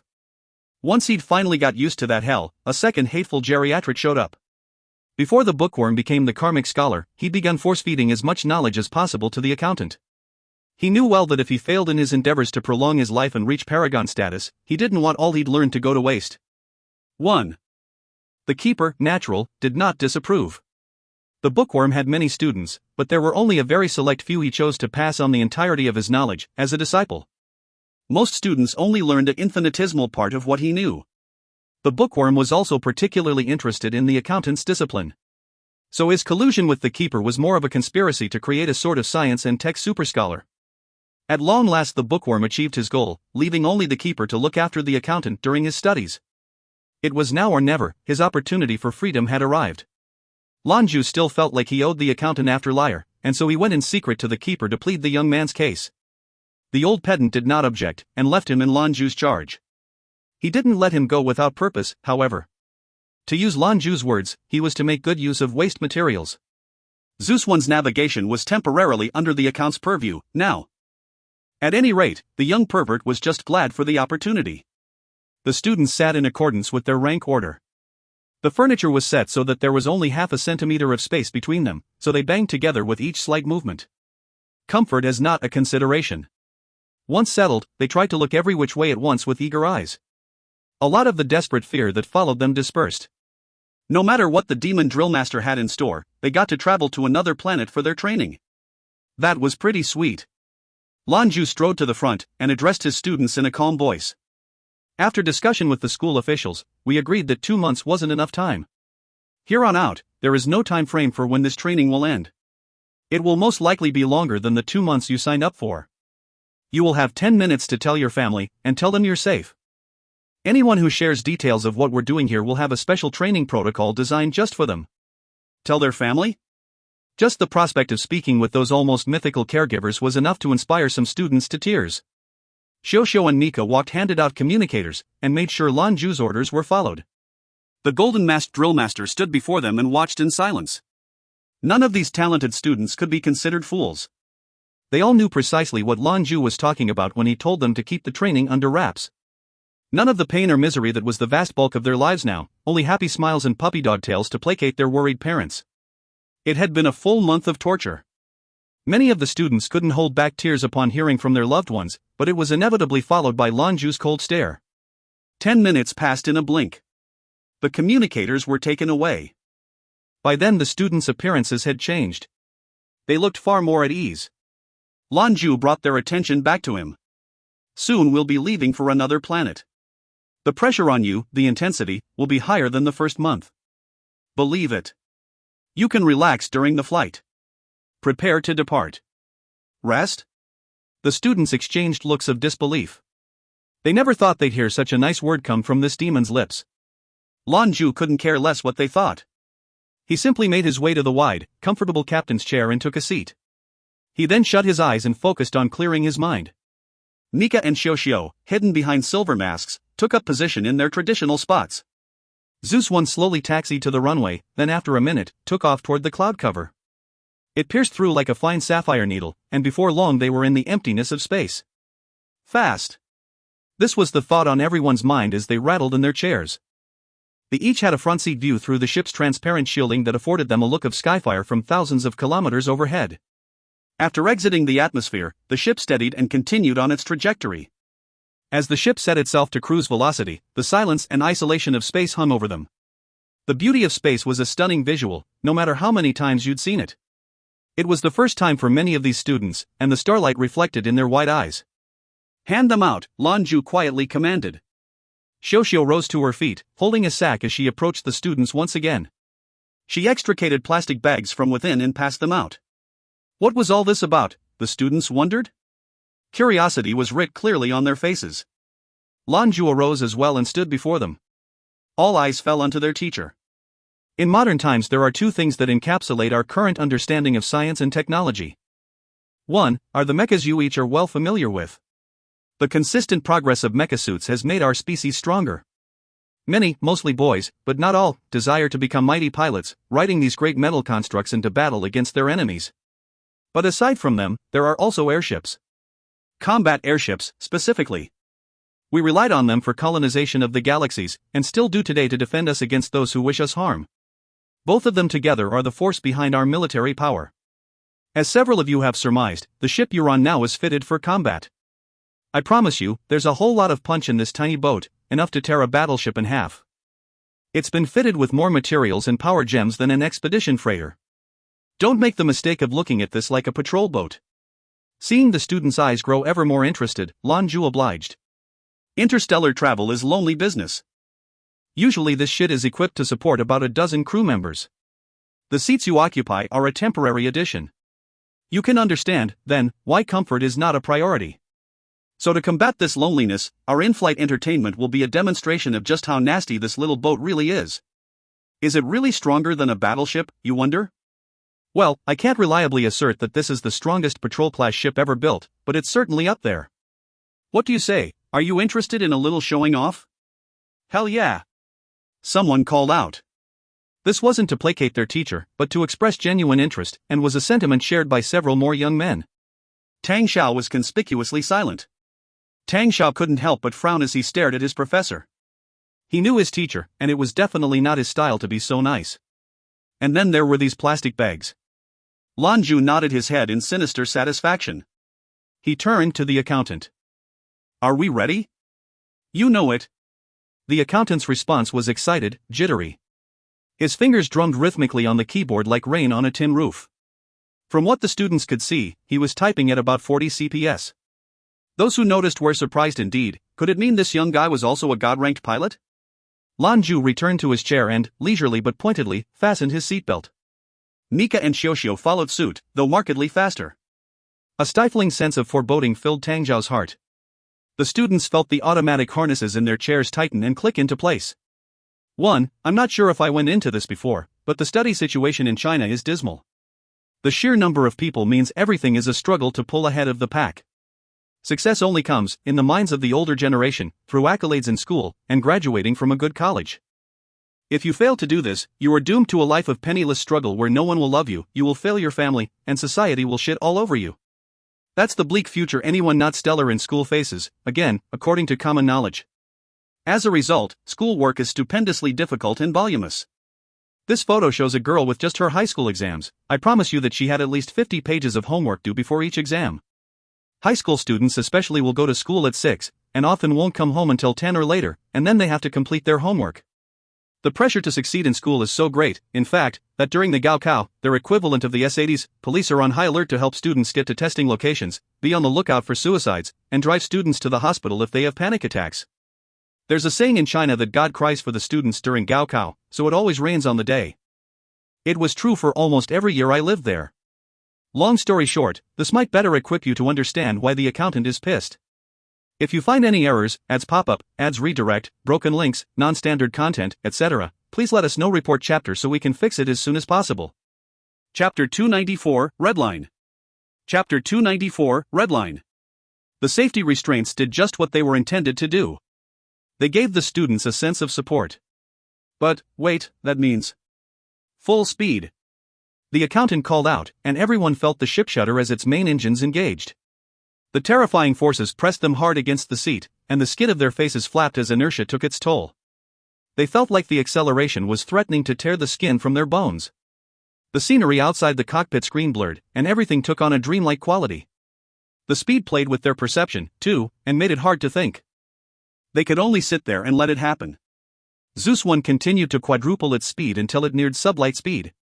The closer they got, the more the scene within the cockpit warped until everything around them was a mess of strange lines and colors. Of course Lan Jue wouldn't be so kind as to give them a true rest. His was a special combat class, it was silly to expect anything else. They were here to grow stronger, not have a good time. This wasn't an etiquette class. About 10 minutes later, the ship began to slowly decelerate. As they reached a more normalized velocity, the ship's stabilizers were able to kick back in as well. By then the students were like sacks of wet noodles. Were it not for their safety harnesses, Lan Jue feared they'd collapse. It was a good judge of one's discipline as well. The stronger their talent, the better they were able to sustain the bearing g-force of sublight speed. Tan Lingyun, for instance, sat stoically upon her chair like nothing had happened. Wang Hongyuan's face had blanched, and his head was full of particularly choice curses for Lan Jue and this death trap. Tang Xiao was pleasantly surprised by how well he'd managed to hold out. Now that his discipline had broken through to 8th rank, he was much better equipped to deal with exogenous stressors. Moreover, though he'd lost a fair amount of weight, he was still hefty, and the excess girth had protected him from some of the force. Of all the students, he had fared best.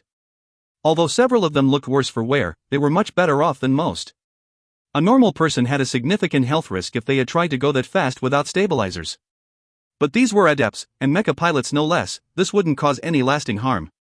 Tell that to the poor students, though, whose pale faces and wide eyes showed precisely what they were thinking. Lan Jue's calm, cold voice filled the cockpit. You just experienced the sensation of going several times the speed of sound, nearly sublight speed. Remember these sensations. Throughout this trip you will be expected to adapt and maintain in the face of many environmental changes. If you can't handle that, you'll never be strong enough to contribute to society. Continue. Simulated evasive techniques against enemy fire. The accountant called out the situation as the ship's stabilizers were inexplicably cut. The students were squashed to the back of their chairs as Zeus 1 began its maneuvers. It took turns at breakneck speed, tearing up into the black, then quickly changing directions and hurtling back toward Skyfire. The students swung and jerked and shuddered with each movement of the ship, never knowing which way was up. Under constant assault from the rapid movements, the students could swear their insides were being shuffled around. Lan Jue's attention never left Zhou Qianlin. He watched her head flail around, sending her hair cascading in every direction. He was a little worried for her, but at the same time he knew that, while she wasn't in the best shape, she was strong enough to handle it. His respect for her grew as he continued to watch. Ever since the beginning of the art classes there had been no end to the complaining, from everywhere. Everywhere, that is, except Zhou Qianlin. No matter what was thrown at her, she kept her peace and did as she was told. Never once did she use the spirit collar gem, to speak or to whine. She was not a mecha pilot, but she held just as well as they did, and her progress was astounding. This was one tough woman. It didn't matter that she was specialized in research and development, because she took everything on without hesitation. Still, Lan Jue found it hard to watch. She hadn't been a large girl when they started, and like the others she had lost a great deal of weight through the course of the training. There were more than a few times Lan Jue had to force himself to keep going, instead of telling her to leave. So they went on, because this training wasn't for one person. This was for the benefit of all. Not to mention, if he did let her leave, what it would do to the psychology of the other students. Lan Jue did recognize that many students who earlier were unable to keep up had by now learned to adapt. Part of it was certainly the presence of Qianlin and Tangmi, venerated as the two most beautiful girls in school. Men were built with the innate need to appear strong in the eyes of women, much less women as stunning as those two. A secret hope lived in the hearts of every one of them, the hope that their strength and determination would earn the girls' attention. In a way, Qianlin was the very mascot of adaptation and struggle. After all, if a woman from the R&D department can handle all of this, what excuse did they have? That was something Tan Lingyun loved to remind them about. And so long as Qianlin was able to hang in there, what right did Lan Jue have to pull her out? Time after time she surprised him. This was especially true for the GA program, which she completed despite his expectations. It had taken her longer than the others, but what was her training? What was her mecha experience? Practically nil. Even completing the task without any basic training was almost inconceivable. More than talent, she had willpower. 10 minutes later the ship returned to normal operation. The students found out what the plastic bags were for. Agurk. No one knew who the first to lose it was, but it took only a few seconds for the chain reaction to begin. The sound of violent vomiting filled the cabin, and in the end more than half of the 50 students were clutching bags to their faces. This was their life, for 4 days. They would fly steady for roughly an hour, then the stabilizers would turn off and the worst roller coaster of their lives would commence.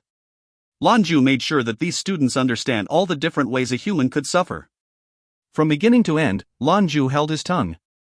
Except for the evasion maneuvers, things happened without warning and out of where so far as the students were concerned. Lan Jue, naturally, didn't care.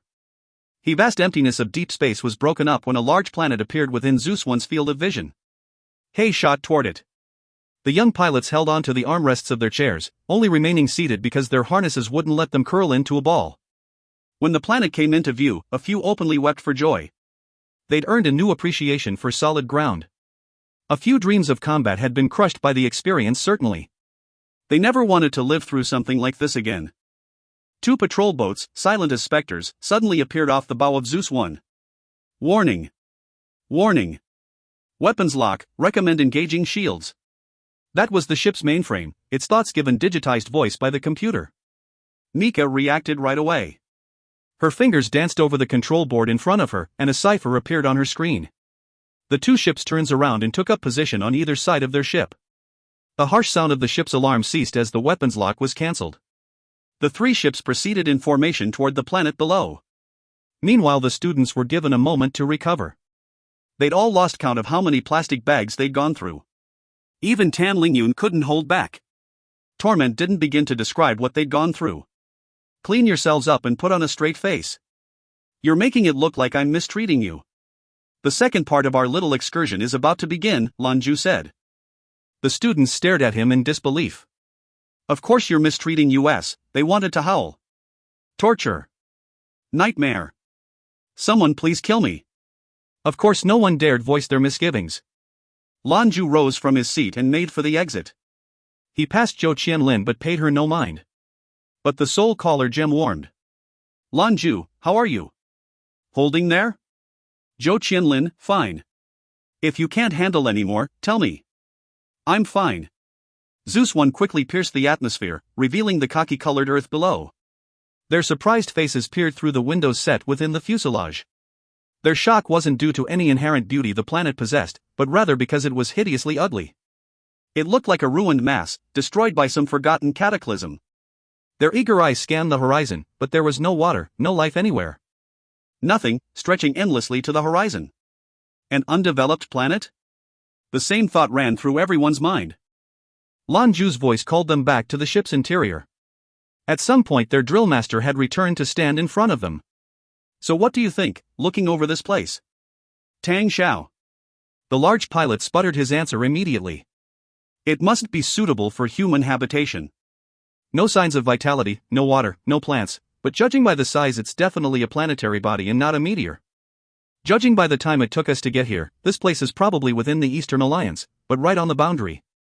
Lan Jue nodded. Well done. You've got a solid foundation. It's more than likely this is your first visit to the planet. You only get allowed in with special permission. However, I'm sure you all know it by name. Enluan. Enluan? It was the natural guardian of the East, the stellar vanguard, Enluan? Home to the legendary Prometheus? If you find any errors, ads pop up, ads redirect, broken links, non-standard content, etc. Please let us know. Report chapter so we can fix it as soon as possible. Chapter 295, Blood and Iron. Chapter 295, Blood and Iron. When Lan Jue revealed the name of their destination, neither student nor teacher was spared the surprise. Could this really be the place? Home to the super soldier of the East? Their presence here meant the second portion of their art classes would take place here among the heroes of the East. It was unbelievable. By how was it this planet was so barren? How could Prometheus even lead his armies out here? How could they live to protect the Alliance? Tang Xiao's determinations were correct. This is not a planet that is conducive to habitation. But this isn't just a planet, it's a resource. When we discovered this place during our stellar colonization, extensive exploration revealed a cache of minerals including rare metals and power gems. Although this place was not a great find for life, it still became an integral asset for the East. It had everything we needed to give our alliance the correct foundation. It's also adjacent to the borders of the Northern Alliance. Our front line. You saw how close the wormhole leading to the Alliance's heart is from here. That is to say, if the North wanted to send a ship through our territory, it would have to pass by this place. As a result, this planet has remarkable tactical value. We know the North also understands this. 60 years ago they tried to take it from us. They knew Enluan had enough resources to provide 500 years of mining. Top 3 in all the known resource planets, nonetheless. it remains a very pretty prize to control. Therefore, the East has spent an astronomical amount of human and material resources to turn this place into a military outpost. Barracks and facilities were constructed to keep it safe. Although our bastion ships and technology are inferior to the other alliances, this planet has made sure every incursion by the North has been foiled. I'm sure you've learned all of this in class before. What I want you to understand is that even in this barren and inhospitable place, there is a group of valiant warriors who suffer the discomfort to bring us peace. Here they remain, as the vanguard against our enemies, to protect the foundation of the East and protect our livelihood from those who wish to take it. They spend their youth, their vigor, even their lives, in servitude. They are soldiers and Luan's guardians. You know them as the East's Iron Army, the North's nightmare. Without the benefits of superior technology, relying only on their tenacity and strength, these young men and women keep us safe. They are lauded as the greatest fighting force the East possesses, with a singular, almost suicidal mindset. This isn't just military power, but mental fortitude as well. Lan Jue paused in his lecture. As their instructor's voice reached an emotional crescendo, the students' dull eyes began to light up. Here they were among the heroes of blood and iron, treading the land they walked. For these young pilots, it was almost mind-numbing. I've already spoken with the brass here, and they've agreed to let the second half of our ARC training commence here. Your trainers will be of the Iron Army itself. Remember that you are citizens of the East. I imagine you'll do your utmost to ensure you don't embarrass Skyfire or the NEU.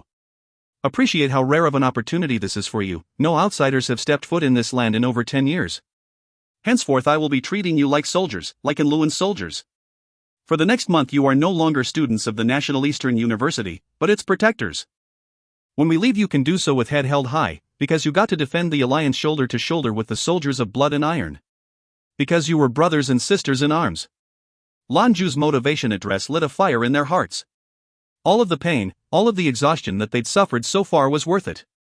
What could be a better reward for their torturous existence than training with the East's elite? Their pale faces were suddenly ruddy and vibrant. Zeus 1 tore over the shattered landscape under the guidance of the two patrol ships. Before long a massive fissure appeared on the horizon. They followed the Luan pilots into the valley. I made a promise to the officers here before we arrived that everything we see and do here is considered a state secret. If any information about any of this gets out, the military will deal with you in their own way. That's a court-martial at the very least. Understood? Lan Jue's voice was once more cold, and full of the promise of cruelty should he be disobeyed. Understood. This time it was the savage goddess who answered first. Lan Jue looked her way, his golden mask thankfully hiding his surprised expression. She was like a young girl, full of gusto, with her clenched fists pressed to her chest. Her eyes blazed with a furious desire, and even her voice cracked with barely contained anticipation. What was going on? The valley's dips and curves were revealed to the students as the ship skimmed past. The further into the planet's crust they traveled, they began to see metallic structures springing up all over the place.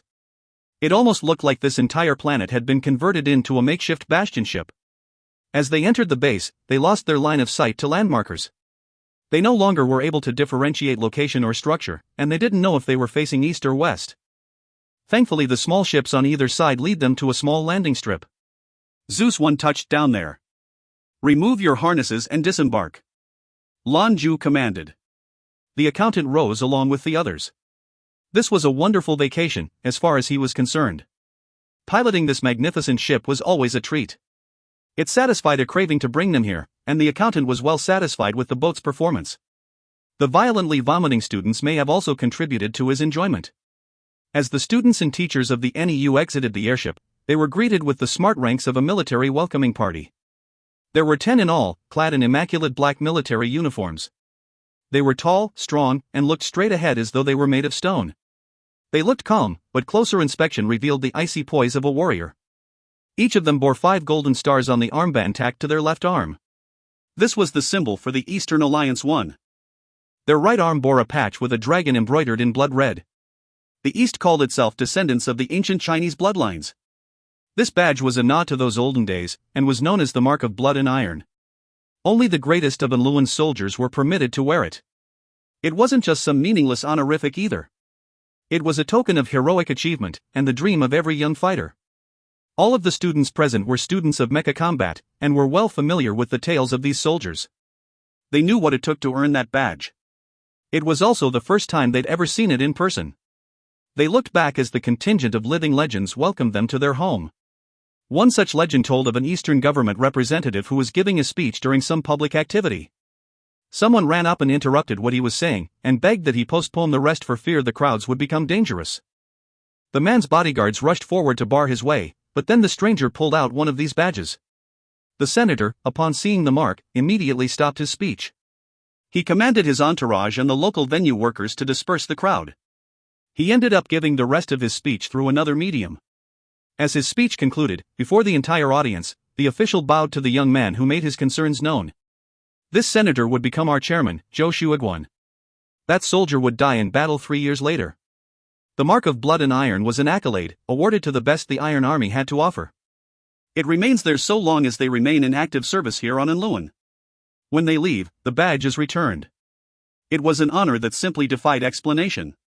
The students arrayed themselves in ranks without any orders needed. 5 rows of students stood facing the decorated warriors in a show of respect. Their torturous journey here had already faded into memory, as they stood toe-to-toe with these heroic public servants. What's more, the bars on their chest revealed them to be lieutenants, with their leader being a lieutenant colonel.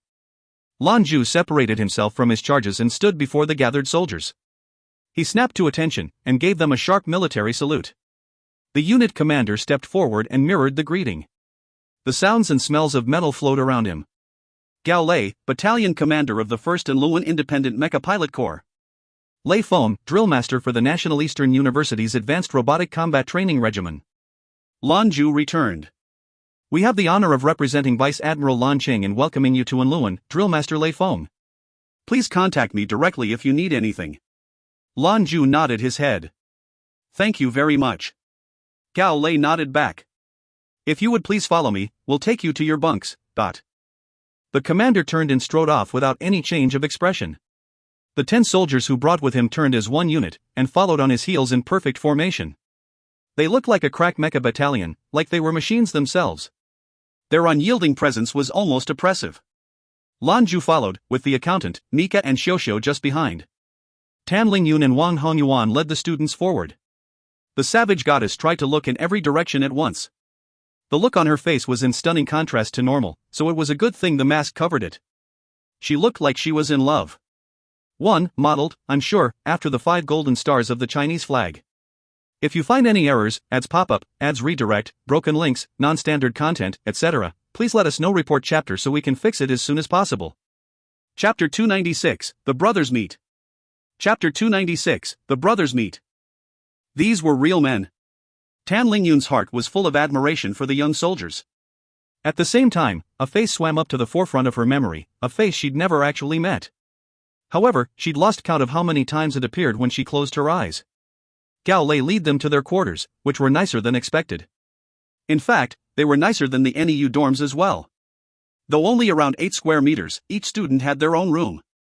It had a bed, a bathroom, a cabinet, and a desk. Everyone had their own space, and that alone was a very pleasant surprise. The rooms, like the structure itself, were entirely composed of galvanized steel and were linked one to the other. There were about 5 levels, connected by ladders. Gao Lei turned to Lan Jue. These are the barracks. You'll be staying here for the duration of your visit. If I may, Drillmaster Lei Feng, when is your training set to begin? Lan Jue nodded. It's about 4 o'clock local time, yes? We'll begin tomorrow. Simple meals will be provided by conveyor belt to every room, Gao Lei said in response. Please make sure to remain in the barracks unless training. There are many restricted areas around the base. Tell your students that if they trespass they do so at their own risk. With his instructions delivered, the soldier turned on his heels and left without so much as a wave of his hand. In truth, Gao Lei couldn't understand why the brass had permitted these kids to stay here. They all looked sickly and unsteady. Would they be able to train with the soldiers? And then this Lei Feng guy with his ridiculous mask. The whole thing was a farce. But following orders was the duty of every soldier. He didn't make the rules, he just executed them. Tan Lingyun and Wang Hongyuan didn't need to wait for Lan Jue's instruction. They were already in the process of assigning rooms to their charges, and telling them to rest up. Long flights were always exhausting, especially without any sort of crew cabin. And then, of course, there was the G-Force training. Even the students' excitement over training with these heroic men wasn't enough to keep them awake. The moment their heads touched their pillows, the world went dark. Before long every one of them was comatose. Lan Jue's next command was directed to Xiao. Inject each of them with a nutritive solution. It'll help them recover from the fatigue. His longtime Amazon looked apprehensive. Boss, aren't you afraid this is too much? They've suffered through quite a lot in this last month. Lan Jue smiled behind his mask. A person's potential is almost limitless. You know what I'm talking about, you remember my training. Xiao nodded, then left with Mika to perform the injections. Lan Jue exited the barracks. It was also the first time he'd visited this famed place, but he didn't share the novel excitement of his students. He's lived here for 10 years. He started as a private, and now he's actually a vice admiral. To rise through the ranks so quickly outside of wartime was spectacular. Of course, what price Lan Qing paid for it, only he knows. Lan Jue examined the meal they were offered. They were vacuum-sealed bags, MREs, with a thick and unappetizing contents. The scentless sludge was packed full of everything a body needed, assuming you could swallow it down. Conditions on this planet were not ideal for habitation, which meant there was a Spartan simplicity required to make it work.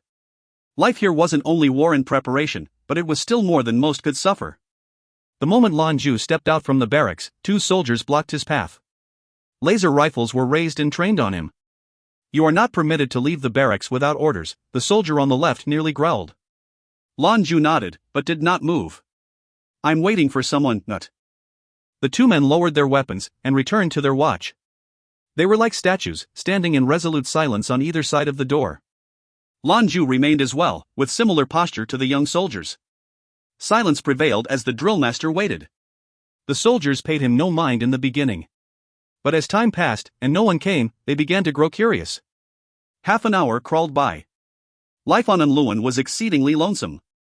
Any outside visitor, aside from those they were meant to kill, was an interesting development. In fact, there had never been visitors such as these, so far as most of the soldiers could remember. The Iron Army didn't accept new recruits. Soldiers were chosen from a pool of servicemen who'd been on active duty for at least 3 years. Only after selection were they allowed to begin training here. Nor was the treatment here stellar, and yet there was no shortage of warriors desperate for a chance to join. 3 years was the minimum required tour, but no one stayed less than 10 years. It was considered a disgrace to leave before then, not to mention you would be ineligible for the mark. Today's medical knowledge has extended life considerably, so 10 years wasn't a lifelong commitment. But once you rotated out of Enluan, you returned to civilian life a hero of the Alliance with a bright future ahead. Every year business moguls would send people this way as veterans left the service. They would attempt to ply them by any means necessary. Some would take the offers, and others would remain as career soldiers. Those who remained were fast-tracked for officer positions. But every year, the number of young men and women who reached that coveted retirement stage were only in the double digits. Most of them bore debilitating injuries. So what was it about this place that gave it such unique charm? No one could say. But for the Iron Army, this place was their pride and joy. The clanking sound of metal on metal drew Lan Jue's attention. In the distance, a figure approached. The 2 soldiers who'd been curiously waiting for Lan Jue's friend to arrive were shocked when they discovered who it was. Even for soldiers here, seeing this one was a rare treat. They snapped to attention, and gave a flawless salute. The figure stopped a few paces away and returned their salute. He would not deny them the respect, despite their low rank. Come with me. The 3 curt words were directed at Lan Jue. The demon drill master complied, nodding as he fell in behind the man. This time the soldiers didn't dare block his way. How could they? He was leaving with the Enluan super soldier, their vice admiral, Prometheus. Who was this golden-masked man, where the vice admiral himself would come to get him? The guardsmen weren't permitted to speak, but everything they wished to say could be expressed with a look. They saw their confusion and curiosity mirrored in the other's eyes. Lan Jue watched his brother, with his straight spine and chilly persona. He was bemused to discover that these soldiers were all essentially cut from his mold. A soldier was also a representation of their commanding officer. A verticar waited for them outside the barracks. It was not a fancy transport, and was fitted with only what a soldier might need. Lan Cheng swung into the driver's seat, and Lan Jue took shotgun. As the doors closed, the 2 brothers were cut off from the outside world. I've prepared a month's training already, Lan Cheng's quiet voice assured.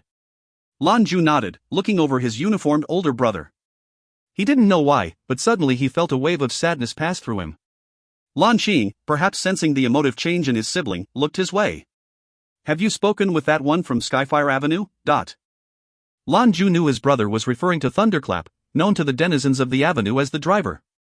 The one with the een to his yang. Lan Jue nodded again. I've been good friends with him for a long time. Once this business with the students is finished, perhaps he and I will start joint training. He's a racer, though, and I believe he'll be leaving for the West soon to participate in a competition. Lan Qing's brows furrowed. It's been a long time since you've been back. When do you think you'll have time to visit home? Lan Jue felt a sharp pang in his chest. A confused and complicated look flit across his eyes. Have you been back? Last year, he answered.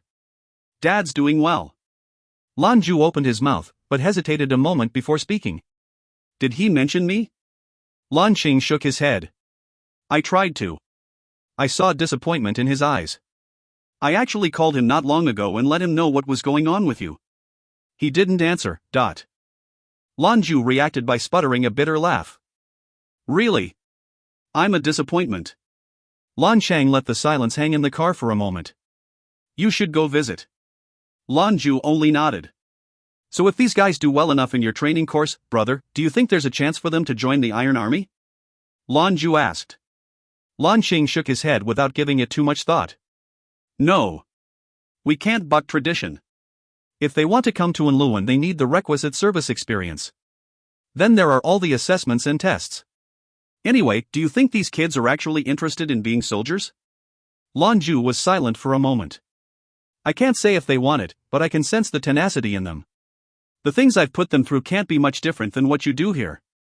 You just wait and see. You should know, there are no exceptions here, Lan Qing assured. You've only been permitted by special approval. I'm guessing the Avenue must have been involved to make this happen. If you find any errors, ads pop up, ads redirect, broken links, non-standard content, etc., please let us know. Report chapter so we can fix it as soon as possible. Chapter 297, Wait and See. Chapter 297, Wait and See. Here our ideas diverge, Lan Jue announced. You've done it right, the well-disciplined do not break.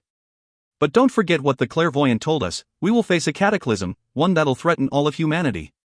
It's something not even the Iron Army will be able to handle on its own. You forged a powerful unit, but it isn't absolute. What if it isn't enough to repel the invaders? I feel that the Iron Army's prestige and training would do better if disseminated to a wider audience. The more soldiers you turn into warriors the better, not just sitting on our haunches. Lan Qing's brows knit tight. You don't understand the military. 100 poorly managed units can't stand up to one crack team. When you join the Enluan forces, you're walking a path only the greatest soldiers have walked. When you serve here, you do so with the best of the best. My men are all super soldiers. If humanity should encounter a terrible war for survival, you can bet the Iron Army will lead the charge. Lan Jue, upon listening to his brother, was struck with how little he understood about this world. His brother was called the God of Wisdom for a reason. Maybe you're right. But I'll prove that these kids I brought are the best of the best. Lan Chang replied, his voice low and indifferent. We'll just have to wait and see. Lan Jue replied with a nod. He opened the car door once they'd arrived and stepped out. Lan Qing didn't step out of the car, but followed his little brother his eyes as Lan Jue returned to the barracks. What the demon drillmaster didn't see was Lan Qing sitting alone in the dark car, with the faintest ghost of a smile on his lips. There was something else there, too, hidden within the grin. Relief. Zeta. Beep. The ear-piercing screech of an alarm broke the silence. The exhausted students were very rudely torn from their slumber. A cold voice broadcast over the announcement system. You've got 5 minutes to get ready, and 5 minutes for breakfast. Gather at the door when you're finished.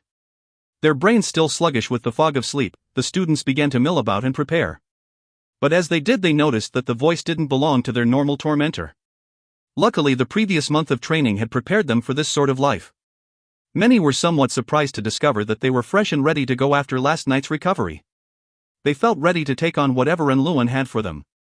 On the bedside tables there had been placed MREs for breakfast, arranged at some point while they slept. To them this was bedside service. 10 minutes later, the students were waiting in orderly rows at the door to the barracks. Lan Jue in his golden mask, and Xiuxiu, Mika, Wang Hongyuan and Tan Lingyun in silver, stood facing them. Gao Lei, in the same uniform he'd worn yesterday, led the small contingent to the training field. There was surprise written in the eyes of the battalion commander of the 1st Independent Mecha Combat Regiment. Obviously he didn't expect these young pilots to be ready in such a short time. But more importantly, they all seemed ready and raring to go, as opposed to how they looked yesterday. T was like they were entirely different people. Drill Master Lei Feng. Gao Lei addressed Lan Jue. For the next month, my brothers and I will be leading your group in training, but we are only responsible for executing the program. We will not stop to make sure your charges can keep up. How much they can handle is up to them. Fine. Lan Jue's response was as tepid as his brother's. Gao Lei turned away and looked at the students with a distinct light of scorn in his eyes. He shouted at them in a booming, commanding voice. Attention! Left face! Get to running, maggots! He was off like a shot, with his small coterie of soldiers close behind. Lan Jue followed with his assistants and students in tow. As they left the barracks area, Gao Lei picked up speed. The base had been under constant development for the last 10 years, so it was vast and well paved. Everything fell under a protective shielding that kept Enluan's toxic atmosphere at bay while they worked. There was a tradition among the Iron Army soldiers that unless you were on official business or there was an urgent matter, you got to where you were going only by virtue of your own 2 legs. It strengthened both one's body and one's will. And so, their training had started the minute they stepped out of the barracks. Gao Lei continued to increase the pace. The decorated soldiers on his heels kept up without any trouble. Stamina, after all, was one of the pillars of strength for Enluan soldiers. Any sluggishness the students may have been struggling with melted away as they started to run. Their curiosity and excitement took its place as they remembered where they were and what they were doing. This was planet Enluan. They had been accepted into an elite military base to train with the East's most lauded warriors. How could they not be excited at the prospect? The world of stark metal buildings passed around them, and the students tried to take it all in as they passed. Despite its location deep within the fissure, the headquarters did not want for space. In the distance there was a tarmac for airships and, what was that? It looked like a giant mecha. The nearby warehouse was likely where they stored their excess energy cells. And there, specialized mining equipment? Clearly they were still in the process of exploiting the planet's abundant resources. Under command from their curiosity, the students tried to look in every direction at once. They let the novelty and excitement flow through them, which mitigated the strain from their full sprint Gao Lei was subjecting them to. It was, of course, deliberate on the part of the battalion commander. Let the students get a taste of what true work was, he thought. Gao Lei, commander of this crack independent unit, was truly one of the best military personnel this floating rock possessed. The first pilot was what the title suggested, the first among his peers, best of the best. He was a weapon, and the soldiers of his unit were the tip of the blade. He couldn't remember how many accolades he'd received, how many times he was chosen for a job. And then there was today. He had been confused, upset when the order came down that he was to be responsible for these children. He couldn't refuse, of course, but that didn't stop the displeasure from living in the back of his mind. This was a waste of time he could be spending training his own people or performing missions for the betterment of the Alliance. Looking after these kids was nothing but a waste. He made the determination that they needed to know what really went on here. He would show them no quarter, and then he'd see how much they enjoyed their little field trip. Best case scenario, they'd complain enough and quit. No one could blame him or his people for that, he was just putting them through the same training as soldiers received. Another Enluan tradition was fraternity, and every upper-level officer made it a point to protect their own. How could they be expected to be an iron wall against their enemies if they couldn't rally to each other's side? There had once been a conflict within the Eastern military forces. Many thought their commanding officer had spent too long on Enluan and wished to switch him out. When the army failed to listen, their response was to call in for their papers and retire, over 300 of them, all of whom bore the mark of blood and iron. This news had spread like wildfire. Before long, over 100 ships from all of the alliances converged on Enluan in the hopes of snatching up some of these talented, if disgruntled, ex-soldiers. Luckily the East was able to backtrack somewhat, and reworded the release papers so that the officers cycling out were simply going for advanced studies off-site. When they returned they were all reinstated, and given promotions. There were no more complaints after that. With that painful experience still fresh in their minds, the top brass of the Eastern Armed Forces released a declaration that all future commanding officers in Enluan would be internally selected from men who'd actually served there. This was an important announcement, one that showed a great deal of autonomy for the Iron Army. That's how important they were. 1. The officer who spearheaded the revolt was Lan Cheng's predecessor. He became the supreme commander of Enluan's forces until old age forced his retirement. He felt he could no longer effectively direct Enluan's affairs, and stepped down of his own volition. He recommended Lan Jue as his successor, who was only a colonel at the time. He had been groomed for 3 years for the position. With the blessing of Enluan's officers, he was elevated to the highest office this border planet had. This was the tale of Enluan. Gao Lei knew his visitors were familiar with it. Half an hour passed, and in that time they covered at least 40 kilometers. They were almost at the training field, so the first pilot finally began to reduce his speed. He looked over his shoulder. What he saw nearly made him stumble in disbelief. The students were just as organized and in step as they had been when they left. Not only hadn't any of them lagged behind, but they were in perfect rows. If it weren't for their school-issued flight suits, he might have mistaken them for actual soldiers. These guys are in excellent shape. No wonder they chose this place. But while Gao Lei was surprised at the run, he still didn't find it overly remarkable. Being in shape didn't make one a soldier.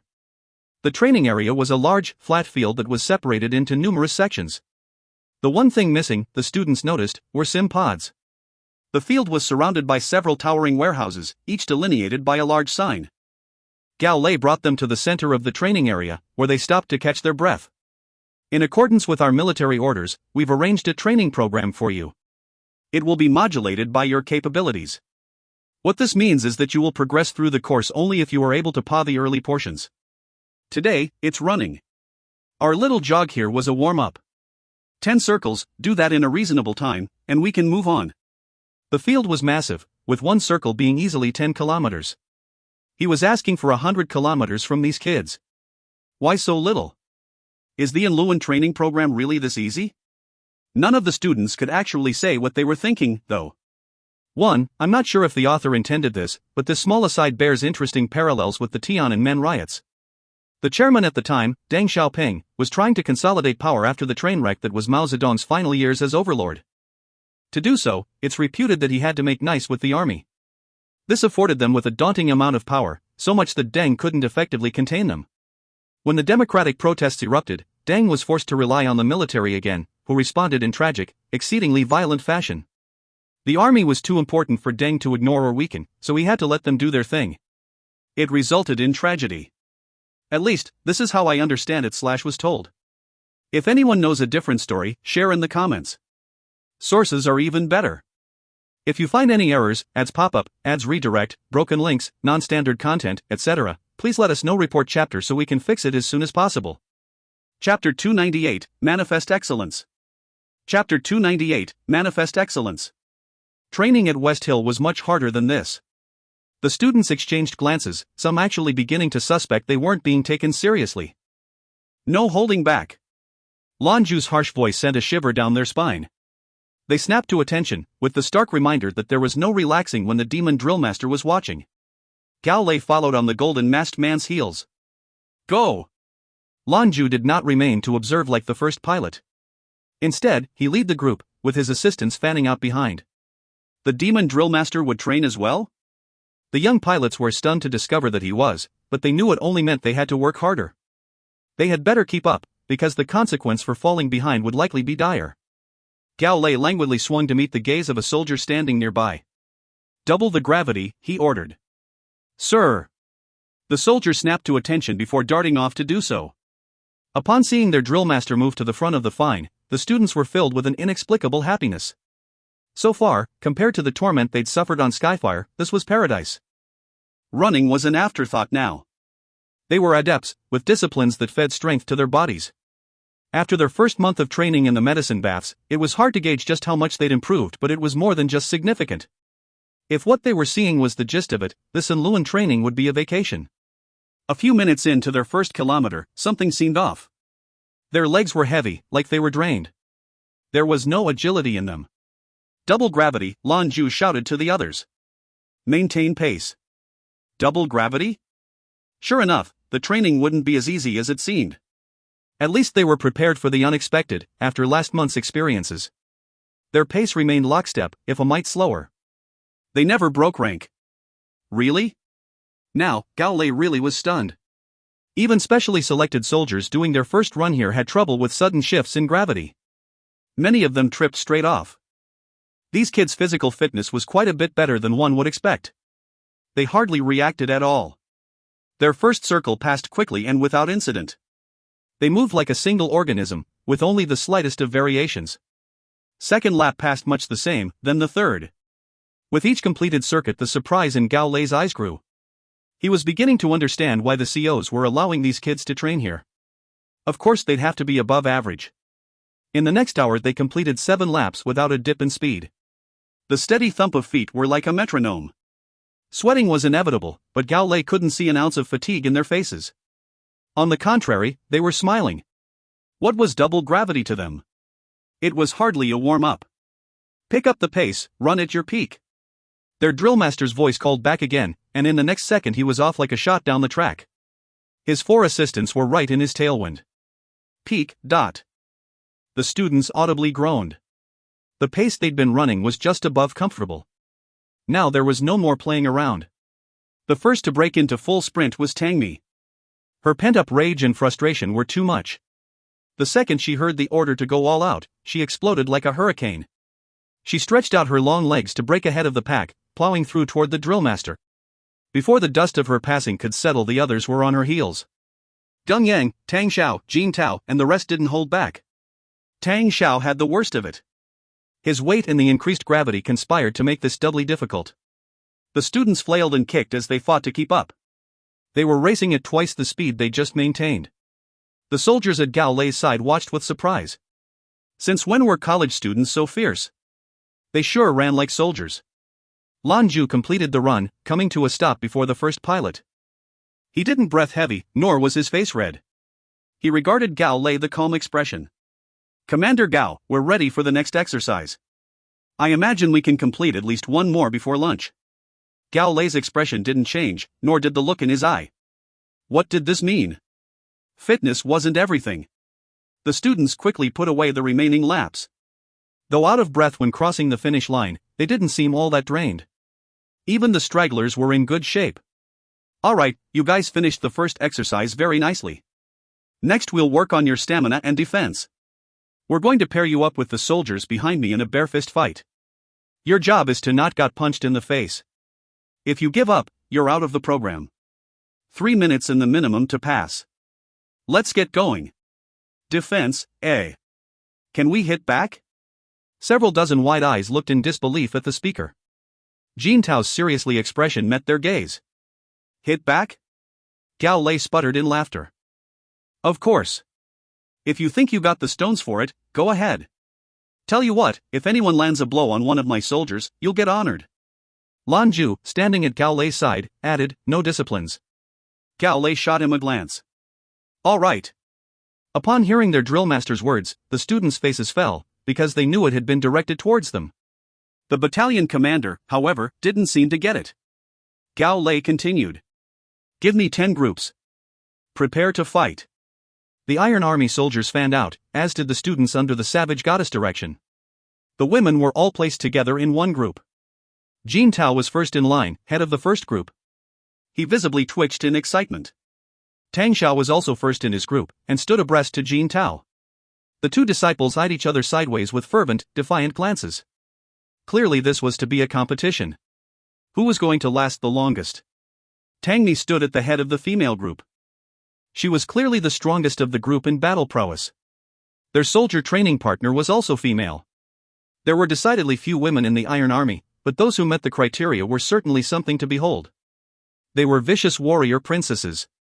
Round 1. Begin! Gao Lei shouted. The students all reacted differently. For instance, Tang Xiao, his face doe-eyed and honest, waddled toward the instructor. With his apologetic smile and self-deprecating stance, he quietly asked them to go a little easy. Jin Tao descended on his instructor like a rabid spider monkey. Tang Mi also didn't wait to strike. Her long legs lashed out like whips at the female soldier's head. No one would mistake her for timid. With 5 meters between them, she leapt into the air and swung her leg heel down toward her opponent. Shay. An impractical. The soldier snarled disdainfully. She waited until Tang Mi's foot was inches from her face, before taking a rapid step to the side. Her fist shot out through an opening. The step was small, but quick and accurate. Tang Mi's flailing kick met nothing but air. The younger Tang reacted well, however, bending her knee and aiming for the woman's temple. Her arms reached out toward her counterstrike.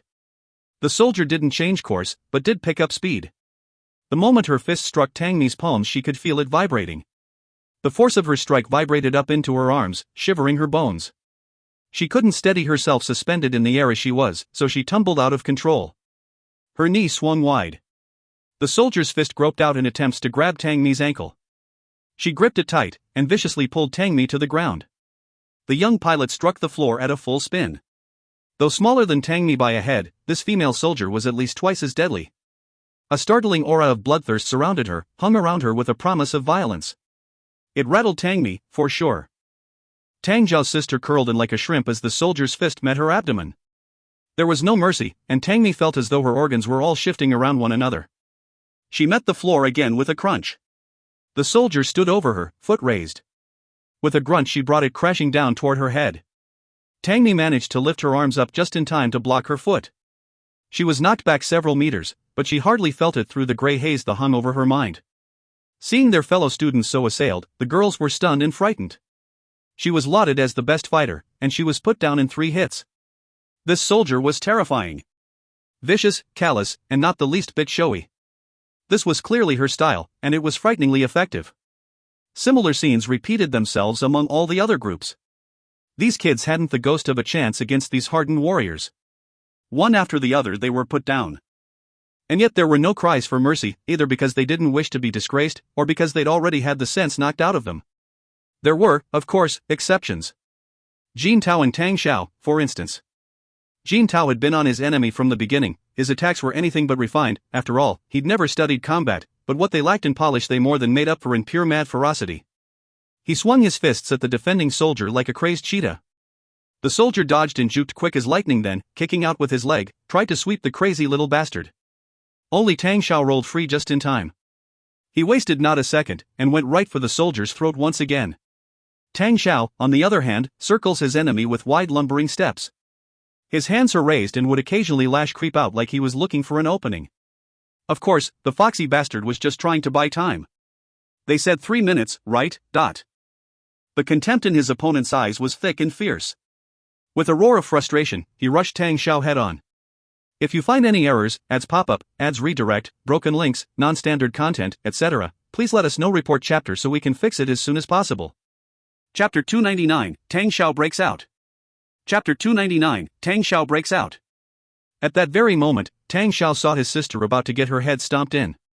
He stopped dead in his tracks, fat jiggling, eyes locked in the scene. In the next instant, a wave of startling power began to emanate from him. Little me. The scream was internal, but he reacted by bull-rushing the soldier responsible for his own group. He didn't care what would happen to him, or how he'd be seen, something Mika was very familiar with. This was his sister. He'd heard from Jin Tao that his sister had remained by his side the entire time he was meditating. Though he never said anything, how could he not be moved by the display? Ever since they were small, he'd looked after her. She was big now, he knew, and was able to take care of herself, but it was a part of him. Family was the most important thing, and their dedication to one another was something he cherished. Watching his sister suffer, the cunning depths of Tang Zhao's mind turned to mad violence. He threw himself at the soldier with wild abandon. Their trainer, though possessed of a wealth of combat training and experience, was nonetheless stunned by the sudden ferocity from this fatty. But the young man's rush was unrefined. He threw himself into danger without thought of protection of tactics. The soldier answered by swinging his thick, powerful leg right towards Tang Zhao's copious belly. Bullseye. Tang Xiao, in his blind rage, couldn't dodge the kick. But the soldier discovered something objectively terrifying when, as his foot connected, he got the distinct impression something was wrong. Tang Xiao's stomach was soft and supple like cotton, and after the kick landed, the soldier couldn't pull his leg free. He yanked and kicked his leg, trying to free himself from the disgusting hold. But he failed, and Tang Xiao took the opportunity to press forward. In generally, the more meaty individuals had more strength than skinnier folk. At least they weren't at a disadvantage. Tang Xiao wasn't a normal fatty, either. Moreover, he was a particularly talented adept all his own. He couldn't use his discipline, but he knew how to take advantage of an enemy's shortcomings. However, the soldier was not alarmed by the change of circumstance. He pressed his weight on his captured leg and, regaining some semblance of balance, swung the opposite foot around to try and catch Tang Xiao on the shoulder. The intention was to force his leg free with a distracting strike. But Tang Xiao followed up with something the soldier couldn't anticipate. He jumped as high as he could.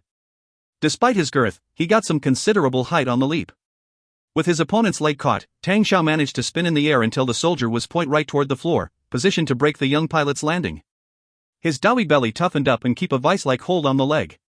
There was no way for the soldier to wrench his leg free, now. A ferocity shone in the depths of the warrior's eyes.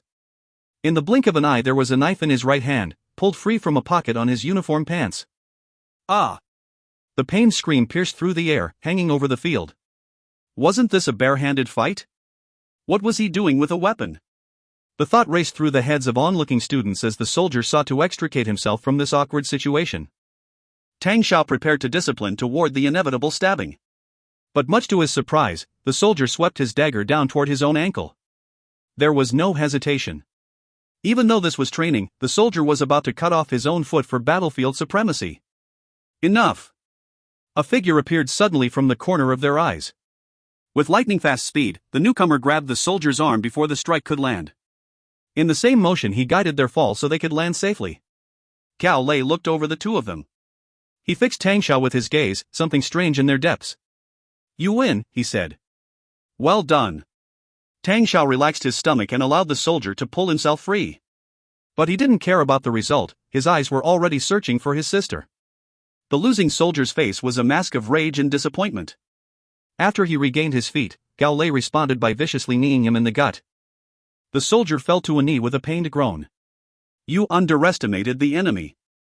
If this were a real fight, you'd be dead. You've forgotten the principle of throwing everything behind every fight, no matter the enemy, haven't you? This is a warning, forget again and you'll be punished." The exchange had happened in just a few seconds. But it dominated the attention of every student. This was the Iron Army on Enluan. They would maim themselves even to win in training. If the fight hadn't been stopped in just that moment, surely the strike would have permanently disabled the soldier. Nearby, Jin Tao was still battling his instructor. By the time Tang Xiao had won his victory, Jin Tao had been viciously beaten down by his instructor 7 times. However, each time he got back up. He refused to be put down, like a cockroach. He'd dust himself off, then launch headlong at his enemy once more. The soldier's eyes were full of stunned disbelief. This kid was tough as rocks. And he sure as hell could take a hit. Although each rush resulted in him being knocked away, he defended himself in just the right spots and at just the right times, to ensure there wasn't any serious damage.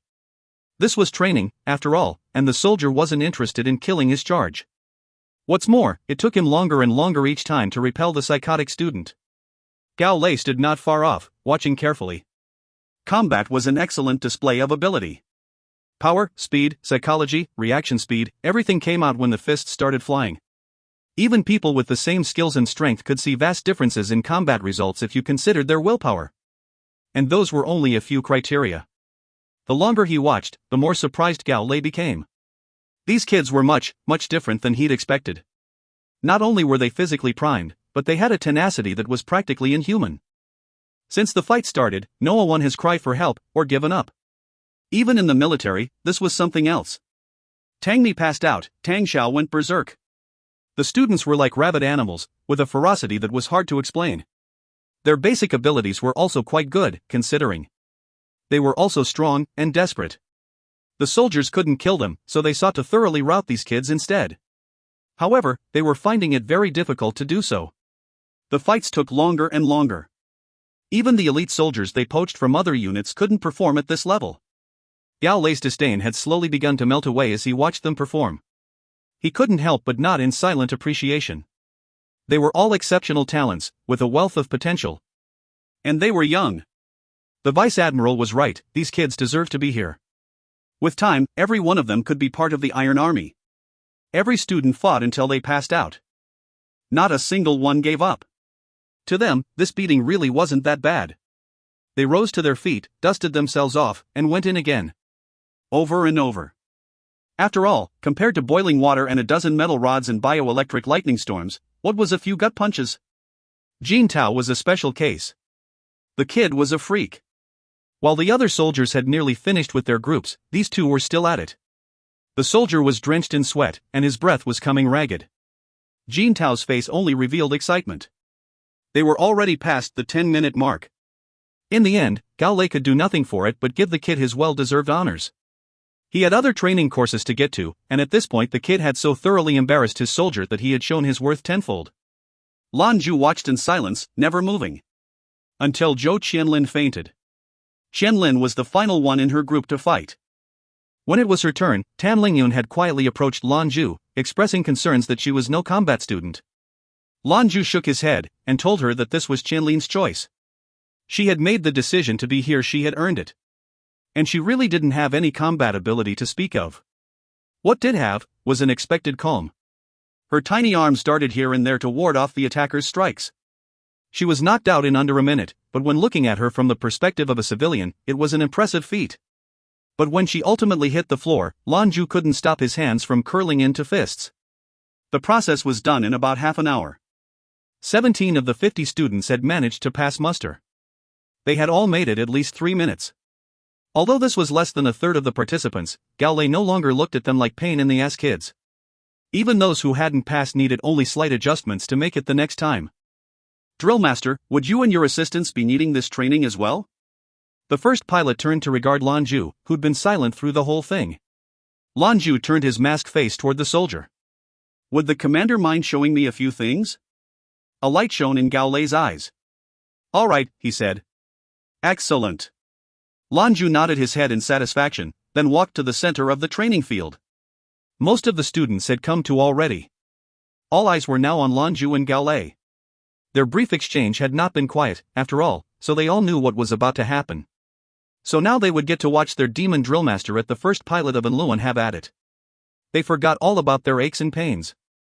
Their eyes were wide and unblinking as the students' 2 instructors met on the field of battle.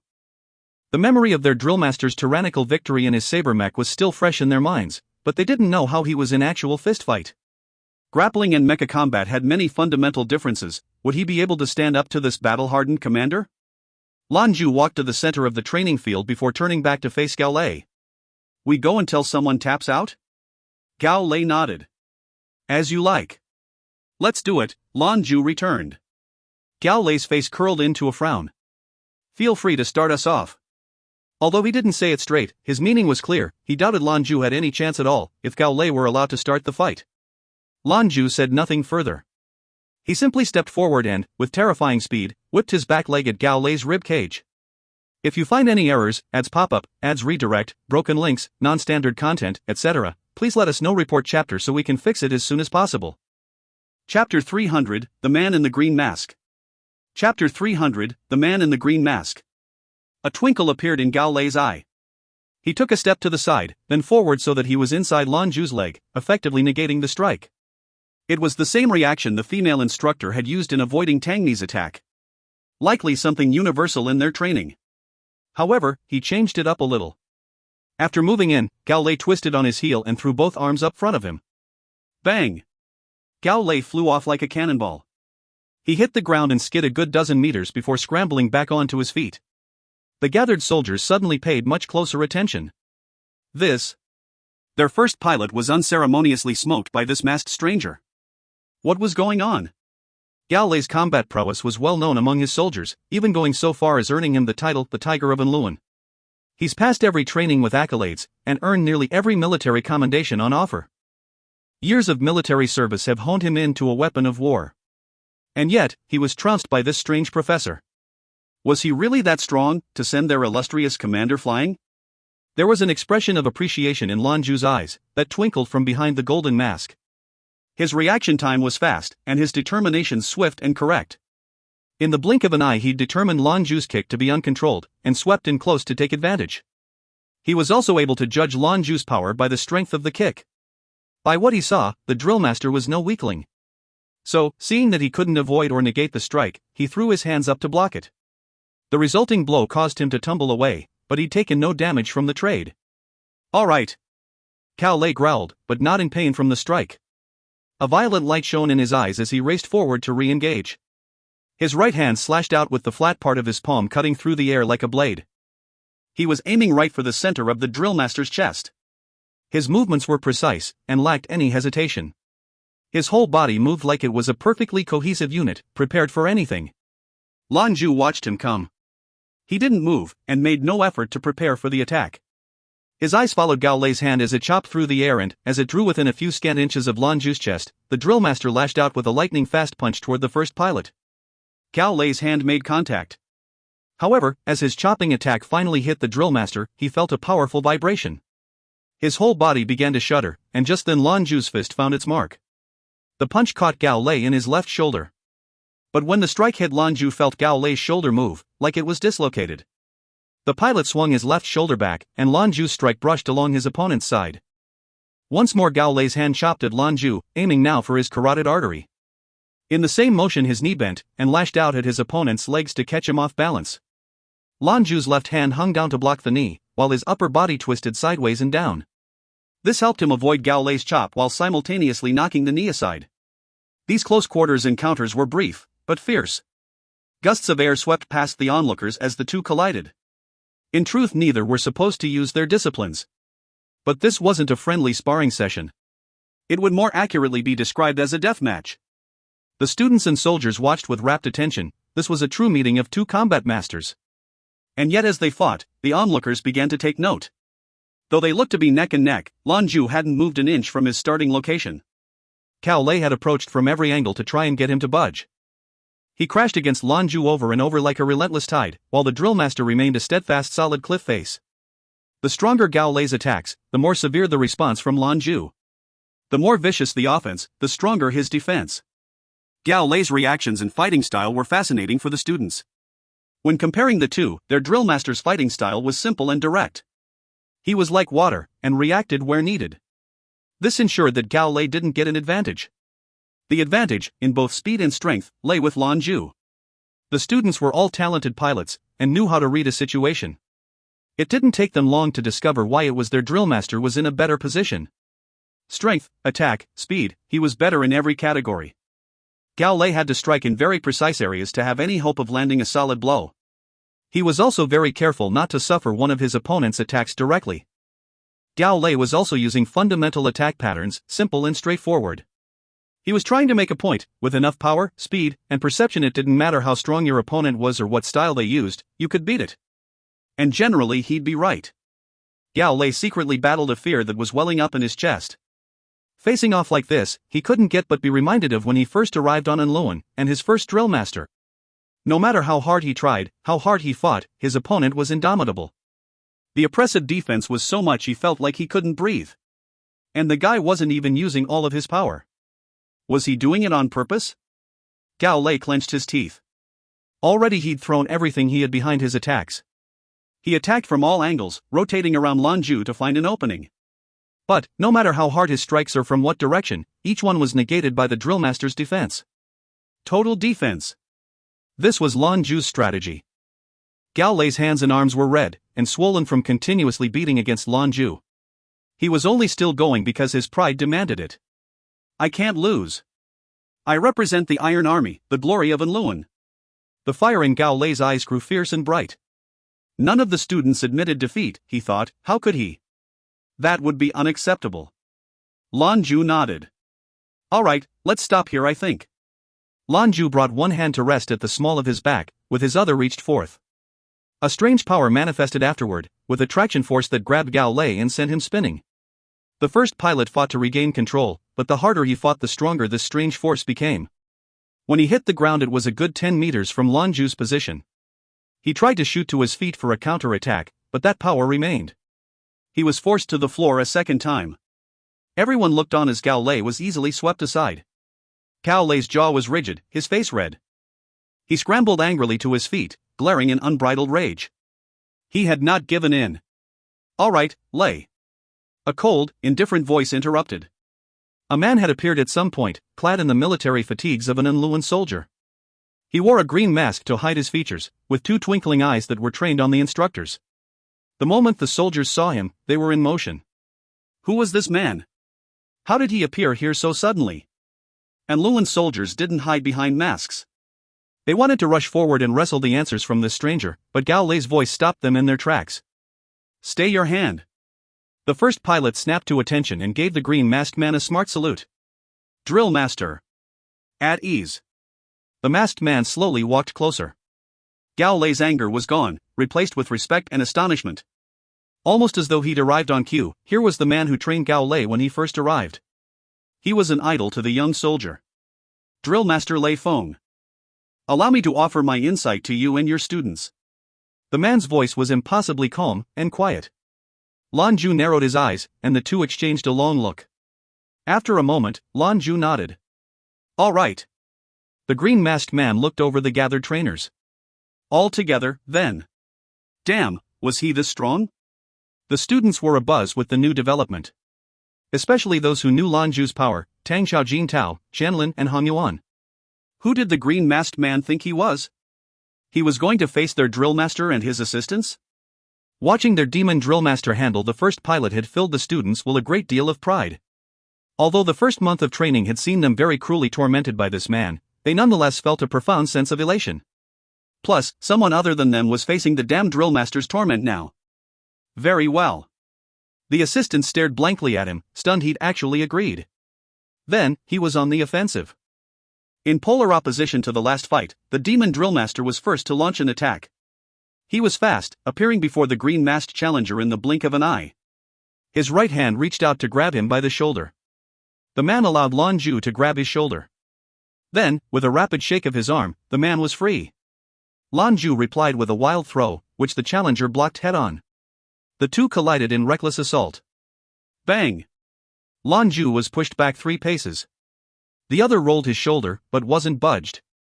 Gao Lei stood nearby, watching with a dumbfounded expression. Of course he knew who the green-masked man was. This visiting drill master's actions were almost sacrilegious. Now, though, he could see why it was he lost so cruelly to this man. He could stand toe-to-toe with his own teacher. It even looked like he was holding back. When the two men collided, Tan Lingyun, Wang Hongyuan, Xiuxiu and Mika all rushed in. They approached from 4 different directions to surround him. Tan Lingyun and Wang Hongyuan were at a complete loss as to who this man was, but once they were singled out they had no choice but to respond. He looked like a worthy opponent as well. Xiuxiu and Mika, though, had already begun to puzzle out the man's identity. They were certainly familiar with their boss' strength, and his acceptance of a 1-on-5 matchup spoke volumes to the man's abilities. Huan and Luan could be that strong? The answer was obvious. Humph. The disdainful grunt was from behind the green mask. A terrifying atmosphere erupted from him. If you find any errors, ads pop up, ads redirect, broken links, non-standard content, etc., please let us know. Report chapter so we can fix it as soon as possible.